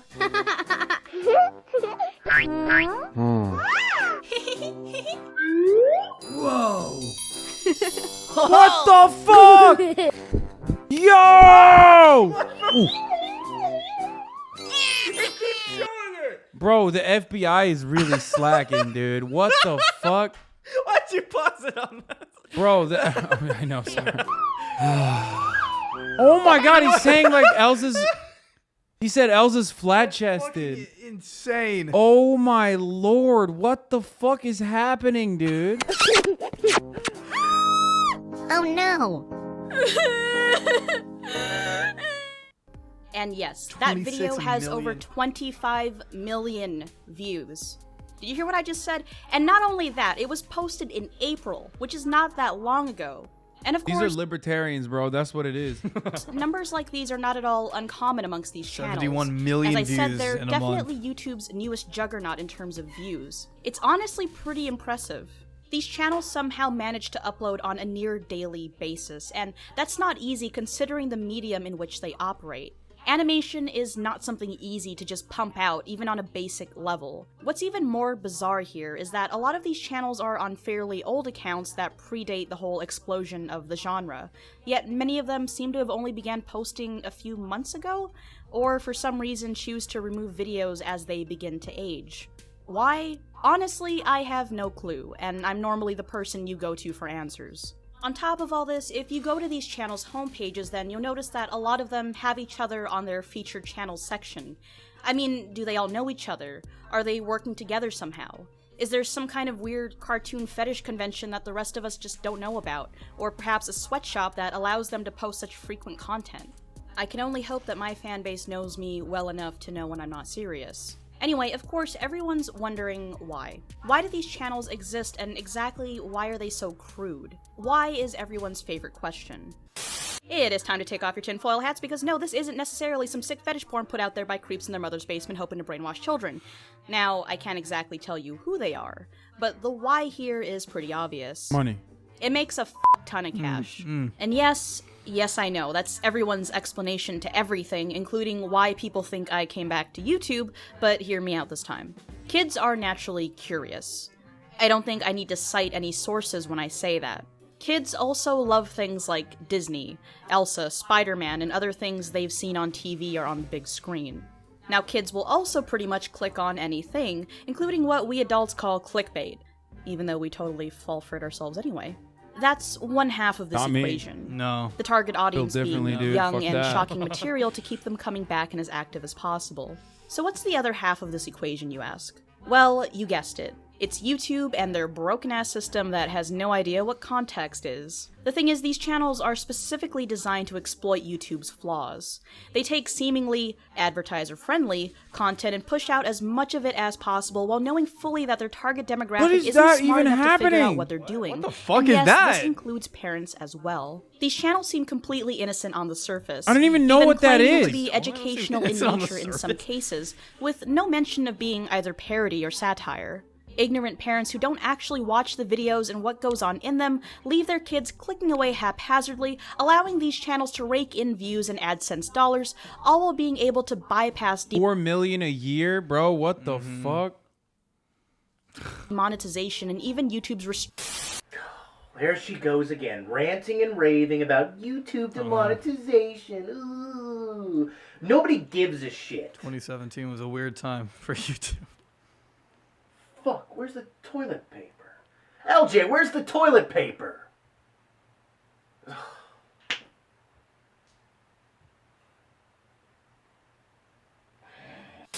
They've gone all out. Watch them for yourself and take note of how each video is drawn out and often only a little over 10 minutes long in order to make the most money possible. Oh, and yes, this is also why certain curse words have been bleeped out. These channels are allowed to run amok while YouTube has me by the testicles. That was, of course, a joke. But knowing how things here on the lovely internet work, you people will turn "is Raimbot a man" into my top Google search result next to Raimbot face, which shouldn't even be something you need to dig for. It's right on my Instagram. Anyway, fuck censorship. We're getting away from the point here. Okay. Yeah, It's okay. kinda- We're done. away from the point. We're getting away from the point. Also, ironically, she's also running the fucking clock with a 10-minute video as well. know. I mean, everybody does it. It's fine. Respect, but, you know. Wow, No. Twitch just made a tweet about the abortion law. I'm hella surprised they said something. What did they say? I mean, this is insane. I feel like the other guy's video. Who's the guy that made the that we just had pulled up that did the crypto video a while ago? Oh, the folding ideas one. Yeah, he's probably got a good one on it. yeah. I'm gonna run an ad though. And by the way, I don't want to keep you here for Of course, any no, longer. I If don't you wanna- I want don't to, if you wanna want to bail. overstay. No, yeah, I can head out whenever. Safe abortion should be available for everyone who wants one. More sources below. Find an abortion provider at abortionfinder.org. Abortion funds in every state. Miscarriage or abortion support at mahotline.org. Nice.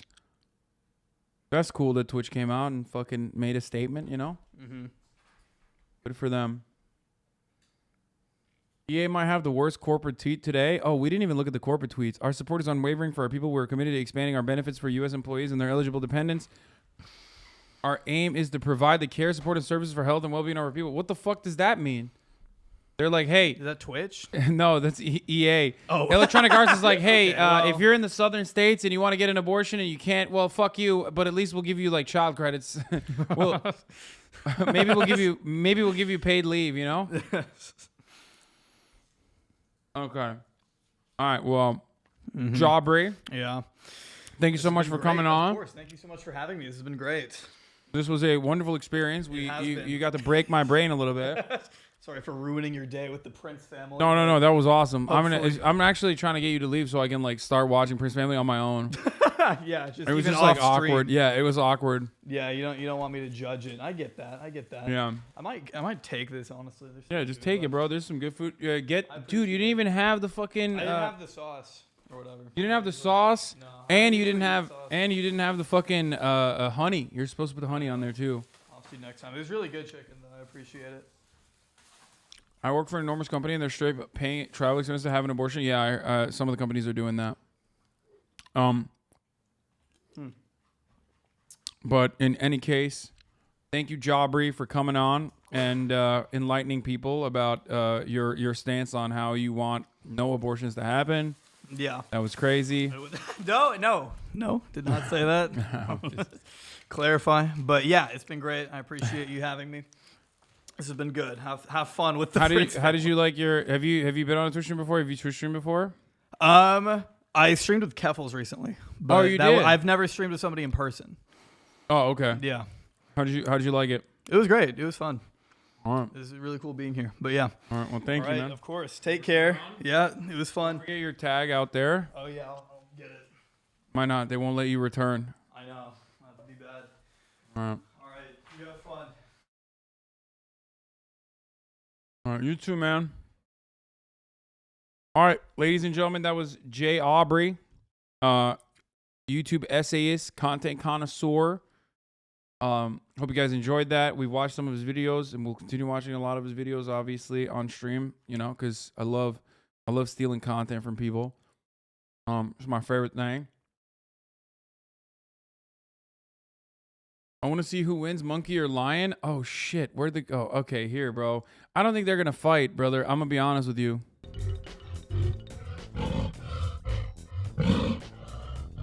This is my favorite type of chatter. Do you have security guards, HasanAbi? What are you gonna come and kill me, dude? What the fuck? Like, yeah, dude, you want me to give you the blueprint of the house too?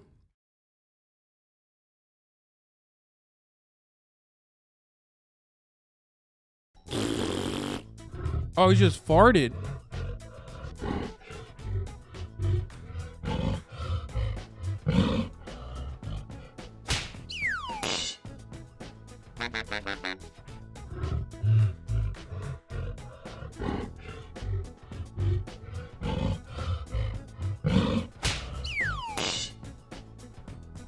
Damn, the gorilla was not fooled by the lion being like, listen, I'm actually a chill lion. You know what I mean? Snoop Lion type beat. He's like, hey, you don't understand. I'm actually a chill ass lion, bro. Like, I got sunglasses on. And the gorilla was like, fuck you. Don't give a fuck, bitch. What is this?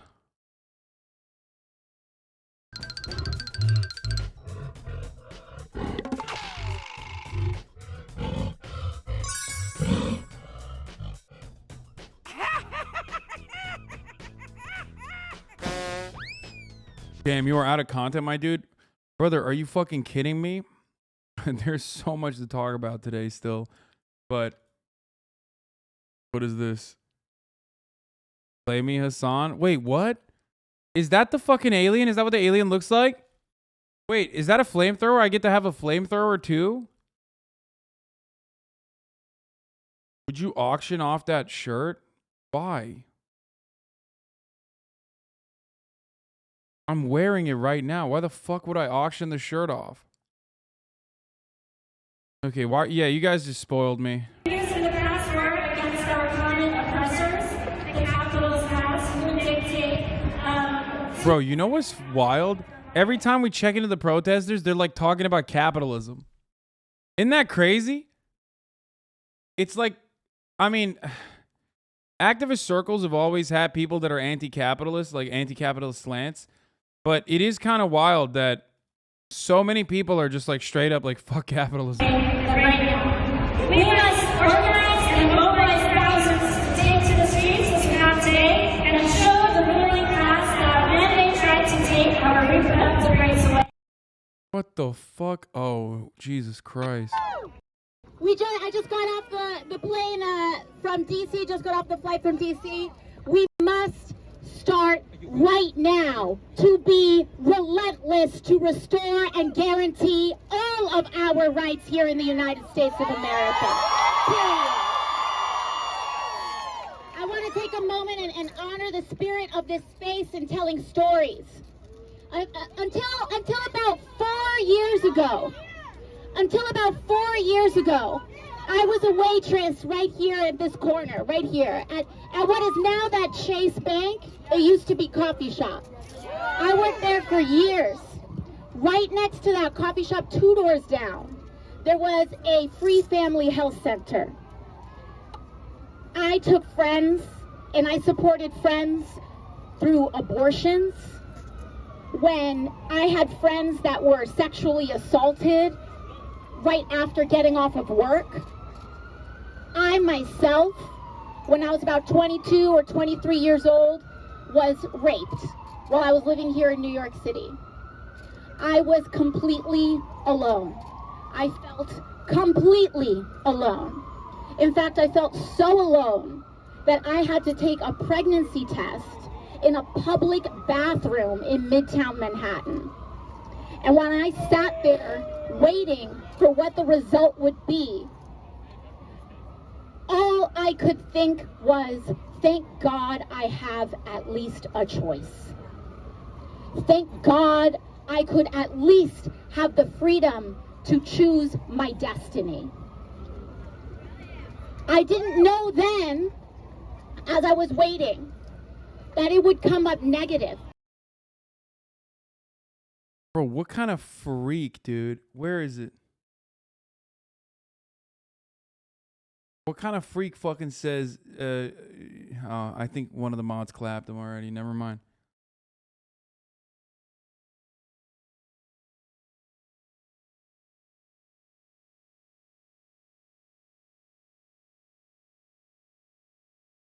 Yeah, no, someone was just like, someone was shitting on AOC. She's saying she's full of it. But it doesn't matter. It doesn't matter. And that this is for all of us. This is not a women's rights issue. This is an issue for all of us.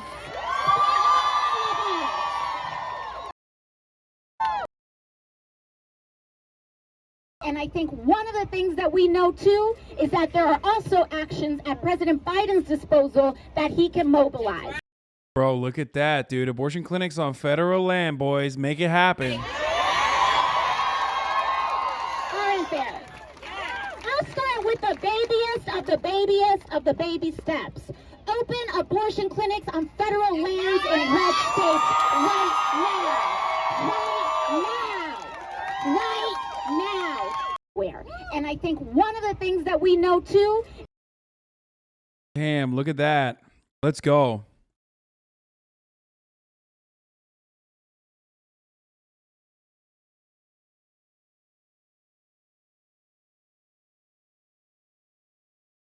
Welcome to the Great Smoky Mountains National Park and Women's Clinic. Fuck it. Let's do it. Why not? He won't, though, because he doesn't want abortions either. Catholic? No.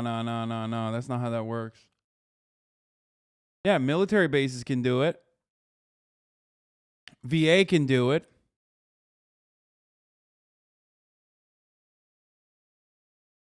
That would take balls, unfortunately.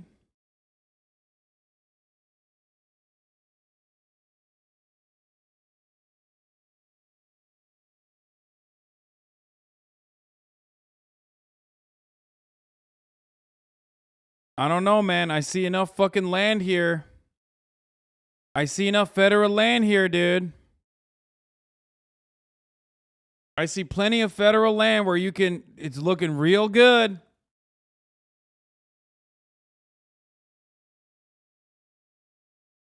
I see plenty of fucking federal land where you could just straight up build some abortion factories, dude.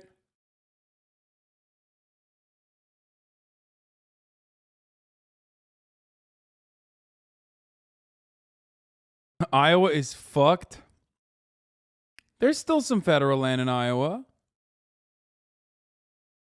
Chat, remember, this is like, I mean, these are gigantic swaths of space.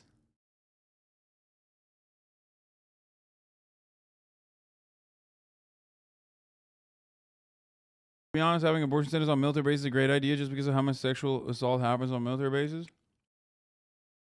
Everglades National Park and abortion clinic. No. YOLO. Up with that thread and then maybe negotiate down to what the New York Times said.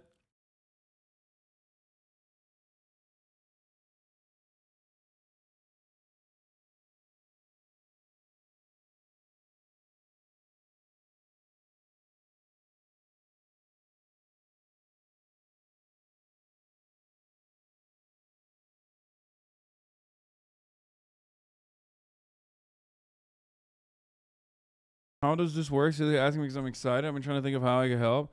I mean, don't put your eggs in this basket. Let's be real. This would require the government to take like decisive and also divisive action. And they would not do that.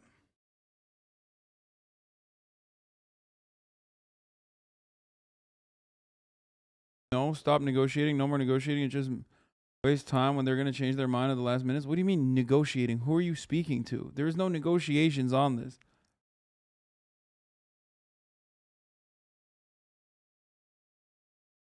Brandon actually do something, anything? Why are you spreading misinformation? That map's fake. Do you expect me that Ohio is a real place? That's true. Ohio is fake. Unlike the top of the hour ad break, which is real, okay, which comes at the top of every hour, sometimes 10 minutes in.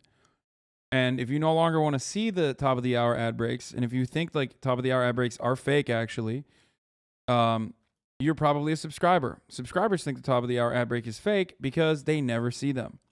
If you want that sort of experience yourself, then all you need to do is subscribe, which you can do for $5 or you can do for free with the Twitch Prime. By connecting your Amazon Prime account to your Twitch account, you get 1 free Prime subscription a month, or you can get gifted a sub. Here's the 1-minute ad break now.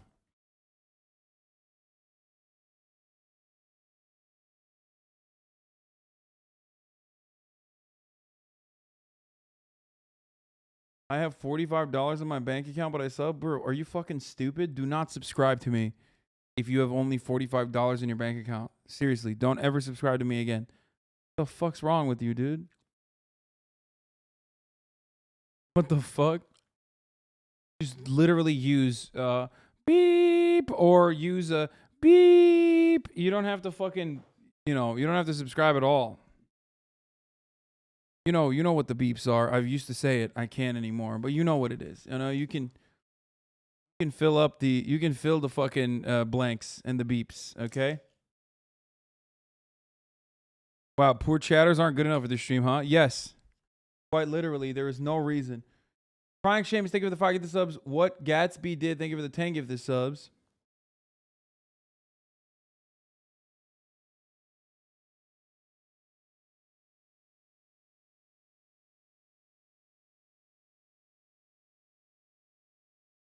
I don't want poor people to not watch me. I want, like, if you're poor, if you're broke, of course, watch me. I make everything free for that fucking purpose, dog. What the fuck? Just don't foolishly subscribe if you don't have money.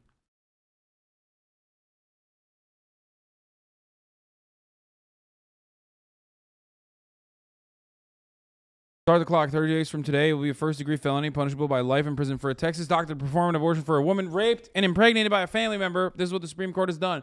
Dastardly Pugman, thank you for the 5 get the subs as well. What's the timeline for trigger states? Already started. Some states it started already earlier today. Women in West Virginia, women in Alabama, I think Mississippi as well, are already being turned around. They had appointments to get an abortion today. There were women in Arkansas.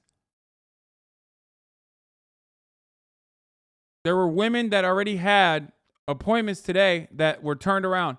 They're currently trying to work. They're trying to find a workaround to help these women travel to a different state. Yeah. Crazy.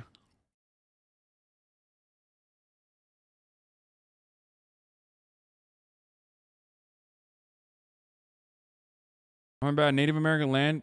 Do people who live on that territory in Arizona still have abortion rights under their own terms? Yeah, I think so. This shot shows the depth of Antifa, a black bloc group headed towards downtown after the Supreme Court protest. What is this? Their fate. Fuck the state. People must decide their fate. Fuck the state. People must decide their fate. Yeah, I can't believe how. Here we go. Black bloc hashtag Antifa group departs Supreme Court abortion process. Oh man, how fucked up that the black bloc Antifa group once again are literally fucking saying such unfathomable things like fuck the state and fuck the courts and fuck the church. People must decide their fate. That's so messed up. I can't believe that. That is not a message I can get behind. My choice. My body. My choice. My body. My choice. My body. My choice.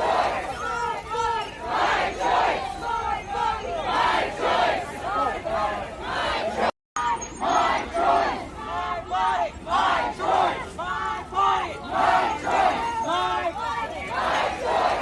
Yeah, this is what Mexico did when they fucking... When abortion rights were up for debate, they marched to the presidential palace and attempted to burn it down. The Mexican government quickly decriminalized abortion nationwide soon after that. I mean, it wasn't that easy. And Mexico still has a lot of problems with femicide, but...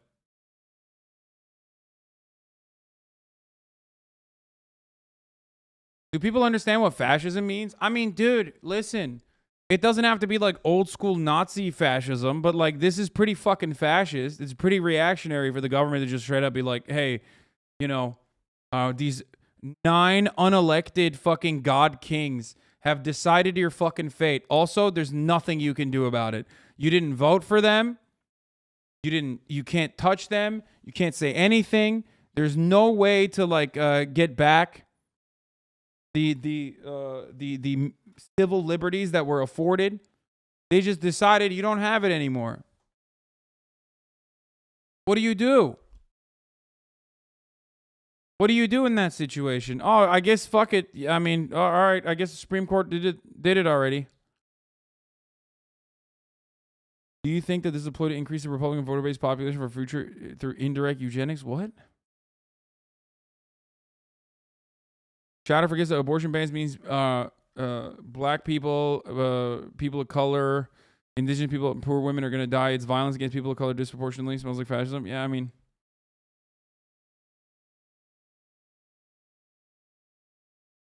That's not true. Congress can pass a law. There was no law. Isn't that an issue?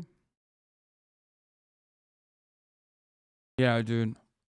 Congress totally is going to pass a fucking law at the federal level recognizing abortion as a fundamental right, a medical procedure. Yeah, that's going to happen. Do you think we live in Germany, dude? What the fuck are you talking about? Do you think we live in like a functioning social democracy with a government that actually does things that are like tangibly good for the population?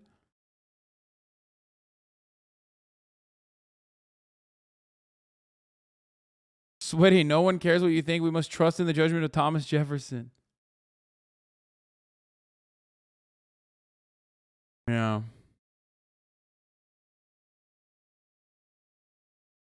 Tell the unaware Redditors it's the top of the political compass, so it is bad. The right to abortion is so popular. I saw a man with a fucking Nazi tattoo at a gas station talking about with some white lady saying this country's going down a terrible path because of this decision. What the fuck?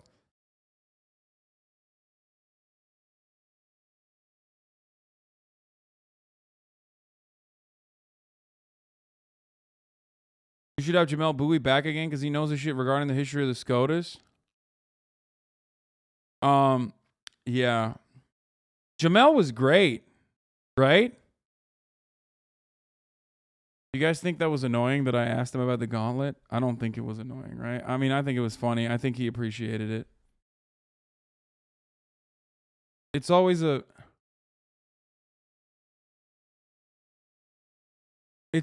a funny juxtaposition to have like someone who is like very clearly like a serious person coming on a stream like this one. And then I just like say the dumbest things. Not as bad as dry jerking on TMBS. Yeah.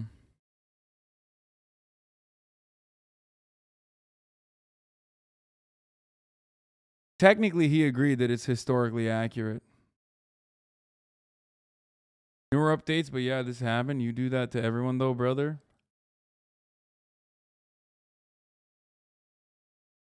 Tennessee files emergency motion to move up timeline for abortion restrictions to take effect.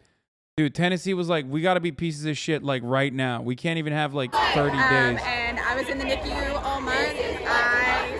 I have taken care of multiple teenage moms this month. I discharged a mom who was 16 today with twins. Someone ran over abortion protesters, by the way, in Cedar Rapids. There was a man in a truck, ran down two peaceful protesters at the pro-abortion rally in Cedar Rapids. Everyone seems to be okay. One woman had her foot run over, but it was terrifying. He had a fucking W Raptor. He has a Ford Raptor, and it says W Raptor. This video of the truck running down two peaceful protesters. Here's the video. Don't do that! Bro, Bro, I love being pro-life, which means I have to run over protesters, abortion protesters in my fucking Ford Raptor, baby.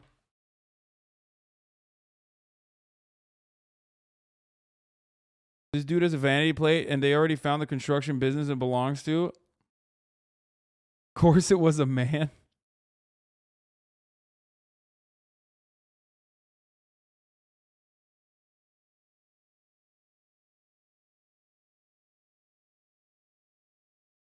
Please look at this for consideration of the gauntlet. Well, we can tell you this.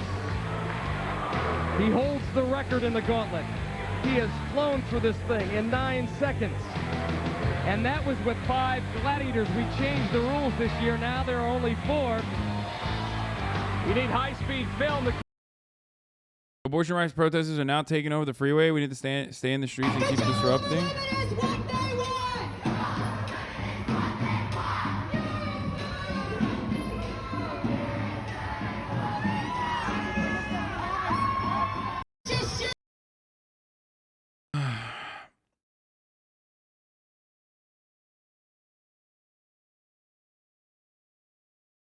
Legal status of abortion without Roe prohibited. You got the bans in effect already in 9 states with 7.2 million women of reproductive age getting impacted. Likely to be prohibited or restricted. You got Florida, Texas, Mississippi, Tennessee, Georgia, South Carolina, Ohio, West Virginia, North Dakota, Wyoming, Idaho, Arizona. You have a gestational limit or a fucking full-blown ban, okay, in 12 states where 19.4 million of women of reproductive age are going to be impacted by this. And then the uncertain states, you got Montana, Nebraska, Kansas, Iowa, Michigan, Indiana, Pennsylvania, Virginia, and North Carolina. Virginia already is moving towards a new gestational limit abortion control bill as well, where abortion is already prohibited or likely to be banned, restricted. It's fucking crazy.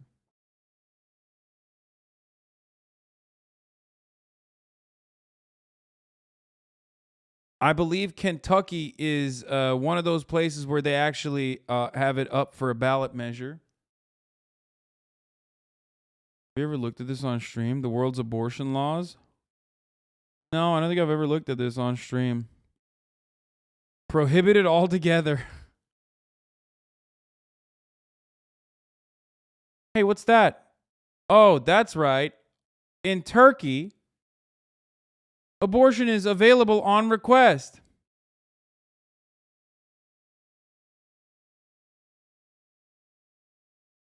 In Afghanistan, abortion is to save a woman's life. Abortion is permitted in Afghanistan to save a woman's life. In America, there are places where abortion is prohibited altogether. Isn't that crazy? Think about that, chat.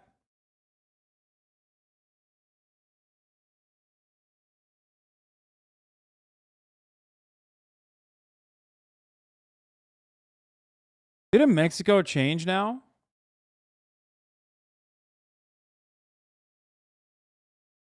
Just when I thought Turkey can't get any worse, they go and do something like that and totally redeem themselves.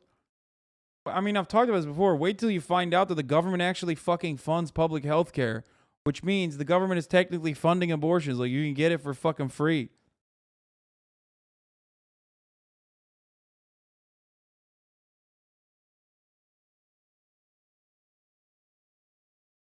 In North Korea, the Democratic People's Republic of Korea, abortions are available on request. What the fuck?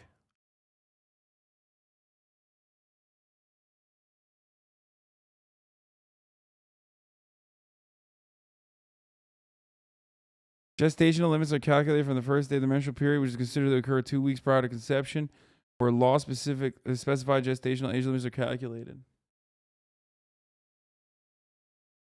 Why am I supposed to want to live in the USA? Like, the government kind of just makes it seem like people don't... Bro, that's crazy, dude. That's actually why I didn't know this.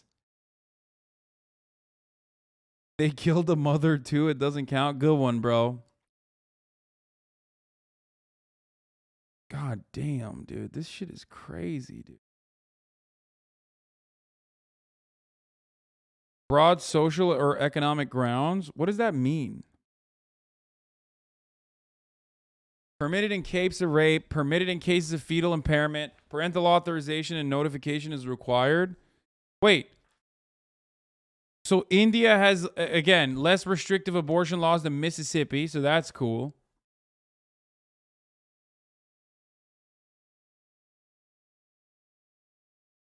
To save a woman's life in Bangladesh. In Myanmar, to save a woman's life.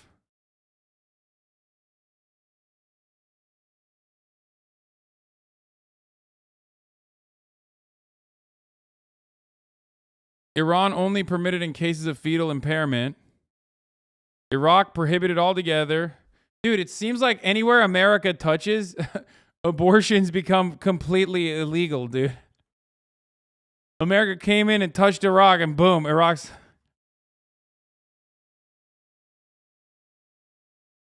America exporting his brain rot.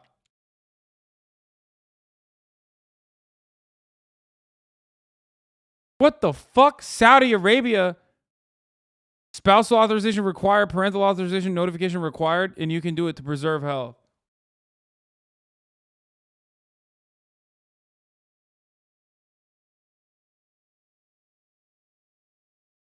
Is changing to speak of Mexico still going to the States, though? AMLO wants to make it across the board. Oh, man. LA cops being pigs as always. Standoff with the LAPD on the freeway. Tina, I'm right behind you. I don't see no riot here, baby.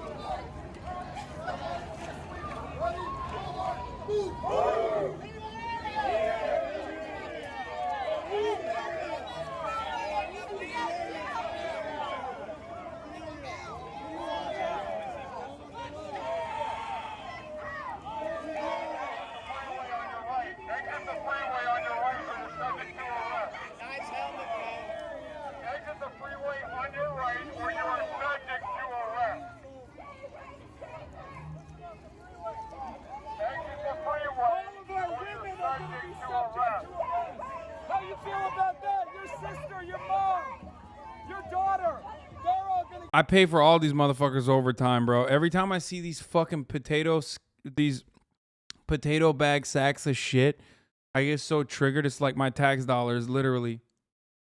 Get arrested. I'm paying for their hazard pay. I'm paying for their fucking gear. I'm paying for their overtime. $240,000 for lieutenants and higher. $240,000 fucking dollars a year with overtime and hazard pay and everything else. And then benefits too. Fuck, man.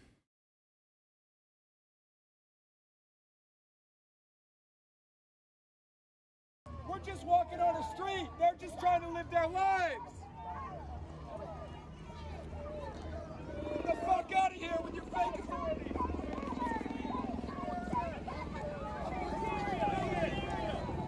What are they holding up? What is that? Is that like a taser? Bro, there's like more fucking photographers than... Just a billy club? That's a stun baton, right?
LAPD is definitely trash, but the protests in LA need to drive to Arizona. No one gives a fuck over there. They need actual protesters' help. I mean, true, but also, you could make. I mean, I think it in places like this, in places like Los Angeles, like you have a better chance of boosting impact. You have a better chance of like actually targeting the power centers if you go to the Capitol, like go to the city hall, you know what I mean? Like do a big show of force there, rather than fucking hanging out on random roads and stuff. Cause like California is super fucking pro-abortion, you know what I mean? The other thing is like go to Nancy Pelosi's house.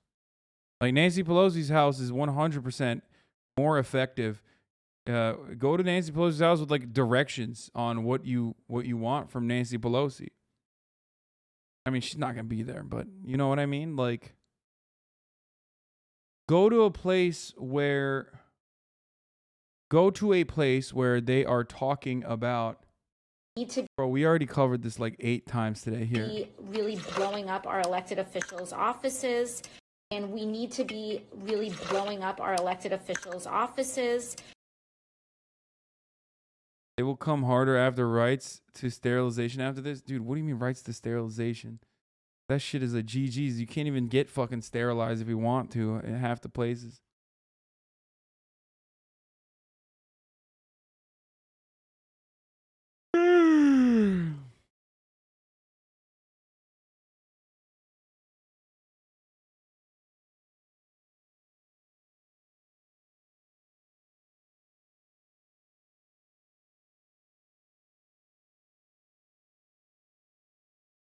Calling out progressives. 3-month subscriber.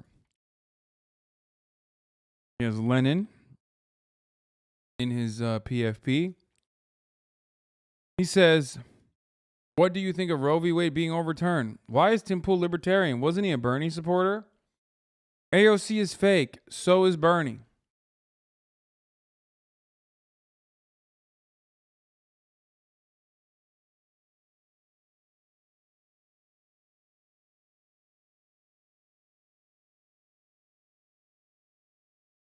I love Leninist, dude.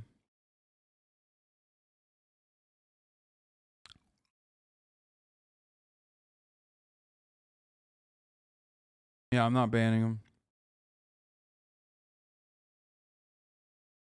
What's up, TYT?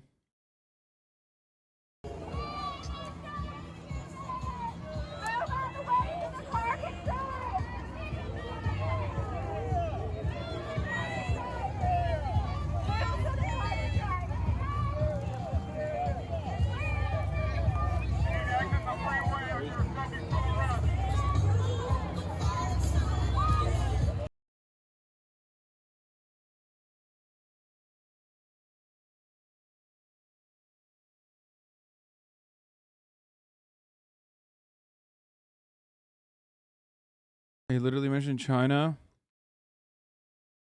SCOTUS ruling deliberately singles out China and North Korea for allowing abortions after 20 weeks. This is just one way bipartisan anti-communism buttresses the right-wing project. It creates boogeyman liberals can't contest lest they be seen as supporting the bad guys.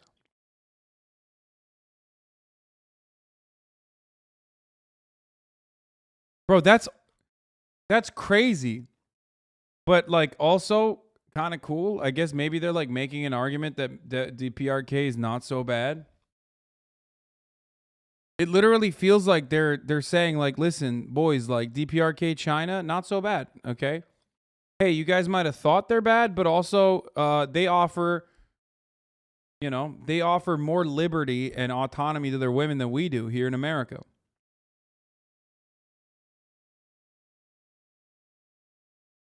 I'm saying that like to the average person, that's how this should come across.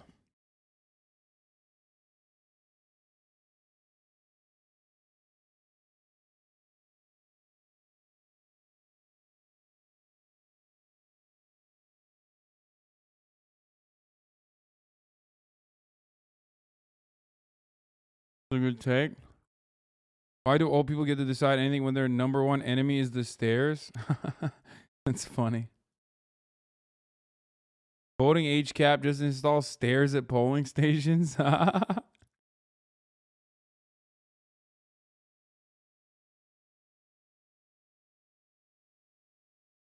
York City protests march 40 blocks and it's still going hard and prepping to fight cops tomorrow. 40 blocks. A speaker from the Socialist Alternative calls for a general strike. Briefly reminds the crowd that the intersectionality of the fight tells the crowd they need to show up for trans people pride as resistance. What the fuck? Bro, listen, left-leaning people and leftist people like socialists and whatever were always, you know, at the forefront of all these kinds of actions. But I've never actually seen so many people openly just be like, yo, I'm a socialist. Fuck you guys. Fuck capitalism.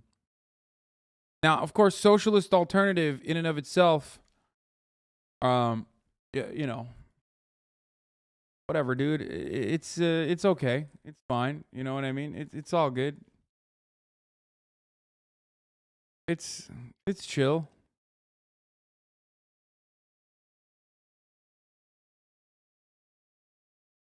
Like they're trots, but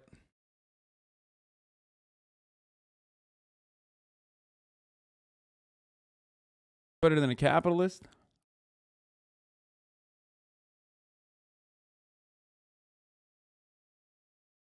Calling a trot a socialist, Pepe. Okay, bro.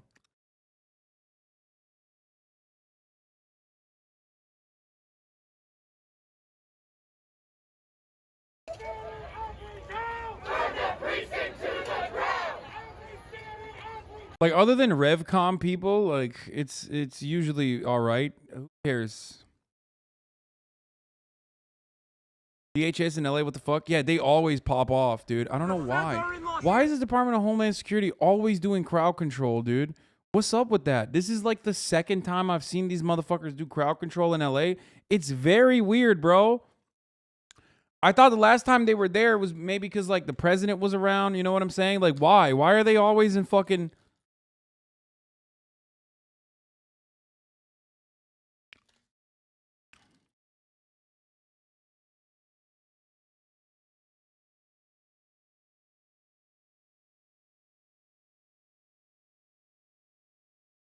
Look at DHS. Why are the feds doing crowd control in Los Angeles right now? What is this? Why is DHS all geared up for Los Angeles? What's going on with the feds? Yeah, why are there fucking feds? Like, I don't understand.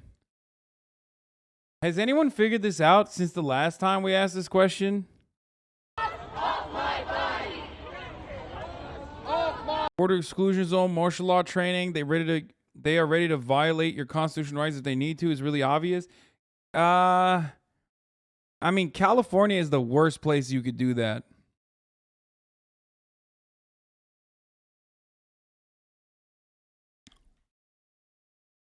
Guess the LAPD was too defunded, so the DHS had to step in.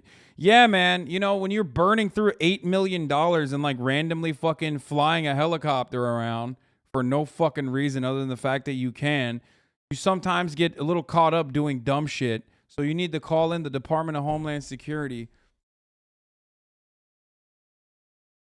DHS warns potential violent extremist activity in response to abortion ruling. Like, what do they mean? Like fucking pro-abortion? I mean, not pro-abortion. Do they mean like fucking anti-choice, anti-life psychos are gonna fucking run around and like kill people just to show how pro-life they are? What, like, or do they mean leftist extremism?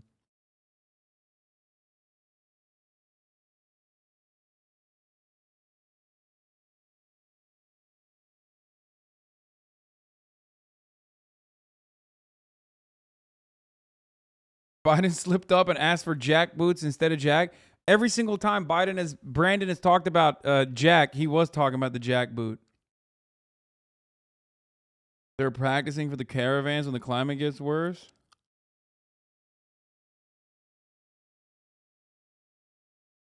Oh, the Jane's Revenge group. Yeah, that's like the fucking... Bro, that shit was so sus. It was like one random fucking thing that that that they covered on what was it? Fucking Bellingcat. They threw like a one Molly, and all of a sudden, like, oh no, this is like a viable fucking leftist threat. Abortion on demand, transition on demand, DSA anti-X banner for tonight. That's great. Yolidarity. Fucking so dumb. Newport PD crashed a helicopter on the peninsula a couple months back. I can imagine how much that set them back. Yeah, that's really sad. Why doesn't anybody ever factor that in?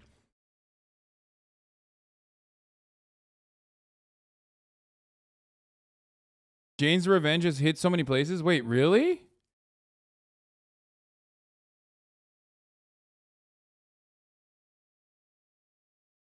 I thought Jane's Revenge did one fucking Molotov cocktail, like one time. Think of this next time you do a pussy march.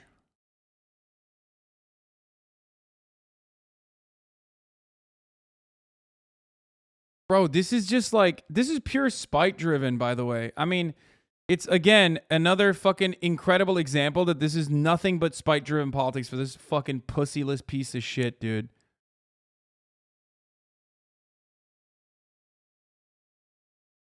Just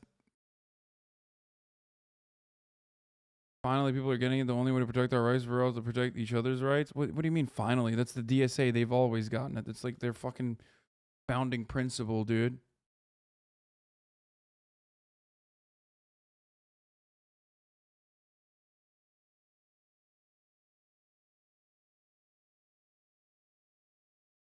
Crowder and Shabibo have been popping off with the most salty and crude tweets. Yeah.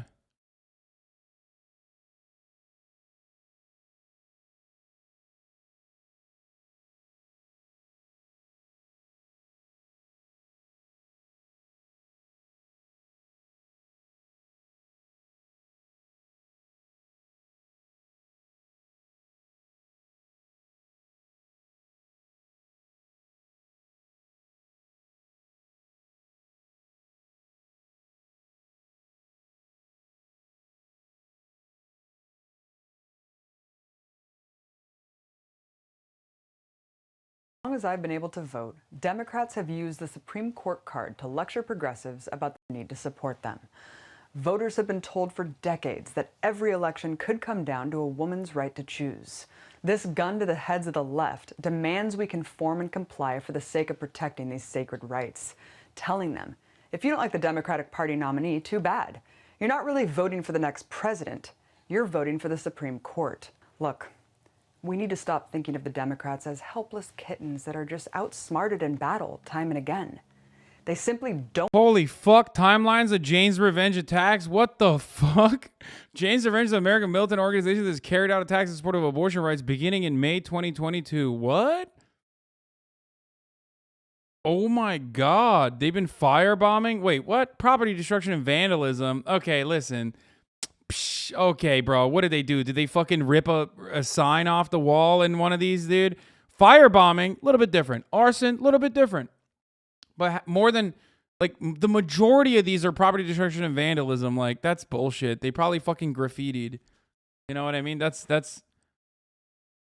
they got a couple serious charges, like firebombing. But the other stuff is just like, oh, property destruction and vandalism. You know that shit sucks.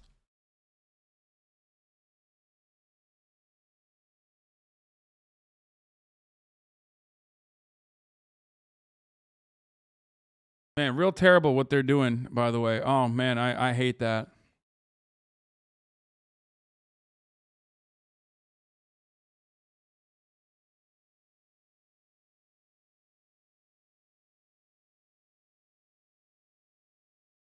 No, firebombings are claimed by them. What are you talking about?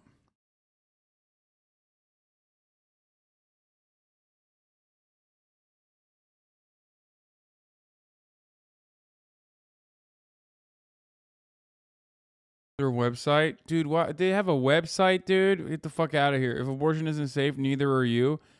Yeah, it's stuff like that. Like half of the fucking Jane's Revenge shit are this. It's like 1312A, that sort of thing. Like they've not been like, they haven't really been like doing anything super serious. That's of course, but that's enough for the fucking DHS to be like, oh my God, this is extremist shit.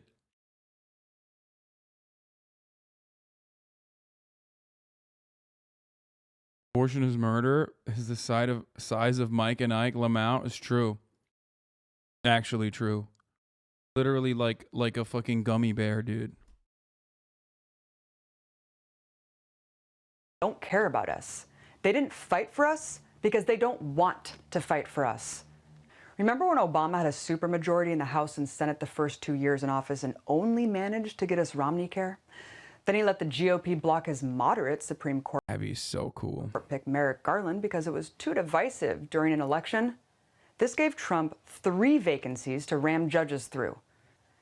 Interestingly, in the past 50 years, the Democrats have actually only been able to get 4 justices appointed, compared to the Republicans' 15, despite the pendulum swinging back and forth on which party holds the White House.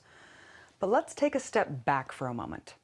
Even if they were to expand the court, balancing it out with liberals, or even if the whole court was entirely picked by Democrats, what would that really mean? First of all, the Supreme Court is bound to the Constitution, deciphering what the Founding Fathers intended when writing it, or rather, what the slave-owning aristocracy nearly 300 years ago wanted. The U.S. Constitution was Interestingly, Chinese spy? What? Created as an instrument to protect the ruling class, their private property, and their wealth.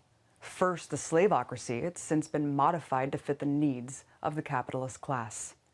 For example, as soon as the U.S. Constitution was amended to abolish slavery, it was also amended to state that corporations should be considered people, but with more rights. From then until now, most cases the Supreme Court deals with are for corporations. Secondly, the main purpose of the Supreme Court is to overturn anything passed by Congress deemed unconstitutional under this capitalist constitution, meaning the Supreme Court is explicitly undemocratic. In other words, if the democratically elected Congress passes anything democratically that the ruling class does not like, our SCOTUS lords can simply swoop in and scrap the whole thing. It really is the last line of defense for the super rich against progressive change, to block the gains of mass movements even if they win that holy grail of pushing Congress or the White House left. Imagine what would happen if we won Medicare for all. While the demand to expand the court would be a progressive reform, it would still be stuck in this horrible framework and system of legal inequality. The entire Supreme Court really needs to be abolished, and we shouldn't be afraid to say it. And while we're at it, we need a new constitution too. This court is considered the great moral arbiter when they've often been on the wrong side of history. For example, codifying Jim Crow segregation and the internment of Japanese Americans in concentration camps. And like literally every anti-worker, pro-business decision that's come down, including like allowing states' rights to have child labor, child slavery, and you know, refusal of minimum wage requirements, like all manner of different things. Like the Supreme Court's never fucking historically sided with the worker. There was a brief period, there's a brief fucking window of time when like they were kind of woke, okay? And they shut that shit down so quick with a fucking vengeance, dude. And yet we still act like this is legitimately, you know, the fucking arbiters of truth and justice. Like, these motherfuckers are dumb as hell. They've always been dumb as hell. They've always been... What the fuck's going on? What the fuck? Hello? What the fuck? Oh, one of those videos went crazy on its own, you know what I mean?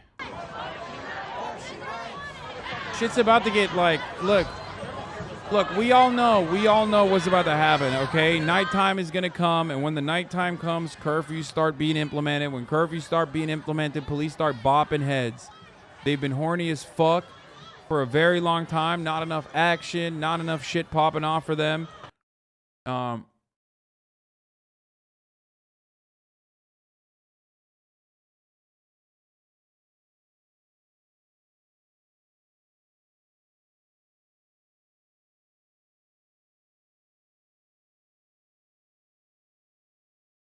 Just ass, dude. Are you gonna cover it? Most likely I'll cover it tomorrow. This actual medical terminology and documentation by this, mine and M. Hud's mom will be in prison despite having 11 kids. Lamau. I'm sure it's been posted all today, but miscarriage is classified and documented as an abortion. To go further, so is an ectopic pregnancy, which is life-threatening to women, and never ever has a possibility of going to term or birthing a child. They will use this to imprison. 100%. I mean, a miscarriage is an abortion. An abortion is a medically induced miscarriage. And yes, they will 100% criminalize, as they have historically criminalized miscarriages. There's just no other way. There's no other way to fucking legislate in this circumstance. Like, once you criminalize abortion, you have to literally fucking cover. You have to literally cover like people that have had miscarriages with the same level of scrutiny as like whether or not they have had abortions. A miscarriage is medically called spontaneous abortion. Yeah. The Biden admin has an unbelievable amount of time to prepare for this moment. Something to keep in mind when we see how they respond. Yeah, that's also true.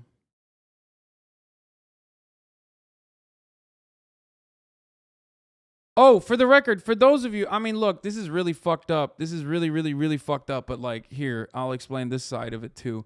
A lot of people will say, oh, well, like, there's no exceptions for rape. Well, let me tell you, in places where there are exceptions for rape, that doesn't necessarily mean you can get an abortion. Because you have to literally go through the court case and actually convince the court, go out in that undergo that traumatic process, that traumatic experience where we know the criminal justice system notoriously is not siding with the fucking victims of rape. And only after that will you be able to get a legal fucking abortion. Okay? It takes forever. By that point, you're not going to be able to get an abortion anyway. So like the entire process of that is also stupid.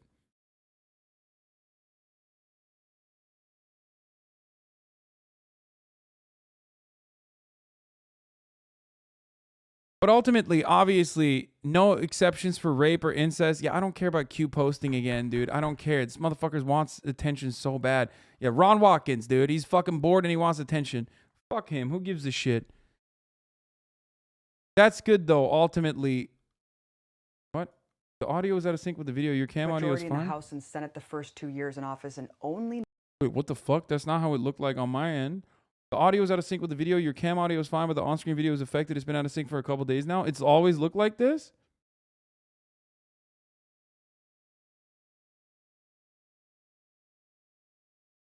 I didn't even notice.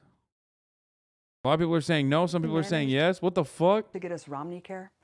Then he let the GOP block his moderate Supreme Court. Your audio's been off for days, dude. That's so weird. It's not on my end. That's weird.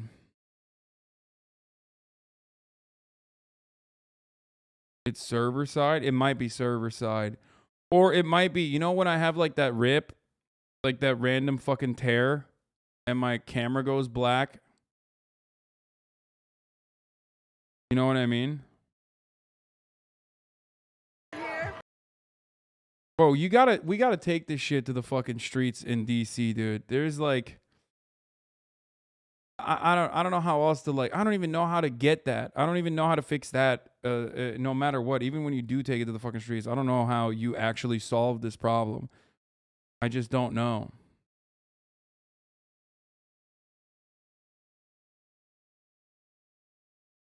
Not to brag, but mine's been fine the whole time. Hell yeah, Hercule Satan.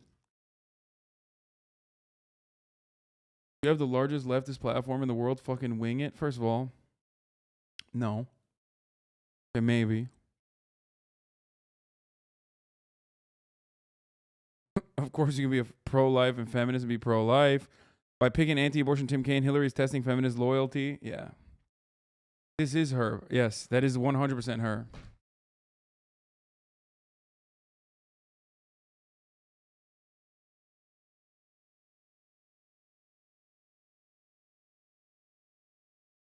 I think one of the wildest parts about this, straight up, is the fact that it's happening under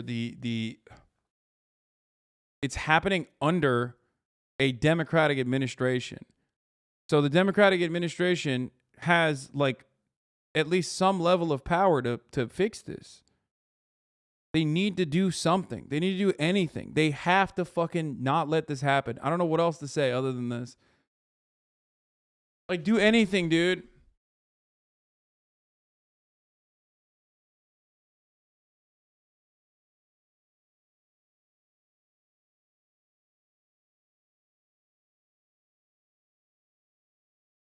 And I don't mean fucking go out and try to secure the bag. I don't mean go out and fucking tell people that they need to vote harder. It just doesn't make any sense. Have you seen Justice Dankula tweets? What the fuck is that?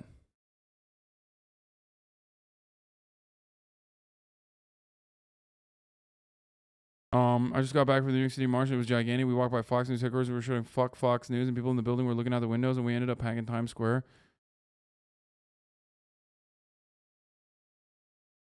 Believe they're controlled opposition yet?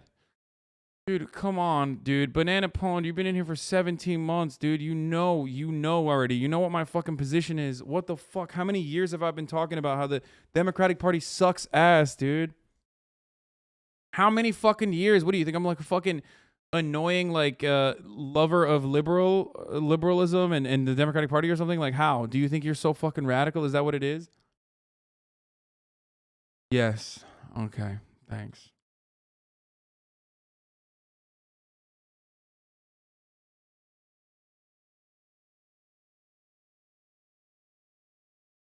Did you talk about the Roe v. What the fuck? Did you talk about the Roe v. Wade case being leaked?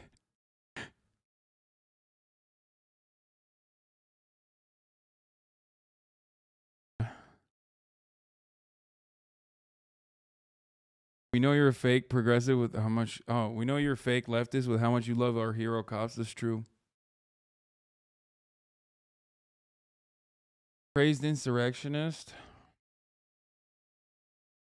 Oh, he fucking blocked me. I don't even know what Dave Rubin is saying. Are you going to join a protest this following week? Yes. Dude, it's really fucking annoying, though, because...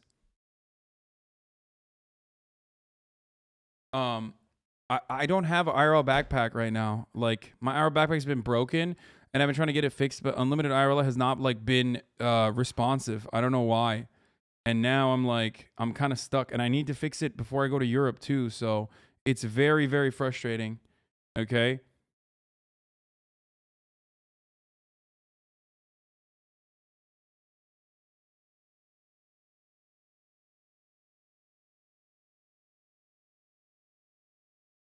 Like, I've been asking for weeks.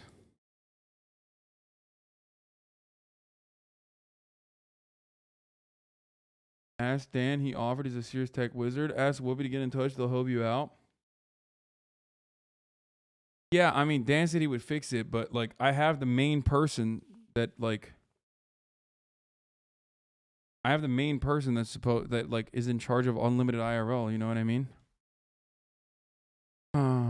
Hi, Hasan. Democrats can't do anything because they're waiting for Republicans to do harsh shit like this so they can make money off of it and have an easy campaign slogan. Almost like how it's to run the top of the hour ad break for money. I'm so tired.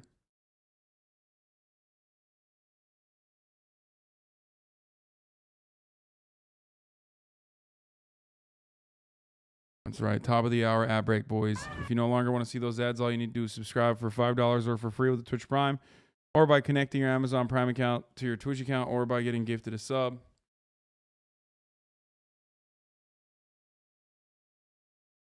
Can't wait. Dude, here's me clocking what's gonna happen, okay? Here's a pre-watch for you guys. Okay, first of all, I'm actually gonna run the last ad break here. I'm really tired. I'm not gonna actually run a 1 minute ad break and continue. I'm gonna run the last ad break. We did 9 hours, and I'm fucking tired. Okay.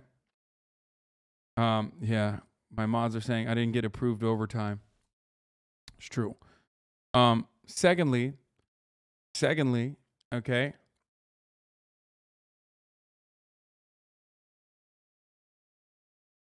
There's a lot more coverage to engage with tomorrow. Okay, we're gonna talk a lot more tomorrow. I do want to go to a protest. I mean, I've attended protests, as you guys all know. Like, I went to March for Our Lives.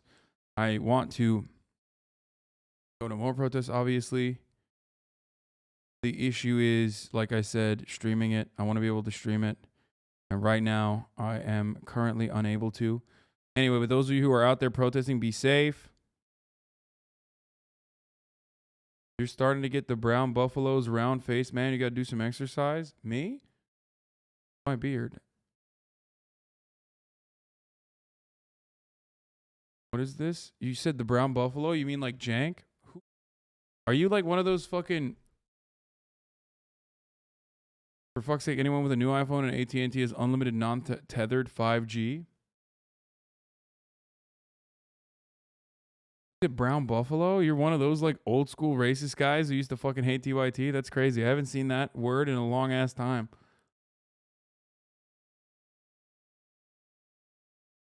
Yes, we're gonna do a charity stream as well. And lastly, like, I have shirtless photos on Instagram if you want to check in with like where I'm at with my physique, you know what I'm saying? Yes, I will do a charity stream, dude. I will do a charity stream. What the fuck are you talking about? Yes. Of course. Playing in Lud's tournament tomorrow? No, I'm not playing in Ludwig's tournament tomorrow. I'm gonna continue covering this stuff.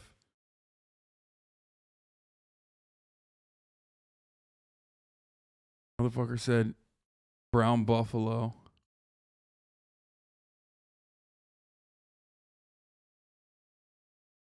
I'm saying because health comes first. I'm getting some of those commercials Biden was talking about. Guy's like on a different planet right now. Hot right now. Holy shit. Brown buffalo is what racist people call jank on the internet. Stunning lo-fi Here you go, ladies and gentlemen. Love you all. I will see you tomorrow.